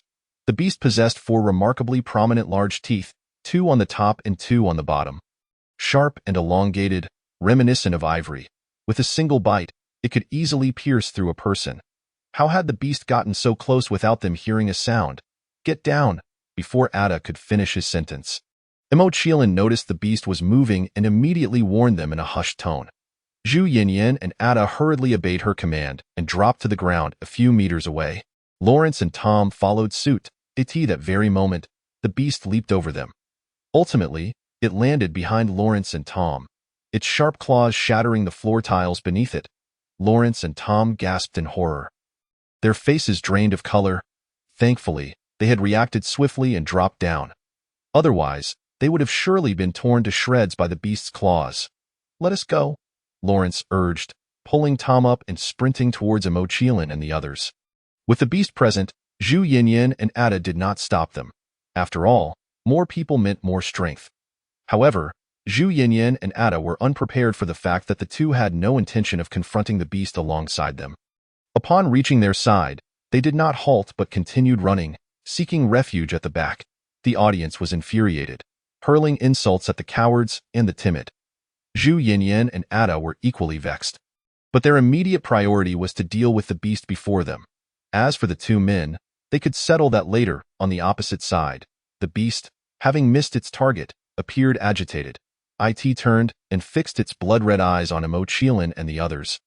Baring its teeth and growling in search of another opportunity to attack, Mo Qiling kept her gaze locked on the beast, one hand gripping the hilt of her black-gold ancient blade, her toes lightly sliding back as she prepared for battle. Damn beast! Ada could no longer contain himself, cursing loudly as he raised his gun. Young man, step back. Yinzi, let us fire. That won't work, Zhu Yinyan replied, shaking her head. It's too dark in this passage. We can't just shoot while holding a flashlight. The light's range is limited. If the beast dodges the bullets and hides in the darkness, we'll be in grave danger, possibly caught by the beast's claws at any moment. We must illuminate the entire passage to leave the beast nowhere to hide. That is not difficult. Watch me. Ada retrieved a flare gun from his waist and, with a swift motion, fired it at the ceiling of the passage ahead. Instantly illuminating the area, however, the beast recoiled, screeching as it shielded its eyes, evidently unaccustomed to the blinding red light. Mo Qiling and her companions also found the illumination overwhelming, given its intensity and low trajectory. Fortunately, all three wore goggles, which alleviated the discomfort at last. They were able to discern the beast's full appearance. The creature was quite large, standing around 3 meters tall, cloaked in dark brown fur. Had a small head, a pointed face, short forelimbs, robust hind limbs, and an exceptionally thick tail, complemented by its fearsome fangs and claws, creating an unsettling sight. Yet, the audience was deeply moved. Oh, how wonderful! After watching the National Luck livestream for so long, I finally see such a striking beast. I am so touched. Indeed, it hasn't been easy, came the replies. What? You call this creature striking? I isn't it. Just look at the beasts our young men encountered before. Compared to those, this one is indeed very attractive. Absolutely, and it has a somewhat fox-like appearance. No, I think it resembles a marten. I feel it looks like a weasel. The audience began to debate what the beast resembled. The host turned to Professor Zhao and inquired, Professor Zhao, what do you think this beast resembles?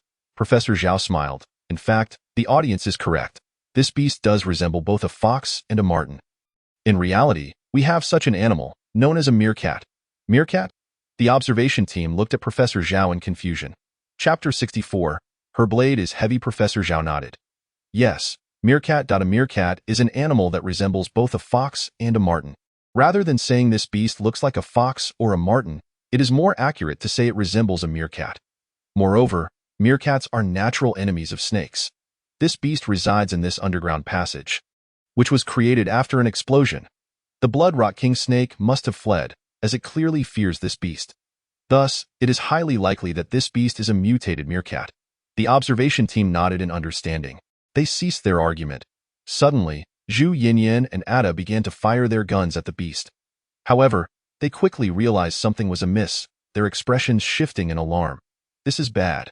This beast is just like the previous giant-mouthed creature. Its skin is impervious, Zhu Yinyan shouted. Blast it! Ada cursed vehemently. What is wrong with these beasts? Each one is tougher than the last. I don't know. All I know is our guns are ineffective. Zhu Yinyan replied, shaking her head. What about explosives? Ada suggested. Zhu Yinyan quickly cut him off. Are you insane?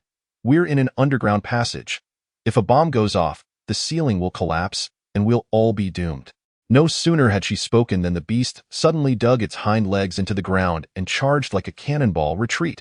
Mo Qiling shouted to the two before boldly stepping forward. Be careful, young man. Zhu Yinyan and Ada recognized the gravity of the situation and obediently fell back. Lawrence and Tom, at the rear, craned their necks to observe how this so-called divine being, Mo Qiling, planned to confront a beast that bullets could not harm. Then they witnessed the beast reach Mo Qiling, who swiftly executed a spinning kick, striking the beast in an instant. The beast was sent flying backward, crashing heavily onto the ground several meters away. Lawrence and Tom were left utterly astounded. What? She kicked such a large beast away with just one kick and sent it flying so far, the audience, witnessing this, chuckled and remarked, calm down. This is merely a basic skill of the young man. If this has them astonished, what will happen next? The beast, taken aback by its unexpected defeat at the hands of such a seemingly insignificant prey, felt an overwhelming sense of humiliation. Rising to its feet, it roared furiously at Zhang Qiling, its blood-red eyes betraying an uncontainable rage and murderous intent. Zhang Qiling, however, showed no intention of letting the beast escape. Drawing her black-gold ancient blade with a sharp sound, with a powerful leap and a graceful somersault in midair, she soared above the creature's head. As she landed, she twisted her waist and delivered a decisive strike to the beast's back. Miraculously, the hide that even bullets could not penetrate was cleaved open by her blade. The beast let out a pained howl, turning to swipe at Zhang Qiling with its short forelimbs. She crouched low to evade the claws and landed firmly on the ground. Then, grasping the hilt with both hands, she raised the ancient blade high and plunged it forcefully into the beast's hind leg, inflicting yet another grievous wound. "Go, little brother. You can do it," Zhu Yinyan and Ada cheered. Utterly captivated by Zhang Qiling's prowess, the audience and the observation team were equally electrified. Only Lawrence and Tom remained in a daze, repeatedly exclaiming phrases like, "Oh, my God." Now they understood why the woman from Huagua, Zhang Qiling, could effortlessly eliminate so many beasts and maintain her top position on the leaderboard. Her strength was simply inhuman. At that moment, Lawrence and Tom felt an immense relief that they had not executed the order. For otherwise, they might have found themselves at the mercy of her blade. Oblivious to their thoughts, Zhang Qiling's cold gaze fell upon the beast's heaving belly. The fur on its abdomen was not as thick as that on its body, indicating a potential weakness. Withdrawing her black gold blade from the beast's hind leg, she stepped back, preparing to strike at its vulnerable midsection. Just then, a whip-like appendage swung toward her from behind, striking her hand. It was the beast's tail. Although not long, it was robust. Zhang Qiling was taken aback by its agility and stealth, causing her to wince in pain as the impact reverberated through her bones, causing her to lose grip of the blade, which clattered to the ground nearby with a resounding thud. Zhu Yunyan gasped in shock. What happened to her blade? The other members of the observation team were equally puzzled. Commander Li remarked, "Xiao Chu must be implying that the blade is exceptionally heavy." Zhu Yunyan nodded. "Indeed. I preliminarily estimate it weighs dozens to hundreds of jin." "Dozens to hundreds of jin?" The observation team gasped in disbelief. "How could that be possible? The blade is just over a meter long and not particularly thick. It should weigh no more than a dozen jin at most. If it were truly that heavy, it would need to be several meters long and several centimeters thick. Such a discrepancy defies the laws of physical conservation. Yes, normally, a blade cannot be this heavy. Moreover, when struck away, it should bounce a few times before landing, producing a crisp sound. Yet, her blade fell immediately to the ground without any bounce, and the noise was notably heavy and solid, even cracking the tiles beneath it. This clearly indicates that her blade indeed possesses such weight. Zhu Yunyan pointed to the ground, where several cracks marred the surface caused by the black gold blade. The observation team fell silent, and the onlookers swallowed hard in astonishment. "Oh my heavens! This little brother has been traversing mountains and slaying monsters while carrying such a heavy blade." And that was not all. She managed to carry Zhu Yinyan and Ada while leaping about. What a Herculean feat! Professors Zhang and Zhao began to question their understanding of reality, pondering how such a blade could possess such weight. This defied scientific principles. "It could be the material of the blade," Professor Lin mused. "I've been observing her ancient blade for quite some time. I suspect it is made of a rare metal that we have yet to discover, which would explain why a blade of over a meter could possess such extraordinary weight." Enough about the blade's weight. We should be more concerned for Zhang Qiling. Without her weapon, she is akin to a bird without wings. And facing this beast, impervious to bullets, will be exceedingly difficult, Commander Li said, his expression graved. "Eye in the desert." Within the underground passage, Zhu Yinyan and Ada gasped in alarm as they saw Zhang Qiling's blade fall. Their hearts raced as they noticed the beast's tail once again poised to strike at her, prompting them to urgently shout, "Little brother, be careful." At that moment, Zhang Qiling was massaging her hand to alleviate the pain. And upon hearing their cries and the sound of the rushing wind, she quickly bent backward. The beast's tail narrowly missed her, crashing against the stone wall behind her and creating a shallow gash, sending debris flying. Such incredible force! Zhu Yinyan and Ada, along with the observation team and the audience, collectively gasped. That tail could cause such destruction to the wall. What about her hand? Is it all right? They all turned their worried gazes towards Qilin's hand. Rising to her feet, Qilin employed the Qilin step to evade the beast and swiftly drew a dagger from her leg, lunging forward. Seeing that her right hand appeared unscathed and capable of wielding the dagger, Zhu Yinyan and Ada, along with the observation team and the audience, finally breathed a sigh of relief.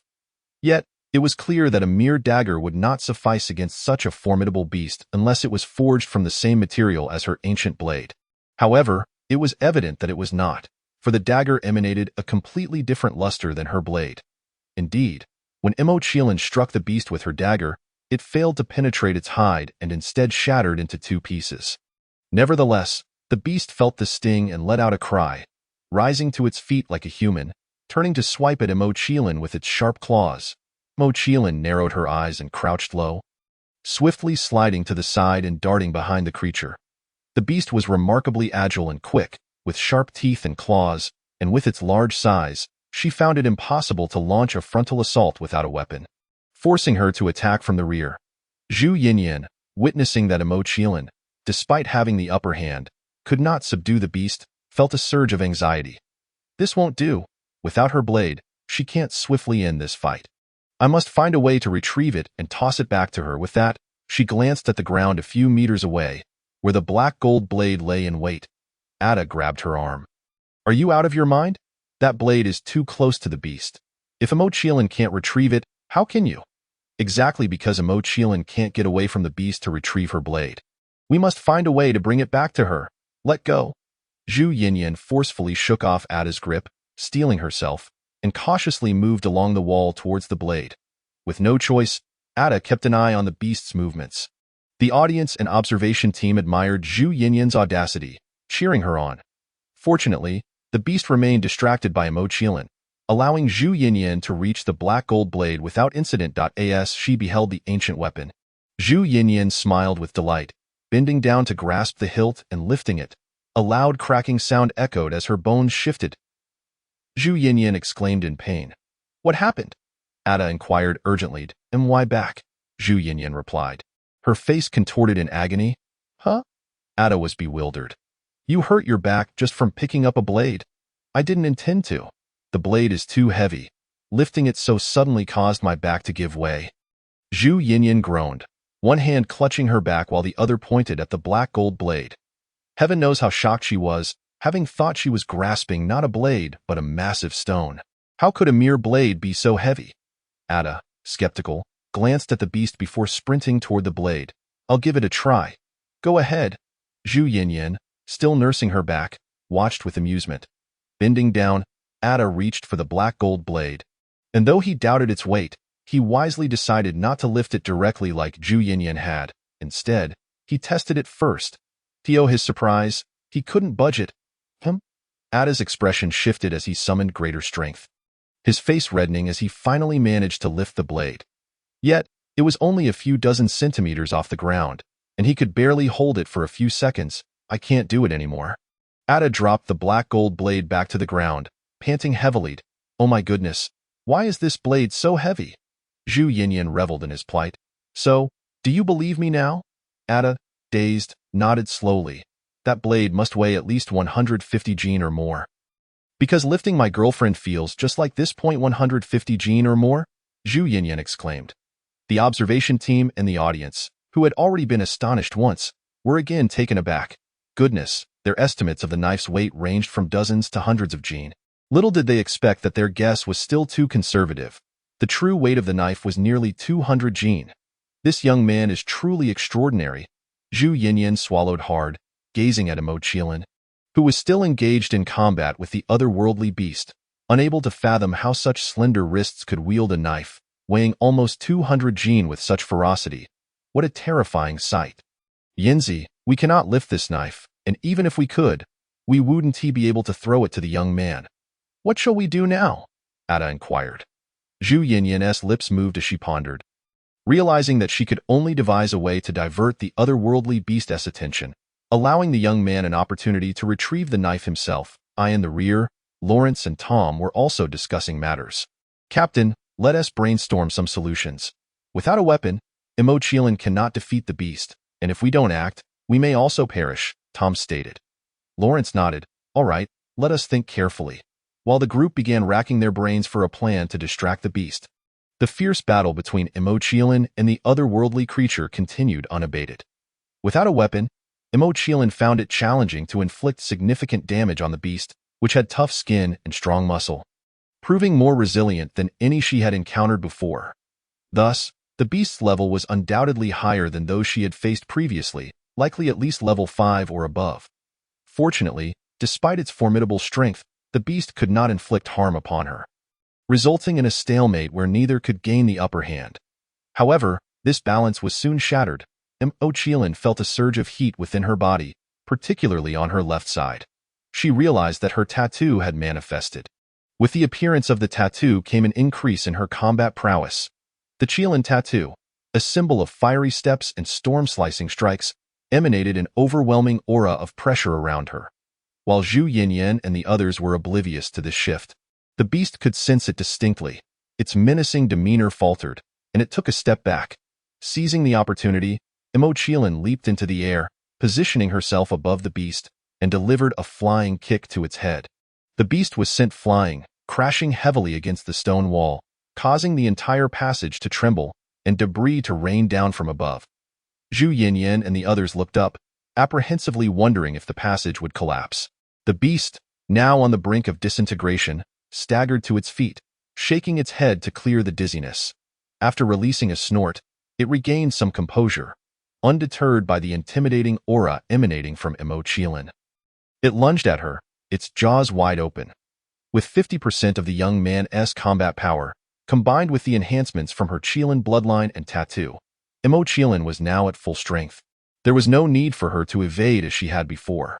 She stood her ground, waiting for the beast to close in, then swiftly raised her left leg to strike its waist.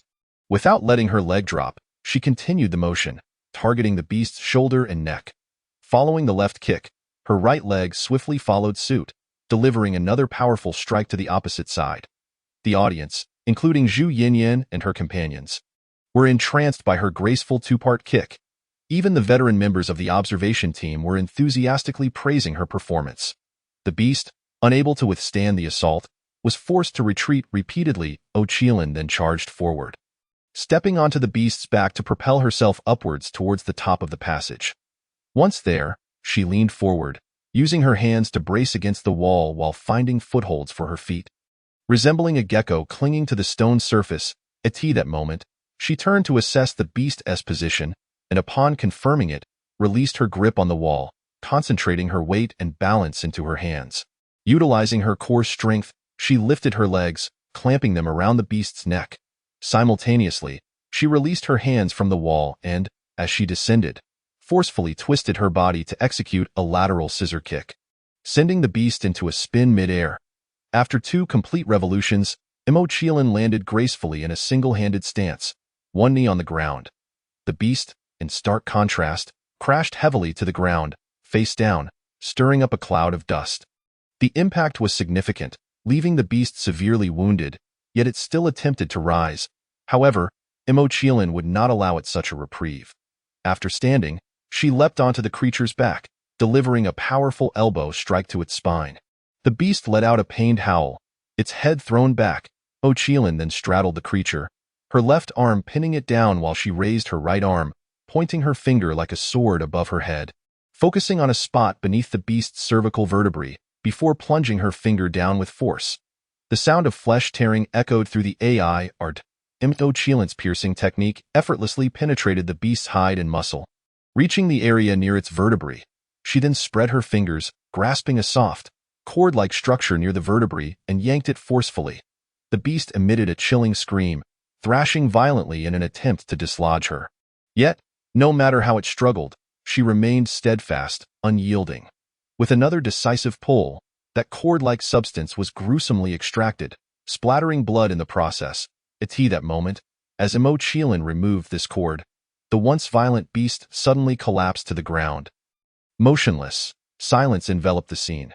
Zhu Yinyan, Ada, Lawrence, Tom, along with the observation team and the audience, were left in stunned silence, gradually processing what had transpired.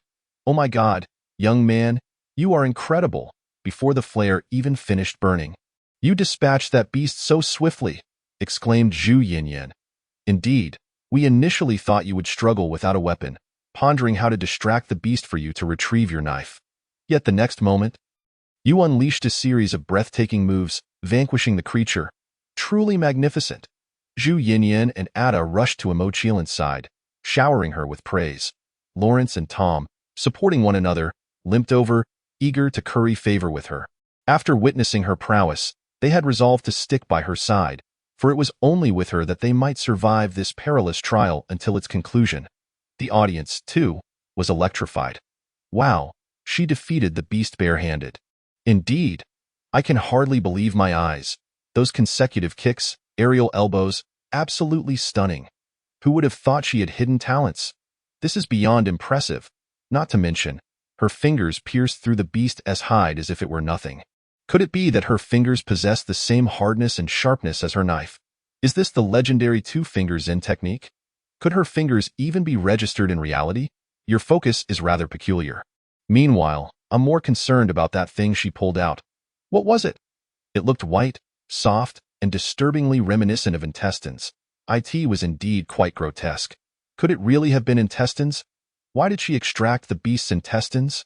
The host of the observation team inquired about the substance Mo Qiling had removed. Professor Zhao pondered before responding, that is not intestine. It is something Mo Qiling extracted from the beast's cervical vertebrae. If I am not mistaken, it should be the central nervous system. The central nervous system? The other members of the observation team echoed in unison. Professor Zhao nodded. Precisely. Both humans and animals possess a central nervous system that connects to the brain, serving as the pathway through which the brain sends commands to the body and limbs. If the central nervous system is damaged, the brain loses control over the body, leading to paralysis. This is why, after Mo Qiling removed it, the beast suddenly became immobile. That I see now, the other members of the observation team realized. So, does this mean the beast isn't dead? The announcement regarding the survival game of the National Fortune has not yet been made public, which suggests that it has not ended in demise. I suspect this is a deliberate act by the contestant Mo Qiling, as she has demonstrated an uncanny ability to locate the central nervous system of this aberrant beast. It is evident that she has discerned that this creature is a mutated meerkat, and naturally, she must also be aware of the reasons behind the sudden departure of the blood corruption king snakes. Therefore, she has intentionally spared this beast's life, allowing it to continue to intimidate the blood corruption king snakes and prevent them from launching another assault, Professor Zhao analyzed. However, what intrigues me even more is the nature of her fingers. What kind of skill has she mastered? How could she pierce through the hide of a beast impervious to bullets? Commander Li gazed at Mo Qiling on the screen with fervent admiration. I have a notion regarding a particular technique, Professor Lin interjected suddenly. Oh? The other members of the observation group turned their attention towards him. Commander Li urged, Old Lin, do share. What is this technique? If there exists someone in reality who possesses such a skill, he would undoubtedly seek to recruit that person to train the military. This would render the military even more formidable on the battlefield. Patience, Professor Lin said, taking a sip of tea before continuing. During the Three Kingdoms era, there existed a group of official tomb raiders under Cao Cao, known as the Emojin Xiaowei, with their leader referred to as the Fho Zhonglangjiang. This Fho Zhonglangjiang is no ordinary figure. From a young age, they undergo rigorous and harsh training on two of their fingers. Once perfected, these fingers become as solid as rock and possess tremendous strength, capable of easily dismantling intricate mechanisms within tombs and penetrating caskets treated with iron paste or pine resin. Is that truly so remarkable? The other members of the observation group gasped in astonishment. Caskets reinforced with iron paste and pine resin are notoriously secure. One would need substantial tools to even hope to open them. To think that these Fho Zhonglangjiang could simply pierce through with their fingers is utterly astonishing. Those fingers are akin to a power drill. Professor Lin nodded in affirmation. Indeed, those two fingers bear a resounding title. Fho. Are we to infer that contestant Mo Qiling and her master are descendants of the Fho Zhonglangjiang? Inquired the other members of the observation group. Not necessarily, Professor Lin shook his head. While Fho are characterized by their hardness and strength, they also possess a notable feature: length, significantly exceeding that of normal fingers. However, contestant Mo Qiling's fingers, while hard and powerful, are of standard length. thus leaving me unable to ascertain whether her fingers are indeed Fhou or if she and her master are descendants of the Fhou Zhonglangjiang. One thing I can ascertain is that her fingers have also been honed from a young age, enduring untold suffering. From a young age, Commander Li sighed regretfully. It seems his plans cannot come to fruition. After all, one cannot simply conscript a group of children to undergo such training, can they? In the desert, underground passageway, Zhang Qiling paid no heed to the praises and cheers from Zhu Yinyan and Ada. Instead, she furrowed her brow, meticulously wiping her hands on the beast's fur until the blood was thoroughly cleansed before descending from the creature's back. "Brother, water," Zhu Yinyan said, retrieving a bottle of water from her bag and offering it to her attentively. Zhang Qiling glanced at Zhu Yinyan before accepting it. Ada, meanwhile, was focused on the beast on the ground. Previously hesitant to look closely, now that the creature was dead, he was eager to examine it, however, as he approached. Witnessing the half-closed eyes and the slightly fluttering nostrils of the beast, his expression instantly changed. This beast was not dead. What? Both Zhu Yinyan and the nearby Lawrence Tom instinctively recoiled. Only Zhang Qiling remained still, calmly drinking her water. Realizing the beast was alive but posed no threat, Zhu Yinyan quickly returned to Zhang Qiling's side and asked, "Brother, you intentionally spared this beast, didn't you? With your prowess, you could have easily finished it off. Yet you chose to let it live." "Indeed." Zhang Qiling returned the water to Zhu Yinyan and nodded, confirming her suspicions. "Why?" Ada was puzzled. Zhang Qiling replied with a single word, "Snake." Zhu Yinyan understood immediately. Smiling, "You mean this beast is the natural enemy of those snakes. As long as it survives, the snakes won't dare approach, but if it dies, they will surely return." "How astute! Your considerations are truly meticulous." Ada praised Zhang Qiling, giving her a thumbs up. Zhang Qiling adjusted the brim of her hat, glancing aside. At that moment, Lawrence and Tom approached her, their faces adorned with overly flattering smiles. "Greetings, contestant Zhang Qiling. We witnessed your impressive handling of that beast. You were like a deity of war." "Indeed, indeed." "Hey, seeing how formidable you are, might we wait?" Before Lawrence could finish, Zhu Yinyan and Ada positioned themselves defensively in front of Zhang Qiling. Zhu Yinyan, with a forced smile, glared at Lawrence. "What are your intentions? Trying to join our team, I presume?" "Ha! Let me tell you, that is utterly impossible." "Exactly. When the beast appeared, you both ran towards us, and we didn't stop you, thinking it would be beneficial to have more hands against it. But lo and behold, you two cowered at the back, showing no intent to join us in confronting the beast. Now that it has been subdued by our brother, you come crawling back. How shameless!" Ada spat disdainfully. Lawrence and Tom remained unperturbed, still grinning. "Well, we were left with no choice. We are injured. If we had fought alongside you, it would have only hindered you." "Indeed. And we were also brainstorming ways to divert the beast to allow Zhang Qiling to retrieve her weapon." "Did you come up with a plan?" Zhu Yinyan retorted coldly. Lawrence and Tom faltered. Zhang Qiling, uninterested in their bickering, walked over to retrieve the black gold ancient sword, resting it against her bent arm. After wiping the blade clean, she sheathed it behind her back and strode forward. Zhu Yinyan quickly tugged at Ada. "Stop the bickering. Our brother is leaving." Ada shot a fierce glance at Lawrence and Tom, pointing a finger at them. "You two listen carefully. There is absolutely no way you are joining our team with that." He supported Zhu Yinyan and hurried after Zhang Qiling. "Captain, what should we do?" Tom asked anxiously. Lawrence, however, appeared relaxed. "No need to worry. Think of the pickled cabbage nation. Even when scorned by the entire world, they still steal history and culture. This audacity is precisely what we should emulate. So what if they refuse to accept us? We can just cling on like a leech." "Exactly." Tom's eyes lit up.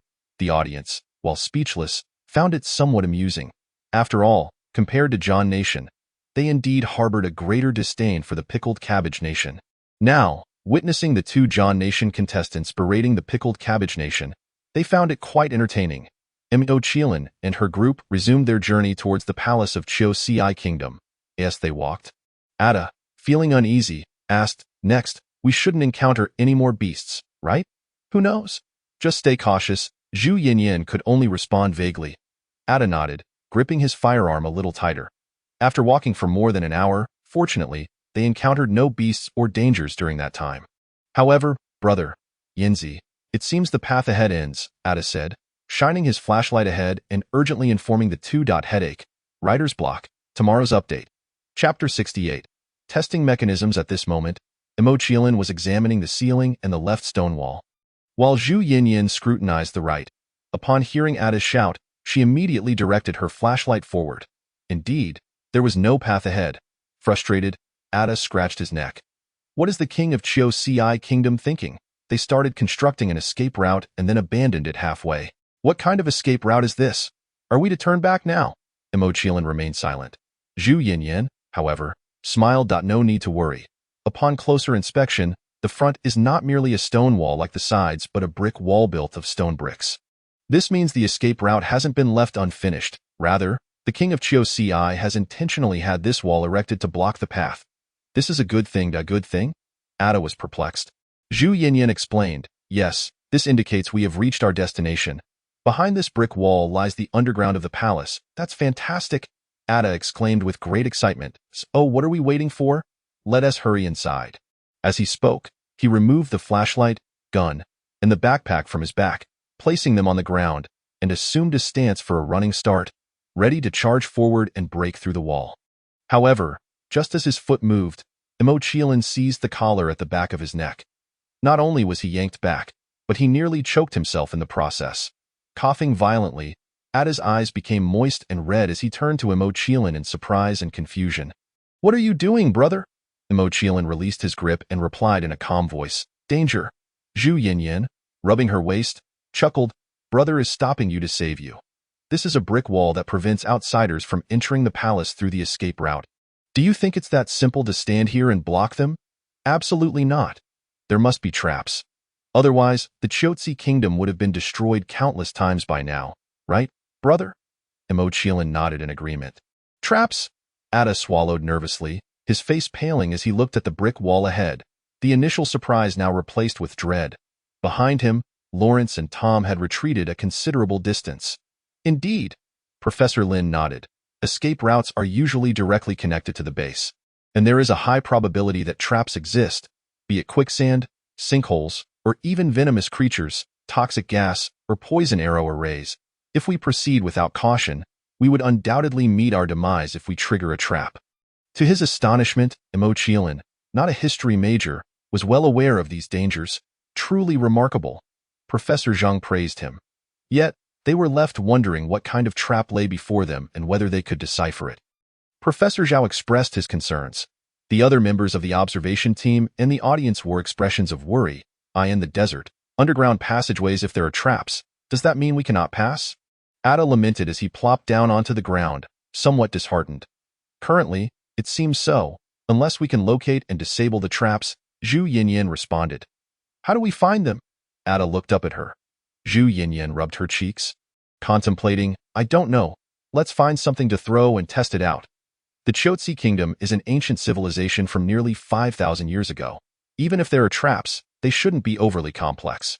After all, the intricate traps in our Hua Kingdom only began to appear during the unification of the 6 states by Emperor Qin, so the traps here are likely just poison gas or arrow arrays.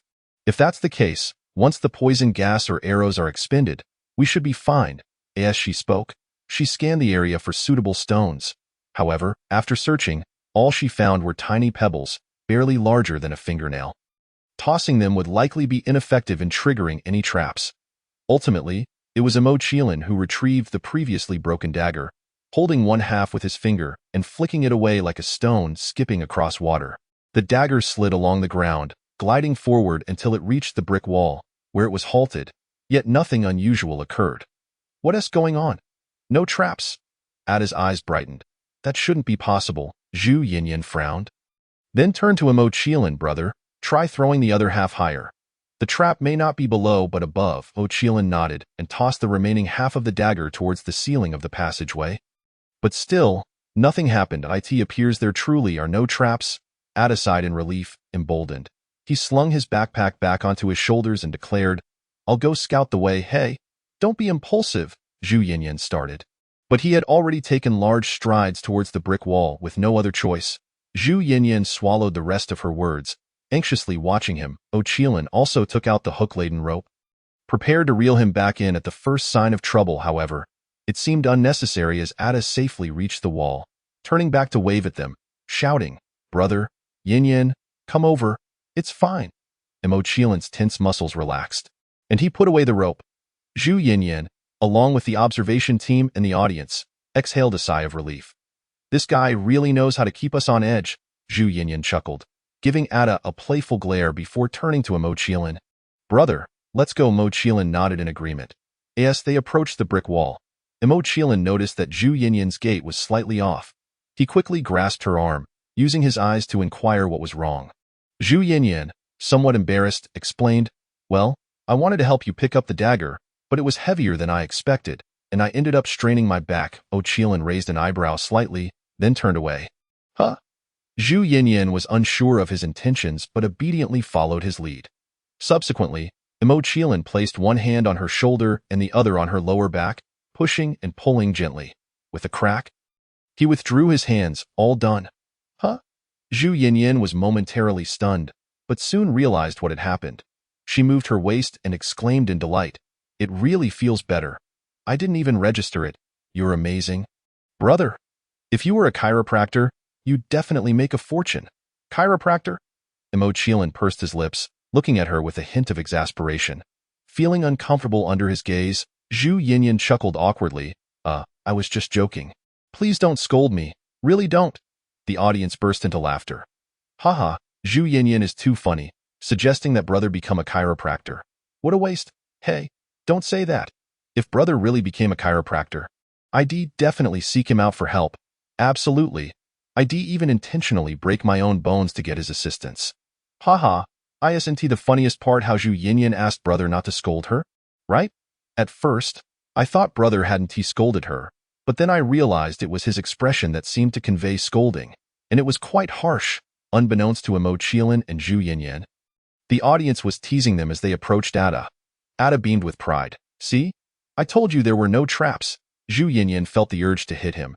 Just because there are no traps outside doesn't mean this brick wall is safe. The escape route to the palace cannot possibly lack traps.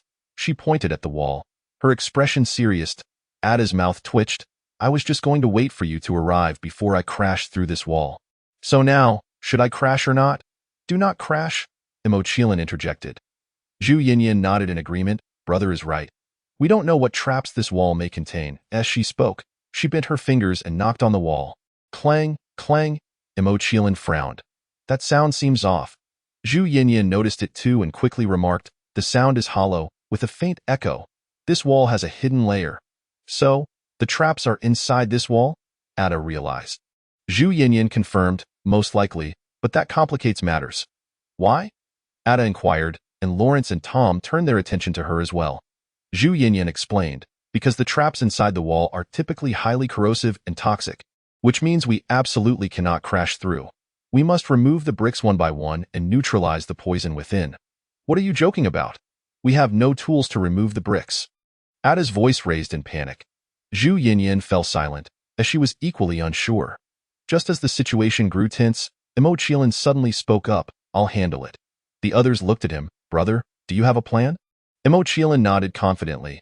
Zhu Yin's face lit up with hope. "What's your plan? Do you need our help?" Mo Qilin shook his head, instructing them to step back a bit, without needing to be told twice. Lawrence and Tom quickly retreated, while Zhu Yin and Ada also backed away, the former cautioning, "Brother, be careful." Mo Qilin glanced at them, then lowered his hat's brim, positioning himself directly in front of the brick wall. Placing his right hand against it, slowly gliding along the seams of the bricks. Finally, he found the most suitable seam to exploit. His fingers suddenly converged, and with a swift motion, he thrust his fingers into the seam. "Oh my gosh!" Zhu Yin and the others watched in disbelief. The audience and observation team shared their astonishment as well. Even though they already knew his fingers were incredibly strong, capable of piercing even the toughest beast hides, witnessing them penetrate the hard brick wall was still shocking. After all, while beast hides may be tough, they were still flesh and blood, far less intimidating than piercing stone. His fingers truly were extraordinary. Professor Zhao sighed.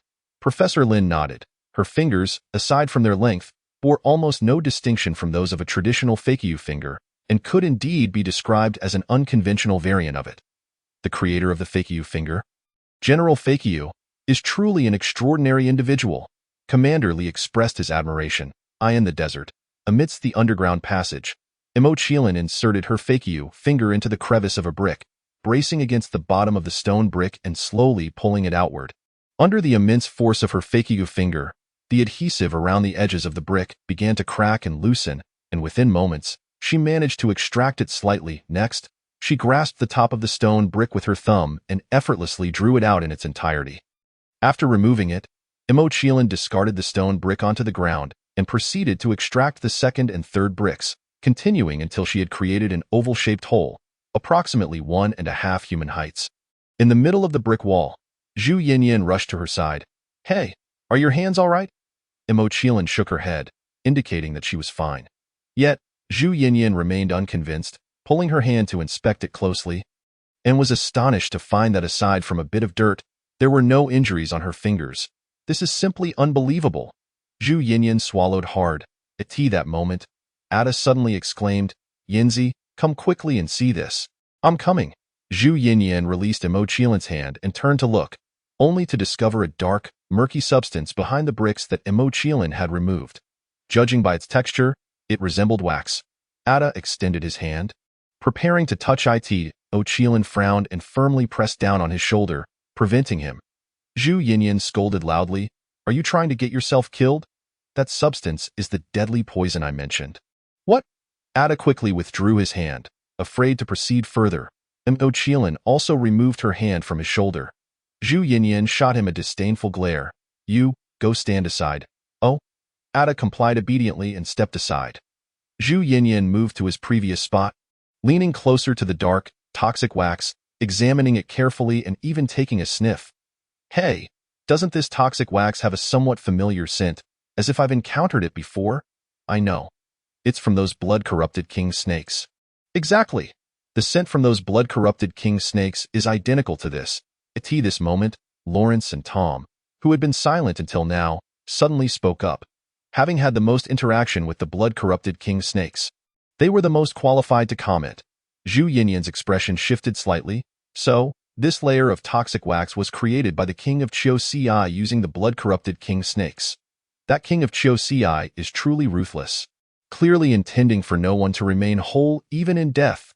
Ada felt immensely grateful that Zhang Qiling had stopped him, or else he might have already been transformed into black water. "Now the question is, how do we eliminate this layer of toxic wax?" Lawrence inquired. "Fire." Zhang Qiling softly uttered a single word. Zhu Yinyan agreed. "Yes, fire. We just need to melt away this layer of toxic wax until it flows away. Then let's do it. We have flamethrowers." Lawrence and Tom stepped forward. "You too?" Zhu Yinyan and Ada were both taken aback.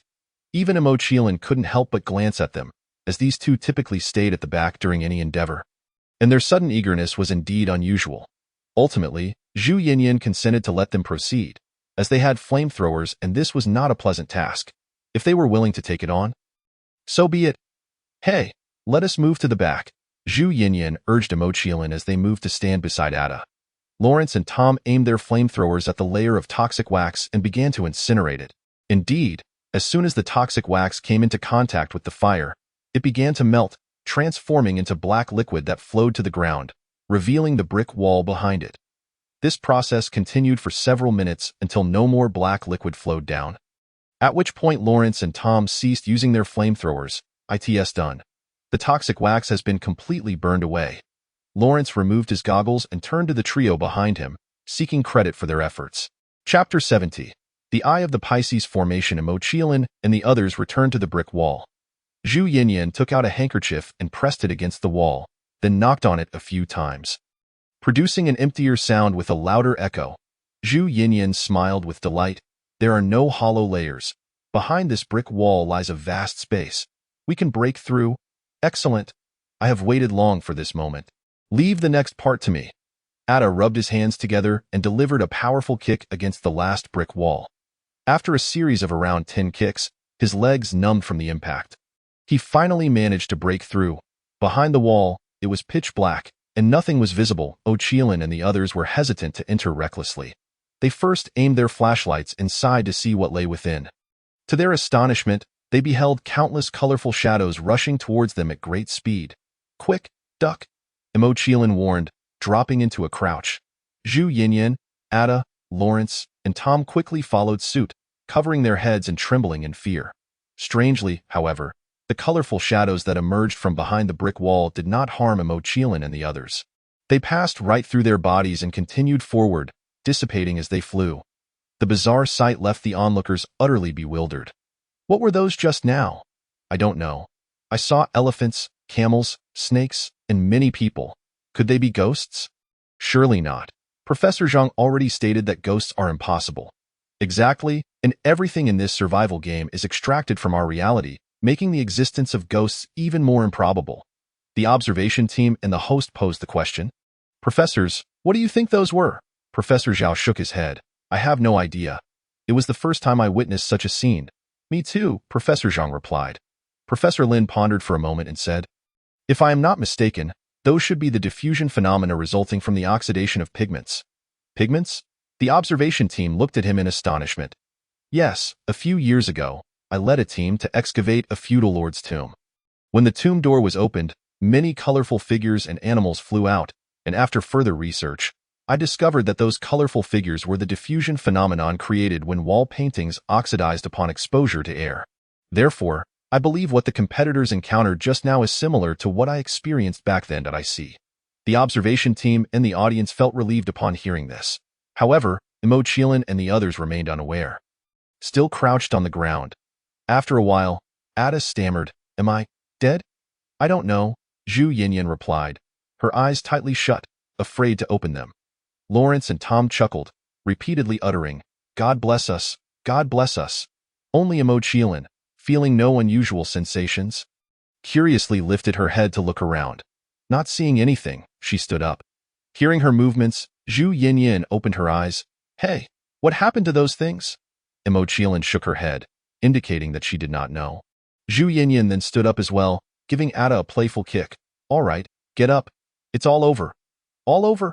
Ada lifted his head from his arms. Hey, it's really fine now, thank goodness. I thought I was done for. Ada exclaimed, rising with excitement. Lawrence and Tom also stood up, embracing each other in tears of joy. By the way, why didn't those things attack us? After the initial excitement, Ada couldn't contain his curiosity and asked. Zhu Yinyan shrugged, I don't know, but I felt like those things weren't solid. What do you think, little brother?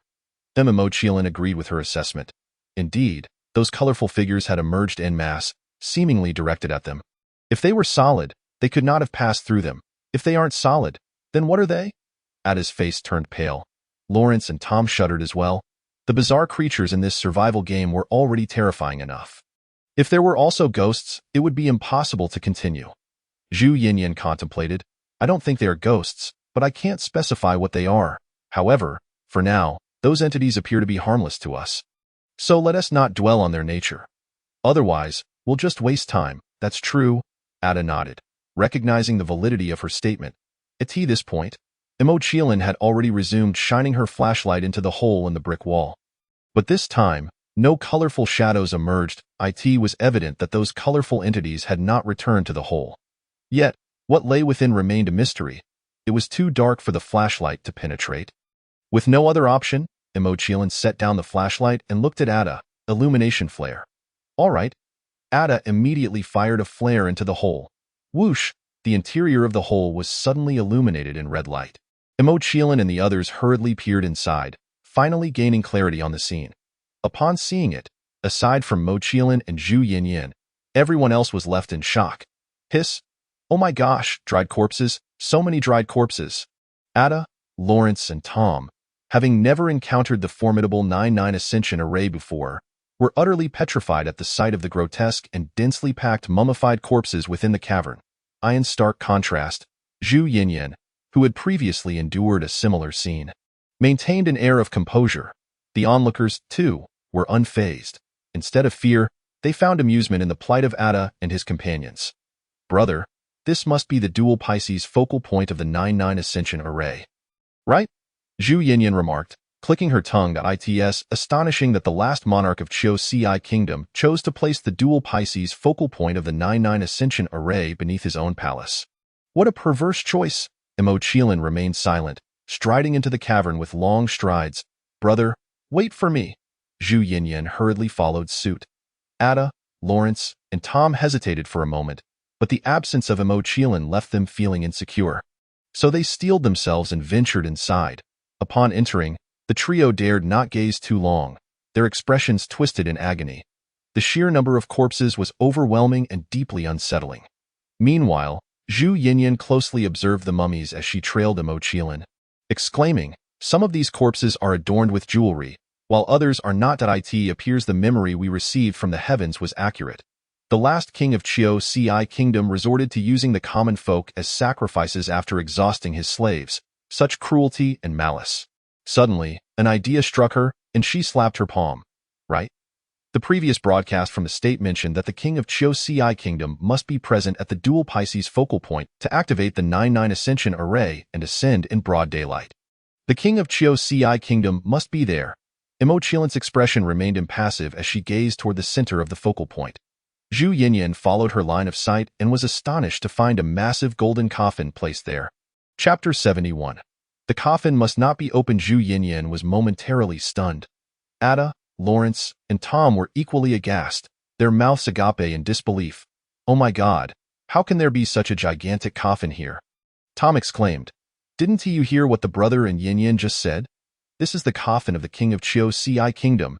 Ada scoffed at him. Lawrence licked his lips. "Since it's the king's coffin, it must contain a wealth of treasures, right?" Upon hearing this, Tom and Ada fell silent. In the next moment, the three exchanged glances and swiftly raced toward the coffin, their earlier fears of the mummified corpses completely overshadowed by their obsession and greed for treasure.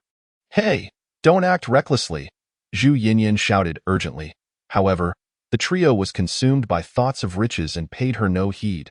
Upon reaching the coffin, they began to examine it eagerly. Zhu Yinyan was infuriated, thinking, "These fools are courting disaster." Yet, as they made their way over, nothing untoward occurred, suggesting that perhaps there was no immediate danger. Zhu Yinyan turned to Zhang Qiling. "Brother, should we also take a look? Perhaps there are clues regarding the Zhang Kingdom?" Zhang Qiling nodded in agreement, as she had originally intended to do so. Soon, the two arrived at the coffin, discovering it to be even larger than it appeared from a distance, over a meter wide, half a person tall, and square in shape. Both the coffin lid and body were intricately carved with numerous patterns, predominantly featuring serpents and flames, gleaming with a golden luster that was quite spectacular. The audience watched in rapt attention, their mouths watering incessantly. "Goodness, this coffin is dazzling. It's almost blinding me, making everything I see appear golden." "I feel the same. The last time I experienced this was in a gold shop." "Surely, this coffin can't be made of pure gold, can it? A golden coffin, how outrageously extravagant. After all, he is a king, with the means to afford such opulence. This coffin is so massive, it must weigh several hundred, if not over 1,000 pounds. If it is indeed made of gold, what a fortune it would represent. I don't know. All I know is I'm feeling quite envious, indeed, having such a massive golden coffin right before us. Yet we can only gaze upon it without touching. It's infuriating. Fine, I'll stop looking." The observation team was equally taken aback by the golden coffin. Professor Zhang analyzed, "Judging by its luster, it is undoubtedly gold, and of high purity at that. It seems that Qiling Kingdom possessed advanced metallurgy. They revered fire, and fire is indispensable for metallurgy. Given that the desert is rich in gold, it's no surprise they developed such sophisticated techniques." Professor Zhao added. Master Sun furrowed his brow. Zhu Yinyan noticed and inquired, "Master Sun, what troubles you?"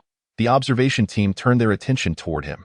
Master Sun replied solemnly, "I am examining this coffin. It absolutely must not be opened." "Why not?" The observation team's expressions grew serious. "Do you remember I mentioned that the ruins of Qiling Kingdom are not only the dual Pisces focal point of the 9-9 Ascension array, but also a gathering array for absorbing the essence of heaven and earth?" The observation team nodded. Master Sun continued, "The king of Qiling Kingdom was so obsessed with becoming an immortal that the life force from thousands of living sacrifices was not enough. He sought to enhance his chances of ascension with the essence of heaven and earth. Thus, this place became a veritable paradise, where life force and heavenly essence intertwined. However, since Mo Qiling and her team just breached that brick wall, they disrupted the feng shui here. The life force and heavenly essence dissipated, leaving only the resentment and death aura of thousands of sacrifices.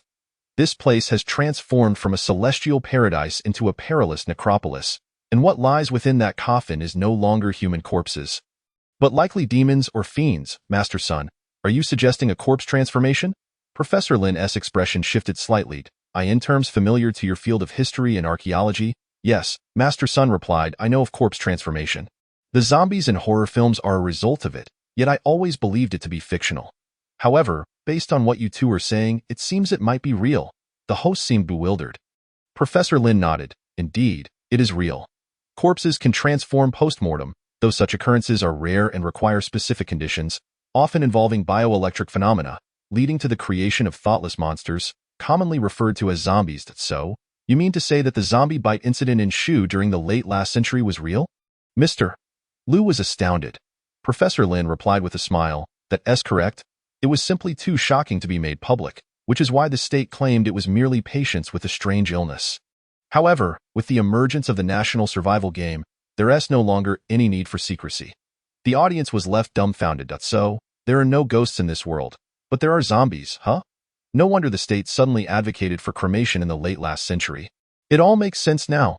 Old Lin, I want to know, are the zombies in reality like those portrayed in films, capable of flying and leaping about? Commander Li's curiosity piqued. Professor Lin seemed to recall something painful. His fists clenched, eyes reddening. Not quite to that extent, but they are formidable indeed. 10 years ago, I led an archaeological team into a royal tomb. Upon opening the sarcophagus, the occupant transformed into a red-haired zombie, tough as iron, impervious to bullets. Ultimately, we had to blow up the tomb to deal with that red-haired zombie, but we paid a heavy price. Not only did we fail to preserve the artifacts, but many of the soldiers protecting us perished. And I lost 2 students as well. The thought of it keeps me awake at night. Why goodness. If the zombies in our reality are that powerful, the ones in the national survival game must be even more dangerous. Does that mean Mo Qiling and her team are in peril? Professor Zhao expressed his concern. Thus, we must absolutely not open the coffin, Master Sun reiterated emphatically. Commander Li nodded. Zhu Yinyan still has one opportunity to receive visual broadcasts. I'll give her a reminder. Just then, a soldier named Xiao Xia approached and whispered something in his ear. Commander Li's eyes brightened. Really? Then let him send it. We can save a broadcast opportunity. In the desert, beneath the royal palace, Tom bit into the edge of the coffin, excitedly noticing his bite mark on the gilded edge, his face flushed with exhilaration. Captain, it's gold, pure gold. How wonderful! Lawrence rubbed his hands together in excitement. Ada shared their elation. Zhu Yinyan shot them a disdainful glance. What is so great about it being gold? You can't take it with you. Even if you could, it belongs to our Huagua. So you will never have it. Having said that, she lost interest in them and turned to Mo Qiling. Brother, did you uncover any clues regarding the Emolan kingdom? Mo Qiling shook her head. The reliefs on this coffin are numerous, but they depict either serpents or flames, or scenes from the life of the kings of Qiu Ci kingdom. There are no clues pertaining to the Emolan kingdom. Chapter 72. The wall painting. Zhu Yinyan sighed. Indeed, I couldn't discern anything either.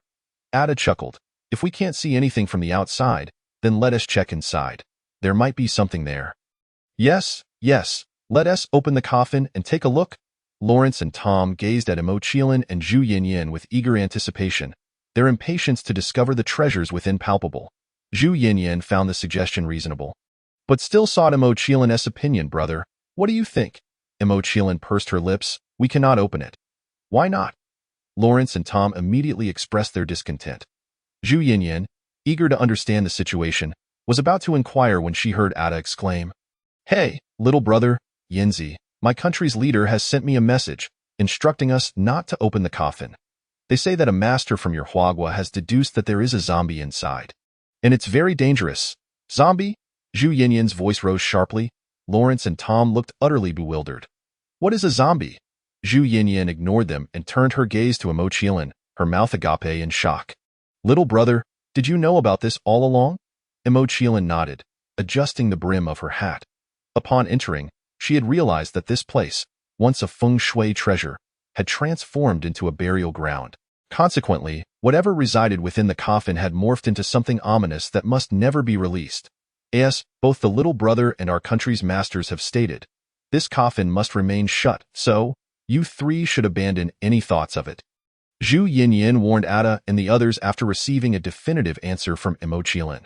Though Ada felt a pang of disappointment, upon recognizing the danger, he decisively chose his life over treasure. If life is lost, what good is treasure? Ada nodded vigorously, assuring, "Don't worry, I absolutely won't entertain any thoughts of the coffin. And what about you two?" Zhu Yinyan turned her attention to Lawrence and Tom, who had yet to voice their stance. Their hesitation stemmed from their unwillingness to accept the loss of the treasure they had anticipated. Yet, upon seeing the expressionless face and icy gaze of Zhang Qiling, they quickly faltered, forcing smiles as they exclaimed, "We won't either. We won't. Let's hope so," Zhu Yinyan replied, shifting her gaze back. "Little brother, since we cannot open this coffin, we will have to search for clues elsewhere." Zhang Qiling nodded in agreement. That moment, Ada noticed something and took a couple of steps forward, pointing ahead and shouting, "Little brother, Yinzi, look quickly. There's something on the wall. On the wall." Zhang Qiling and Zhu Yinyan turned around in haste. Lawrence and Tom followed suit, discovering even more. There's something on this wall too," Tom exclaimed, pointing at the left wall. "And over there as well." "No, it seems like all the walls have something," Lawrence said, astonished. Indeed, Ada spun around, confirming that every wall bore markings. "These are murals." Zhu Yinyan smiled, then suddenly struck her palm as a realization dawned upon her. "I understand now." "What do you understand? Have you found clues about the Molan nation?" Ada inquired. "Not quite," Zhu Yinyan shook her head. "What I mean is, I recognize what those colorful shadows were earlier. They are the pigments from these murals, dispersing from the walls." "Can't comprehend," Ada shrugged. "Of course you can't. You fool." Zhu Yinyan shot him a disdainful glance before turning back to Zhang Qiling with a gentle smile. "Little brother, let's examine these murals. They may hold some clues," Zhang Qiling agreed. The two of them walked towards the wall that Ada had pointed out, with Ada, Lawrence, and Tom trailing behind them. Professor Lin from the observation team was elated beyond measure. Ancient murals often chronicled significant events, and he was certain that he would glean more about the history of Chotzi from them. Soon, Zhang Qiling and the others arrived at the wall. Although the murals had faded and become somewhat indistinct due to the loss of pigment, upon closer inspection, their essence remained discernible. It seems to depict the scene of the Chotzi people constructing their palace. Zhu Yinyan remarked, shining her flashlight on the mural. Zhang Qiling nodded in agreement. However, Ada and the others looked utterly perplexed. "But Yinzi, this painting is so abstract. How can you tell?" Ada asked, glancing around. All he saw were a group of stick figures with oversized heads and tiny bodies dancing chaotically, bearing no resemblance to palace construction. "Because I am an intelligent person, not a fool, hence I can discern it," Zhu Yinyan retorted without hesitation, continuing to examine the next mural. This one depicts the succession of the throne. Indeed, Zhang Qiling illuminated the subsequent murals with her flashlight. Zhu Yinyan tilted her head to take a closer look and confirmed. There are indeed 5 murals illustrating the throne succession, meaning Chotzi has experienced 5 monarchs. As she approached the 7th mural, she observed a lavishly dressed man embracing a group of naked women while receiving an elderly man. Given the man's debauchery, he was likely the last monarch of Chotzi, and the elderly figure adorned with a bagua pattern was presumably a Taoist priest. Thus, this mural illustrated the scene of the last Chotzi monarch receiving the method of immortality from the Taoist priest, as narrated by the celestial memory. The more Zhu Yinyan examined, the more engrossed she became. One mural depicted the officials throwing slaves and commoners into various formations, followed by the last Chotzi monarch lying in the coffin. Then, she suddenly froze, her expression one of sheer astonishment. It wasn't until Zhang Qiling placed a hand on her shoulder that she regained her composure. A few beads of cold sweat formed on Zhu Yinyan's forehead as she realized that the mural depicted the last Chotzi monarch lying in the coffin. When suddenly a beam of light shone down from the sky, enveloping the entire coffin. Then, the last Chotzi monarch flew out of the coffin, ascending into the heavens and disappearing. "Little brother, could it be that the last Chotzi monarch truly attained immortality?" "No." Zhang Qiling frowned. adamant that such a possibility was utterly unfathomable. If a person could truly become divine or immortal, then we would see deities everywhere today. But ancient murals document real events, Zhu Yinyan countered. Glancing nervously at the golden coffin behind her, the audience erupted in chaos. Could it be that this 9-9 ascension array can indeed grant immortality? That's terrifying. Achieving immortality is a good thing. What is there to fear? You fool, for the powerful, it is indeed a blessing. But for us ordinary people, it signifies doom, as only the elite can become immortal, while we would be reduced to living sacrifices for their ascension. Exactly. Once it is confirmed that the 9-9 ascension array can grant immortality, countless individuals will vanish from the world daily. And why gosh, hearing you say that sends shivers down my spine. The observation team was also in disarray. This is impossible, absolutely impossible. As a practitioner of the mysterious arts, I am well aware of the methods to achieve immortality. If it were possible, I would have attained it long ago, Master Sun exclaimed. Rising with excitement, Chapter 73. Clue of the Molan Nation. Commander Li's expression was equally grave. I too hope this is not true. Just as those audience members have said, if the 9-9 ascension array can grant immortality, the world will descend into chaos and all laws, systems, and rules will collapse. The allure of immortality is far too enticing. Many would go to any lengths to obtain it. Professor Zhao, as a biologist well-versed in human anatomy, do you believe it is possible for the human body to transform from mere flesh into an immortal being? The host inquired of Professor Zhao. Professor Zhao shook his head. My answer aligns with Master Sun's. Humans are carbon-based life forms and cannot transform into any other life form. Professor Lin concurred. Old Zhao is correct. Throughout history, numerous emperors in our Huagua have sought the path to immortality or longevity. Yet none have succeeded. Therefore, the notions of immortality and longevity are non-existent. As for these murals, while they document actual events, there are instances of exaggeration and fabrication. For example, during my excavation of a Western Han tomb, the owner was a feudal prince from Xiangdi, known to be a notoriously barren region. Yet, the murals depicted a Xiangdi more prosperous than the capital Chang'an. Professor Zhang immediately caught on. So, are you suggesting that this mural is also fabricated? Professor Lin replied affirmatively, most likely. The last monarch of Chotzi was likely an exceedingly arrogant individual who believed he would succeed in attaining immortality, thus commissioning the depiction of his successful ascension in advance. Consequently, if he truly succeeded, it would align with the mural. If he failed, future generations would still perceive him as having achieved immortality. Quite a clever plan he devised. Mr. Liu couldn't help but interject. In the desert. Beneath the royal palace, Zhu Yinyan's mind was in turmoil. As an avowed atheist, the impact of these murals was undeniably profound. Mo Qiling remained composed, showing no sign of distress. She steadfastly maintained her belief that the last monarch of Chotzi had not attained immortality. Thus, she dismissed the mural from her mind and continued to shine her flashlight to the right, examining the murals on the opposite wall. Ada urged Zhu Yinyan to follow her. Lawrence and Tom, however, remained behind, whispering to one another. Captain, do you understand what they were saying earlier? Tom asked. Not really. It was too complex and profound. But one thing I did catch. They mentioned that the zombie king in the coffin has flown away. Lawrence pointed towards the coffin. Flown away? Tom's eyes lit up. Then doesn't that mean there is no danger left in the coffin? Exactly, Lawrence nodded. The two exchanged a glance, and the desire and greed for the treasure surged within them once more.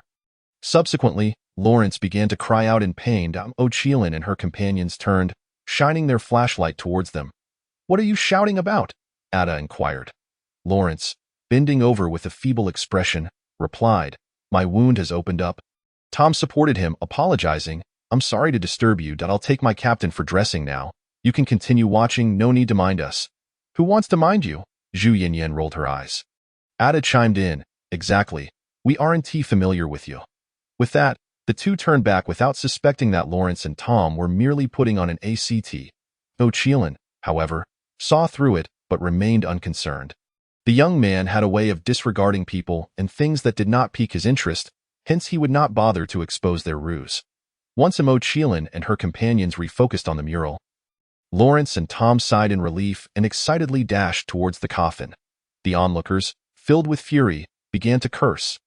The observation team was equally displeased and resolved that should either of the two make a move to open the coffin, they would send bullet comments to Zhang Qiling and Zhu Yinyan to thwart them.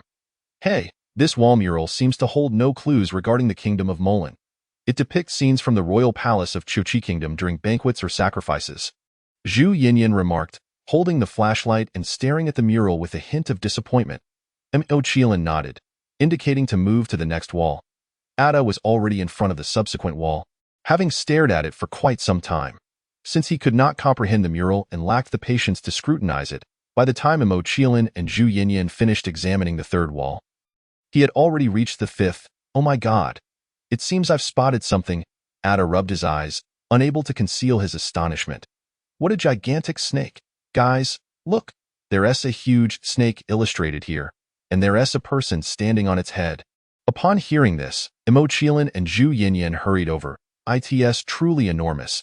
Based on the proportions of the person standing on its head, this snake must be at least 15 meters long and about 1 meter wide, larger than the titanoboa that has long since vanished into the annals of time. Zhu Yinyan exclaimed, her mouth agape. Look at what he is holding. Zhang Qiling pointed to the figure atop the giant snake's head. Zhu Yinyan immediately focused on the person's hand, where it appeared he was holding a floating orb surrounded by flames. Could this orb be her spirit lifted as she swiftly approached the next mural, which depicted the person standing on the giant snake's head, leading a group of people into battle against another group? During the skirmish, the person raised the orb in his hand, and a rain of fire descended from the heavens, engulfing the opposing group. Guys, it seems we've discovered a clue regarding the kingdom of Molan. She looked at Zhang Qiling with excitement. The memory of the divine bestowing the first demon lord of Molan with the ability to control heavenly fire, a gift from the survival game of national fortune, flashed through her mind. With this treasure, he had subjugated the enormous demonic serpent, taking it as a servant. Look, this person is summoning a sea of fire from the heavens with the orb in his hand. Couldn't he that be controlling heavenly fire? And he has such a massive snake underfoot, which shows no signs of resistance. It is undoubtedly a servant. Therefore, the identity of this individual was clear. He was indeed the first demon lord of the kingdom of Molan. And the orb he held must be the fire source orb granted by the survival game. Zhang Qiling nodded. Indeed, I see it too. Let us go, guys. Let us check the murals further back. Perhaps there are clues regarding the location of the kingdom of Molan. Zhu Yinyan exclaimed, overflowing with joy, as she pulled Zhang Qiling to move backward. Ada scratched his head and followed. Look here, the first demon lord of Molan is seated in a high position, while many bound individuals kneel below. Their attire differing. They must be captives from defeated tribes. And here, the people of Molan are carrying a coffin out of the royal palace into a temple. This depicts the scene of the first demon lord's burial after his death. But where are the serpent servants? Zhu Yinyan expressed her confusion. Hold on, I'll catch up on a chapter tomorrow. Chapter 74.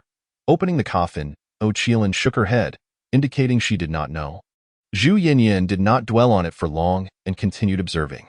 This mural depicts the escape of a group of Molan people during the kingdom's downfall, who then fled here and established the Qiuqi Kingdom. And this one illustrates the first monarch of Qiuqi Kingdom dreaming of returning to his homeland. In his dream, he returns with the Molan people who had escaped with him, riding camels across a long journey to a place shrouded in fiery clouds. There, they encounter a giant serpent, larger than the servant snake, with no visible head or tail.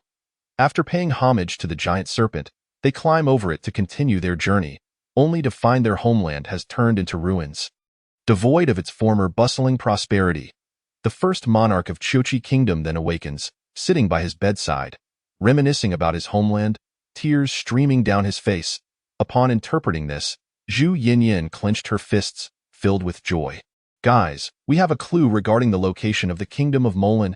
Zhang Qiling said, a slight smile gracing her lips. The audience and observation team shared in their joy, having witnessed the numerous hardships they had endured to uncover these clues. Which was indeed a remarkable feat. Only Ada remained bewildered. Huh? We have a clue about the location of Molan? When did that happen? Didn't we just not have one? Zhu Yinyan rolled her eyes instantly. Zhang Qiling pursed her lips, casting a silent glance at him. Ada, more confused than ever, exclaimed, Did I say something wrong? No, you were right. We were the ones at fault for forgetting you are a fool who cannot comprehend our words. Zhu Yinyan replied with a smile. Ada pouted in rebuttal. I'm not a fool. It's just that you speak too much and too fast for me to catch up, Zhu Yinyan chuckled. All right, let me simplify it and say it slowly for you, my international friend. Look, this mural has made it abundantly clear. As long as we locate the place shrouded in fiery clouds and cross over the giant serpent lying across the land, we can reach the kingdom of Molan. Fiery clouds? Oh my god, how dangerous that sounds. What if something falls down and burns us alive? Ada's face was filled with fear. Zhu Yinyan's lips twitched. This fiery cloud literally means clouds that are red like fire, not the heavenly fire depicted in the previous mural. They are entirely different. Oh, I see. Ada sighed in relief, then asked, but how do we find this place shrouded in fiery clouds? Quite simply, think about it.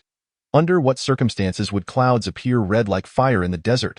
Zhu Yinyan looked at him. When the sun sets, Ada answered immediately. Being from the Middle Eastern country of Beong, he was well aware of the geographical positioning of several Middle Eastern nations, which are either desert or near deserts. Thus, upon hearing Zhu Yinyan's words, he immediately thought of it. Exactly. Zhu Yinyan snapped her fingers. Right next to where the sun sets, both the clouds and the sky will be painted red by the sun's afterglow. This means that as long as we head west, we can find the place shrouded in fiery clouds when the sun sets. And the giant serpent? Don't we need to cross over it to reach the kingdom of Molan? Ada asked, somewhat frightened. No. My intuition tells me that it's not a snake. The depiction doesn't quite fit. Zhang Qiling's eyes lifted slightly. As for what it truly was, they would have to see for themselves. Zhu Yinyan nodded in agreement. Yes, considering thousands of years have passed, who knows whether that giant serpent is even still there? It might very well be dead. Ada pondered this and ceased worrying, instead becoming eager to urge them on. So what are we waiting for? Let us set off. What do you think, guys? Zhu Yinyan looked at Zhang Qiling. Zhang Qiling slightly nodded. All right then, let us gather our things and head out, Zhu Yinyan declared. Meanwhile, leaders from around the world, upon learning that heading in the direction of the setting sun would lead to the kingdom of Molan, hurriedly sent messages to their contestants, urging them to move quickly, preferably reaching the kingdom of Molan before Zhang Qiling and her companions to find the fire source orb. Zhu Yinyan also received a message from the observation team. Be cautious. Contestants from Zhang country are attempting to open the coffin. Open the coffin? Zhu Yinyan's expression changed instantly as she turned towards the coffin, only to see Lawrence and Tom lifting the coffin lid. Enraged, she shouted, What are you doing? Stop right now. Zhang Qiling and Ada also turned to look. Zhang Qiling's brow furrowed tightly. Ada exclaimed, Oh my god! You're actually trying to open the coffin, upon realizing they had been discovered. Lawrence and Tom panicked and abruptly jerked their arms. In that moment, the coffin lid was lifted a few centimeters high. Seeing this, Zhang Qiling narrowed her eyes. Zhu Yinyan and Ada trembled with anger. You, we didn't do anything.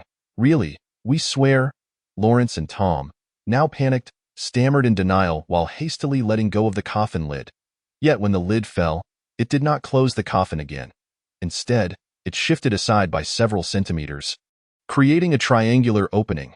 Zhu Yinyan glared furiously. Is this what you call doing nothing? Lawrence and Tom were drenched in sweat, utterly unprepared for the turn of events. Had they foreseen this, they would have gently replaced the lid rather than leaving it wide open. What is this? It seems you are doing this on purpose, trying to bring about our demise. Ada raised the firearm in front of him. Lawrence quickly raised his hands, pleading, Ada, calm down. Listen to me. The coffin poses no danger. Didn't Zhu Yinyan just say that the zombie king within has already flown away? Indeed. Tom chimed in eagerly. Zhu Yinyan chuckled. I did say that, for the mural depicts it so, but a mural is merely a depiction, while reality is a different matter altogether. The last king of Chotzi is said to have flown away in the mural, but who can ascertain whether that holds true in reality, right, my friend? Zhang Qiling nodded in agreement. Lawrence felt a sudden jolt of fear wash over him. Just then, Tom tugged at his arm. Captain, look, jewels. There are so many jewels in the coffin, jewels. At the mention of this, Lawrence cast aside all fear and anxiety, hastily leaning over to peer into the coffin, where indeed a plethora of colorful treasures awaited him. And this was merely what he could glimpse through the triangular gap. Should the coffin be fully opened, Surely there would be even more to behold. The excitement swelled within him, and he replaced his hands on the coffin lid, pushing it forward with force until he had opened it a third of the way. In that moment, Lawrence and Tom beheld the spectacle within the coffin. An array of gold, silver, and jewels that dazzled their eyes and made their mouths water, causing them to overlook the figure lying beneath the treasures. The individual appeared to be around 50 years old, dressed in resplendent golden garments, identical to those worn by the last king of Chotzi depicted in the mural. Clearly, this individual was the final monarch of Chotzi. Initially, he seemed as lifelike as a sleeping person, complete with flesh and blood. However, at this moment, the skin of the last king was visibly shriveling and darkening, sprouting white hair. Not only that, but his limbs were also elongating, rapidly growing from a height of over 1 meter to more than 2, and still continuing to stretch. Oh God, so many jewels. We are about to strike it rich. Lawrence leaned greedily over the edge of the coffin, his face illuminated in a golden glow from the treasures within. Indeed, not just in this life, but even the next, we wouldn't be able to spend it all. Unable to contain himself any longer, Tom leaned his upper body into the coffin, eager to extract the glittering treasures. However, at that moment, a dark, withered hand, adorned with white hair and long nails, suddenly emerged from beneath the jewels and plunged directly into his neck. Thomas' expression of elation froze instantaneously, his eyes widening in shock, his mouth opening as if to speak. Yet, his throat had been severed by that hand, rendering him voiceless. He could only expel a mouthful of blood before succumbing to silence within mere seconds. Thus, Tom met his demise, his head and hands drooping lifelessly. Ironically, the very jewels he had coveted fell back into the coffin as his hands slackened. This served as a grim confirmation of the adage, "What is taken must be returned." Soon, that hand withdrew from Tom's neck, trailing a mist of blood. Without support, Tom's body succumbed to the inertia of the withdrawal, tumbling into the coffin. Lawrence remained oblivious to Tom's fate, mocking him. "Ah, Tom, how could you jump into the coffin? What, do you wish to hoard it all for yourself?" As he spoke, he reached to grasp Tom's arm, attempting to pull him out. But after several futile attempts, Tom remained unresponsive, and Lawrence finally sensed something was amiss. He hurriedly used both hands to turn Tom over, only to be met with the horrifying sight of a gaping wound on Tom's neck, blood gushing forth. Stunned, Lawrence shook his head in disbelief, a pallor settling over his face as he sought to flee. Yet before he could even straighten himself, that hand shot up once more, seizing his arm and dragging him into the coffin. This scene left Zhang Qiling and the others in a state of shock. The observers and audience were equally stunned, and the ordeal was far from over. In the next instant, Zhang Qiling and the others, along with the observers and audience, heard Lawrence's terrified and desperate screams, "No, don't bite me. Please, don't bite me. Help. Zhang Qiling, save me. Help. Do not go, my friend." Zhu Yinyan interjected, positioning herself protectively in front of Zhang Qiling. "It's too dangerous. None of us know the true situation inside that coffin. What if you encounter trouble as well? Indeed, my friend, do not go. They brought this upon themselves. We warned them not to open the coffin. Yet they insisted. They deserve this fate." Ada echoed, unwilling for Zhang Qiling to venture forth. After all, if she were to fall into danger, he would be doomed as well. The observers and audience concurred with Zhu Yinyan and Ada's sentiments, wishing for Zhang Qiling to refrain from intervening. They were reluctant for her to risk her safety, and besides, the two contestants from Zhang country had brought this upon themselves out of greed. No blame could be placed on anyone else. Even if she were to save them, they would inevitably cause trouble again in the future over any valuable items. Thus, it was better to let things unfold as they would. Only the audience from Zhang country expressed vehement dissatisfaction, chastising the audience from Hua country for their lack of compassion. The leaders of Zhang country were also on the phone with their counterparts in Hua country, urging them to command Zhang Qiling to intervene. However, both the audience and leaders from Hua country remained steadfastly indifferent, infuriating the audience and leaders from Zhang country. In the desert, deep within the palace, Zhang Qiling gazed at Zhu Yinyan and Ada, who obstructed her path. Her lips moved as she contemplated her next action. Ultimately, she relinquished her grip on the hilt of the black gold ancient blade and retracted the leg she had poised to step forward, abandoning her intention to save them. This was not due to a lack of desire to help, but rather the insistence of Zhu Yinyan and Ati. In many instances, her companion had also wished to assist, but had ultimately heeded the words of Xia Wu or Fatty, choosing to forego the rescue. Like her companion, she merely acted in accordance with the flow of events. This did not tarnish her character. Ding. Similarity in role-playing increased. Current similarity 50. Reward. Zhang Qiling combat power value 25. Ding. As the host's current role-playing similarity exceeds half, a hidden reward has been triggered. The system's notification echoed in Zhang Qiling's mind just as her thoughts settled, and two notifications rang out. Point one informed her of the combat power reward, while the other hinted at a hidden reward. However, before she could inquire about the nature of the hidden reward, Lawrence's cries pierced the air once more. This time, Lawrence's scream was particularly harrowing, yet it only echoed twice before falling silent. Following this, a series of ominous creaking sounds ensued. Ada, trembling, remarked, "What is that noise?" "It sounds like something is gnawing on bones," Zhu Yinyan replied uncertainly. At that moment, Zhang Qiling suddenly noticed the coffin lid quaking. Her expression hardened as she shouted one word. "Run!" Zhu Yinyan and Ada wasted no time and hurried towards the brick wall.